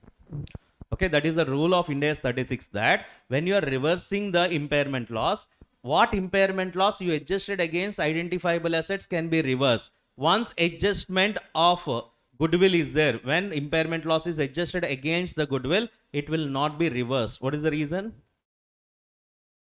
If you reverse that, again goodwill will arise. Okay, again self-generated goodwill will arise. That won't happen. Once goodwill is amortized over, completed. So once goodwill is, we can say impaired, that is impaired only. That impairment loss we cannot reverse. Out of 62, 40 cannot be reversible. Then how much I can reverse? 22. Now 22 directly if I reverse, there is a problem. Here what is the problem generally is having? See here, for example, we discussed that 100, for example, 100, Nana, 100 is the cost of asset. So depreciation 10%. Depreciation 10%. Here 10. What is the value here? 90. And less impairment loss 20. Then it will become how much, Nana? Carrying amount 70. Carrying amount 70. In future, when you reverse the impairment loss, it should become 90. Isn't it? It should become 90. But what happened here? 2 more years you depreciated. 2 more years you depreciated. When you add the same amount, it will more than the carrying amount. In such conditions, we can say the exact amount you cannot demonstrate. Okay. So how it will be? See here. So for the best example, I will tell you. Nana, without, see here. 10% depreciation. Now you tell me here. Nana, 20 impairment loss. Balance how much, Nana? Balance 70. So next depreciation 10%. How much? How much, Nana? 7. How much is the value? 60. 63 is the value. 63 is the value. Now the same without impairment loss we will consider. Carrying amount 100. 2 years depreciation. First year 10%. How much, Nana? 10. It will become 90. So next year, Nana? Next year 10%. How much it will be? 9. It will be how much? 81. It will be 81. Without impairment loss. If you are not recognized impairment loss, your carrying amount will be 81. But with the impairment loss, your carrying amount how much? 63. If you reverse the impairment loss, this 20, if you add to 63, how much it will be, Nana? But it should be how much? 81. So, in order to match 81, how much I have to reverse? How much? 22 na? Sorry, 20 18 na? 18 I have to reverse. 18 I have to reverse. Instead of that means, in order to match without impairment loss and with impairment loss. Without impairment loss, what is my carrying amount? Okay, it should be matched with the carrying amount when we are getting for impairment. Reversal, how much initially 20 if I recognize. 20, I recognize the impairment loss. Entire 20 I should not reverse. Sir, how much I have to reverse, sir? For that we are having the formula. Carrying amount at the end of the year. How much we are having, Nana? 223. 223 with impairment loss or without impairment loss? With impairment loss, it is 223. Now you check without impairment loss, what it will be. How many years completed? First 3 years. First how many years? 4 years. Next how many years? 2 years. 2 years. Total how many years, Nana? 6 years completed. Now, depreciation for 6 years you calculate. What is the carrying amount of the asset? 400 divided by 15 into 6. How much, Nana? 160. So 400 minus 160, how much? 240. If you add something to this, it should be equal to 240. So for that, simple formula is there. What is the carrying amount with the impairment loss? 223. With the impairment loss, 223. Without impairment loss, what is the carrying amount? 240. 240. Take the difference. Take the difference. Difference how much, Nana? 17 is the difference. 17 or previously recognized loss how much, Nana? 22. Whichever is less. Whichever is 17. That should be reverse. That should be reverse. So here how we can reverse the impairment loss? Reversal of impairment loss is that carrying amount of the asset with impairment loss minus carrying amount of the asset without impairment loss. That the difference, point number A, that the difference or impairment loss previously recognized, whichever is lower. Here, whichever is lower, that amount you have to reverse. That amount you have to reverse. Now, with impairment loss, 223. Without impairment loss, 240. Difference how much? 17. 17. Previously recognized how much? 22. Whichever is lower, Nana? 17. So lower can be reversed. 17 can be reversed. Now 17 add to 223. 240. It will be matched or not? Okay. Are you getting my point? Reversal of impairment loss, Nana? Yes. Nana, one example question you have like a corporate assets, just to go through it. Okay. So that's the end of this impairment. Okay. So intangible assets, Nana. Ind AS 38. So it deals with how to recognize the intangible asset, how to measure, and disclosures will relate it to this Ind AS 38. Now this standard will be applicable for all intangible assets. So what is within the scope of the thing like Ind AS 38, like goodwill under business combination, 103 will deals with that. Deferred tax assets, Ind AS 12 that we are having. So insurance or contractual rights, so we are having 19, and non-current assets held for sale 105. Apart from that, remaining all comes under the scope of Ind AS 38. Some financial assets as defined as 32 financial instruments, it will not come here. And the recognition and measurement of exploration and evaluation of assets, we are having Ind AS 106, similar nature. Extraction of mineral oils, also separate standard we are having. So here, what is the definition of intangible asset? Generally, asset definition we know. Asset is a resource controlled by the entity arising from past events giving future economic benefits. Generally, asset definition is what, Nana? Asset is a resource arising from past events controlled by the entity and giving future economic benefits. Future economic benefits.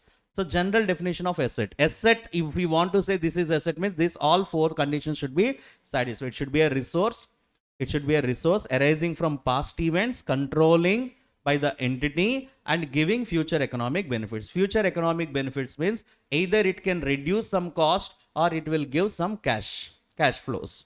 It can generate some cash flows. So these four definitions, if it is satisfied, it is asset, Nana.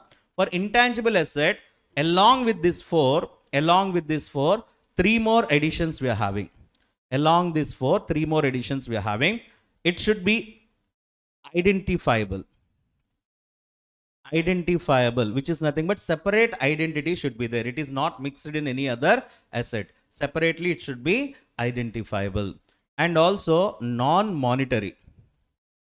non-monetary, and no physical existence. No physical existence. So how many conditions need to satisfy to say intangible asset? First, it should be an asset. Asset means it should be a resource which can be arising from past events. In the past, either I purchased the asset or acquired the asset, and controlled by the entity. I have that control. If lessee having the control, it is the asset belongs to lessee only. In his balance sheet only he is recognizing. Under the leases we discussed, no. So now it will give future economic benefits. Asset definition. Along with that, it should be identifiable. There should be a separate identifiability factor should be there, and it is non-monetary. What is non-monetary? As per Ind AS 109, monetary asset and non-monetary asset. So monetary asset is nothing but there should be either a contractual cash flows. Contractual cash flow should be there. Debtor is my monetary asset. Because from the debtor amount is I have a right to receive the cash. If I have any right to receive the cash, it is my monetary asset. Okay. So machinery is there, Nana. Machinery and I have any agreement that machinery is saying I will give you cash. No, there is no right to receive cash from machinery. Through machinery, you can produce the goods and generate the cash. Okay. So that is non-monetary asset. Machinery is non-monetary asset. Like that, intangible assets also non-monetary assets. Non-monetary assets. Non-monetary assets is nothing but directly we don't have any right to collect cash from them. Is that clear, Nana? Yes. So it is a non-monetary in nature. Like that, non-monetary liabilities also there. Non-monetary liabilities and monetary liabilities that we are having. Okay. So non-monetary liabilities means there is no obligation to pay cash. There is no obligation to pay cash. Okay. Irredeemable preference shares. Irredeemable preference shares. Is there any obligation I have to pay cash to them? Dividend is different, Nana. Only irredeemable preference shares can be redeemed only at the time of liquidation. No cash payment is required. So there is no obligation to pay cash. That is non-monetary liability. Like that, non-monetary assets we are having, non-monetary liabilities we are having. Simple definition, non-monetary asset means having a right to, we can say not having any right to collect cash. And you are not having any obligation to pay cash is a non-monetary liability. So remaining all are monetary assets and monetary liabilities. Now, this asset should be identifiable, non-monetary, and no physical existence.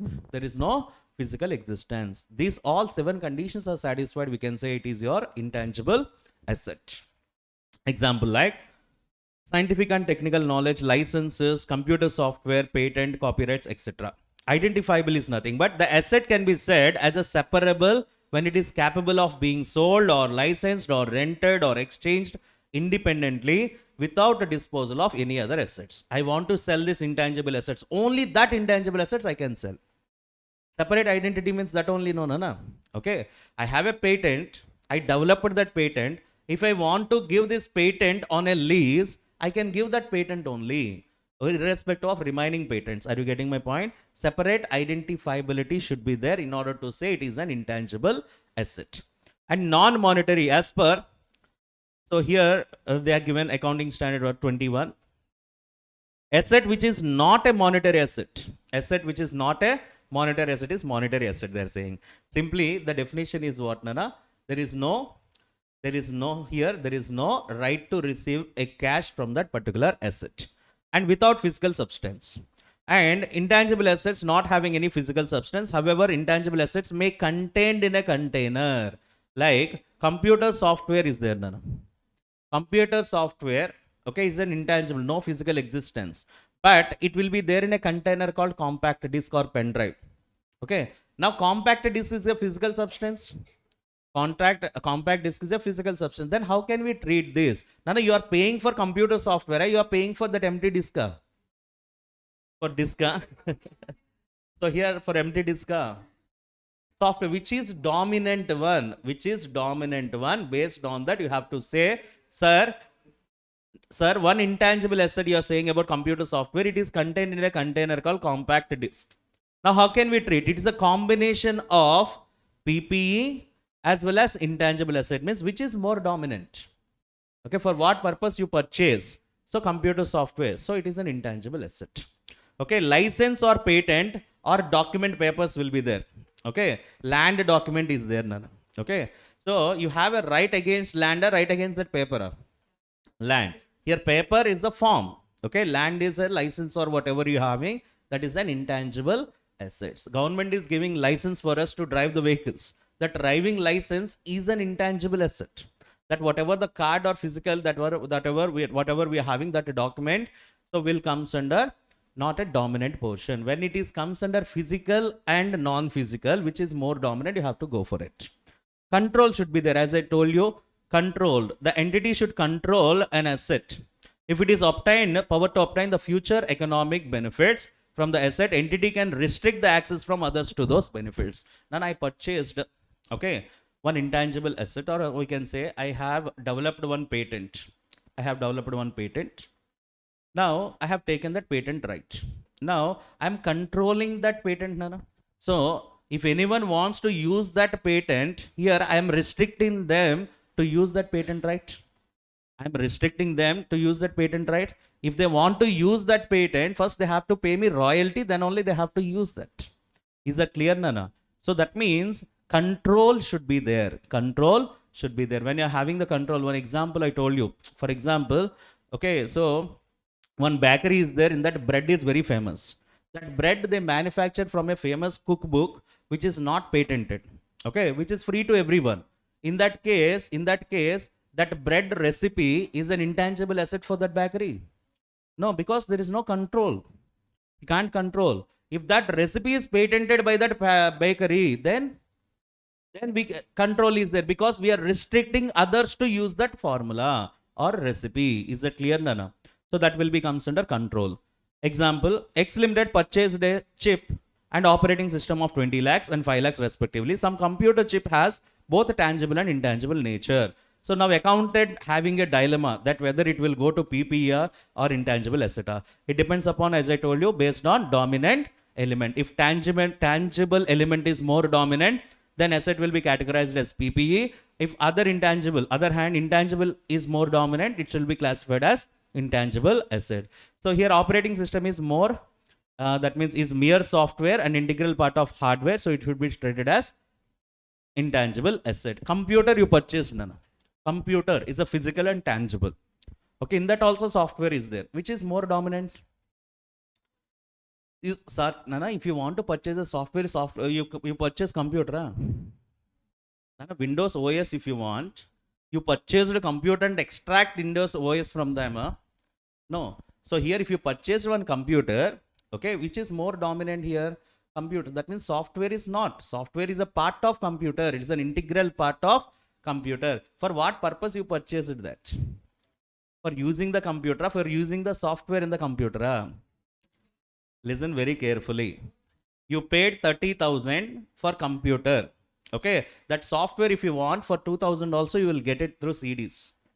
Are you getting my point, Nana? Which is more dominant one? So that computers will comes under property, plant and equipment. If you want only software, entire computer no need to purchase. Okay, that software we can purchase through Nana antivirus CD is there, Nana. Okay, so antivirus that whatever that disk is there, so you can purchase it separately. Okay, for purchasing of antivirus you purchase an entire computer. Now which is more dominant? Computer is more dominant than the software there. There we can say it is property, plant and equipment, more dominant. And M Limited spent 5 lakhs for research and development expenditure and built a prototype as a result of successful completion of research. Now M Limited wants to recognize the expense as an intangible asset as a PPE. Research completed, developed one prototypes. So here, now that prototype is under physical substance. A prototype is not just like a robot or whatever.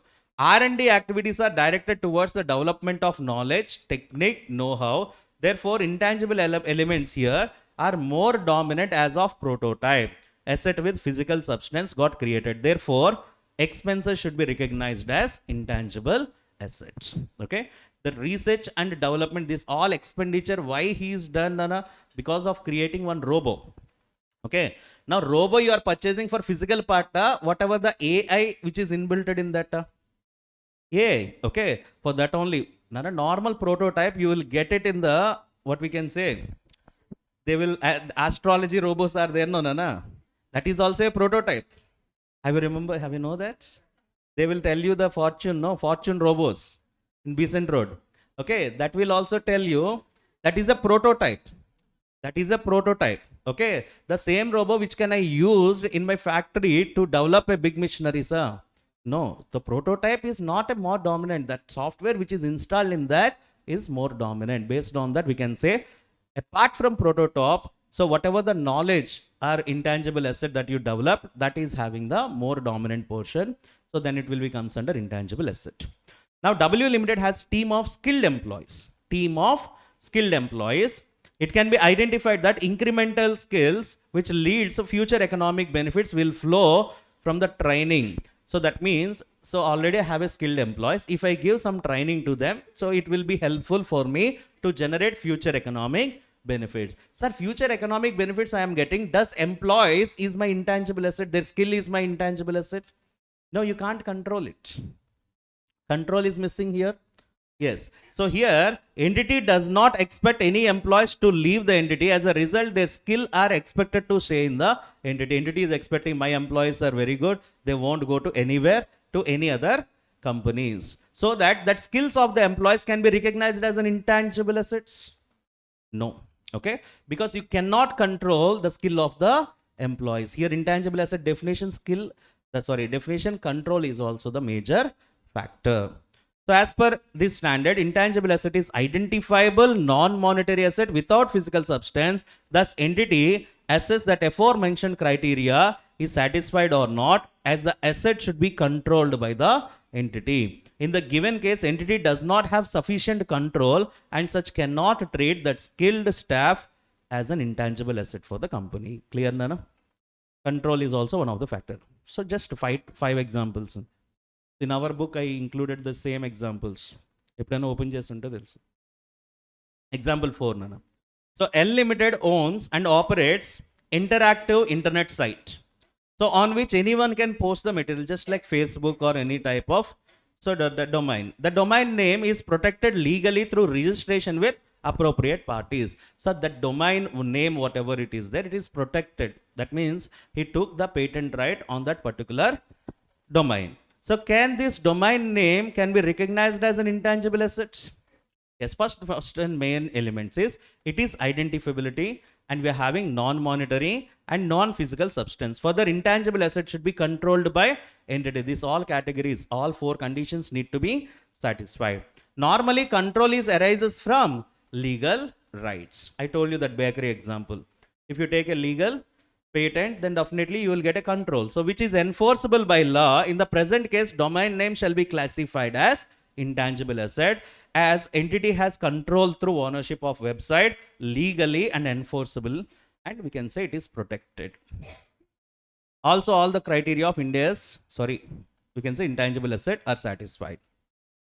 And last example, KM Limited trades a transferable fishing licenses. Transferable to anyone you can transfer. So you got fishing licenses and acquires 1,000 licenses. Your main business is what, Nana? Trading business. Trading of licenses. You are selling transferable fishing licenses and you acquire how many licenses, Nana? 1,000 licenses each.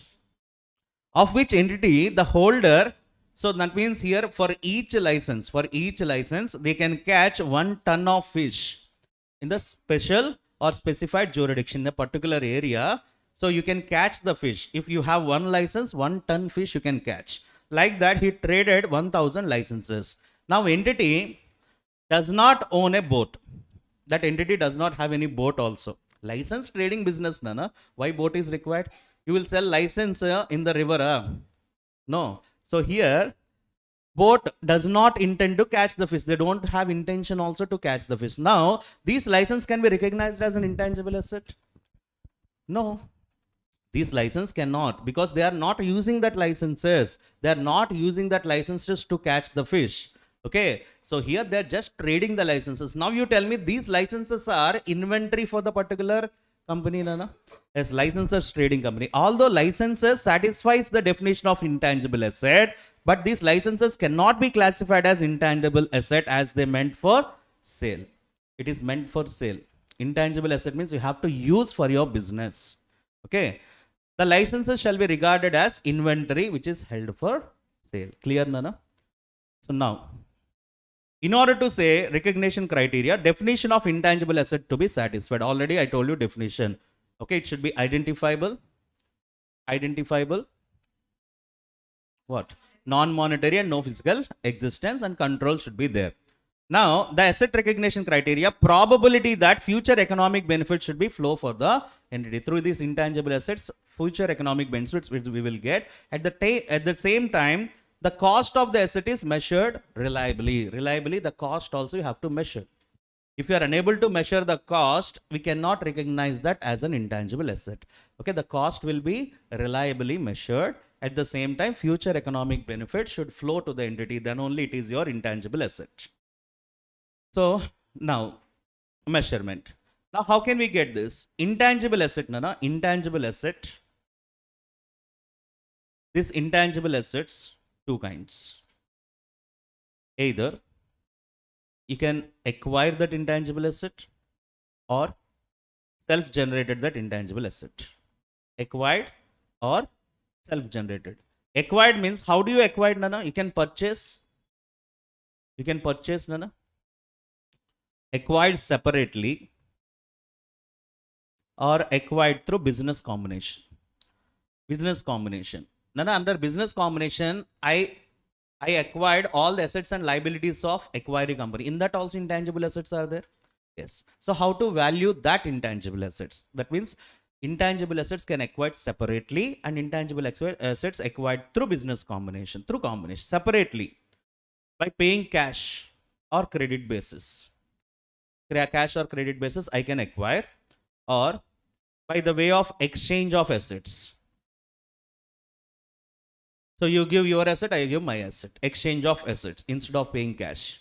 And we are having by the way of government grants. Government grants.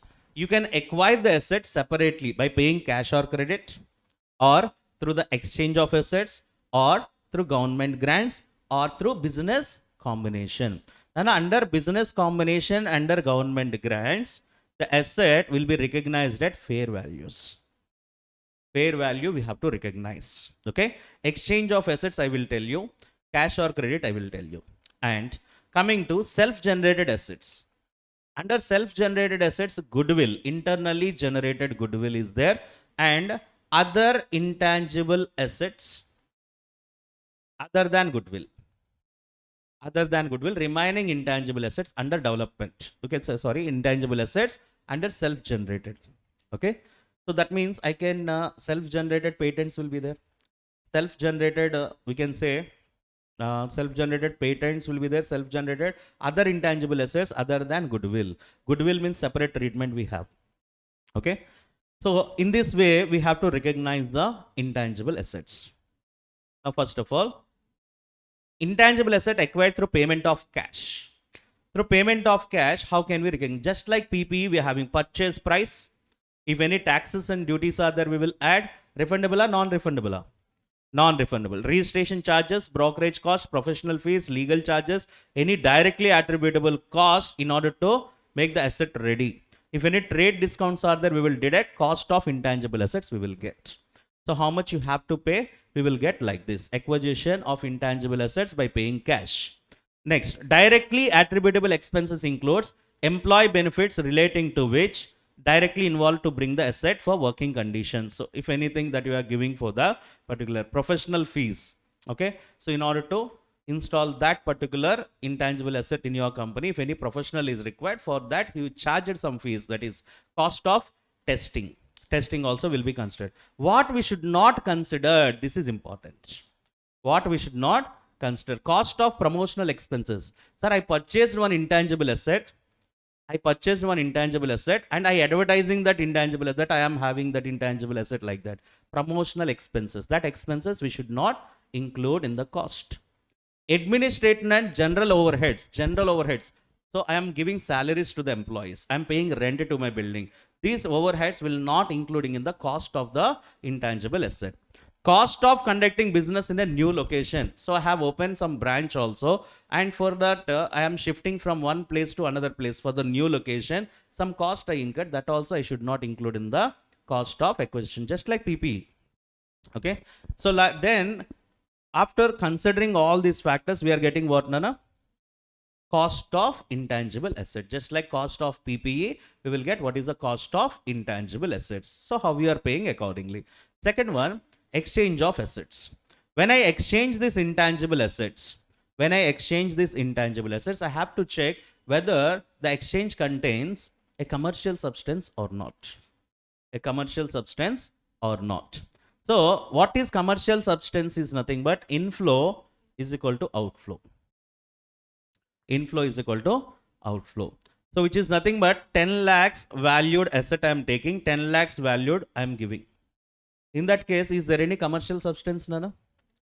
Is there any commercial substance here? 10 lakhs valued inflow, 10 lakhs valued outflow. I am exchanging 10 lakhs asset for 10 lakhs asset. Is there any commercial substance? No. If there is no commercial substance,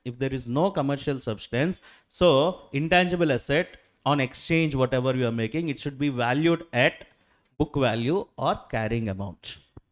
If there is commercial substance exists means there is a difference in inflows and outflows. So I am giving one famous question is there, no? So I am acquiring software, I am giving telecommunication license. One software intangible asset I am acquiring by exchange of another intangible asset license X, Y. Okay. So now this software and telecommunication license. The software having fair value, telecommunication license also having fair value. Now software having book value, in whose books it will be there? The balance sheet of Y Limited, intangible asset software. This is the book value, carrying amount.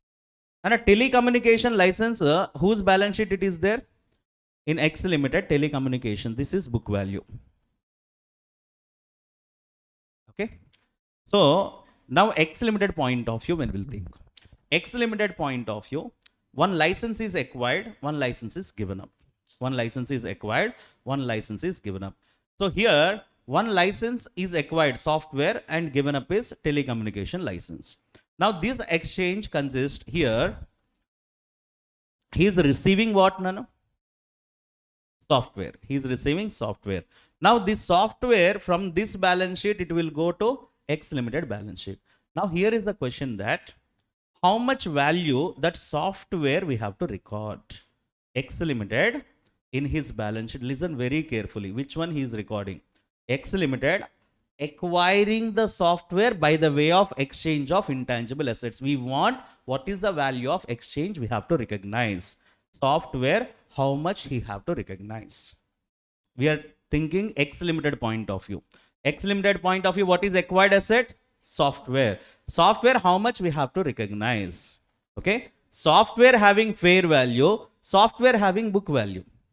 Telecommunication license having fair value, telecommunication license having book value. So here we are having the priority. First order, we are giving fair value of asset given up. If fair value of asset given up is there, first preference you give to fair value of asset. What asset you given up, Nana? Telecommunication license. Telecommunication license fair value is how much? That much value for software you have to recognize. What is the fair value of outflow of cash? Purchase consideration fair value only, no, Nana? Yes. So here what purchase consideration you are giving? Telecommunication license. What is the fair value that you have to recognize? When these all things are happening, when there is a commercial substance and no commercial substance, or no commercial substance.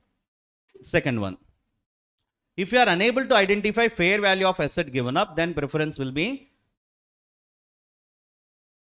fair value of asset acquired. And a fair value of asset given up is not reasonably certain. Then fair value of asset, what is asset acquired here? Software. Software fair value I will recognize. Now both fair values are unable to recognize. Book value of asset given up. Book value of asset given up will be recognized. This is the order we are following when we are having exchange of intangible assets. Is that clear, Nana? These all things for what? For software. Acquired asset is software. Now acquired asset for Y. Y limited acquired asset is what, Nana? Telecommunication license. How much he will recognize? The same principle. For him given up asset is software. For him acquired asset is telecommunication license. Book value, fair value as it is. Okay, ma'am. Okay, this is about exchange of assets. So when exchange transaction lacks a commercial substance, means no commercial substance, the fair value of neither asset received or asset given up is not reliably measured, which is neither is nothing but not reliably measured. In these two conditions, we will value the asset at which value, Nana? The assets at which value? Book value. So remaining that order we will follow. See here, the cost of intangible asset acquired in exchange of non-monetary asset or combination of monetary or non-monetary. Sometimes some amount you will give cash, balance other asset. Now is measured at fair value only unless it lacks commercial substance or fair value of asset or given up or asset acquired is unable to measure. Remaining cases all fair value only we will recognize. So, or on that cases, which one we are applicable, Nana? Book value or carrying amount will be applicable. So next one, internally generated goodwill. Generally, Nana, what are the things as I told you? Government grants not there for us. Okay, so in days 20 we don't have government grants. So, but government grants, if anything is comes, fair value. Keep that in your mind. That's it. Next, internally generated goodwill. So as it costs, Nana, you tell me, internally generated goodwill can be identified. What is the cost? Because that means, can you identify how much of future economic benefits will generate by your internally generated goodwill? Because of this goodwill, I will get this many cash flows. Can you estimate? No. So that internally generated goodwill will not recognized in our balance sheet as per Ind AS 38. So other than, so we are having that other internal generated assets other than goodwill and brands, goodwill and brands will not recognize because future economic benefits we cannot estimate. Okay, in the BV we are doing brand valuation, that is different. Okay, accounts point of view as per Ind AS 38, self-generated goodwill and self-generated brands cannot be recognized in the financial statements. So other internally generated goodwill, Nana, see, remaining other than goodwill, if any internally generated intangible assets are there, just like patents, copyrights, anything internally developed, first we having research phase or development phase. Research phase is nothing but investigation time, investigation period. After investigation, what you will get? What you will get? Development. After investigation, what we will get, Nana? Weakness. So after investigation, we will get some knowledge. With that knowledge, you can develop the patent, right? Research phase, whatever we are having, how much expenditure you spend, charge it to statement of profit and loss account.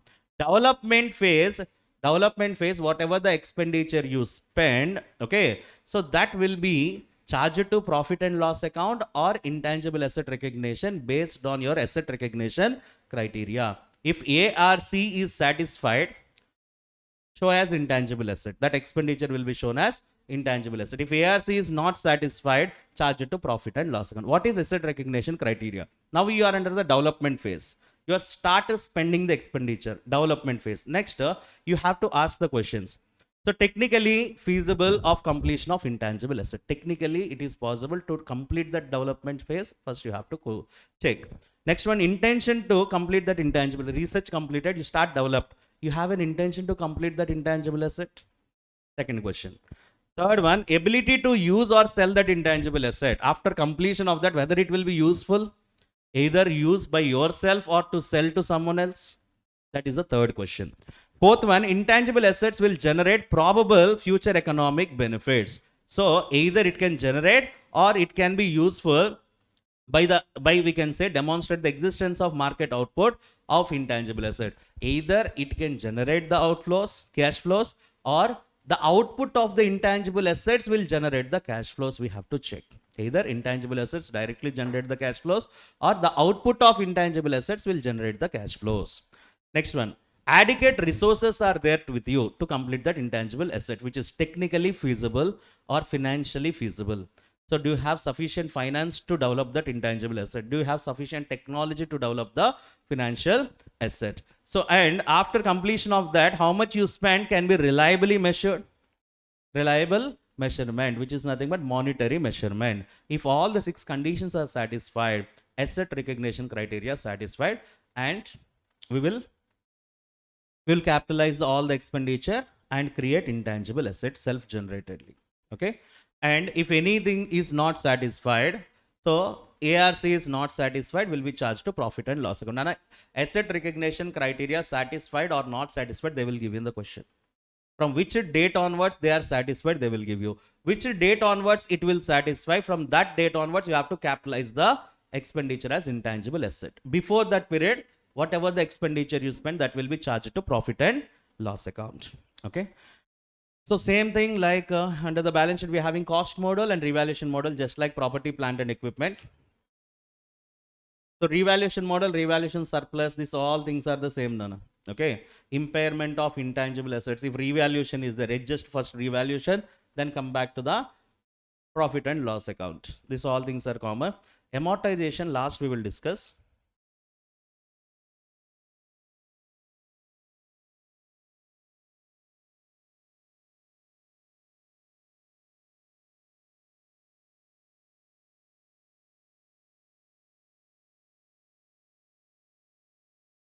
So check out Nana, when intangible asset acquired under separate acquisition. Separate acquisition is nothing but either you're paying cash or credit when you purchase an intangible asset. As we discussed, purchase price plus direct attributable expenses, all things we need to include.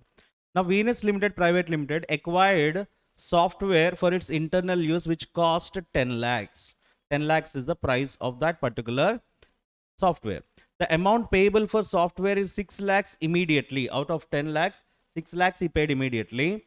4 lakhs he will pay after 1 year. 1 year time they required. Now, the other expenditure they incurred, purchase tax. Now, purchase tax will be included here. Purchase tax. When you are purchasing asset here, expenses, tax will be included. Entry tax 10%, which is recoverable from tax department. Refundable tax. Refundable taxes are included or excluded? Excluded. Legal fees for that particular software, legal fees also including in the cost of asset. Consultancy fees for implementation of software in my company, which is directly attributable for the installation. And cost of capital 10%. Why cost of capital is given? Discounted rate. Why? Because 4 lakhs have to be discounted to the present value. So total cost of software as per Ind AS 38, how much I have to recognize? Cash paid plus deferred consideration is there. That 4 lakhs for 1 year you have to discount at a 10% rate. Okay. So then we will get what? No, present value of deferred consideration, how much? And purchase tax. And while coming to refundable tax, something they have given that will not be included. Legal fees will be included. Consultancy will be included. Total cost is 12,70,636. Problem number 2, it is based on exchange of assets. As we discussed already, Sun Limited acquired software from Earth Limited in exchange of telecommunication license. So here Sun Limited and Earth Limited, that they are having 2 companies. So you can say Sun Limited, Earth Limited. Now Sun Limited acquiring software, and in exchange of what? No, telecommunication license. Telecommunication license. So here the telecommunication license is carried 5 lakhs in the books of Sun Limited. Sun Limited book value. No. What is the book value of telecommunication license? How much?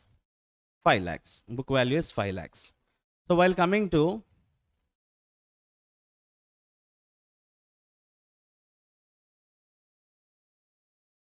the other details they have given here in the books of Sun Limited, the software is carried 10,000 in the books of Earth Limited, which is not the fair value, which is nothing but carried amount they have given, Nana. So what is the book value of software? 10,000. And are you getting my point? So here Sun Limited acquiring software by the exchange of telecommunication license. Both are intangible assets. Now the book value of telecommunication license is 5 lakhs, which is there in the books of Sun Limited, and software book value is 10,000, which is there in the books of Earth Limited. Now the thing is here,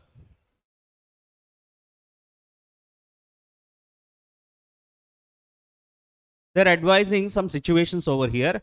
Fair value of software, if it is 5,20,000, fair value of telecommunication is 5 lakhs. We are writing in the books of Sun Limited and Earth Limited, Nana. Sun Limited and Earth Limited, case 1. In books of Sun Limited, acquired asset is software, given up asset is telecommunication license. Nana, both fair values we are having. First preference we are giving for what? Fair value of asset. Given up, first priority given up. Given up asset is what, Nana? TCL. So telecommunication license. So what is the value of telecommunication license? Fair value. So they have given 5 lakhs. So acquired asset entry.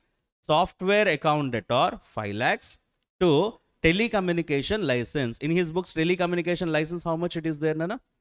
5 lakhs. Telecommunication license 5 lakhs. How much asset is going out?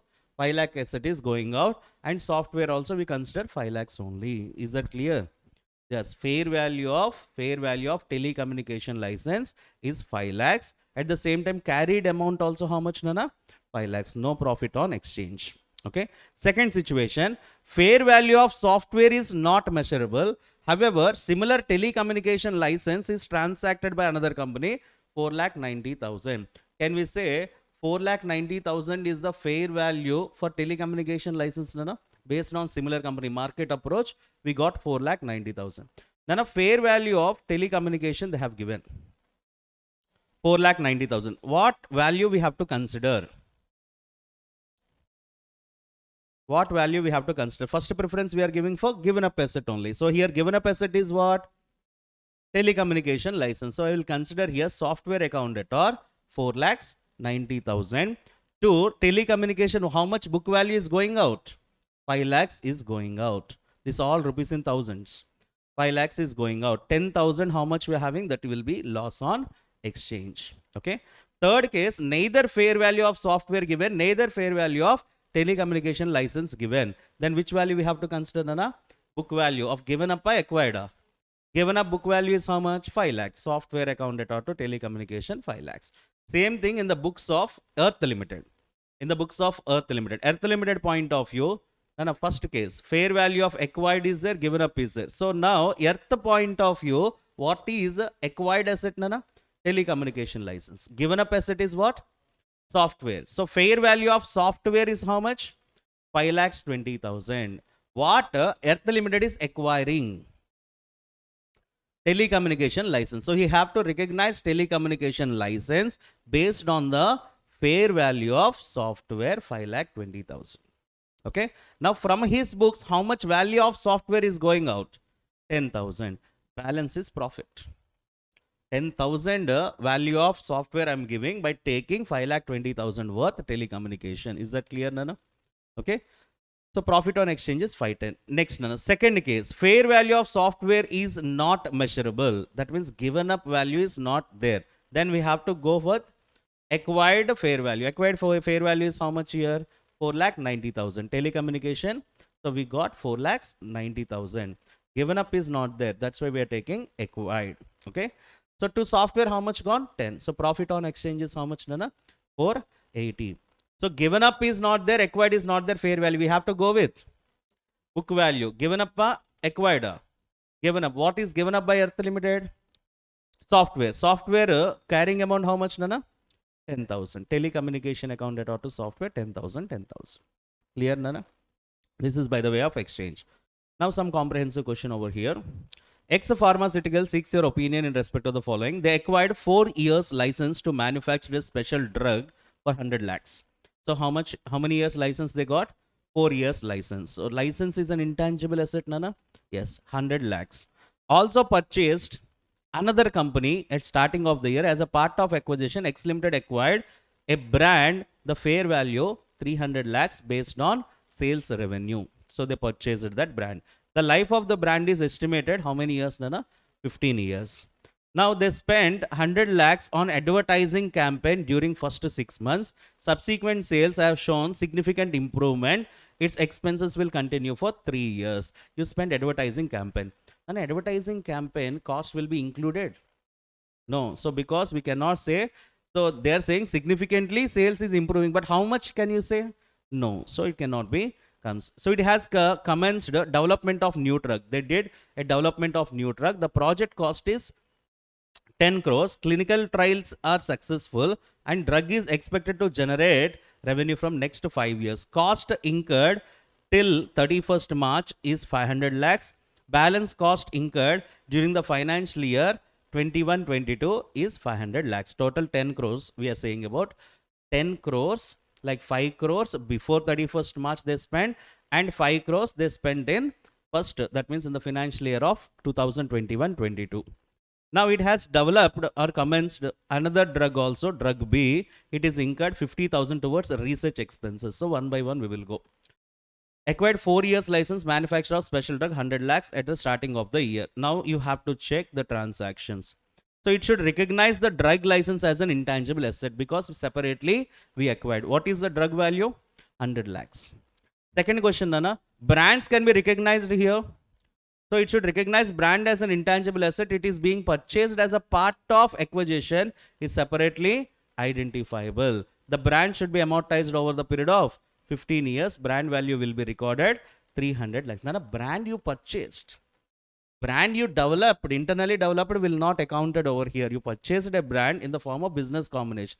You purchased another business. In that brand also came acquired brand. Okay. Now, advertisement expenses, 100 lakhs will be expensed off. It should not, advertisement expenses will not included in the cost of intangible asset. Now, drug, here the development cost, opening cost 500 lakhs, development cost 500 lakhs. Now, which one will be transferred, Nana? Research expenses.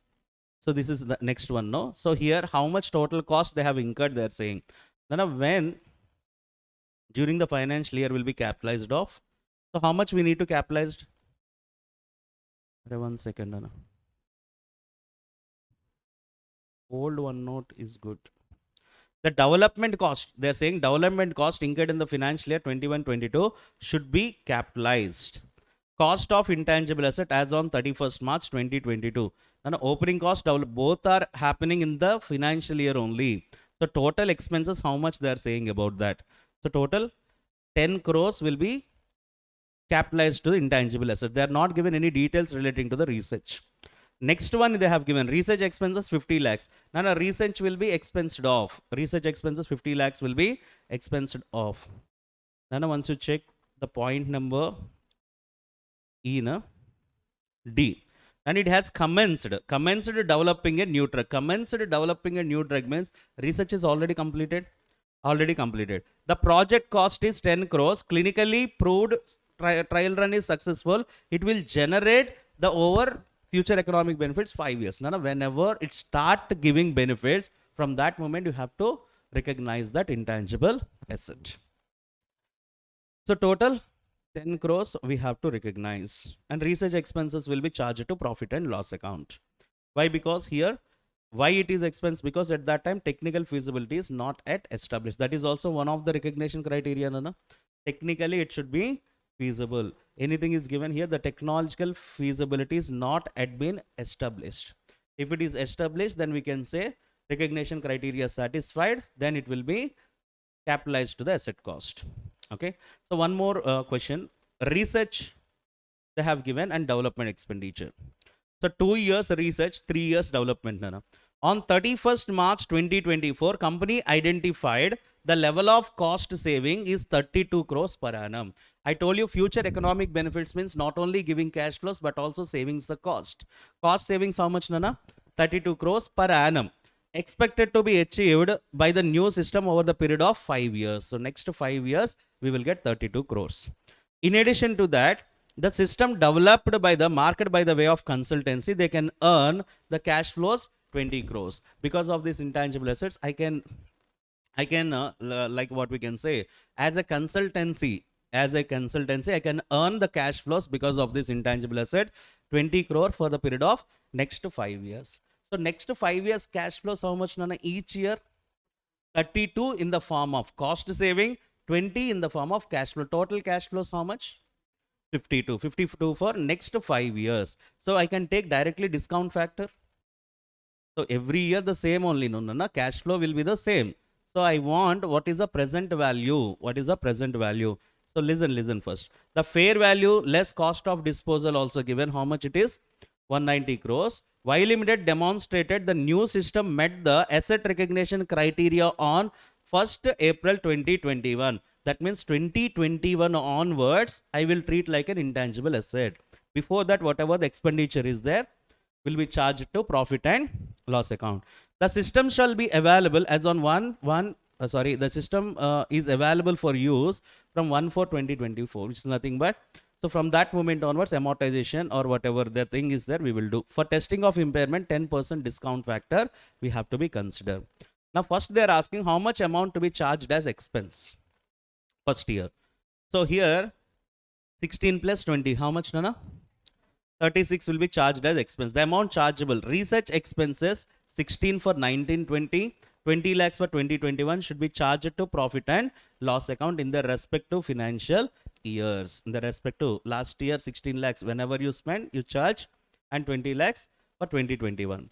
Second one, Nana, amount to be capitalized as intangible assets up to 31st March 2024. 31st March 2024, 60 plus 72 plus 80. Okay, so here what is the expenditure, Nana? See, development phase, the expenses of 21-22, 22-23 should be capitalized at each year ending, since amortization starts after that asset implemented on 1/4/2024. Total expenses to be capitalized till 31st March 2024 is how much, Nana? 12 crores. So we got here 60 plus 72 plus 80. Now 1/4/2024, 1/4/2024 onwards, asset recognition criteria, what we can say, it is start giving benefits. So how many years benefits they are giving, Nana? Next 5 years they are giving the benefits. Nana, net cost of disposal they have given here. So the other thing what we need, value in use, you need to calculate. Value in use, how to calculate, Nana? The present value of future cash outflows. Now recoverable amount is the higher of fair value less cost of disposal and value in use. Value in use, how much? Present value of future cash flows and cost saving. Nana, in the question, present value for 5 years they have given 3.79. Okay, so how much I am getting? 52 crores into 3.79. How much, Nana? 197.08. That is my value in use. Are you getting my point? Cost savings plus cash flows bring back to the present value for 5 years. Okay, all the 5 years uniform cash flows are fluctuating, cash flows are uniform. That's why we are taking directly annuity factor. So 197.08. 197.08 is value in use. Cost of disposal already given, how much? 190. 190, Nana. Whichever is higher, so that will be recoverable amount. Carrying amount already you found. How much, Nana? 212. Yes. So 212 and recoverable amount is 197.08. Carrying amount is more than recoverable amount. Therefore, impairment loss is 14.92. That will be charged to the profit and loss account. Now, after charging that, what is the final carrying amount? It should be recoverable amount, 197.08. Okay. And one more thing I want to tell you, a little discussion relating to amortization. So as I told you before, amortization, just like depreciation for tangible assets, we are having amortization.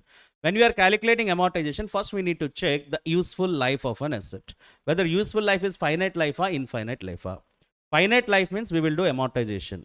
For infinite life means we are not doing amortization, we straight away going for impairment test. Okay. So if infinite life is there, we have to test annual impairment. Every year we have to check whether it will be close to the finite life or not. Every time you have to reassess. Every time reassess whether it is continuing to be infinite or it will become finite. You have to be continue. If you read these points, you can understand that. First of all, The depreciation, the depreciable amount of intangible assets of finite useful life is allocated on the systematic basis over its useful life. The same definition for depreciation for this amortization we are discussing. The depreciable amount of asset is defined as cost of an asset or a substituent cost less residual value. Depreciable amount divided by life. Amortization should be start when the asset is available for use. Asset is available for use. And amortization is stopped when the asset is classified as held for sale. Or we can say amortization method should be reflect the pattern in which future economic benefits are consumed. So in which future economic benefits you are consuming. Based on future economic benefits, we are doing the amortization. Amortization charge for each year will be charged to statement of profit and loss account, that we know. Intangible assets with indefinite life. Indefinite life is there. We have to go for it should not amortize. Impairment test annually.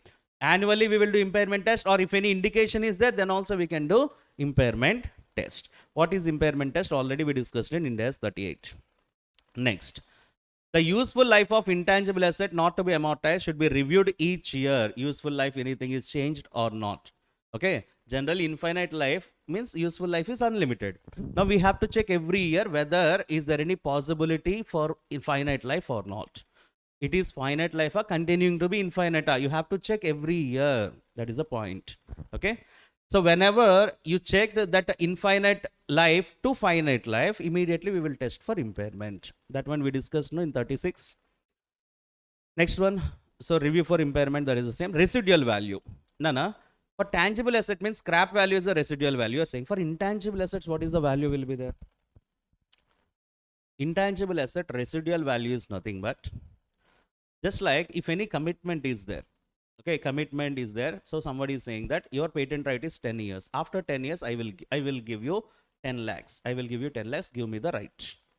That means at the end of the expiry of useful life, if any party is committed that he will purchase the asset for certain amount, that will be my residual value. Just like generic medicines will be there.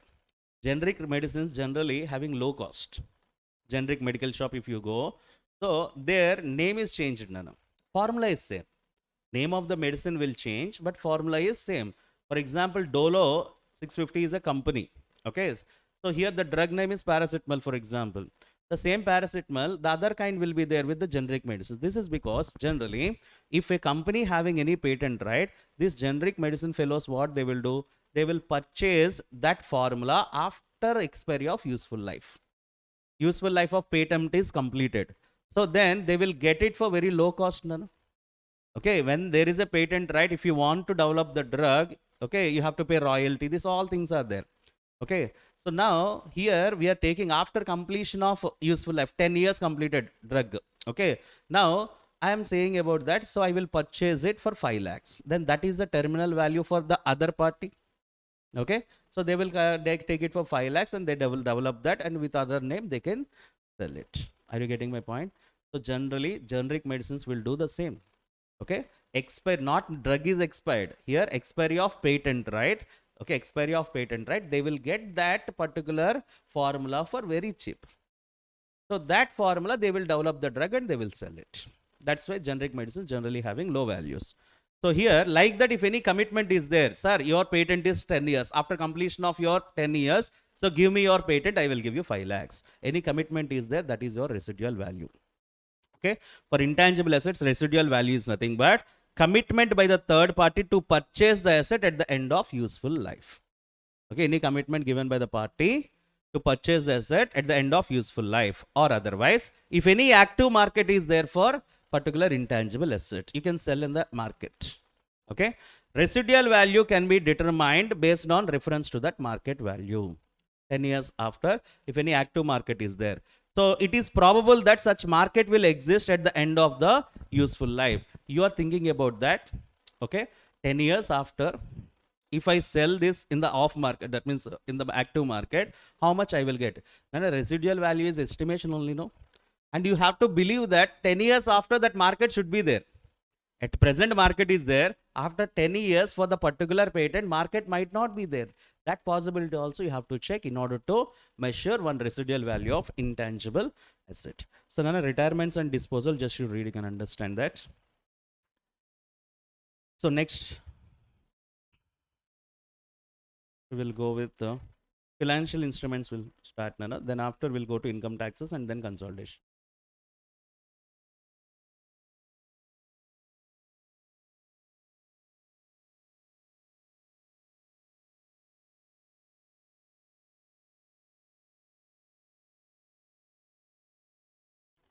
So accounting for financial instruments. Accounting for financial instruments. So here, what is meant by financial instrument? Financial instrument includes financial assets, financial liabilities, and equity instruments. So here, financial instrument, the contract gives rise either to a financial asset of one entity. For another entity, it will be either financial liability or equity instrument. I purchased equity shares of another company, Nana. Okay, I purchased equity shares of another company. For my company, it is financial asset. For other company, it is equity instrument. I purchased equity shares. I purchased debentures of another company. For my company, it is financial asset. For other company, it is financial liability. For one company, it is financial asset, means for other company, it is either financial liability or equity instrument. If any assets or liabilities that are non-contractual, non-financial, or we can say that, or financial assets that are non-contractual.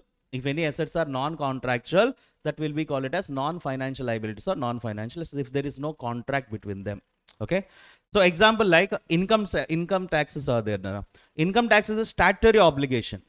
Okay, that you have to pay. There is no contract between you and income tax department that you have to pay tax. But it is not arising from the contract, right? But still here, the constructive obligation as defined as Index 27 does not raise to from the contracts. Hence, it is not a financial liability. It is not a financial liability. Statutory obligations will not come under financial liability. Once again, I'm telling you, financial asset means there is a contractual right to receive cash. Financial liability means there is a contractual obligation to pay cash. Contractual obligation to pay cash. Now, financial asset is nothing but financial asset. Cash is a financial asset. Sometimes equity instrument of another entity, if you purchase, that is your financial asset. Next one, contractual right to receive cash or any other financial asset or equity instrument of another entity. You and other company having a contractual right. In future, either you will receive cash or receive another company financial instrument, either equity share or preference share or debenture, whatever it might be. If right to receive is there, we can say it is our financial assets. Next, contract to exchange of financial asset or financial liabilities with another entity under favorable conditions that are potentially favorable, which is nothing but derivatives, as we discussed about derivatives. Okay, when it is potentially favorable for my company, okay, under derivatives, potentially favorable for my companies. For example, so I enter into a contract with you, okay, that so you are saying about that now Reliance company share is 2000. I will give you the same share after 6 months for 1500. For 1500. Okay. So you are thinking about that. Okay. So it's a better deal. Okay. Same 2000 also better deal. It might increase in the future. So we enter into a contract. Okay. The person who entered into a options here, who gave that option is known as option writer. Okay. Who purchased that option, we can call it as option holder. So I purchase that option. Okay. Sir, now it is option. It is option. 6 months completed, Nana. 6 months completed. The share of Reliance in the market is 1000. If I purchase it from the market, I will get the same share for how much? 1000. If I purchase it from you, you will give it for how much? 1500. I can take. It is my option. Option. It is not an compulsory. I have to purchase from you. Is not an obligation. It is an option. Now, it is potentially favorable or unfavorable? Potential, if you purchase this contract, it is unfavorable for me. In that conditions, I will not enter into the contract. That means I will not come to you to purchase this share. Okay. Same thing, if the Reliance company share after 6 months is 3000. If I purchased in the market, how much, Nana? 3000. If I purchase it from you, 1500. I will catch that option or not? Definitely I will exercise that option. I will come to you after 6 months and as per our contract, so I will get the share for 1500. It is potentially favorable for me. Now listen very carefully. It is favorable for me. It is unfavorable for you. For option holder, it is favorable. Option writer, it is unfavorable. Now option writer can cancel the contract. No, compulsory he have to give the share for 1500 only, or net cash settlement he can do.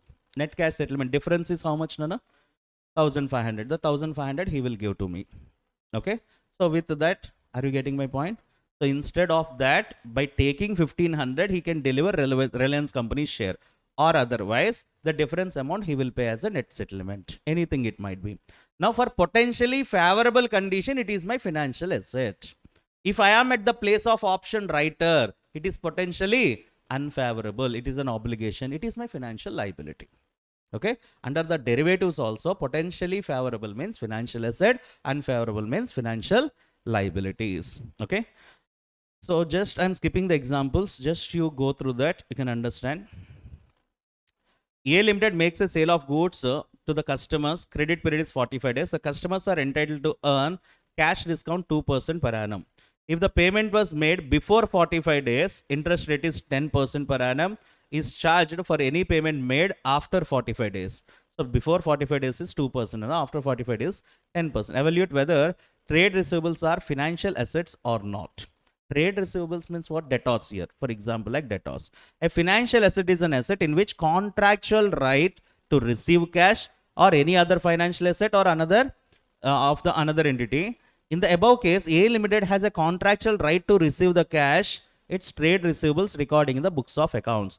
After expiry of credit period 45 days or earlier, after passing the discount of 2% per annum, hence the trade receivables would meet the definition of financial asset. It may be noted that contractual right to receive the cash includes contractual right to receive for the bank in the bank account or any wallet account, whatever it might be. Here receiving of cash is a financial asset, means the debtors will be our financial asset. And a financial liability means what? Financial asset means we discussed cash is financial asset. Okay. Another company equity instrument is financial asset. Contractual right to receive cash or any other asset is financial asset. And we are having derivative financials or also financial asset if it is potentially favorable. Financial liability. Contractual obligation to deliver the cash. I issued debentures. In future, I have to pay back or not? It's my financial liability. There is a contractual payment. There's a contractual payment. Then I issued equity shares. It is my financial liability. Yeah. Any obligation is there, I have to pay equity shares, I have to redeem. Redemption of equity shares is obligation. Now, equity shares when I issue, I will redeem only at the time of liquidation. Okay. So I will not redeem my equity shares. Is there any contractual obligation you and your equity shareholder having that you will give the money? No. So that is equity instrument. It is not financial liability. Contractual obligation to deliver cash or any other financial asset to another entity. Next one, contractual obligation to exchange of financial asset or financial liabilities with another entity under potentially unfavorable condition. Just before I told you the example. Option writer point of view, under potentially unfavorable, you have to pay. It is your derivative financial liability. Contract to deliver own equity instruments in variable number. Contract to deliver own equity instrument in variable number. When it is a variable number, keep that in your mind. So now I purchased one building. For consideration, I am giving certain number of equity shares. Certain number of equity shares. 10,000 equity shares I will give in the purchase consideration. Now here, Nana, building is 10 lakhs. 10 lakhs worth equity shares I am giving. Now inflow is fixed, Nana. Building cost is fixed. Now outflow also fixed, 10,000 shares is fixed. When it is fixed to fixed, whenever whatever I am issuing the equity shares, it is my equity instrument. It is my equity instrument. When whatever I am paying the equity shares are variable. Building is 10 lakhs. I am saying that based on market value, how many shares are there, I will give you at that time. So at the time of delivery, at the time of settlement, my share will be different price. Okay. How many shares will come for the 10 lakhs based on the market price? That one I will give you. That is a variable, Nana. Variable number of shares that I am giving. So when you are giving variable number of your own equity instruments as a settlement, then it is your financial liability. Okay, that we will discuss differences between equity instruments there. Variable number keep in your mind, and examples you can see there. Okay, so obligation to pay cash is financial liability, and for assets also not given here, generally I included. Equity instrument. Now we understand what is financial asset, financial liability. Next, coming to equity instrument. An equity instrument is a contract that evidence a residual interest. Residual interest means assets minus outside liabilities. What is the residual part, Nana? Residual part, equity, share capital, and reserves and surplus. Nana, here always remember, preference share capital will be treated as outside liability. Assets minus outside liability, resulting part is share capital plus reserves and surplus, that is equity. That is called equity, general equity definition. What is equity instrument? An instrument of equity instrument if and only if the following conditions are satisfied. Condition number A. The instrument includes no contractual obligation to deliver cash or any financial asset or any other entity. No contractual obligation to deliver cash. I issued equity shares, I have taken cash. There is no obligation to pay cash. Okay, so that will be my equity instrument. Or exchange of financial assets or financial liabilities with another entity under the condition of potentially unfavorable to the issuer. So potentially unfavorable under the condition, if I issue any equity shares, that will also comes under equity instruments. My company shares only under potentially unfavorable situation. If instrument will be or may be settled in the issuer's own equity instrument. That means for settlement, you are using your own equity instruments, provided that it will meet fixed to fixed test. So what is fixed to fixed test here? So fixed to fixed test is nothing but Nana. Whatever we are getting is fixed. Whatever we are giving is also fixed. Okay. How many number of shares you are giving is fixed. Okay, how much amount of consideration you are getting is fixed. In that conditions, we can say fixed to fixed test is matched. Then it is your equity instruments, other than receiving variable, giving variable, financial liability. Receiving fixed, giving variable, financial liability. Receiving variable, giving fixed, financial liability. If both are fixed, then only we can say it is our equity instrument. Clear, ma'am? Okay. So next, some of the examples are there, just to go through it. Equity instruments, say here. Equity instruments, reserves and surplus, irredeemable preference shares, no need to pay. Perpetual debt, irredeemable debt instruments, no need to pay. Compulsory convertible debentures. Compulsory convertible debentures is a financial liability. Compulsory convertible means at one point of time, they will convert it into equity shares, Nana? Yes. So any obligation to pay? I have any obligation to pay. Compulsory convertible means they will convert it into equity shares. No need to pay any cash to them. Redeemable preference shares. Okay, so here redeemable preference shares is no contractual obligation. Redeemable will comes under financial liability. Rest of them will comes under equity instruments. Like that, we are having compound financial instruments. Compound financial instrument means it includes financial instrument, financial liability part as well as equity part. So just like when debentures issued, you have to pay interest, Nana, you have to pay principal also. Nana, interest payment is a financial liability. Principal repayment, if it is redeemable debentures, financial liability. Convertible debentures, it is equity. Compulsory it will be convertible. Now we are having convertible or redeemable with the option of the holder. Holder wish.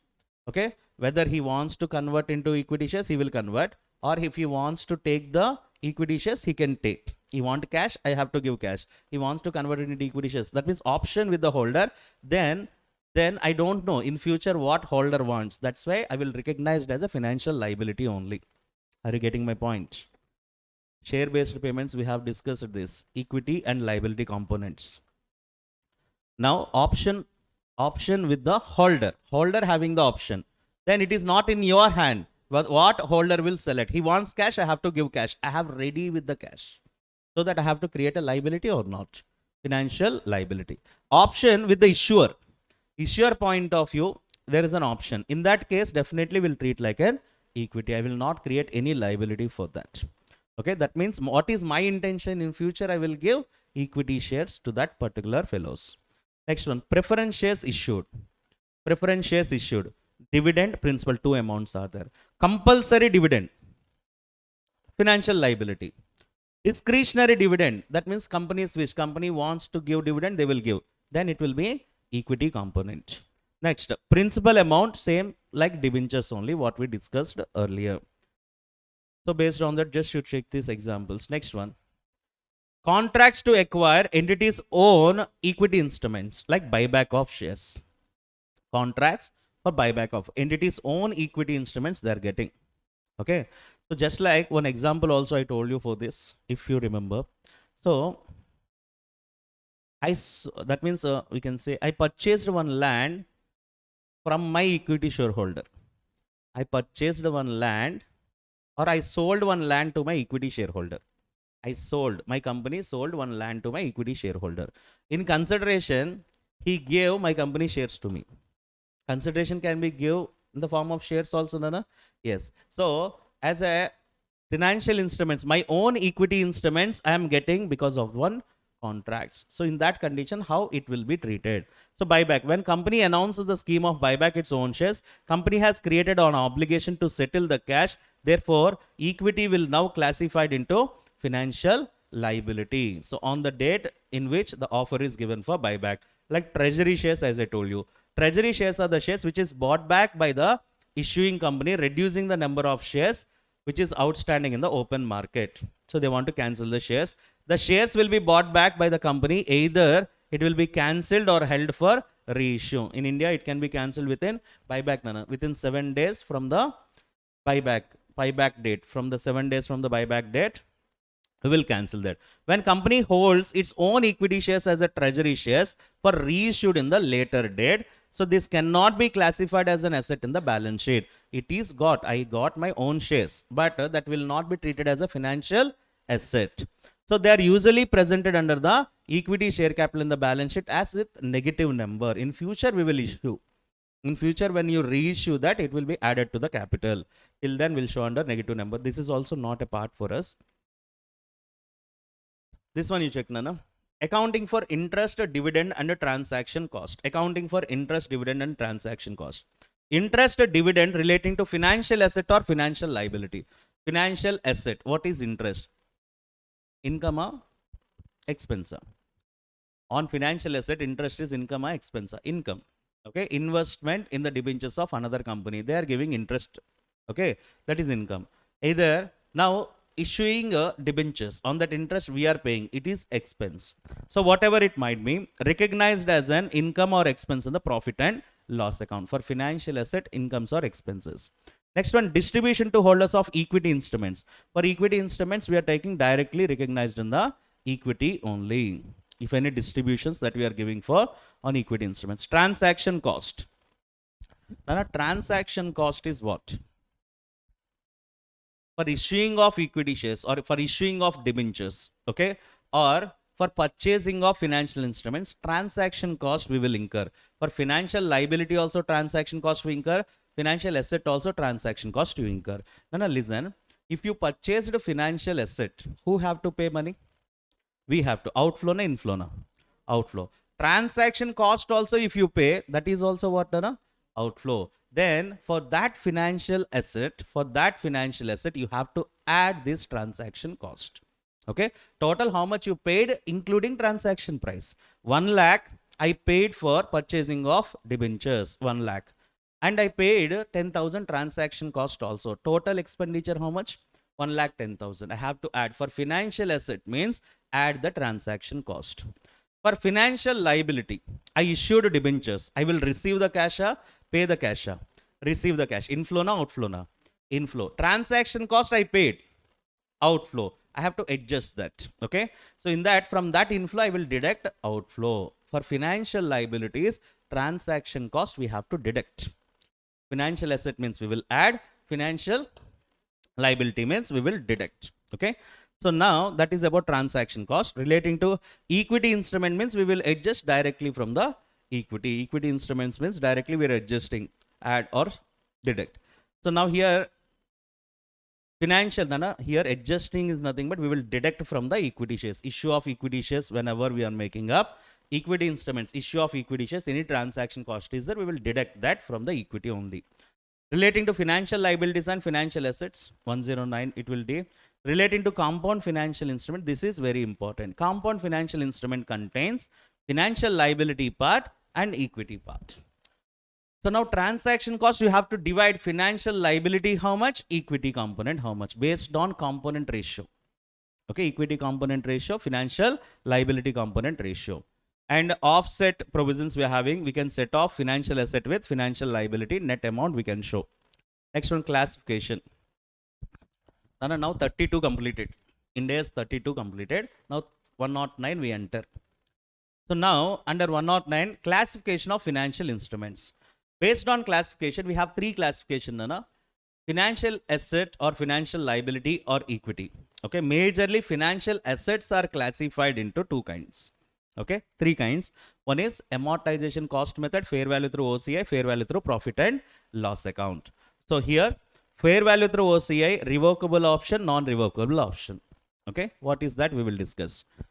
See, on financial asset, I purchased investments is a financial asset. Investment is a financial asset. Now, whether I purchased that investment with an intention to hold that investment till the date of maturity.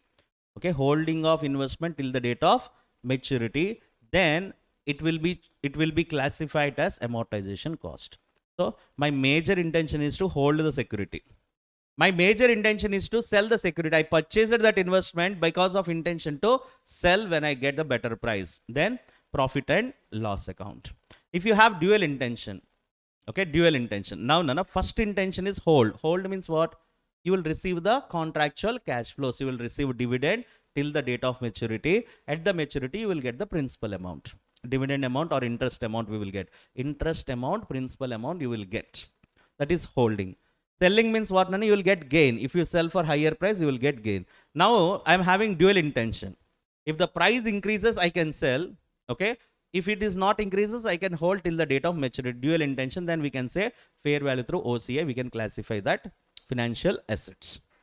Then, so this is a business model. Hold or trade. Only trade. Trade means, Nana, P&L account. Hold means, Nana, we will check cash flows characteristics. So here cash flow characteristics is nothing but here solely payments of principal and interest. Only my responsibility is that, my motive is that I will receive the interest and the end of the maturity I will receive the principal amount. Then intention if I have, then amortization cost method.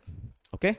So then if I am having dual intention, hold or trade, then we can come under fair value through OCA. Remaining leave it none. Irrevocable option I will tell you. Okay. So this characteristic business model, main business model is what? I purchased investment for holding I purchased investment for selling I purchased investment for hold or sell, whichever I want.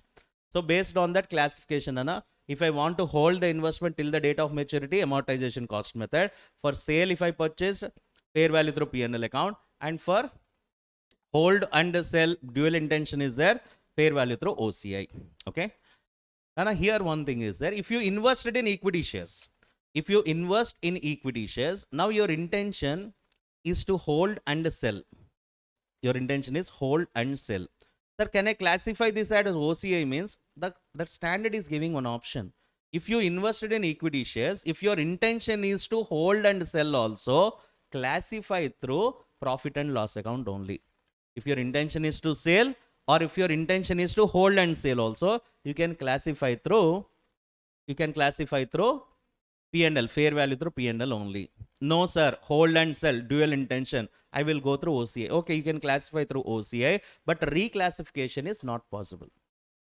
When reclassification, it cannot go to P&L account again. Always remember, only for investment in equity shares, once it is classified through fair value through OCI, again it cannot reclassify to profit and loss account. Sir, when we have to reclassify? When you sold that, you have to reclassify to profit and loss account. My intention is to hold and sell, no. So if I sell that investment, I have to transfer to P&L account, but P&L account won't take it. Okay, first you went to OCI, no, stay in OCI only. Okay, then what to do? I have to reclassify to retain earnings, return earnings. Only this exemption is there for equity shareholders. So rest of the things are not having. So now financial assets, initial recognition, we have to recognize that fair value, transaction cost is there, we have to adjust that. So if any differences are there, that will be transferred, that differences. Nana, if the parties are here employees, we can say staff welfare expense or anything is there, difference will be transferred to employee benefit expenses. In case of lease, it will be transferred to ROU asset or prepaid lease rent. And if it is we can say in case of loan of parent to subsidiary, treated as investment cost, subsidiary to parent treated as dividend distribution. And in all other cases, it will be transferred, difference will be transferred to profit and loss account. Subsequent recognition already we know, so we'll see the problems to understand it better. So types of financial instruments at amortization cost. First AMC. Under amortization cost, Nana, so we have to check here two cases. One is off market terms, at market terms. Off market terms is nothing but contractual rate is higher than or lower than the market interest rate. Then ERI they will give you, market rate they will give in the question. In the question itself, market rate they will give you, and you have coupon rate directly. Coupon rate for financial instruments. Simply we can say that whatever the rate you are given, the market rate might be different. Now effective rate of interest we will calculate. Present value of outflow should be equal to present value of inflows. That effective interest rate they will give you in the question. Based on that discounting factors you have to consider. So inflow is equal to outflow. Present value of outflow is equal to present value of inflow. So here financial assets account at auto bank, present value of contractual cash flows we will take, and if any differences are there, that will be transferred to profit and loss account. For how much I have to recognize financial asset? Financial asset, how much I have to recognize? How many cash flows it can generate? I purchased debentures. I purchased debentures of another entity. Okay, so that is my financial asset. For how much I have to recognize? These debentures will give you interest and principal repayment in the future. How many years interest and when I will get the principal repayment? These all are my cash inflows. These cash inflows bring to the present value. These cash inflows bring to the present value. Then you recognize that value as your financial asset. Then you have to recognize that value, like value in use, how we are doing. Present value of future cash inflows for financial asset. Financial liability, Nana. Now I issue debentures, I have to pay interest, I have to pay principal repayment. In that case, present value of future cash outflows I will consider. So that will be my financial liability. That will be my financial liability. Okay, so that is the point. Now present value of inflows, how much? Asset. Okay, for that I am paying cash, Nana. For example, all the present value of future cash inflows I calculated 10 lakhs. Now this investment I paid for 8 lakhs only. I am getting profit how much? 2 lakhs. I will recognize 2 lakhs as my profit. Are you getting my point? Okay, so that when we are going with a ERI basis, effective interest rate, present value of cash flow should be equal to present value of cash inflows. Under effective rate of interest, if you discounted all cash inflows, it should be equal to cash outflow. Now all my cash inflows are 10 lakhs.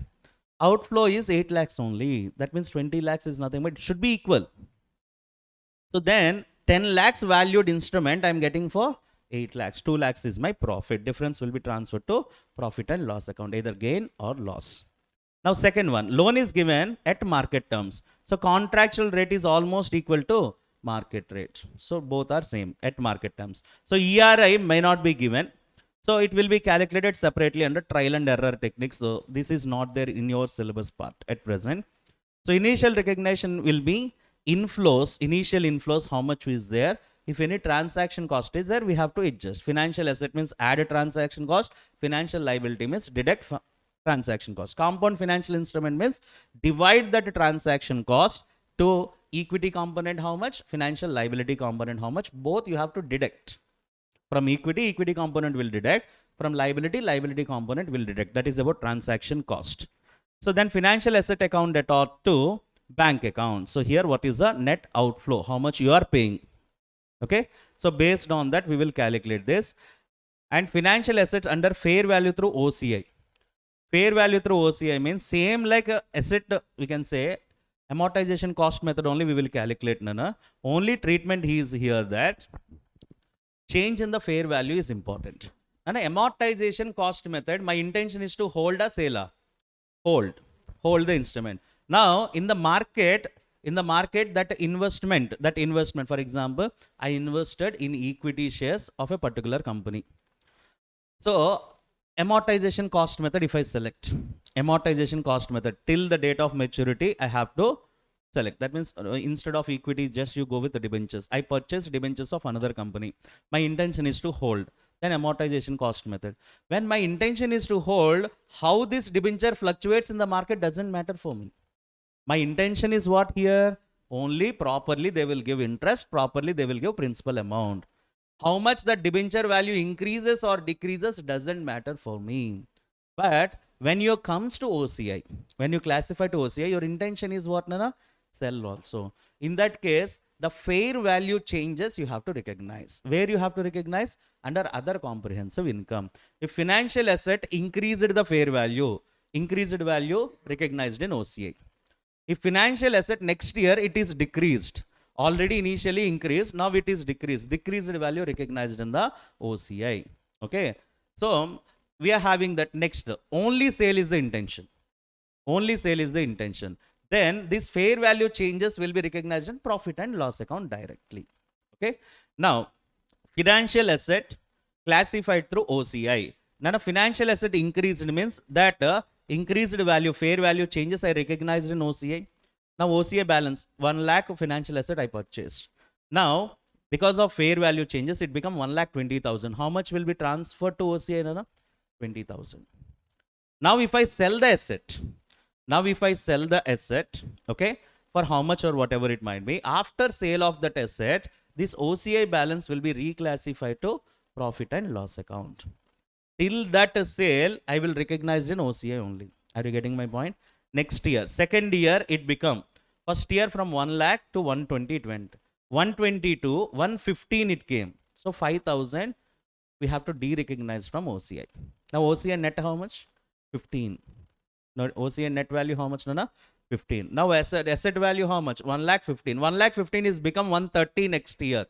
How much I have to recognize? 15,000 increased. Okay. Already existing 15 is there. Now 15 increase. Total increase how much? 30. Now fourth year if I sell that asset, how much OCI balance is there? That will be reclassified to profit and loss account. This won't possible for equity investments. If you investment in equity shares, this OCI balance, whatever you have, that will be transferred to retained earnings, not to P&L account. Only for equity investments. Except equity investments, remaining all. When you sell that investment, immediately it will be reclassified. OCI balance will be reclassified to profit and loss account. Now you understand, Nana? Okay. So, sir, this is all headache. I don't want to check in OCI. I will treat. I want to sell the investment. P&L account you select. This fair value changes will be adjusted in P&L account only directly. Okay. So, separate OCI is not required. Like that, classification of financial liabilities also the same, Nana. So, derivatives already we know. Compound financial instruments is a mixing of financial liability and equity. Here, elaborate discussion we have. So, generally, instrument redeemed in cash. So, by seeing the problems, you can understand. And reclassification, one problem I have given that we will see. And we are having future contracts, which is nothing but same. And one type of questions we are having. First, you can see the problems, Nana. So, A Limited made a security deposit whose details are described below. Make a necessary journal entries accounting for deposit in the first year and the last year. They want the journal entries for first year and last year, assuming that market interest rate of deposit is 12%. Nana, security deposit you made on 1st April 2021. Nana, when you are joining in the hostel, okay, so they will take some deposit from you. That is called security deposit or caution deposit. Just like here under the lease, I am giving one asset on lease to you. Okay. For that, you paid lease payments. You will pay lease payments from the next year onward. That means we can say as per our agreement. Apart from lease payments, I took some security deposit from you. Okay, because to secure my asset, if you did something to my asset, I have to replace it. Now, date of security deposit. Nana, on that security deposit, I will give any interest to you.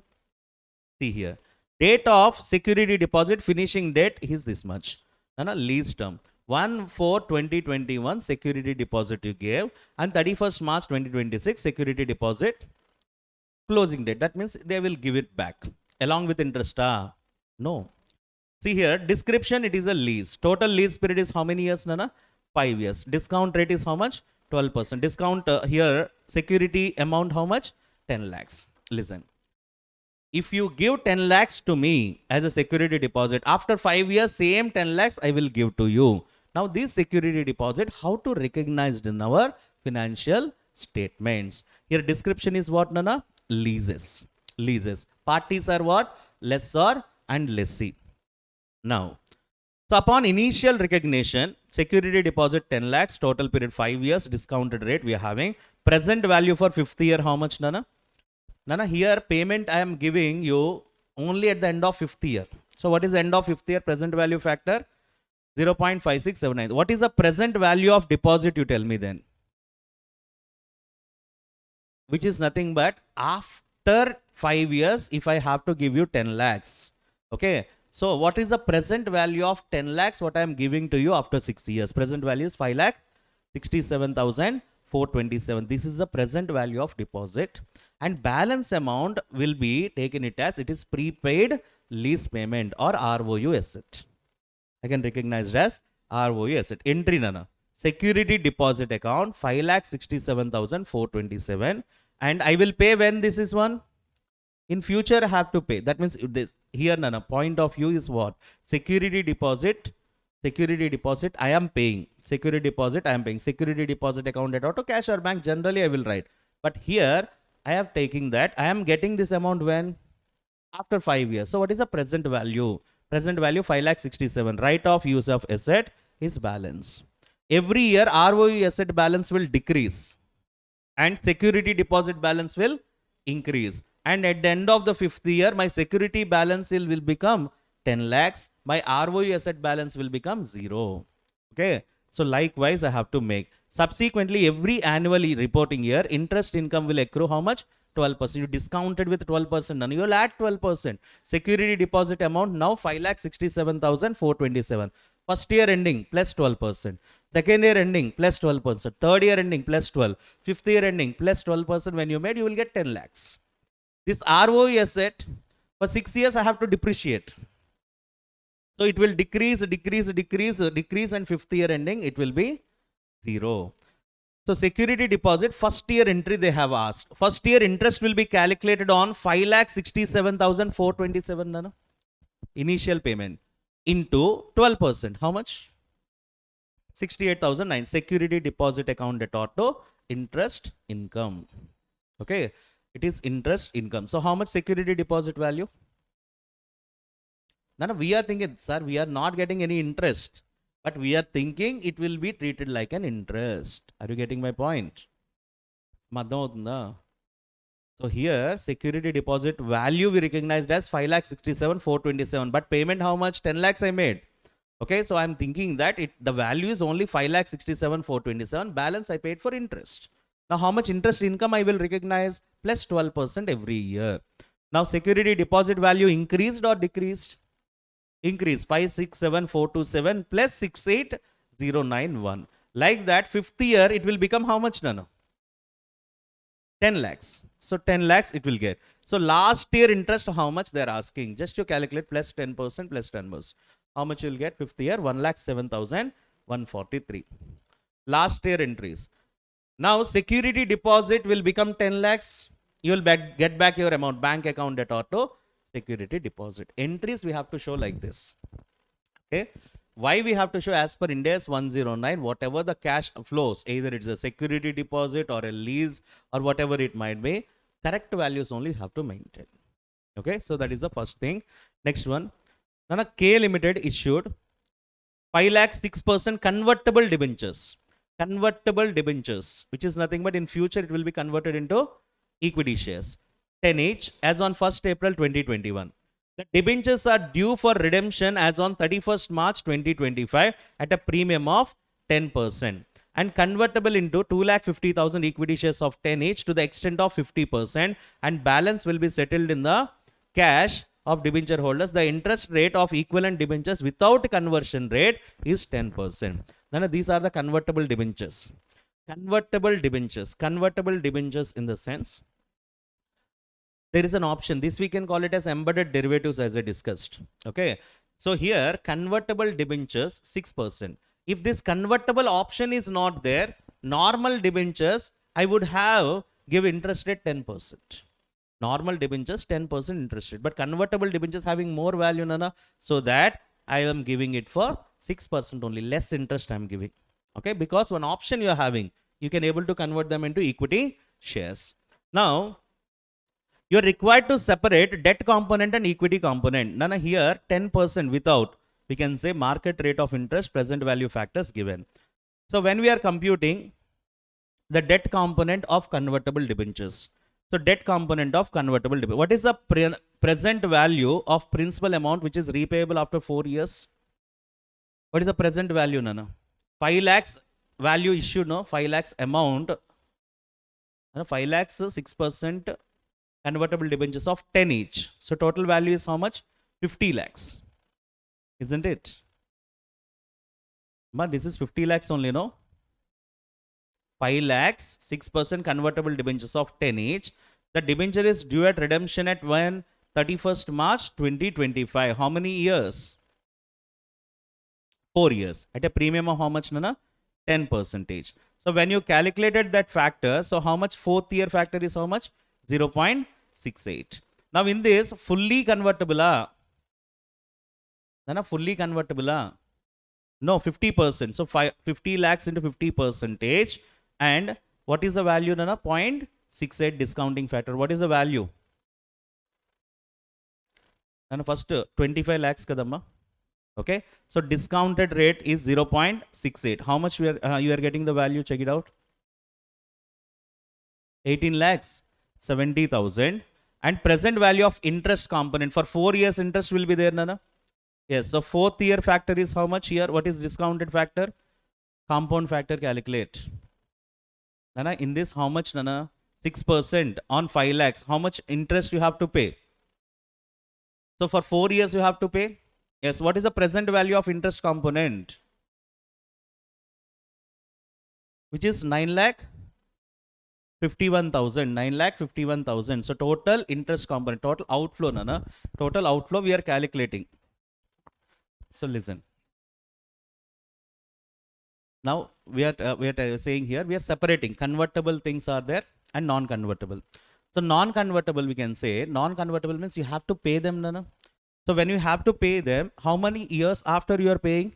4 years after. 4 years after, how much you have to pay? Principal amount 50 lakhs. In that 50% you have to pay. Total how much, Nana? 25 lakhs. So 25 lakhs you have to pay in the 4th year. What is the present value? 18 lakhs 70,000. Interest total how much you have to pay, Nana? 3 lakhs interest you have to pay for all the 4 years. 3 lakhs. So 3 lakhs is a, we can say 3 lakhs is the consistent interest, we can say. Every year same interest kada. Every year same interest. 3 lakhs first year, 3 lakhs second year, third year, fourth year. I can take directly discounted factor. What is the present value, Nana? 9 lakhs 51,000. 9 lakhs, or otherwise separately you have to calculate. First 3 lakhs first year, second 3 lakhs second year, third 3 lakhs third year, like that. Are you getting my point? Presentation is quite difficult, they have given here. One is single payment. 4 years after redemption payment. 4 years after value is 0.68. What is the present value? And interest every year we are paying based on annuity factor. Interest amount is 9 lakh 51. Total present value of debt component how much? 28 lakhs 21,000. This is debt component. Equity component, you are converting into equity shares, Nana. So remaining here, issue proceeds from convertible equity shares. So how much, Nana? How many proceeds that we are giving? So check it out. How many equity shares? Convertible into 2,50,000 equity shares of 10 each. Okay. So here, redemption at a premium given. That means, Nana, into 10% have you done here? Yes. So now 2,50,000 equity shares of 10 each. So how much we are giving for them? My issue proceeds from the convertible debentures. Initially 50 lakhs we received. Initially 50 lakhs we received. In that, what is the equity component? Remaining 25 lakhs is the equity component. What is the value of equity component here? Nana, you calculate again. 50 lakhs present value how much? 21 lakhs. How much we are getting? What is the value of equity component? How much we got? 21 lakh 79,000. Here the difference is that what we are paying, what 10% premium. So previous thing 10% premium we are giving. So extra premium we added and then we discounted for that. Here no premium, Nana. So directly we are getting the value.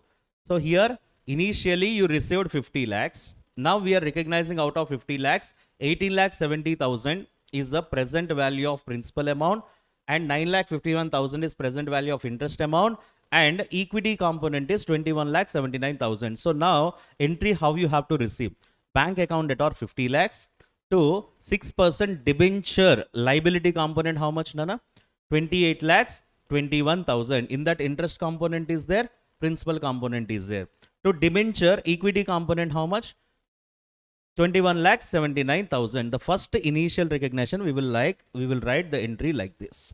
From the next moment onwards, liability component interest we will unwinding the interest every year. How much percentage of interest, Nana? Now discounting how much here? 10%. Generally we will calculate the interest entire liability component. How much interest you are paying is doesn't matter. Okay, so here entirely you are paying how much?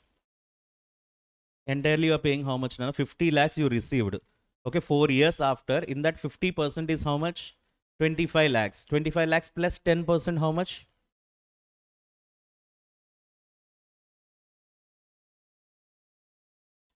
27 lakh 50,000. What is the present value of 27 lakh 50,000? 0.68. 18 lakh 70,000. So this is what the amount that you are going to pay in the future. Now 18 lakh 70,000 we are adding 10% up to 4 years. So at the end of the 4th year you will have 27 lakh 50,000. Yes, you will pay that amount.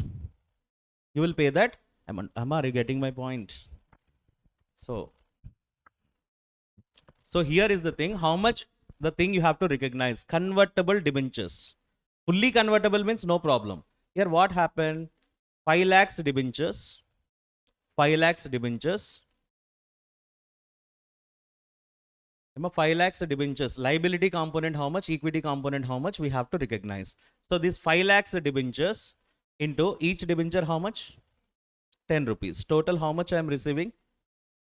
50 lakhs. In this, after 4 years, 25 lakhs debentures I am redeemed. And remaining 25 lakhs worth, I am giving what, Nana? Equity shares. I am converting into equity shares. Redeemed means cash only, Nana. So 25 lakhs we are giving cash settlement and 25 lakhs we are converting into equity shares.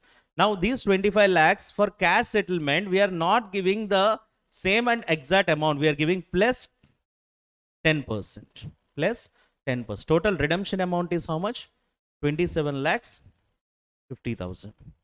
27 lakhs 50,000. That means 4 years after, your obligation to pay cash how much? 27 lakhs 50,000. Is a financial liability or not? Yes. Now 4 years after, how many equity shares you have to give? Equity shares you have to give 25 lakhs worth shares you will give. Now equity component how much? For this 27 lakhs 50,000, what is the present value we got? 18 lakh 70,000. Is that clear, Nana?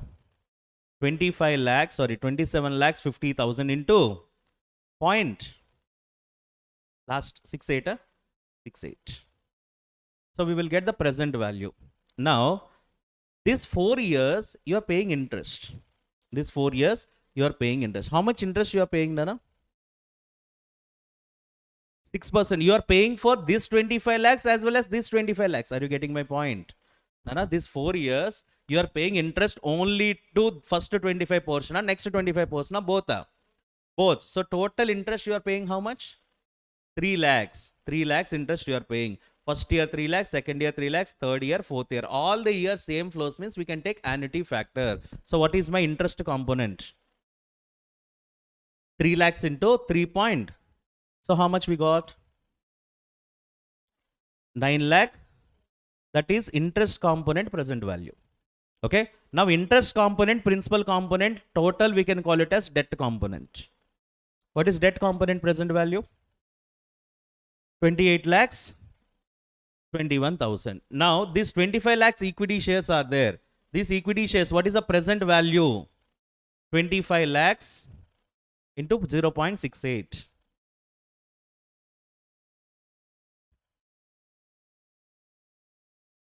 How much we got? 70, na?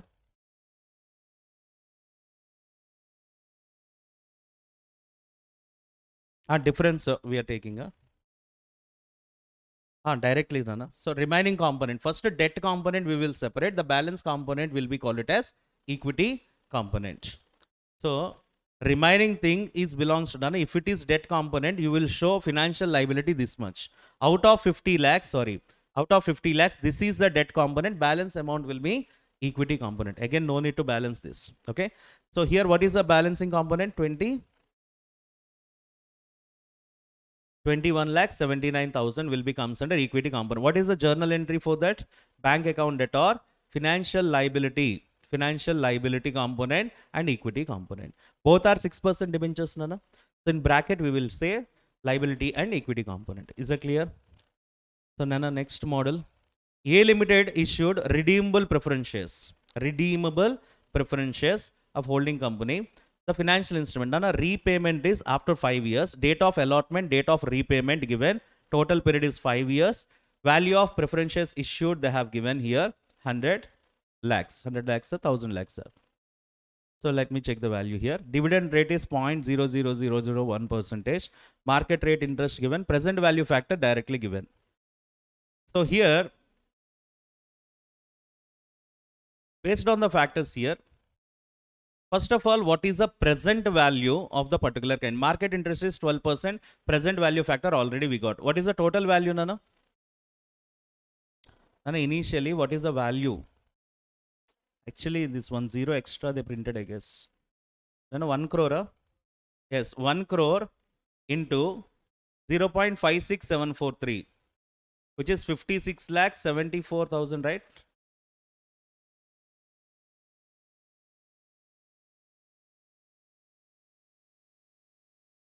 $10 crores, Nana. 10 crores, sir. Yes. So then 5 crores, 67 lakhs, 42,686. Okay. So that will be 10 crores. This will be 5 crores, 67 lakh, 42,686. That will be the present value. Now that loan component is this much. So investment in subsidiary. So here is a parent company. So when it comes under parent and see here, A Limited issued redeemable preference shares to whom, Nana? To holding company. To holding company they have issued. Holding company point of view. That means they invested in where, Nana? We can take it as investment in subsidiary company. The amount holding company is paying is nothing but investment in subsidiary company. If you remember, this one we discussed where we did share-based payments. Differences. Lessor lessee relationship is there. ROU asset we will recognize. Okay. Holding and parent relationship is there. If it is making holding to parent, we can say investment in subsidiary, and subsidiary to parent, we can take it as a dividend income. So here, Nana, first this value understood. This difference, leave it. This difference I will tell you. Okay. So this difference, just like for holding company, they are investing in subsidiary company, so they can be treated as investment in subsidiary company. Just like previously I told you, difference is ROU asset. Lessor lessee agreement, ROU asset. Holding to subsidiary or subsidiary to holding, this will be the thing. Who have to pay to whom? If holding company have to pay to subsidiary company, investment in subsidiary we are taking up. Here majorly, first component is what? 56 lakh. Sorry, 5 crore 67 lakh 42,686. Okay, based on that interest calculation, Nana. So they have taken day wise interest. Entry is important here. Nana, this is a balance. Every year 12% will increase or not? Every year it will be increased by 12%, Nana. Yes. So first year closing. First year here, this is the opening. And first year interest, second year, third year, fourth year, and fifth year will be the balancing figure. At any cost, you have to pay how much here? So 10 crores. So now the balance also, entry, Nana. Investment or loan receivable. Loan receivable is the loan component. Balance amount we can be treated as investment in subsidiary company. So to bank account, this much. So interest income every year we will take, and loan receivable account debtor to interest income. Every year interest, we will write the journal entries. The same procedure we are following. Okay, values they have given. Loan receivable is the factor here. So who took the loan from whom? So here first you check. A Limited issued redeemable preference shares to holding company. Issued, that means holding company is only giving the money, Nana. Holding company is giving the money to A Limited. Now who have to pay back this? A Limited have to pay back this. So this will be treated like for H2, that means holding company to subsidiary. For them it is like an investment. Subsidiary to holding, it is less like a loan taken from loan taken from holding company. Now that loan have to repay it or not? Accordingly, they will recognize the transactions like this. Loan receivable to interest income. Loan receivable to interest income, like that for all the 5 years they have to consider. Last year interest income along with principal amount, we will write the journal entry. So next one, convertible, cumulative convertible preference shares. So ABC Limited having 10,000 compulsory cumulative convertible preference shares. Compulsory convertible preference shares as on 1st April 2021, 150. The rate of dividend is 10% payable every year. Compulsory convertible preference shares, rate of dividend 10% every year they are paying. The preference shares are convertible into 5,000 equity shares. This will be converted into 5,000 equity shares at the end of 5th year from the date of allotment. At the end of the 5th year, they converted into how many equity shares, Nana? 5,000 equity shares. When these compulsory convertible cumulative preference shares are issued, the prevailing market rate of similar debt without conversion option in the market is how much? 15%. Now discount rate, which one we will take, Nana? 15% discount rate we will take. Transaction cost at the date of issue is 2% of value of proceeds. How much you are receiving on the 2% will be the transaction cost. So date of allotment, date of conversion given. Number of preferences, how many, Nana? 10,000. Face value of preferences, each share is how much? 150. Total proceeds, how much? 15 lakhs. Nana, 15 lakhs is the proceeds. On that transaction cost is 2%. How much it will be? 30,000. Okay, so 30,000 is the thing. So now here the rate of dividend every year we are paying is how much? 10% preference shares. Market rate of interest is how much? Market rate is 15% dividend. Now face value of each equity share is 5,000 shares of 10 each. That means how much we are giving, Nana? 50,000. Now effective interest rate is given 15.86%. You are required to compute the liability component and equity component and pass the entries. So here, once you calculate the same problem, I think we did in the supplementary material. So you required to compute financial here, liability component and equity component. Now you tell me, Nana. So here, preference dividend, how much you have to pay? 10%. 10% on how much, Nana? 15 lakhs. That means how much you will pay? 1,50,000 preference dividend you have to pay. Every year ending, you have to pay 1,50,000. So 31st March 22, 23, 24. So you will pay for how many years? 5 years. So after 5 years, you have to pay back Nana, it is compulsory convertible. Any repayment of capital is there. And it is compulsory convertible, means they will convert it into equity shares. Any repayment of capital will be there. No, only for the preference dividend, we will calculate the interest. Okay. So now you can check. So for market rate of interest, here you can write down, Nana, it is 15% is the market factor. So Without conversion option, if it is there, what is the value I have to find out. So market rate of interest is 15%. I will calculate here under 15%. What is the discounting factor? Based on that, now what is the liability? So what is the present value for all the years? Total liability component is, so 5 lakhs 2,823. So out of 15 lakhs, 5 lakhs 8,823 is liability component. What is equity component, Nana?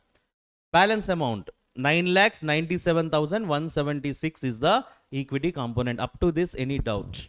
Market, off market, we can say that market is 15%, but I am giving how much interest? My coupon rate is how much, Nana? 10%, but market how much? 15. Why my interest rate or dividend rate is less? Because of convertible option. So if it is 15%, how much it will be based on fair value? What is the fair value of here? Liability component, Nana? 5 lakhs 2,823. Now this 5 lakhs 2,823 equity component is 9 lakh 97,127. Nana, liability component is there now, equity component is there. Transaction cost I have to divide. So in which ratio? 5 lakhs 2,823 divided by 15 lakhs, 9 lakh 97,177 divided by 15 lakhs. Total transaction cost is 30,000. So 10,056, 19,944.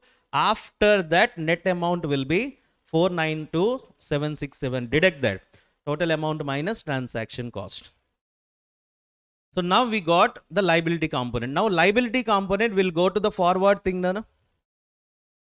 Forward calculation we have to do. Under the forward calculation, effective interest rate you can follow. So once you calculate here, what is the first value we are having? 4 lakhs. 92,767. 15.86.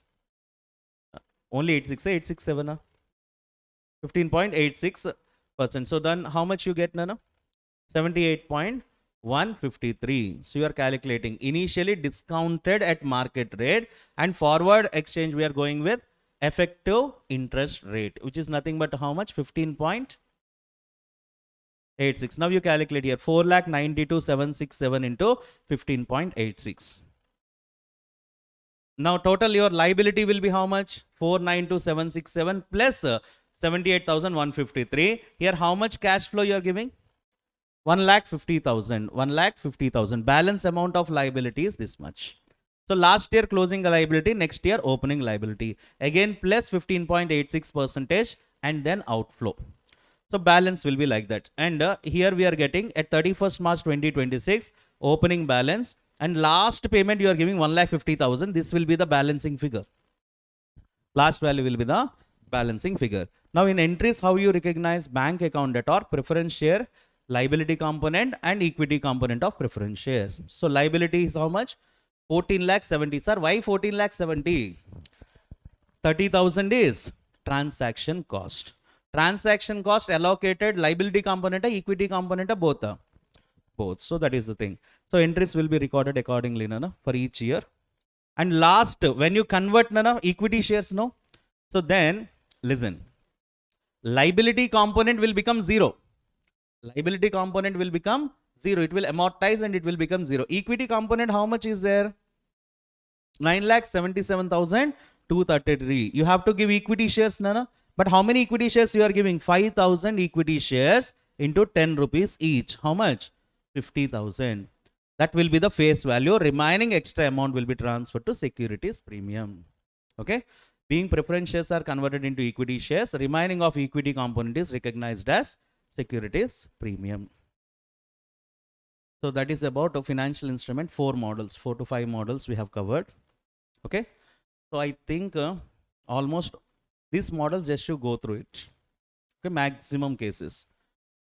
And we are having income tax. At least try to complete this within half an hour. So roughly I'm telling you here, income taxes, Ind AS 12. So Ind AS 12 income taxes deals with generally domestic tax as well as foreign tax. So Nana, what are the definitions? Generally accounting profit. Accounting profit means with accounting records, what profit we are preparing based on accrual principle, Companies Act, what profit we are getting in statement of profit and loss account, that is accounting profit.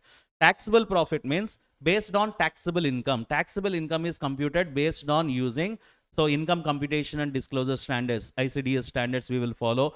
Cash base of accounting we will follow. For income tax computation, taxable income we have to compute. So that profit we can call it as tax profit.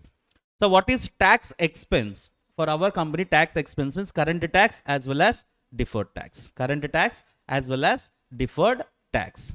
Now, in simple way, we can say current tax as well as deferred tax. Deferred tax, again, we are having deferred tax asset and deferred tax liability. Deferred tax asset and deferred tax liability.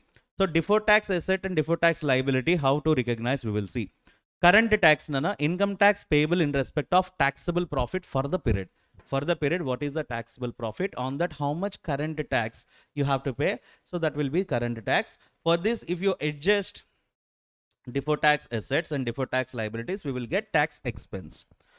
Tax base of asset and liability. Now, as per accounting records, what is carrying amount is, we can call it as carrying amount, and what is as per tax records carrying amount, we can call it as tax base, which is nothing but it is a carrying amount of asset or liability for taxation purpose. So here temporary difference. Previously we are having timing difference, now we are having temporary difference. What is temporary difference? So it is a difference between carrying amount of asset or liability in the balance sheet and the tax base. It is a difference between carrying amount and tax base. So here, simple way when we can say, we are doing Ind AS 12 income taxes based on balance sheet approach. So previously when we are having accounting standard approach, so there we use it to follow accounting profit and taxable profit concept. So when accounting profit is not equal to taxable profit, the difference is due to timing difference. Timing difference means we will create deferred tax asset or deferred tax liability. But while coming to Ind AS 12 income taxes, we have to check not the P&L account, we will check the balance sheet. Under the balance sheet, we are having assets, we are having liabilities. Now, assets as per accounting records or as per tax records, we will check. As per accounting records, what is the carrying amount? As per accounting records, what is the carrying amount of the asset? Okay, carrying amount is nothing but book value of the asset. So here, as per tax records, what is the carrying amount of the asset? We will check. Okay, accounting records carrying amount, we call it as carrying amount only, but tax records carrying amount, we can call it as tax base. Okay, as per tax records, what is the carrying amount of the asset? Now, as per accounting, 1 lakh asset is there. Accounting records saying 20% depreciation. So how much it will be? 20,000. What is the balance, Nana? This is as per accounting records. Tax is saying 50% depreciation. Tax records, it is saying 50%. How much depreciation? 50,000. What is the balance? What is the carrying amount, Nana? As per accounting records, what is carrying amount? We call it as carrying amount only. As per tax records, what is carrying amount? This one we can call it as tax base. Tax base. Now, we will check the differences between carrying amounts and tax base. Okay, carrying amounts and tax base. For assets, carrying amount is more than tax base, then it is deductible temporary difference. Deductible, sorry, here. No, listen. If carrying amount for assets, carrying amount is more than tax base, it is taxable temporary difference. We will create deferred tax liability. So for assets, if carrying amount is less than tax base, carrying amount is less than tax base, that means tax base is more, we will deduct. So we will treat here deductible temporary difference. We will create deferred tax asset. So for liabilities, it is opposite. Listen, why it will be? So before that, we should understand what is tax base. Okay. So tax base for assets and tax base for liabilities, we need to understand. So before that, just we can see, if carrying amount of liability is more than tax base, deductible temporary difference, we will create a deferred tax asset. If carrying amount is less than tax base, taxable temporary difference, and we will create deferred tax liability. Deferred tax liability. And now listen, why it will happen? First of all, we need to consider what is tax base. So tax base will be computed based on for assets and liabilities. So assets, by using the assets, we will get future economic benefits, Nana. By using the assets, we are getting future economic benefits. Yes, that future economic benefits are taxable. Which one, Nana? Future economic benefits are taxable or not taxable. Or not taxable. If it is not taxable, future economic benefits are not taxable, carrying amount is equal to tax base. Carrying amount is equal to tax base. In this case, no deferred tax. No deferred tax. Because carrying amount is equal to tax base, your temporary difference will be 0. Are you getting my point? Here, temporary difference you will get carrying amount minus tax base. If both are equal, temporary difference is 0. If temporary difference is 0, there is no deferred tax. Okay. So next, if future economic benefits are taxable, then tax base is equal to amount of deduction in future. Future, how much deduction you will get. Future, how much deduction you will get. Simply we can say, Nana, previous element, reversely we see. Nana, 1 lakh asset, 20,000 depreciation. How much carrying amount, Nana? 80,000. Now, in future, maximum deduction, how much I will get? 80,000. This 80,000 I can charge as depreciation in the future. Yes. Now coming to, that means, listen very carefully. Listen very carefully. Second criteria, 50,000 is a tax under tax records. Future, how much deduction you will get, Nana? 50,000 you will get. Listen carefully. Future, how much deduction you will get? Maximum 50,000. Now, while we are discussing about future, in future, I am getting more deduction in tax records or accounting records.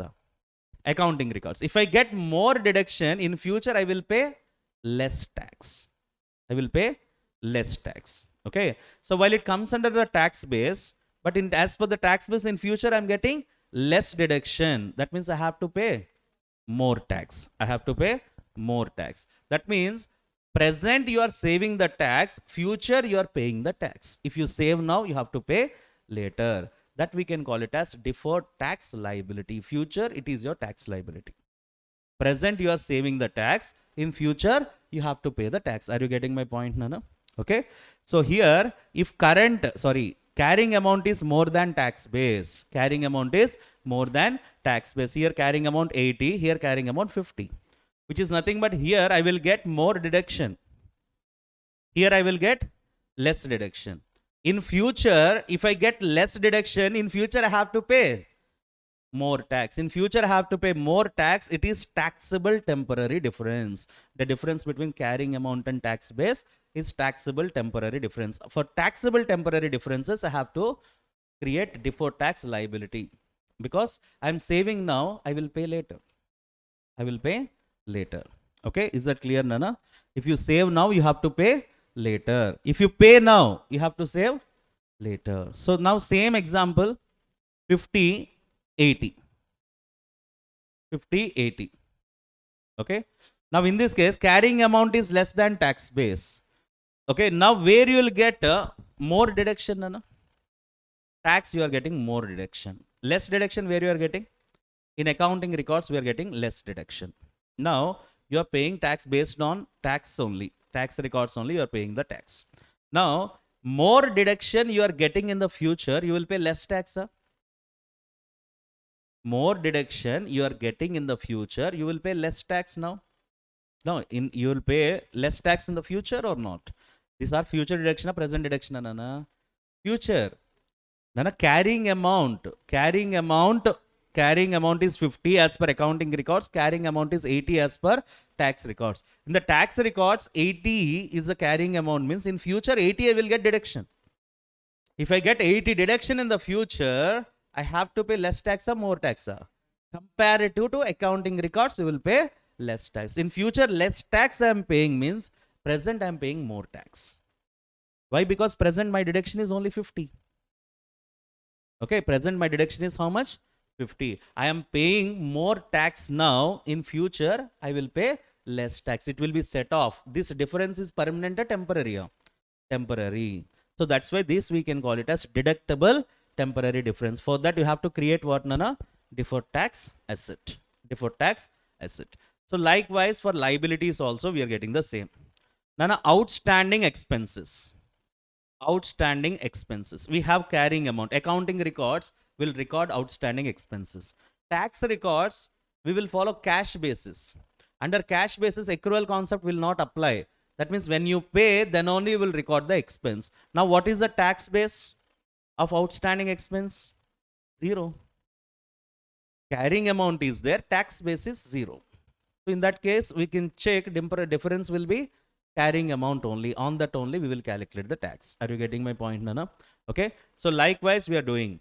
So first of all, in order to calculate deferred tax, we need temporary difference. This temporary difference might be taxable temporary difference or deductible temporary difference. If it is taxable temporary difference, taxable difference, temporary difference into tax rate, I will get what, Nana? Deferred tax liability. Deductible temporary difference into tax rate, I will get what, Nana? Deferred tax asset. Here is the thing. For all taxable temporary difference, I can create deferred tax liability? Yes. For all deductible temporary difference, I have to create deferred tax asset? No. So, deferred tax asset, if you want to create in future, there is a probability that you will get a taxable profits. Because this deferred tax asset now you created, in future you have to set off. In future you are not having taxable profits, how can you set off? Okay, so are you getting my point, Nana? Deferred tax liability you can create, but asset, one asset you are creating, deferred tax asset you are creating, means you need to check in future you are having the taxable profits. Okay, deferred tax asset I want to create 1 lakh. In future taxable profits, for example, I am expecting only 70,000. Then deferred tax asset, in order to set off in the future taxable profits, how much I have to make? Only 70,000 I will recognize. Future I don't have any profit, don't recognize deferred tax asset. In future I'm not having any taxable profit. I'm expecting I will not get a taxable profits in very near future. Then don't recognize deferred tax asset. Okay, only 70,000. I'm thinking that my taxable profit might be 70,000. In future, I will get deduction maximum 70,000. So I will create only 70. Okay, and 1 year completed, Nana. After that, your taxable profit, your expectation is increased. Then unrecognized portion, how much? 30,000 will be recognized now. Okay, and a deferred tax liability, if you want to create, no restriction. For all deductible temporary difference, taxable temporary difference, you can create deferred tax liability. For deferred tax asset, you need to create compulsory, there should be a taxable profits in the future. If you expected that in future you have taxable profit, then only you can recognize deferred tax asset. Okay, so that is the point, that is a concept. So here, the problems are pretty easy. First concept you have to understand. MCQs, they can ask you from anywhere. So here, directly, current tax is nothing but taxable income into tax rate. In the profit and loss account, we are making it up. This all is not required here. Differences, temporary differences, deductible temporary differences, taxable temporary differences. For all deductible temporary differences, this is reverse. This is taxable, this is deductible. For all taxable temporary difference, we will create what, Nana? Deferred tax liabilities. For all taxable temporary differences, we'll create deferred tax liability. For all deductible differences, can we create deferred tax asset? No. For all deductible temporary difference, we will create a deferred tax asset only when it is probable taxable profit will be available in the future in order to set off. Okay. So now, what is other than temporary difference? Permanent difference. This is not there in your standard at present. What is permanent difference means? It won't change. Generally, excessive payments, this one I discussed with you, specific person, as per tax sections, section 48(2). excess payments for specific persons. Generally, one appointment, we appoint, so one office secretary job is there. Generally, maximum we can give the salary 50,000. So I recruited my sister and I gave 90,000. Okay. So, but tax, as per the tax laws, they will get deduction only how much, Nana? To the extent of 50,000. So extra how much you made, it can be reverse or not reverse. It can be extra amount, not reverse. Okay. So here in your books of accounts, accounting records to salary to sister, 90,000 you will write. But tax expense is allowed only to the extent of 50,000. In future, it will be reversed. No, in future, if it is not reversed, then we can say it is a permanent difference. Permanent difference, no deferred tax. Okay, permanent difference, no deferred tax. Nana, if you are not paying now, I will pay later. If you are not paying now, I will pay later. If I pay now, I will save tomorrow. If these differences are temporary differences, because 1 or 2 years it will happen. For temporary differences only, deferred tax we have to create. Permanent differences, we should not create any kind of deferred tax. Are you getting my point, Nana? So this is a table, just to understand. So this one also exemptions are there once you check. So existence of taxable temporary differences. In future, how do you access deferred tax assets to be created? Probability of future profits, and you are making availability of tax planning opportunities. Now you are expecting that in future you won't get taxable profits, but you have a tax planning. You made some tax planning to made in future you will get taxable profits. That also we need to take it into consideration. So accordingly, and the most important thing over here is business combination.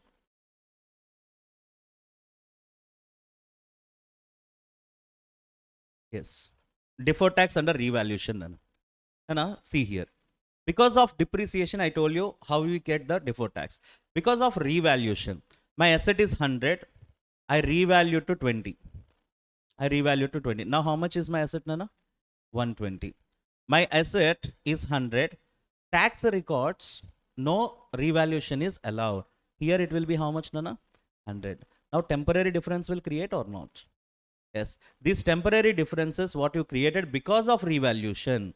Because of revaluation. So that temporary difference, whatever the deferred tax you get, that will be transferred to other comprehensive income. Because this revaluation surplus, where you are transferring? Revaluation surplus OCI. Then deferred tax also transferred to OCI. Deferred tax also transferred to OCI. Now, instead of that, depreciation. Because of depreciation, if any deferred tax arises. Now, this 120, 100 is there. 120, 100. Difference how much, Nana? 20. 10% is a deferred tax rate. How much? 20 into 10%? 2 rupees. 2 rupees is deferred tax. Now, after that we get depreciation. How much is depreciation? For example, both 10%.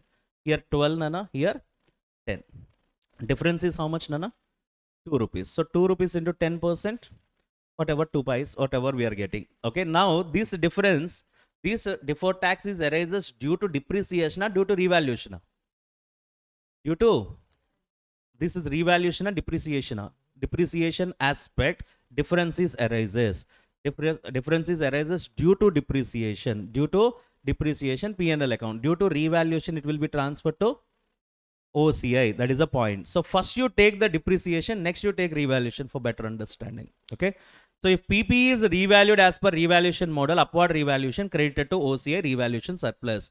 Due to revaluation, deferred tax liability is created, adjust to OCI. Revaluation surplus is shown in the balance sheet of equity net of tax, already after tax only. Subsequently, additional depreciation on revalued amount, what additional, these 2 pies will be transferred to profit and loss account. This depreciation is due to what? Sorry, this deferred tax is arising due to depreciation. That will be transferred to profit and loss account. Due to this, deferred tax liability will be reversed and adjusted to profit and loss account. Are you getting my point? Depreciation, and always deferred tax arises due to revaluation or due to depreciation. First one, revaluation, completed. After that, differences, if anything is there, that is due to what? Depreciation. So depreciation as per deferred tax will be transferred to P&L account. Revaluation, deferred tax will be transferred to other comprehensive income. So next, business combination. Under business combination.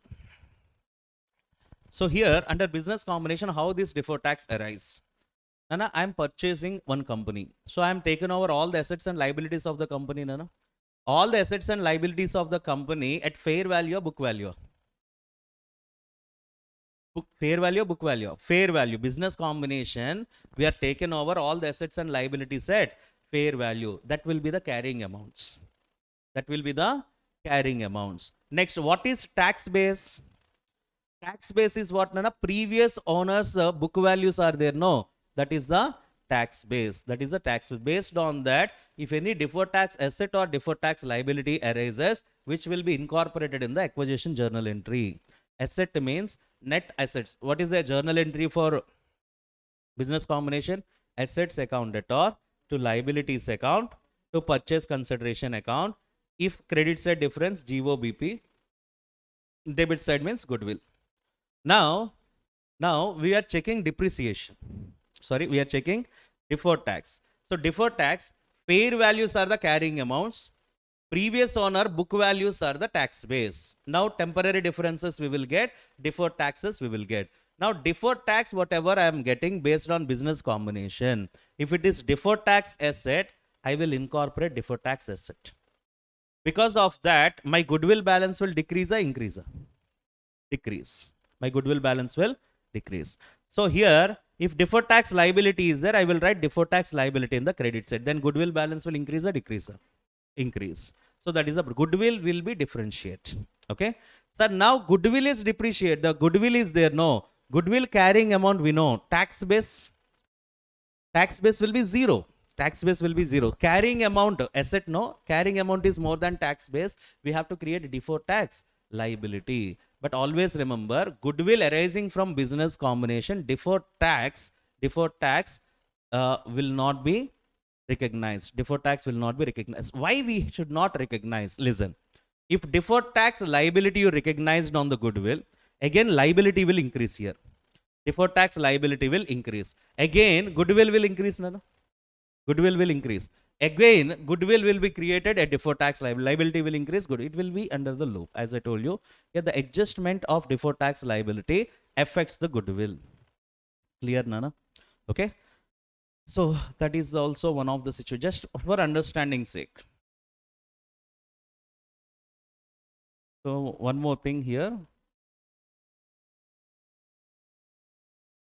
I have introduced one more thing also. Like, Nana, associates, subsidiaries and joint ventures. Associates, subsidiaries and joint venture, deferred tax effects. Nana, directly I'm taking deferred tax effects. So you know what is carrying amount tax based computation, you know. Tax base for assets, tax base for liabilities. Based on that, Nana, always tax base we cannot compute based on what is carrying amount in the tax records. For that one calculation is there. Okay. Assets means I told you future economic benefits are taxable or not taxable. Not taxable means carrying amount is equal to tax base. Future economic benefits are taxable. That means tax deductions we are get on it. So in that case, what, Nana? Carrying the tax base is equal to how much deduction in the future, how much it will be deductible in the future, amount of deduction in the future. Okay. So that will be the tax base. For liabilities, when you are going it up. So for liabilities, how can you calculate the tax base? So carrying amount minus amount of liability recognized. For example, Nana, outstanding expense. In carrying amount, we will record.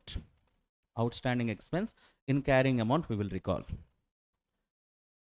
So carrying amount, we can say carrying amount in the sense accounting records. Nana, tax records, outstanding expense will not be there, whereas we are following what, Nana? Cash base of accounting. Cash base means if you pay, then only expense will be recognized. Outstanding expenses won't have space in tax records. Now outstanding expense 1 lakh is there. 1 lakh is there. How to calculate the tax base?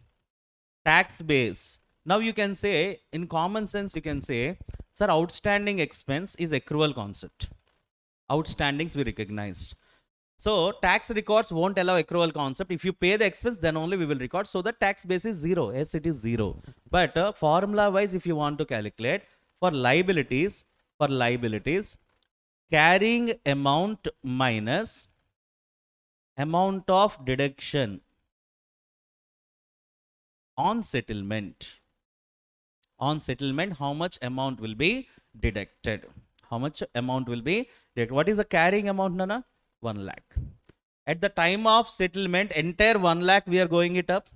1 lakh minus 1 lakh, how much it will be? 0. Tax base will be 0.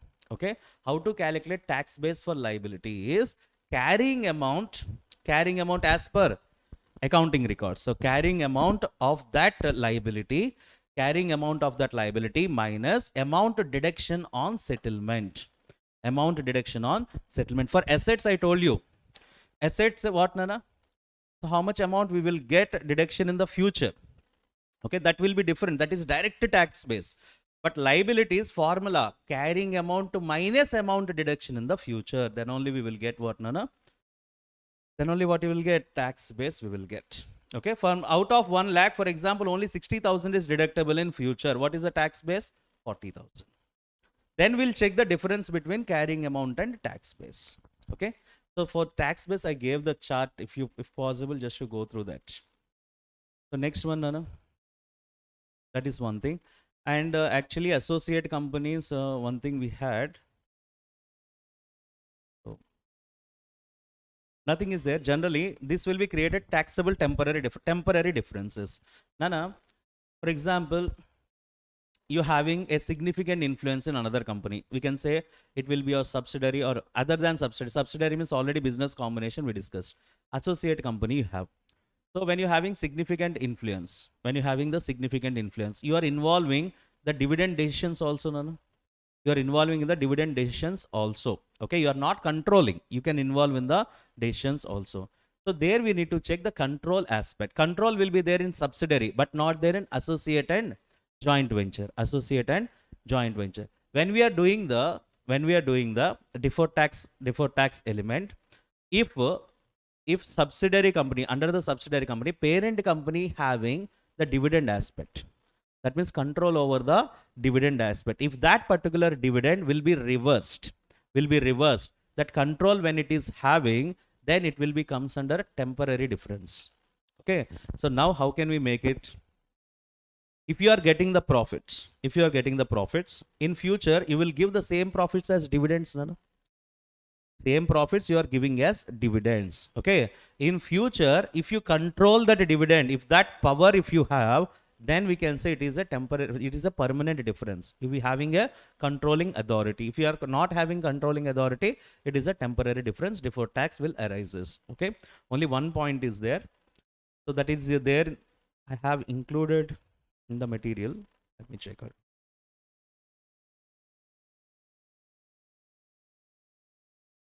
No, it's got skipped. So not relevant for the examination. So just CA final level, it will be important. Okay. So deferred tax effect on associates and joint ventures. I think I have given notes, Nana. So in your notes, once you go and check, it will be there. So I gave for everything, for business combination, associates, joint ventures, branches, just tick mark and crosses I have given.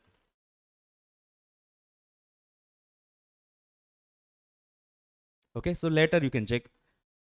Now you see one question from this. None a problem. We'll complete and we'll start consolidation after this.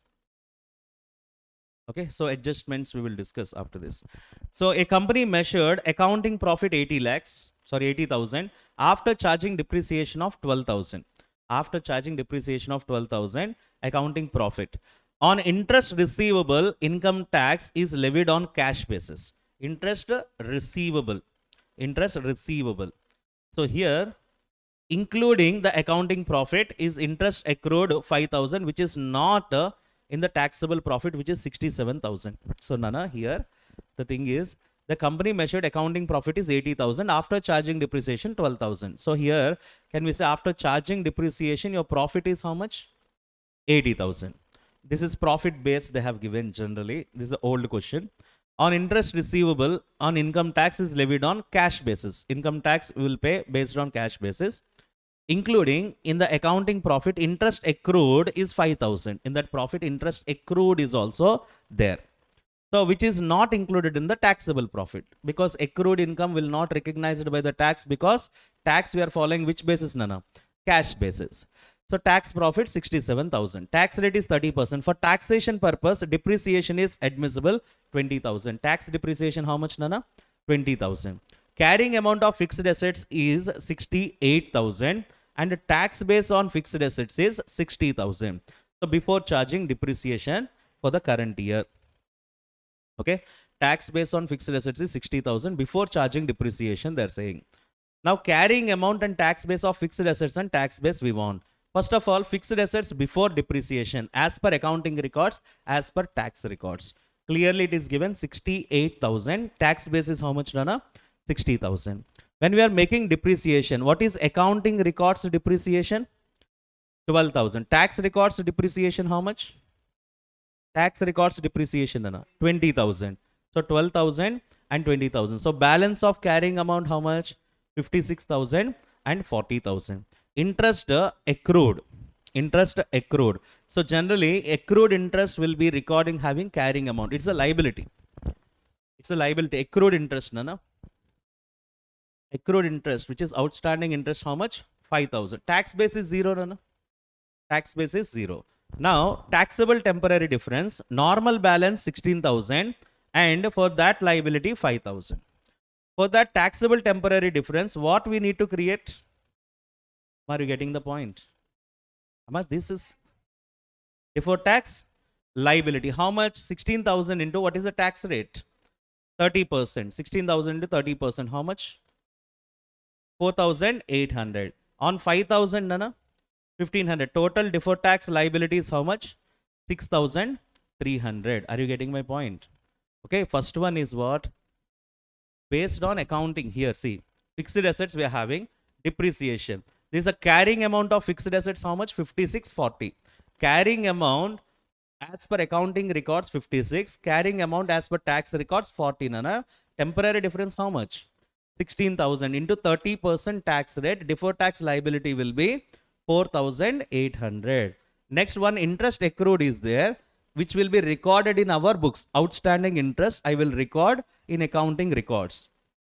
Accounting records. Outstanding interest. So now as per tax records it will be 0, Nana. When carrying amount, Nana, here interest accrued is write down income. Interest income. Receivable. Now interest income is an asset or not? Nana, accrued income is interest kada. Sorry, income kada. It is income. When it is income, income having, that means nothing but asset side we are writing, Nana, interest accrued. Outstanding expenses liability, interest accrued is asset. Now asset carrying amount how much as per accounting records? 5,000. Tax base accrued interest we are writing? No, so it will be 0. Carrying amount of asset is more than the tax base, then it results to taxable temporary difference, which is 5,000. Okay, on that deferred tax liability how much? 1,500. Total deferred tax liability is how much, Nana? 6,300. Now how much is a taxable profit? Taxable profit is how much? 67,000. Accounting profit already given. After charging depreciation, how much it is? 80,000. Now difference you have to create. So why this difference is arises? So on 67,000, calculate that.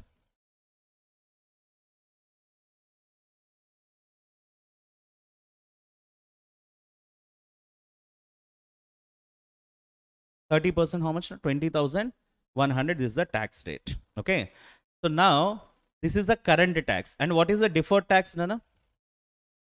6,300 is the deferred tax. What is your total expense? Deferred tax, current tax, deferred tax liability, asset.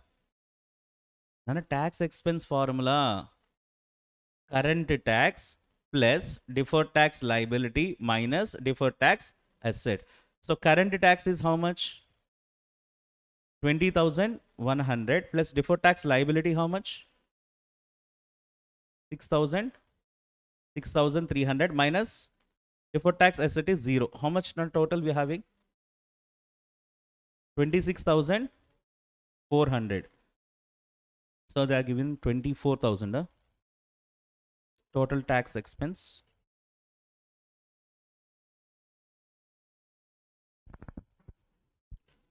So that is accounting profit, Nana. Nana, they have mixed up with the accounting standard and here. Generally only if you follow Ind AS, we will go through only assets and liabilities. Okay. So if you are going for accounting profits, profit base. So what is the tax, Nana? 80,000 into 30%, how much?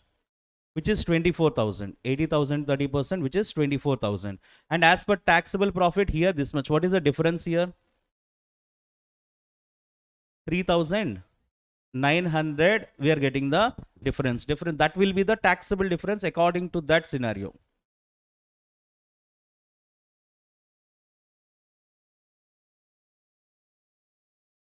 Okay. So just it's a combination question. Okay. As per Ind AS, if they ask, we are going through only assets and liabilities. Through assets and liabilities. So here the values, so somewhere they have given. Complete question they have not made. Current tax they have taken 20,100. Nana, here up to here understood. Deferred tax assets and deferred tax liabilities what we are creating.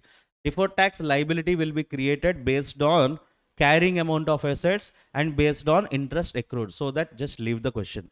Okay. So because they have given accounting standard combination, we will take a timing difference based on accounting profit and tax profit. Accounting profit and a tax profit. So why this differences is arises? This differences is arises due to depreciation. Nana? These differences arises due to depreciation, and what are the factors? Interest accrued factor, these all things are there. So interest accrued is how much? None of 5,000 is interest accrued. Depreciation difference how much? 8,000. Depreciation as per accounting records, tax records. Difference is how much? 8 plus 5. That 13,000 is the difference between accounting profit and tax profit. Okay, why accounting profit is 80,000? Because it includes one interest income. So that profit is increased by how much? 5,000. And also here depreciation we charged accounting records how much, Nana? 12,000. So that tax records 20,000. So where we charged more? Tax records. Where we charged less? Accounting records. So less expense, more profit will come. So that's why we got profit 80,000. Okay. So here, but deferred tax liabilities concept 6,300 is correct. Okay, Nana? So they have given that this 20,100 is not the thing. Okay, current tax expense on taxable profit only we will compute the current tax. So current tax will be 20,100 and the deferred tax will be how much? 6,300. How much total, Nana? 26,400 will be our tax expense. Nana, this is not given as tax expense. This accounting profit, which is no, they have given profit. Sorry, tax on accounting profit they have given. Okay. Nana, accounting this one we should not consider as tax expense. That is current tax. You have to adjust a deferred tax for that. So next problem, Nana. Fixed assets acquired 1,50,000 for life is 6 years.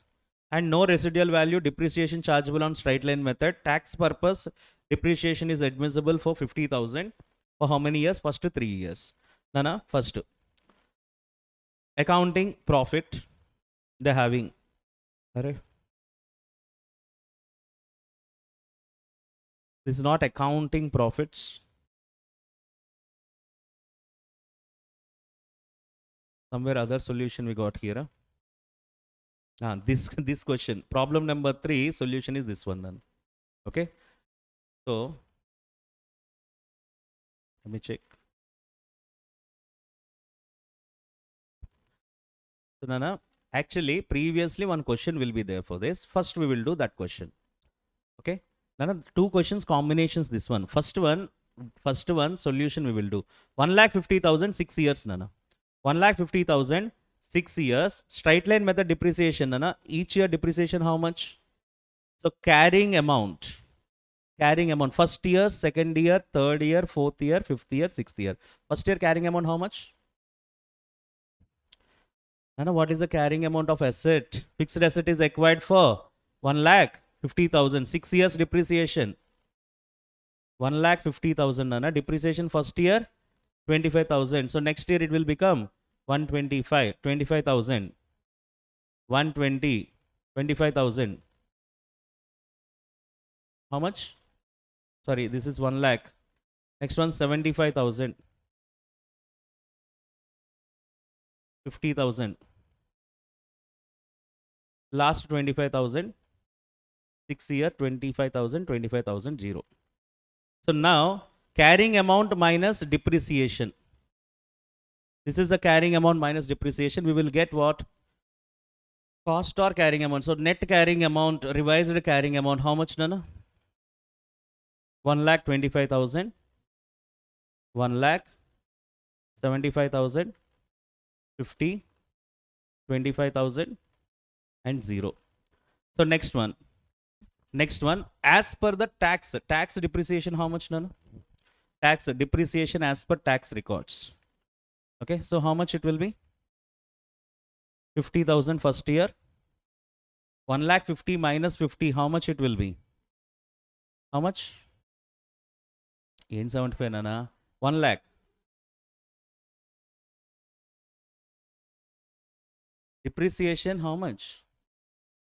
50%, 50% they have given a 50,000. Right? Again, if you want to take carrying amount as per tax records, you take. Tax records, how much? 1 lakh minus depreciation, first year 50. Balance will be how much? 50,000. First 1,50,000, sorry, none.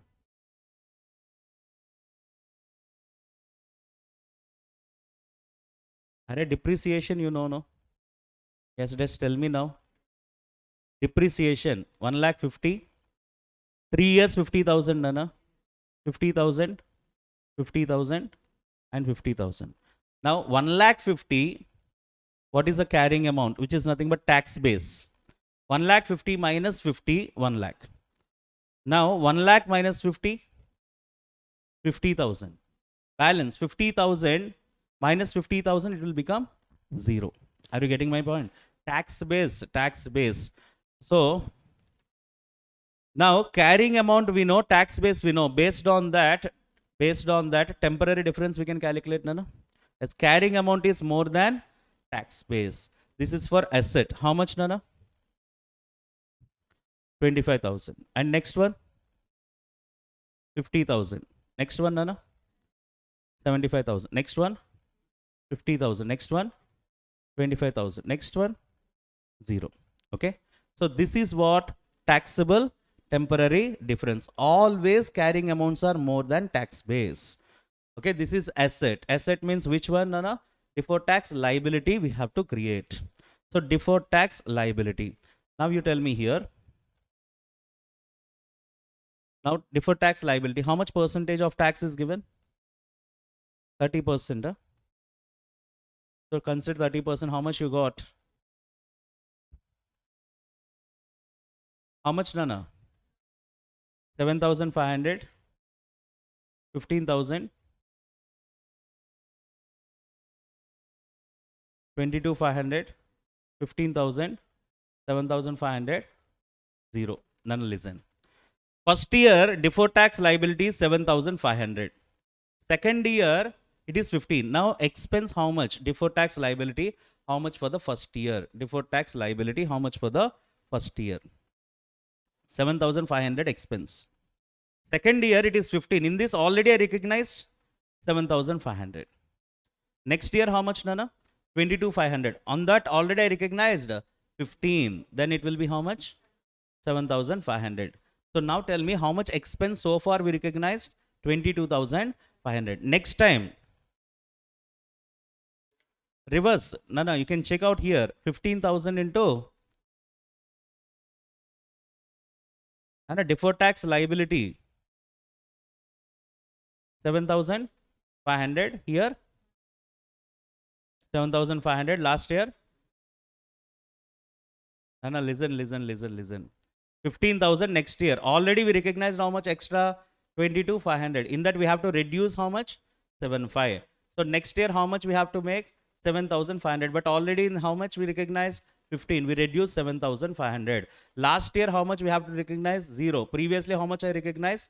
7,500. Now I will reverse. Deferred tax liability is created and destroyed. Okay. So that is the point. Likewise, deferred tax works. Okay. So now first year deferred tax liability, second year, third year, fourth year, how the expense is recognized, understood? Okay. In the same way, if they have given that accounting profits, so then how to do the problem? So next one, here see the accounting profits they have given. Here you can see problem number 3, problem number 1. Accounting profits before depreciation 1,80,000, 2,00,000, 1,60,000, 1,90,000, 2,20,000 and 2,40,000. So profits they have given here. So we want only for 6 years, Nana. We have taken like this. Now depreciation, first year, all depreciation, Nana. And a depreciation 25,000 for every year. Yes, as per accounting records. So depreciation 25,000. Then what is your accounting profits? 180 minus 25. Nana, these profits they have given in the question. Accounting profits they have given in the question. They ask you to find out deferred tax liability here. Depreciation 25 for all the years. Now accounting profit, depreciation for tax purpose. Now accounting profits we got. Nana, this is old method. Now, but this one also given in your textbook. Okay. So now as per tax records, what is the depreciation? 50, 50, 50. Now profits will be changed, Nana. 180 minus 50, 2 lakhs minus 50, and we are having 160 minus 50, remaining as it is will be there. Now difference between accounting profit and taxable profit. Nana, listen how it works. Taxable profits we have. Nana, you will pay tax on taxable profits only. Nana, tax you will pay on taxable profits only. 30% of taxable profit, how much? 39, 45, 33, 57, 66, 72. Up to this clear. Nana, first accounting profits they have given. We made depreciation. We got accounting profits net. Taxable profit here they have given. Tax depreciation we deducted. Taxable profit we got. Now tax you will pay on taxable profit, accounting profit, taxable profit. So now you calculated what is the current tax. Current tax will always paid on taxable profit. Now we are going with the deferred tax. As for deferred tax, first 3 years how much, Nana? 7,500. Next 3 years we will reduce. Now current tax expense is nothing but, so here tax expense is nothing but current tax plus deferred tax liability. Deferred tax asset is there. We have to deduct. Now you tell me 39,000 plus 7,500. Your expense will be 46,500. 45,000 plus 7,500. 52,500. Here also same. Now 57,000 plus a deferred tax liability. Now deferred tax is what? Under minus. So we will deduct the amount. Is that clear, Nana? So calculation of tax expenses for the same question. So previously whatever we have done, same question, tax expenses, how to calculate, that is the point. Okay, so once you check and a business combination question, as I told you. So here A Limited acquired B Limited, the following assets and liabilities under business combination. Fair value is given. Nana, you will record the journal entry based on fair value of assets and liabilities. And respond. So fair value, we are recognizing assets and liabilities. I told you this fair value will be our carrying amount. Fair value will be our carrying amount. Now the carrying amount of acquiring company, this will be taken it as tax base. Then we'll get the temporary difference. Now asset we are having, see, taxable temporary difference or deductible temporary difference. For assets point of view, carrying amount is more, tax base is more. So then what difference we will get? Deductible temporary difference. Deductible temporary difference. Nana, for assets, if carrying amount is less than tax base, deductible temporary difference, deferred tax asset will create. Okay. Now on this 10, deferred tax asset. Nana, inventory also tax base is more. Debtors also tax base is more. Total 25. Total 25 lakhs or crores. So that will be our what, Nana? Which temporary difference? These all are deductible temporary difference because tax base is more. Next, consideration, how much we got. You paid how much, Nana? Listen. Here less outside liabilities. Both outside liabilities same. Carrying amount and tax base is same. Zero. Consideration, you paid 500. Here also 500 here. But we got as per this goodwill is how much, Nana? 30. Goodwill is 30. And I told you on goodwill, we should not calculate deferred tax. We could not calculate deferred tax. Based on that, for how much deferred tax you have to create? Your total taxable temporary difference is how much? Sorry, total deductible temporary difference is how much, Nana? 25. Deductible temporary difference into tax rate. Tax rate, how much given in the question? 30%. And 25 into 30%? How much? 7.5. Now tell me, what will be the journal entry before adjusting deferred tax?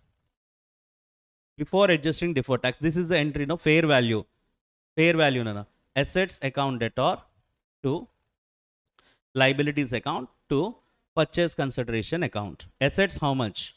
250 plus 120 plus 200, 570. Liabilities, how much? 100. PC, how much? 500. So for 570 assets, you paid 600, total, no, sorry. 470 assets, you paid 500. How much is goodwill? Net assets means assets minus liabilities. No. 570 minus 100, how much? 470 assets, you are paying 500. How much extra you paid?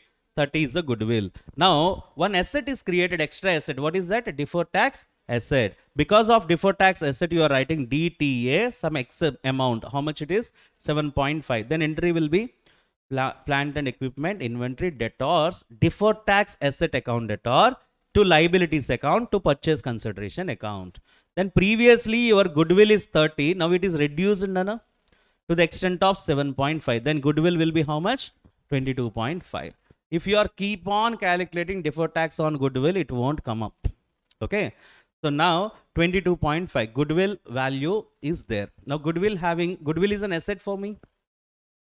Goodwill is an asset for me. Carrying amount is 22.5. So what is the tax base? 0. Then it will create what, Nana? Deferred tax liability. If you create deferred tax liability, again goodwill will increase.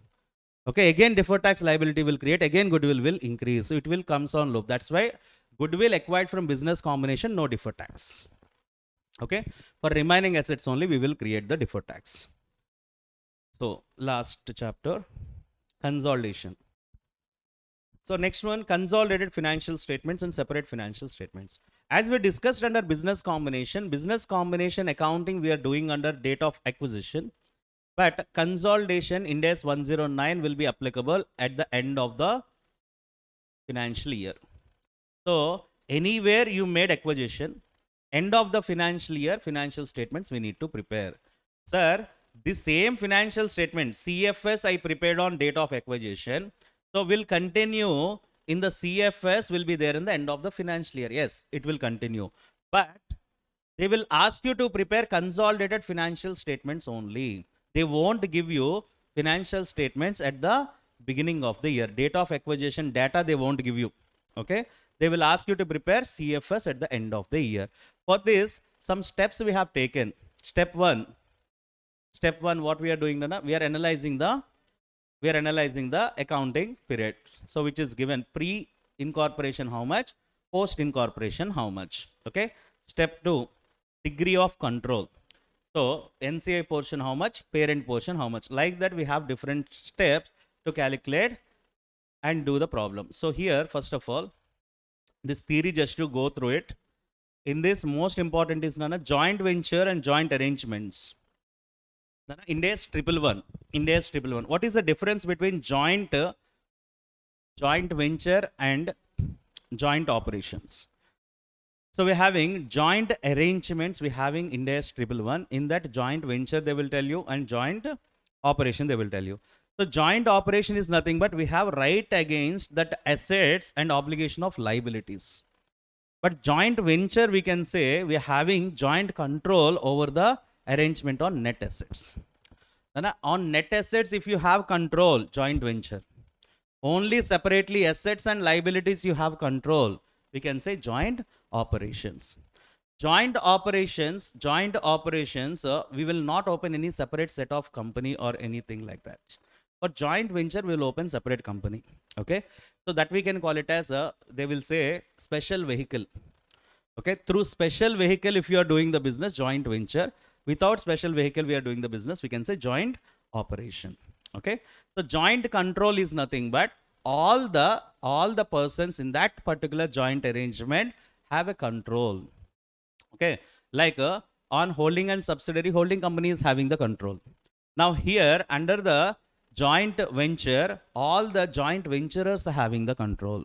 Okay, or joint operation means all joint operators are having the control. Joint control is common point for either joint operations or joint venture. And one or most important thing you have to remember is on net assets, if you have control, because separate vehicle you are opening, which is nothing but separate company you are opening. On net assets, if you have control, joint venture. Individually assets and liabilities you have control, we can say it is joint operation. So remaining all, none power we can get in 3 stages as we discussed. Majority of stakes. So control may be acquired through majority of stakes, having a control over the board of directors. So to constitute or compose the board of directors of other entity, and power to direct the relevant activities of the company. So what is investment entity? That we already told you. Some consolidated financial statements have to done by investment entity. Nana. My investment entity is nothing but my company major agenda is what?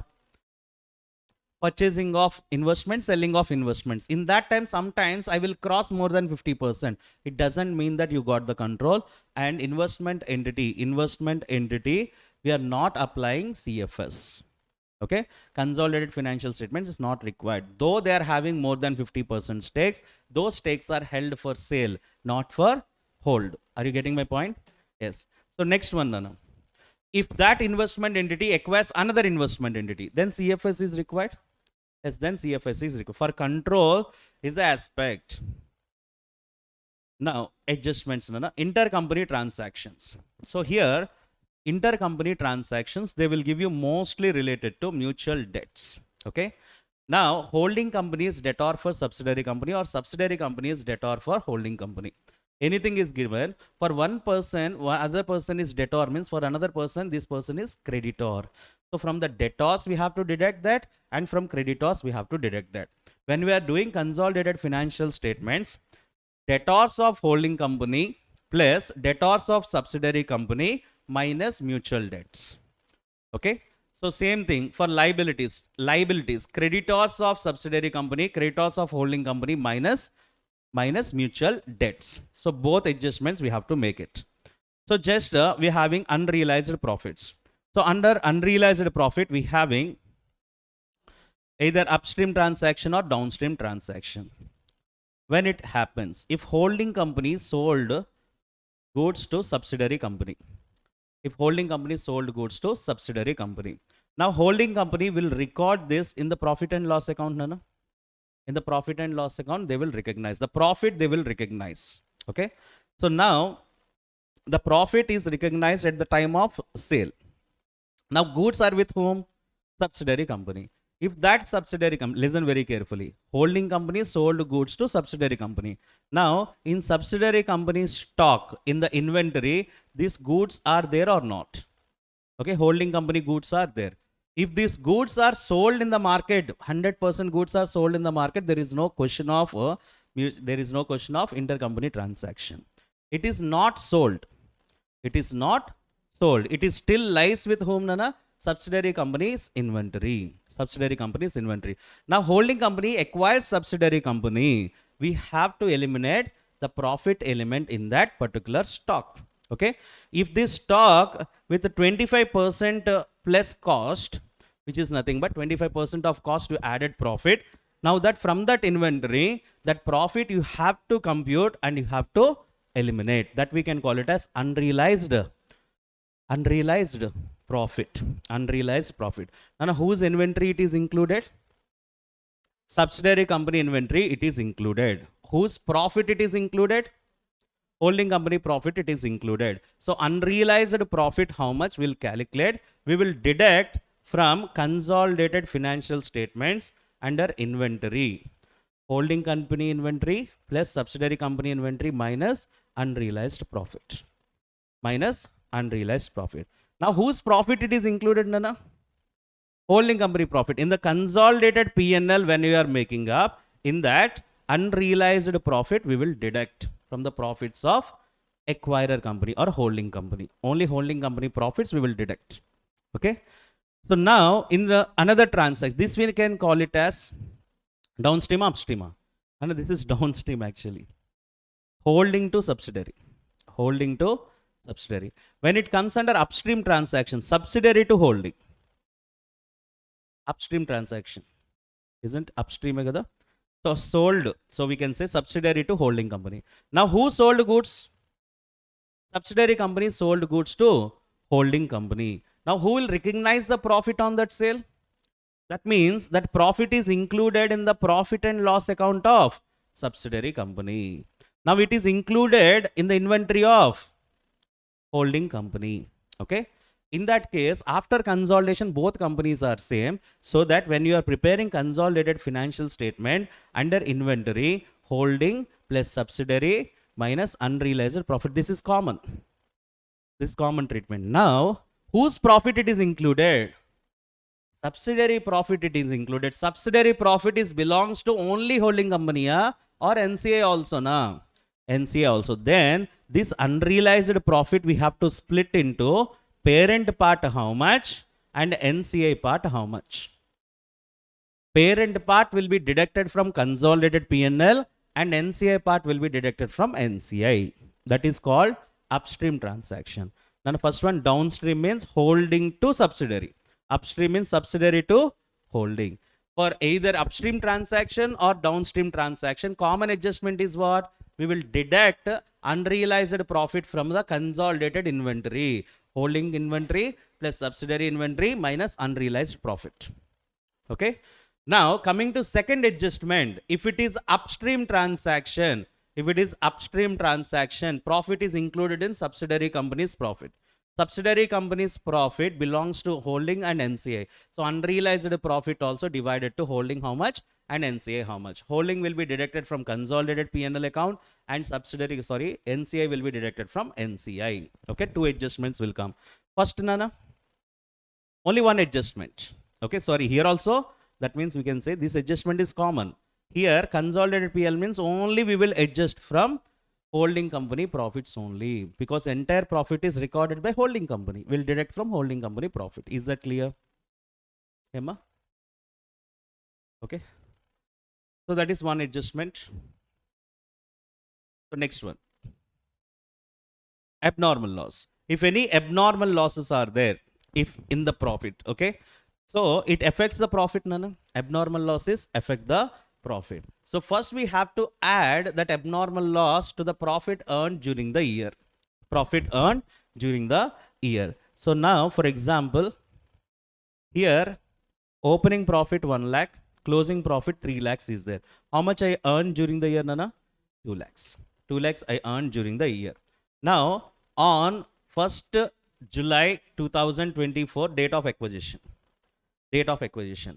The profit earned during the year from 1/4/24 to 31st March 25, which is 2 lakhs. Now, if any abnormal losses happen, so first you have to add to the profit earned during the year. For example, 10,000 abnormal losses happen. Add. Now, what is your profit, Nana? 2,10,000. Now, these 2,10,000, when you are dividing into pre-acquisition and post-acquisition. Pre-acquisition, how many months, Nana? 3 months. Post, 9 months. Okay. So 3 months and 9 months. So 2,10,000 into 3 by 12. 2,10,000 into 9 by 12. First, you have to divide. What is pre-acquisition profit? What is post-acquisition profit? After that, how much you added, Nana, here? 10,000. That will be deducted when these abnormal losses happen in pre-period or post-period. If it is happened under post-period, deduct from post-period abnormal loss. If it is from pre-period, deduct from pre-period abnormal loss. Are you getting my point? First, abnormal loss, if anything is there, we will add to the entire profit. We will add to the entire profit and we will deduct from that. First add to the profit, divide to pre and post. After that, that abnormal loss are happening in which period? Pre-period means deduct from pre-acquisition profit. Post means deduct from post-acquisition profit. So that is the treatment. Revaluation of assets. And under revaluation of assets, when it is given, as I told you, we are preparing financial statements at the end of the year. Okay, date of acquisition data they won't give you. You have to find out each and every element on the date of acquisition. Balance sheet they won't give you. Balance sheet if they give, we can adjust easily. Okay, here is the thing. Consolidation means end of the year you have to prepare the balance. Two separate balance sheets they will give you. Holding company and subsidiary company, you have to make consolidation. Okay, acquisition time, some goodwill or gain on bargain purchase you may got. So that one you have to find out. In order to find that one, what is required, Nana? Net assets on acquisition date we want. Okay, net assets on acquisition date we want. So for that acquisition date, we are calculating the net assets. That is the problem. So here, what is pre-incorporation profit, post-incorporation, pre-acquisition profit or post-acquisition profit? If you understand, then up to the date of acquisition, how much you earn, you can understand, Nana? Nana? From 1/4/24 to 1/7/24, how much profit you earn, that is the profit belongs to where, Nana? Nana, pre-profit. Okay, opening profit 1 lakh. Opening profit 1 lakh plus pre-profit. For example, this profit you got 50,000. 1,50,000. 1,50,000 will be the profit on the date of acquisition. Yes, opening plus pre-acquisition profit. If I add, then I will get what is the profit on the date of acquisition. Like that, reserves also I will calculate. Reserves also I will calculate. Initially, how much is the reserve? Opening. Closing, how much is the reserve? During the year, any reserve you transferred. Okay. So the transfer reserve, pre-acquisition, how much you transferred, post-acquisition, how much you transferred. Opening plus pre-acquisition reserve is the reserve on the date of acquisition. Is the reserve on the date of acquisition. Okay. Next, we are having revaluation of assets. For this, we have to know, first of all, you have to find out what is rate of depreciation. 90% of questions, rate of depreciation, they won't give you.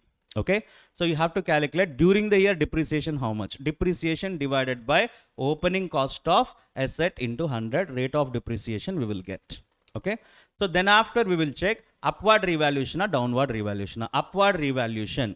Okay, so depreciation we have to calculate additional depreciation.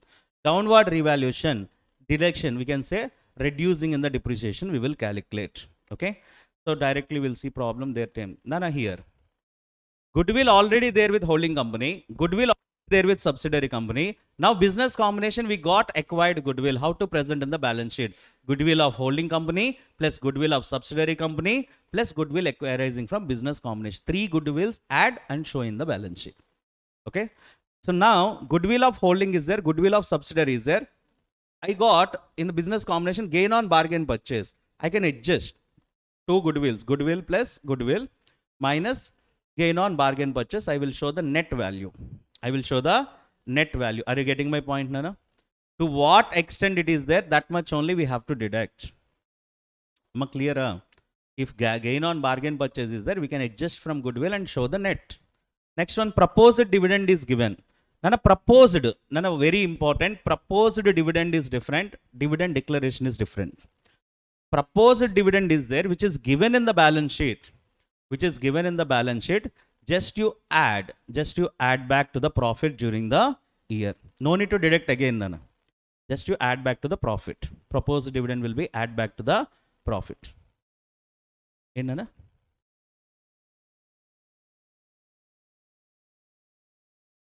Impairment of goodwill. Discuss one by one. Okay. So when proposed dividend is given, proposed dividend given in the balance sheet or given in the adjustment? Given in the balance sheet means it is already accounted. That proposed dividend already deducted from your profit. Now you have to add. Okay. If it is given in the adjustment, simply ignore that. For proposed dividend. Preliminary expenses. Nana, net assets when we are calculating, preliminary expenses we have to deduct.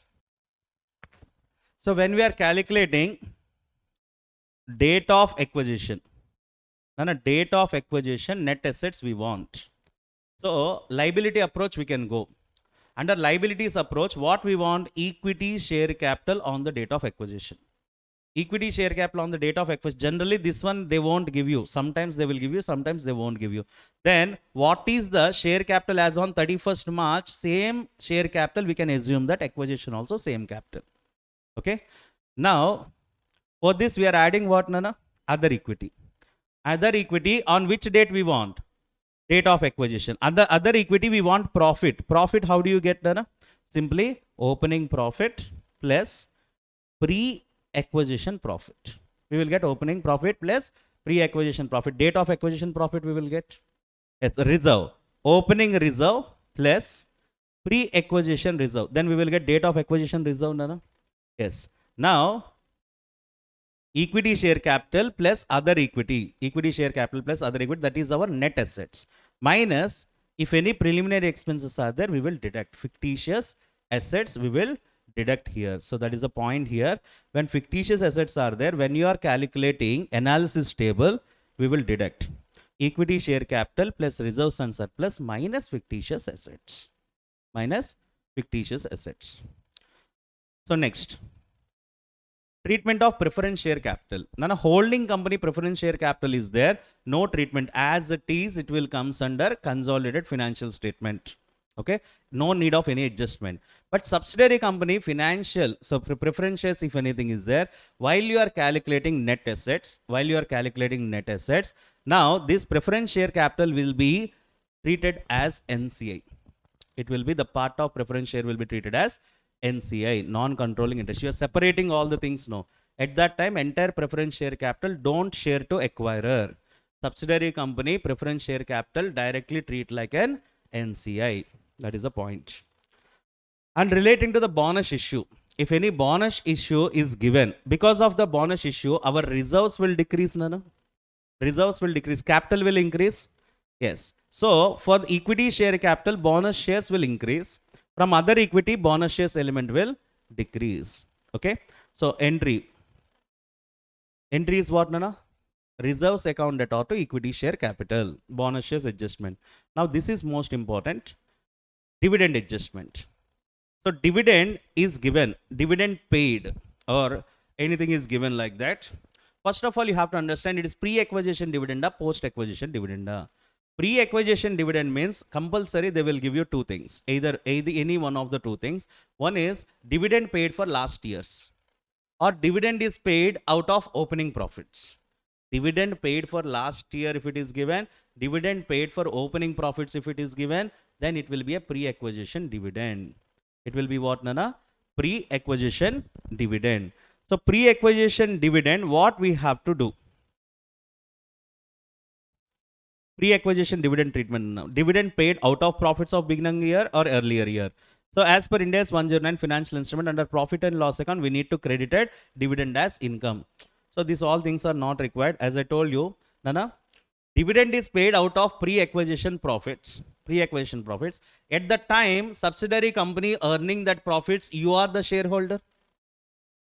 At the time, Nana, last year profits, company is giving dividend this year. Last year, you are the shareholder. No, in that case, that dividend belongs to you. That means you earn that dividend. If you are not earn that dividend, it is not return on investment. It will be called it as recovery of investment. You have to deduct that from cost of investment.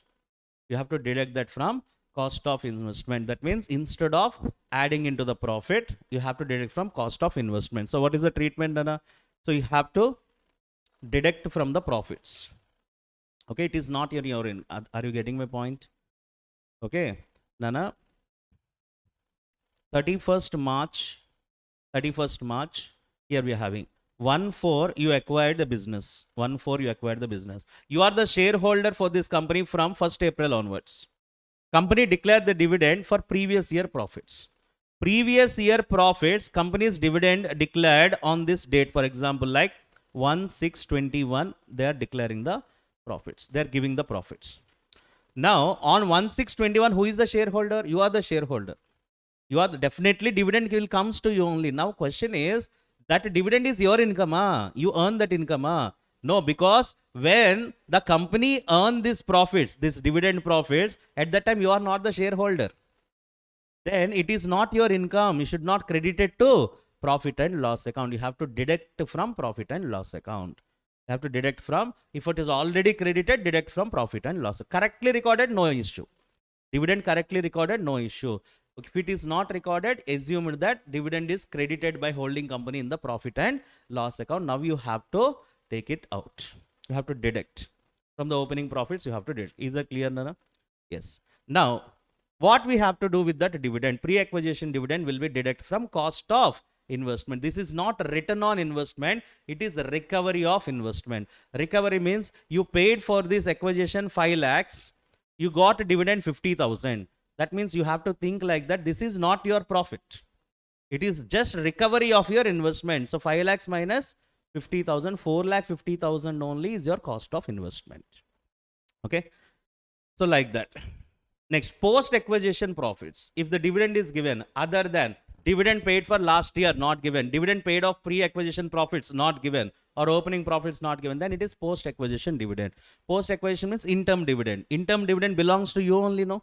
Yes. Simply what we will do, add to the dividend, add the dividend to the current profits and deduct from holding company share of dividend in consolidated P&L, NCI share of dividend from NCI profits. Okay. So next, revaluation reserve. Generally, this one you know. Revaluation reserve, it is related to pre-acquisition or date of acquisition. Revaluation reserve. If any revaluations are happened at the beginning of the year, that revaluation reserve is also comes under other equity, Nana. Subsidiary company, when you are finding net assets of subsidiary company, equity, share capital plus other equity. Under other equity, what are the things you are taking? Profit and loss account on date of acquisition. Profit and loss account on the date of acquisition. General reserve on date of acquisition. On the date of acquisition, if you revalue the asset, upward revaluation or downward revaluation, mainly upward revaluation, revaluation reserve also we have to take it. Okay. So that is one of the point. So it is related to subsidiary company. It will be adjusted in gain on bargain purchase. No need to show in the, when it is nana, it is related to pre-acquisition or on the date of acquisition. If revaluation reserve is related to arised after acquisition or on the date of acquisition, if it is arised on the date, you revalue. That means you are taken over the assets. When holding company is taken over the assets, at the time of taken over, you revalued the assets and taken over. So in that condition, it is related to which company, Nana? Holding company. So it will be shown under consolidated financial statement as other equity for revaluation reserve. Okay. So we are discussing about subsidiary company revaluation reserve. This is the matters. Nana, only one question we will see here. The combination question. Consolidated and separate financial statement. Nana, company P acquires 60% of stakes on company Q as on 1/4/2022. Cost is how much, Nana? 138 lakhs. 138 lakhs purchase consideration you paid for 60% stakes, and they issue equity shares of 10 rupees each. Nana, they paid consideration in the form of equity shares. Fair value of identifiable assets is 2,20,000. Nana, 2,20,000 is fair value of total identifiable assets. Now you tell me what is the goodwill? Directly can we say? Nana, 2,20,000, 100%, 60%. 100%. Net identifiable assets of Q is 2,20,000, but entire 2,20,000 assets we are not getting. 60% only we are getting. 40% belongs to NCI. So now the abstract they have given, Nana, P limited, Q limited. Q limited, opening balance is given, fair value is given, and closing balance given. And coming to P limited, opening balance given, closing balance given. Pass the journal entries in the consolidation. First of all, accounting period. When the date of acquisition, Nana? 1/4/2022. So entire period belongs to post-acquisition period. Yes. Degree of control. 60% holded by P limited means remaining 40% holded by NCI. Next one, analysis of other equity. This is very important. Now, closing balance of Q limited. What is other equity, Nana? Nana, Q limited is subsidiary company. P limited is parent company. Okay. Now, Q limited, which value, which date we have to take? Nana, Q limited capital. Nana, when on the date of acquisition, on the date of directly on the date of acquisition balance sheet we had. Are you getting my point? Yes, how much it is? 1,30,000. On that date, other equity how much? 87,000. So see here, 1 lakh how much? Nana, closing balance. Closing balance of Q limited as on 31st March. Nana, closing balance how much? 1 lakh 17,000. So this is 1,17,000. And opening balance how much, Nana? 1,87,000. How much profit you earned during the year? 30,000 profit. Entire profit belongs to pre-acquisition only. Sorry, post-acquisition only. As pre-nil, 30,000 post-acquisition. Now we are doing revaluation analysis. And a fair value is given. PPE 184, fair value same date is 2 lakhs. Now revalued upward or downward? Upward how much, Nana? 16,000 upward. Next, inventory is 4550, how much? 5,000 upward. 7860 down or up? Down how much? 18. 16 up, 5 up, down 18. How much is the balance, Nana? 3,000 upward or downward? That is revaluation gain. So analysis table we are doing. So we want on the date of acquisition, what is the share capital of Q Limited? Nana, listen very carefully. See the question and tell me the answers. So I will show the answer here. See the question first. Okay. So now tell me, Nana, equity share capital how much? 1,30,000. I told you, listen. When you are doing like this, if preference share capital is there for subsidiary company, write preference share capital, entire amount to NCI only. When you are doing NCI, every calculation you have to do side by side. If you that remember, it's okay. Next, other equity, Nana, opening balance we having, revaluation surplus we are having. Now total net assets is 2,20,000. In this 2,20,000, 60% belongs to P Limited, 88 belongs to NCI. For 1,32,000, how much you are paying, Nana? 1,38,000 you are paying. Extra how much you paid? 6,000 for goodwill. Now, post-acquisition items also both are having the share, Nana. Post-acquisition profits, parent share and NCI share. Now, non-controlling interest. On the date of acquisition, 88,000. On the reporting date, 12,000. Total value will be 1 lakh. On the reporting date, 1 lakh. Okay. Now, journal entries. This is important. Now, on the date of acquisition, Nana, this is 2 lakhs. Okay. Now, who will record this transaction, Nana? P Limited. P Limited acquired Q Limited. Which assets? Fair value na, book value na? Fair value of assets will be taken over. Nana, who is the acquirer? Who is the acquirer? P Limited is the acquirer. P Limited will record business combination journal entry. At fair value na, book value na? Fair value already given on the date of acquisition. How much? PPE? 2 lakhs. PPE account debtor. Inventories? 50,000 account debtor. Financials? 60,000 account debtor. 2. Borrowing 60,000. Trade payables 30,000. Entry, check it out, Nana. Yes. Consideration, how much they are giving? Nana, to NCI will be there. Non-controlling interest this is. Not current interest.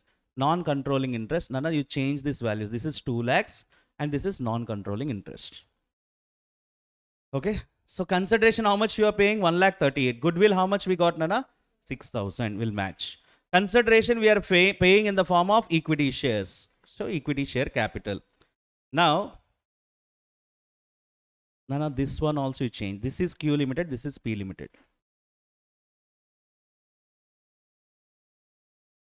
P Limited, Q Limited. Nana, first we'll do separate financial statements. Then we'll do consolidated financial statements. Nana, Q Limited. What is separate financial statements over here? And P Limited as it is will be there. The P Limited already given, no. The same thing will come. 3 lakhs, 1,38,000, 80, 20. 3,38,000, then here you can see separate financial statements. Emma? This is P Limited. P Limited, 3,30,000. Now you tell me from PPE. Emma, are you getting my point? So you have to follow. Just one problem will solve all the things. So P Limited, we are having the same balance sheet what we have earlier. Okay. So here, this is very important. Q Limited individual balance sheet, how to prepare. Now Q Limited, on which date we want, Nana? 31st March. 31st March. Now Q Limited 31st March already given some balances, but that is not correct. 1,84,000 opening balance. 1 lakh opening. Here closing is how much? 196. For this, revaluation is added, Nana. How much? 16. So 196 plus 16,000. That is very important. 196 plus 16,000. Inventories, you tell me. 58 plus 5,000. Next one. 88 minus. Yes, now you understand the point. So what are the values we are getting here? So 2,12,000. Here 63,000 and 70,000. Remaining as it is we are writing. Most importantly, other equity 1,17,000 plus 3,000 gain is there. So 1,20,000 and liabilities as it is we are writing. Now both individual financial statements I am having. Can you do consolidation, Nana? Yes, line by line consolidation we can do. Now here itself we can see 3 lakhs plus 2 lakhs 12,000. How much, Nana? 5 lakhs 12,000. Nana, investments will comes in consolidated financial statement? No. Why investments won't come? It will be adjusted in goodwill or gain on bargain purchase. Next one. 63 plus 80, 70 plus 120. So we will get up to here. So 63 plus 80, 120 plus 70. Now most important thing is what here? Equity, share capital, other equity. Other equity 1,50,000 plus post acquisition opening equity how much? This is add, Nana. 18,000 belongs to P Limited. Only P Limited other equity will come. Nana? Post acquisition other equity 30. In that 60% belongs to whom? Parent company. Only parent company other equity will come. And are you getting my point? Share capital as it is will come. So share capital not given, huh? Given, no? Where? Here. No, here you changed. 3 lakhs? No. Individual share capital how much?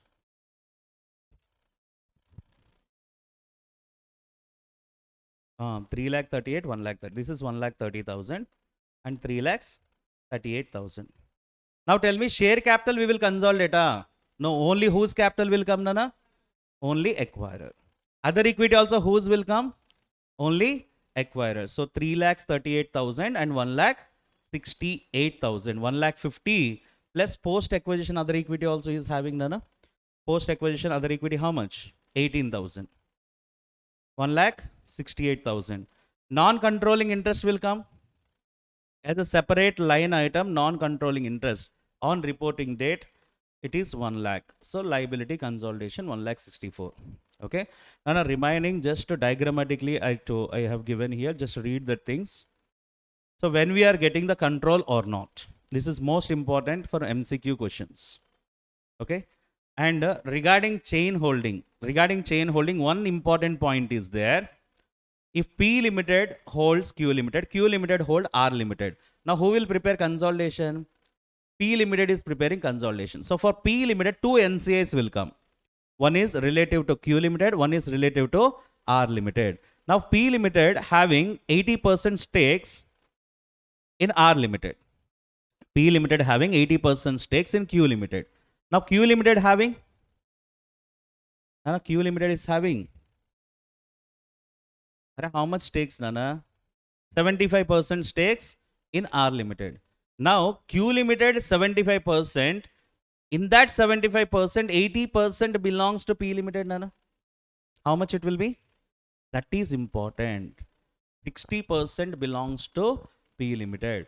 In Q Limited, 80% belongs to P Limited. In R Limited, 60% belongs to P Limited. Sir, why 60%? Q Limited having 75% stakes in R Limited. In that every 75%, 80% belongs to whom, Nana? P Limited. Then what will be the net? 60. So P to Q 80, P to R how much, Nana? 60. 60 means what is the NCA proportion? 40%. NCA proportion earlier 20%. So here P to Q 20% NCA. Now actually this will be NCA arrow will be here. And here it will be 60-40. Okay. So that is the point. Based on that and analysis table you have to be very carefully you have to do. Okay. So where is that? Then a calculation. This is important. Cost of control. So we are calculating goodwill, Nana. Goodwill calculation. When we are calculating the goodwill under fair value basis, so fair value basis means proportionate share in net assets is not required. So here already you are having net assets how much? 630, 385. Generally, if it is same question, proportionate share in net assets means into NCA percentage we will do. But here they are giving that fair value basis. So NCA, how can we calculate here? First of all, 80% stakes, how much you are paying? For 80% stakes, how much you paid? 480. For 20%, how much? For 20%, how much? That will be the non-controlling interest. First one easily we will get. General calculation, no? Fair value base. Second one, Nana. Q Limited paid how much, Nana? How much? 300. Q Limited paid how much? 300 for how much stakes?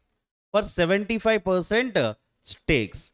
Okay, in that 75% stakes, our non-controlling interest is how much? 40%. So how much it will be the NCI? 160. Have to calculate like that. 40 by 175 is the important point. Okay. So Q Limited, when they will do 75%, they will do.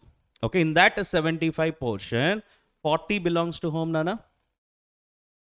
40 belongs to whom? NCI. So that NCI we have to check it. Based on that gain on bargain purchase we got in this question. And this question compulsory you have to try 28. Yema? Revaluation, current assets.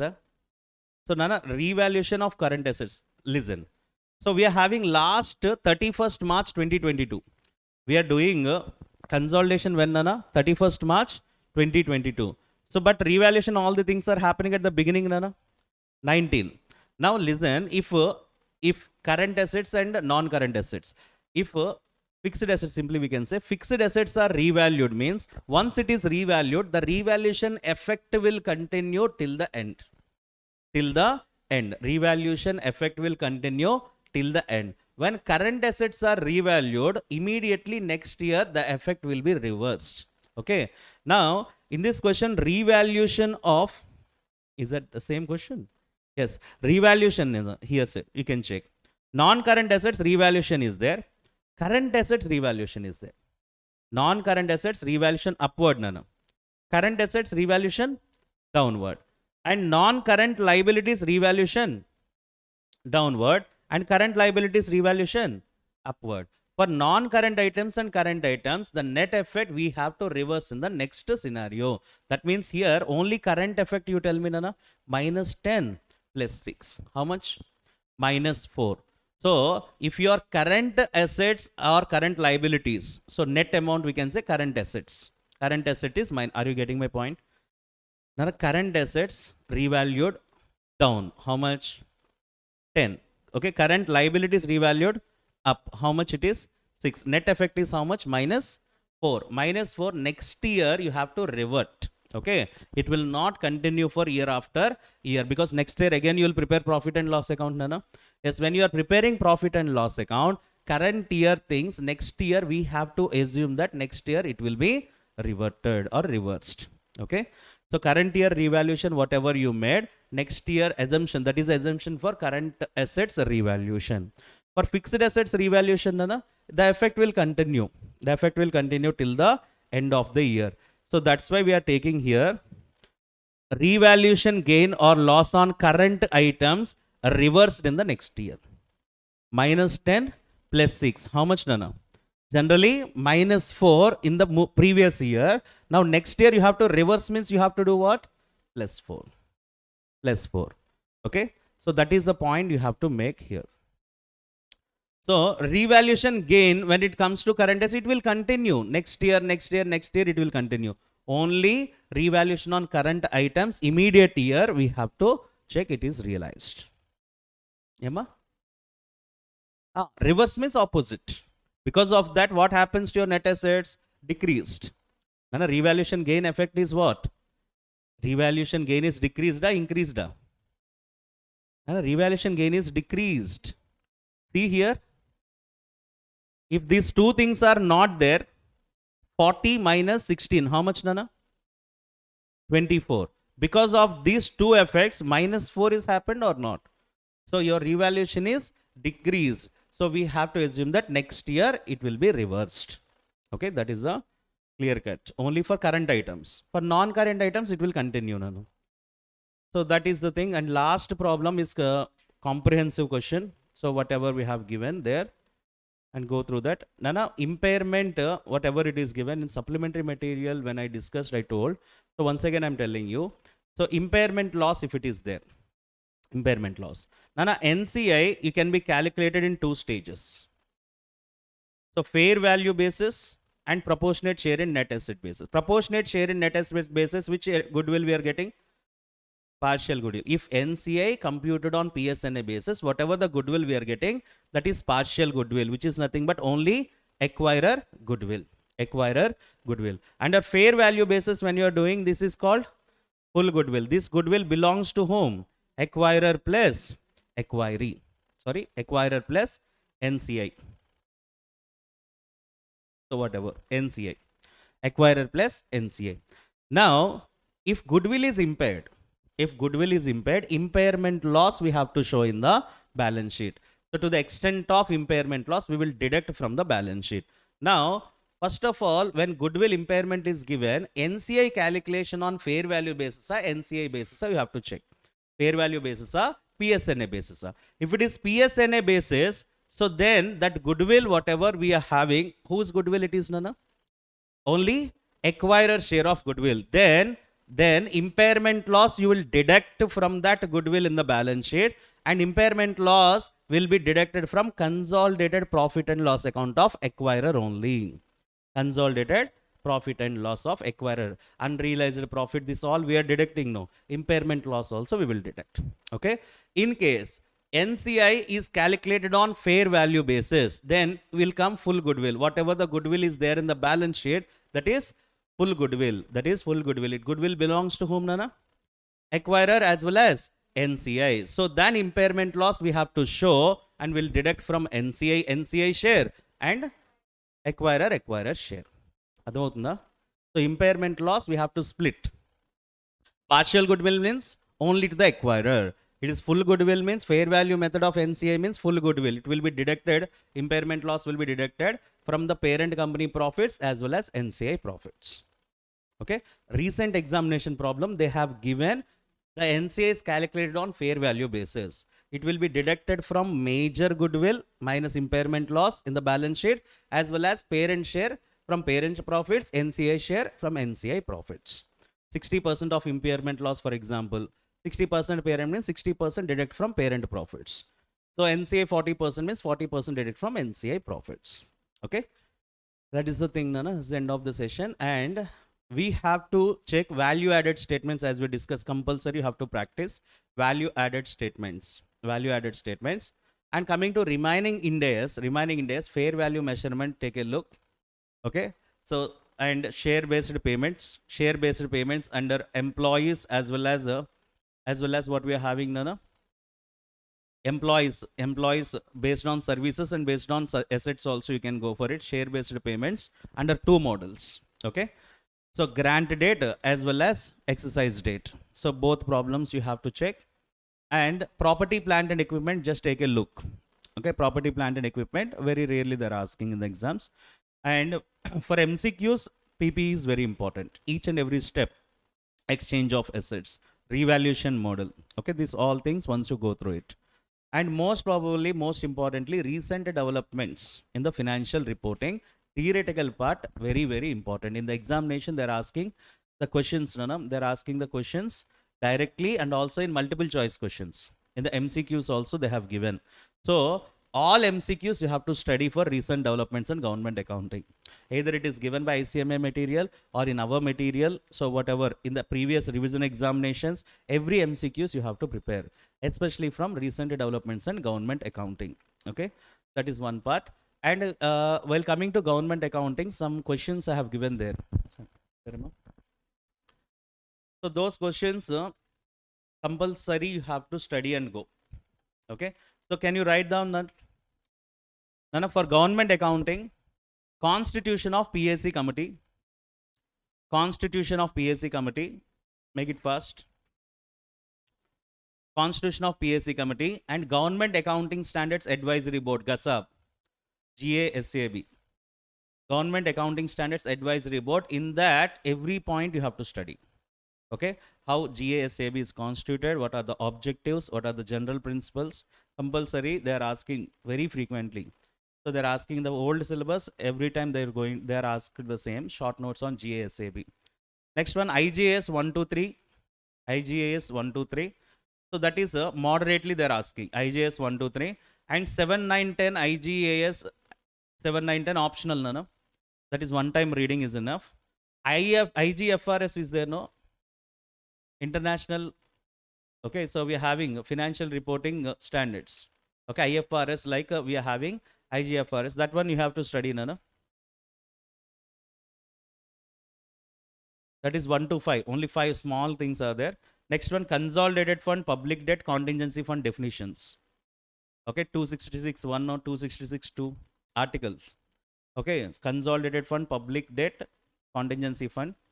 Objectives of government accounting, features of government accounting, general principles of government accounting. Objectives, features, general principles. Then a comparison between commercial accounting, government accounting, one-time reading, and role of C and AG. Role of C and AG. Coming to recent developments, value-added statements compulsory you have to study. Integrated reporting short note. CSR short note, sustainability reporting short note, 4P bottom line reporting. Just if they ask, you have to ready to write for 7 marks. So that much content you have to prepare. ESG and economic value added EVA. Okay. So well prepared. All the best, Nana. Okay. So prepare well and do it good.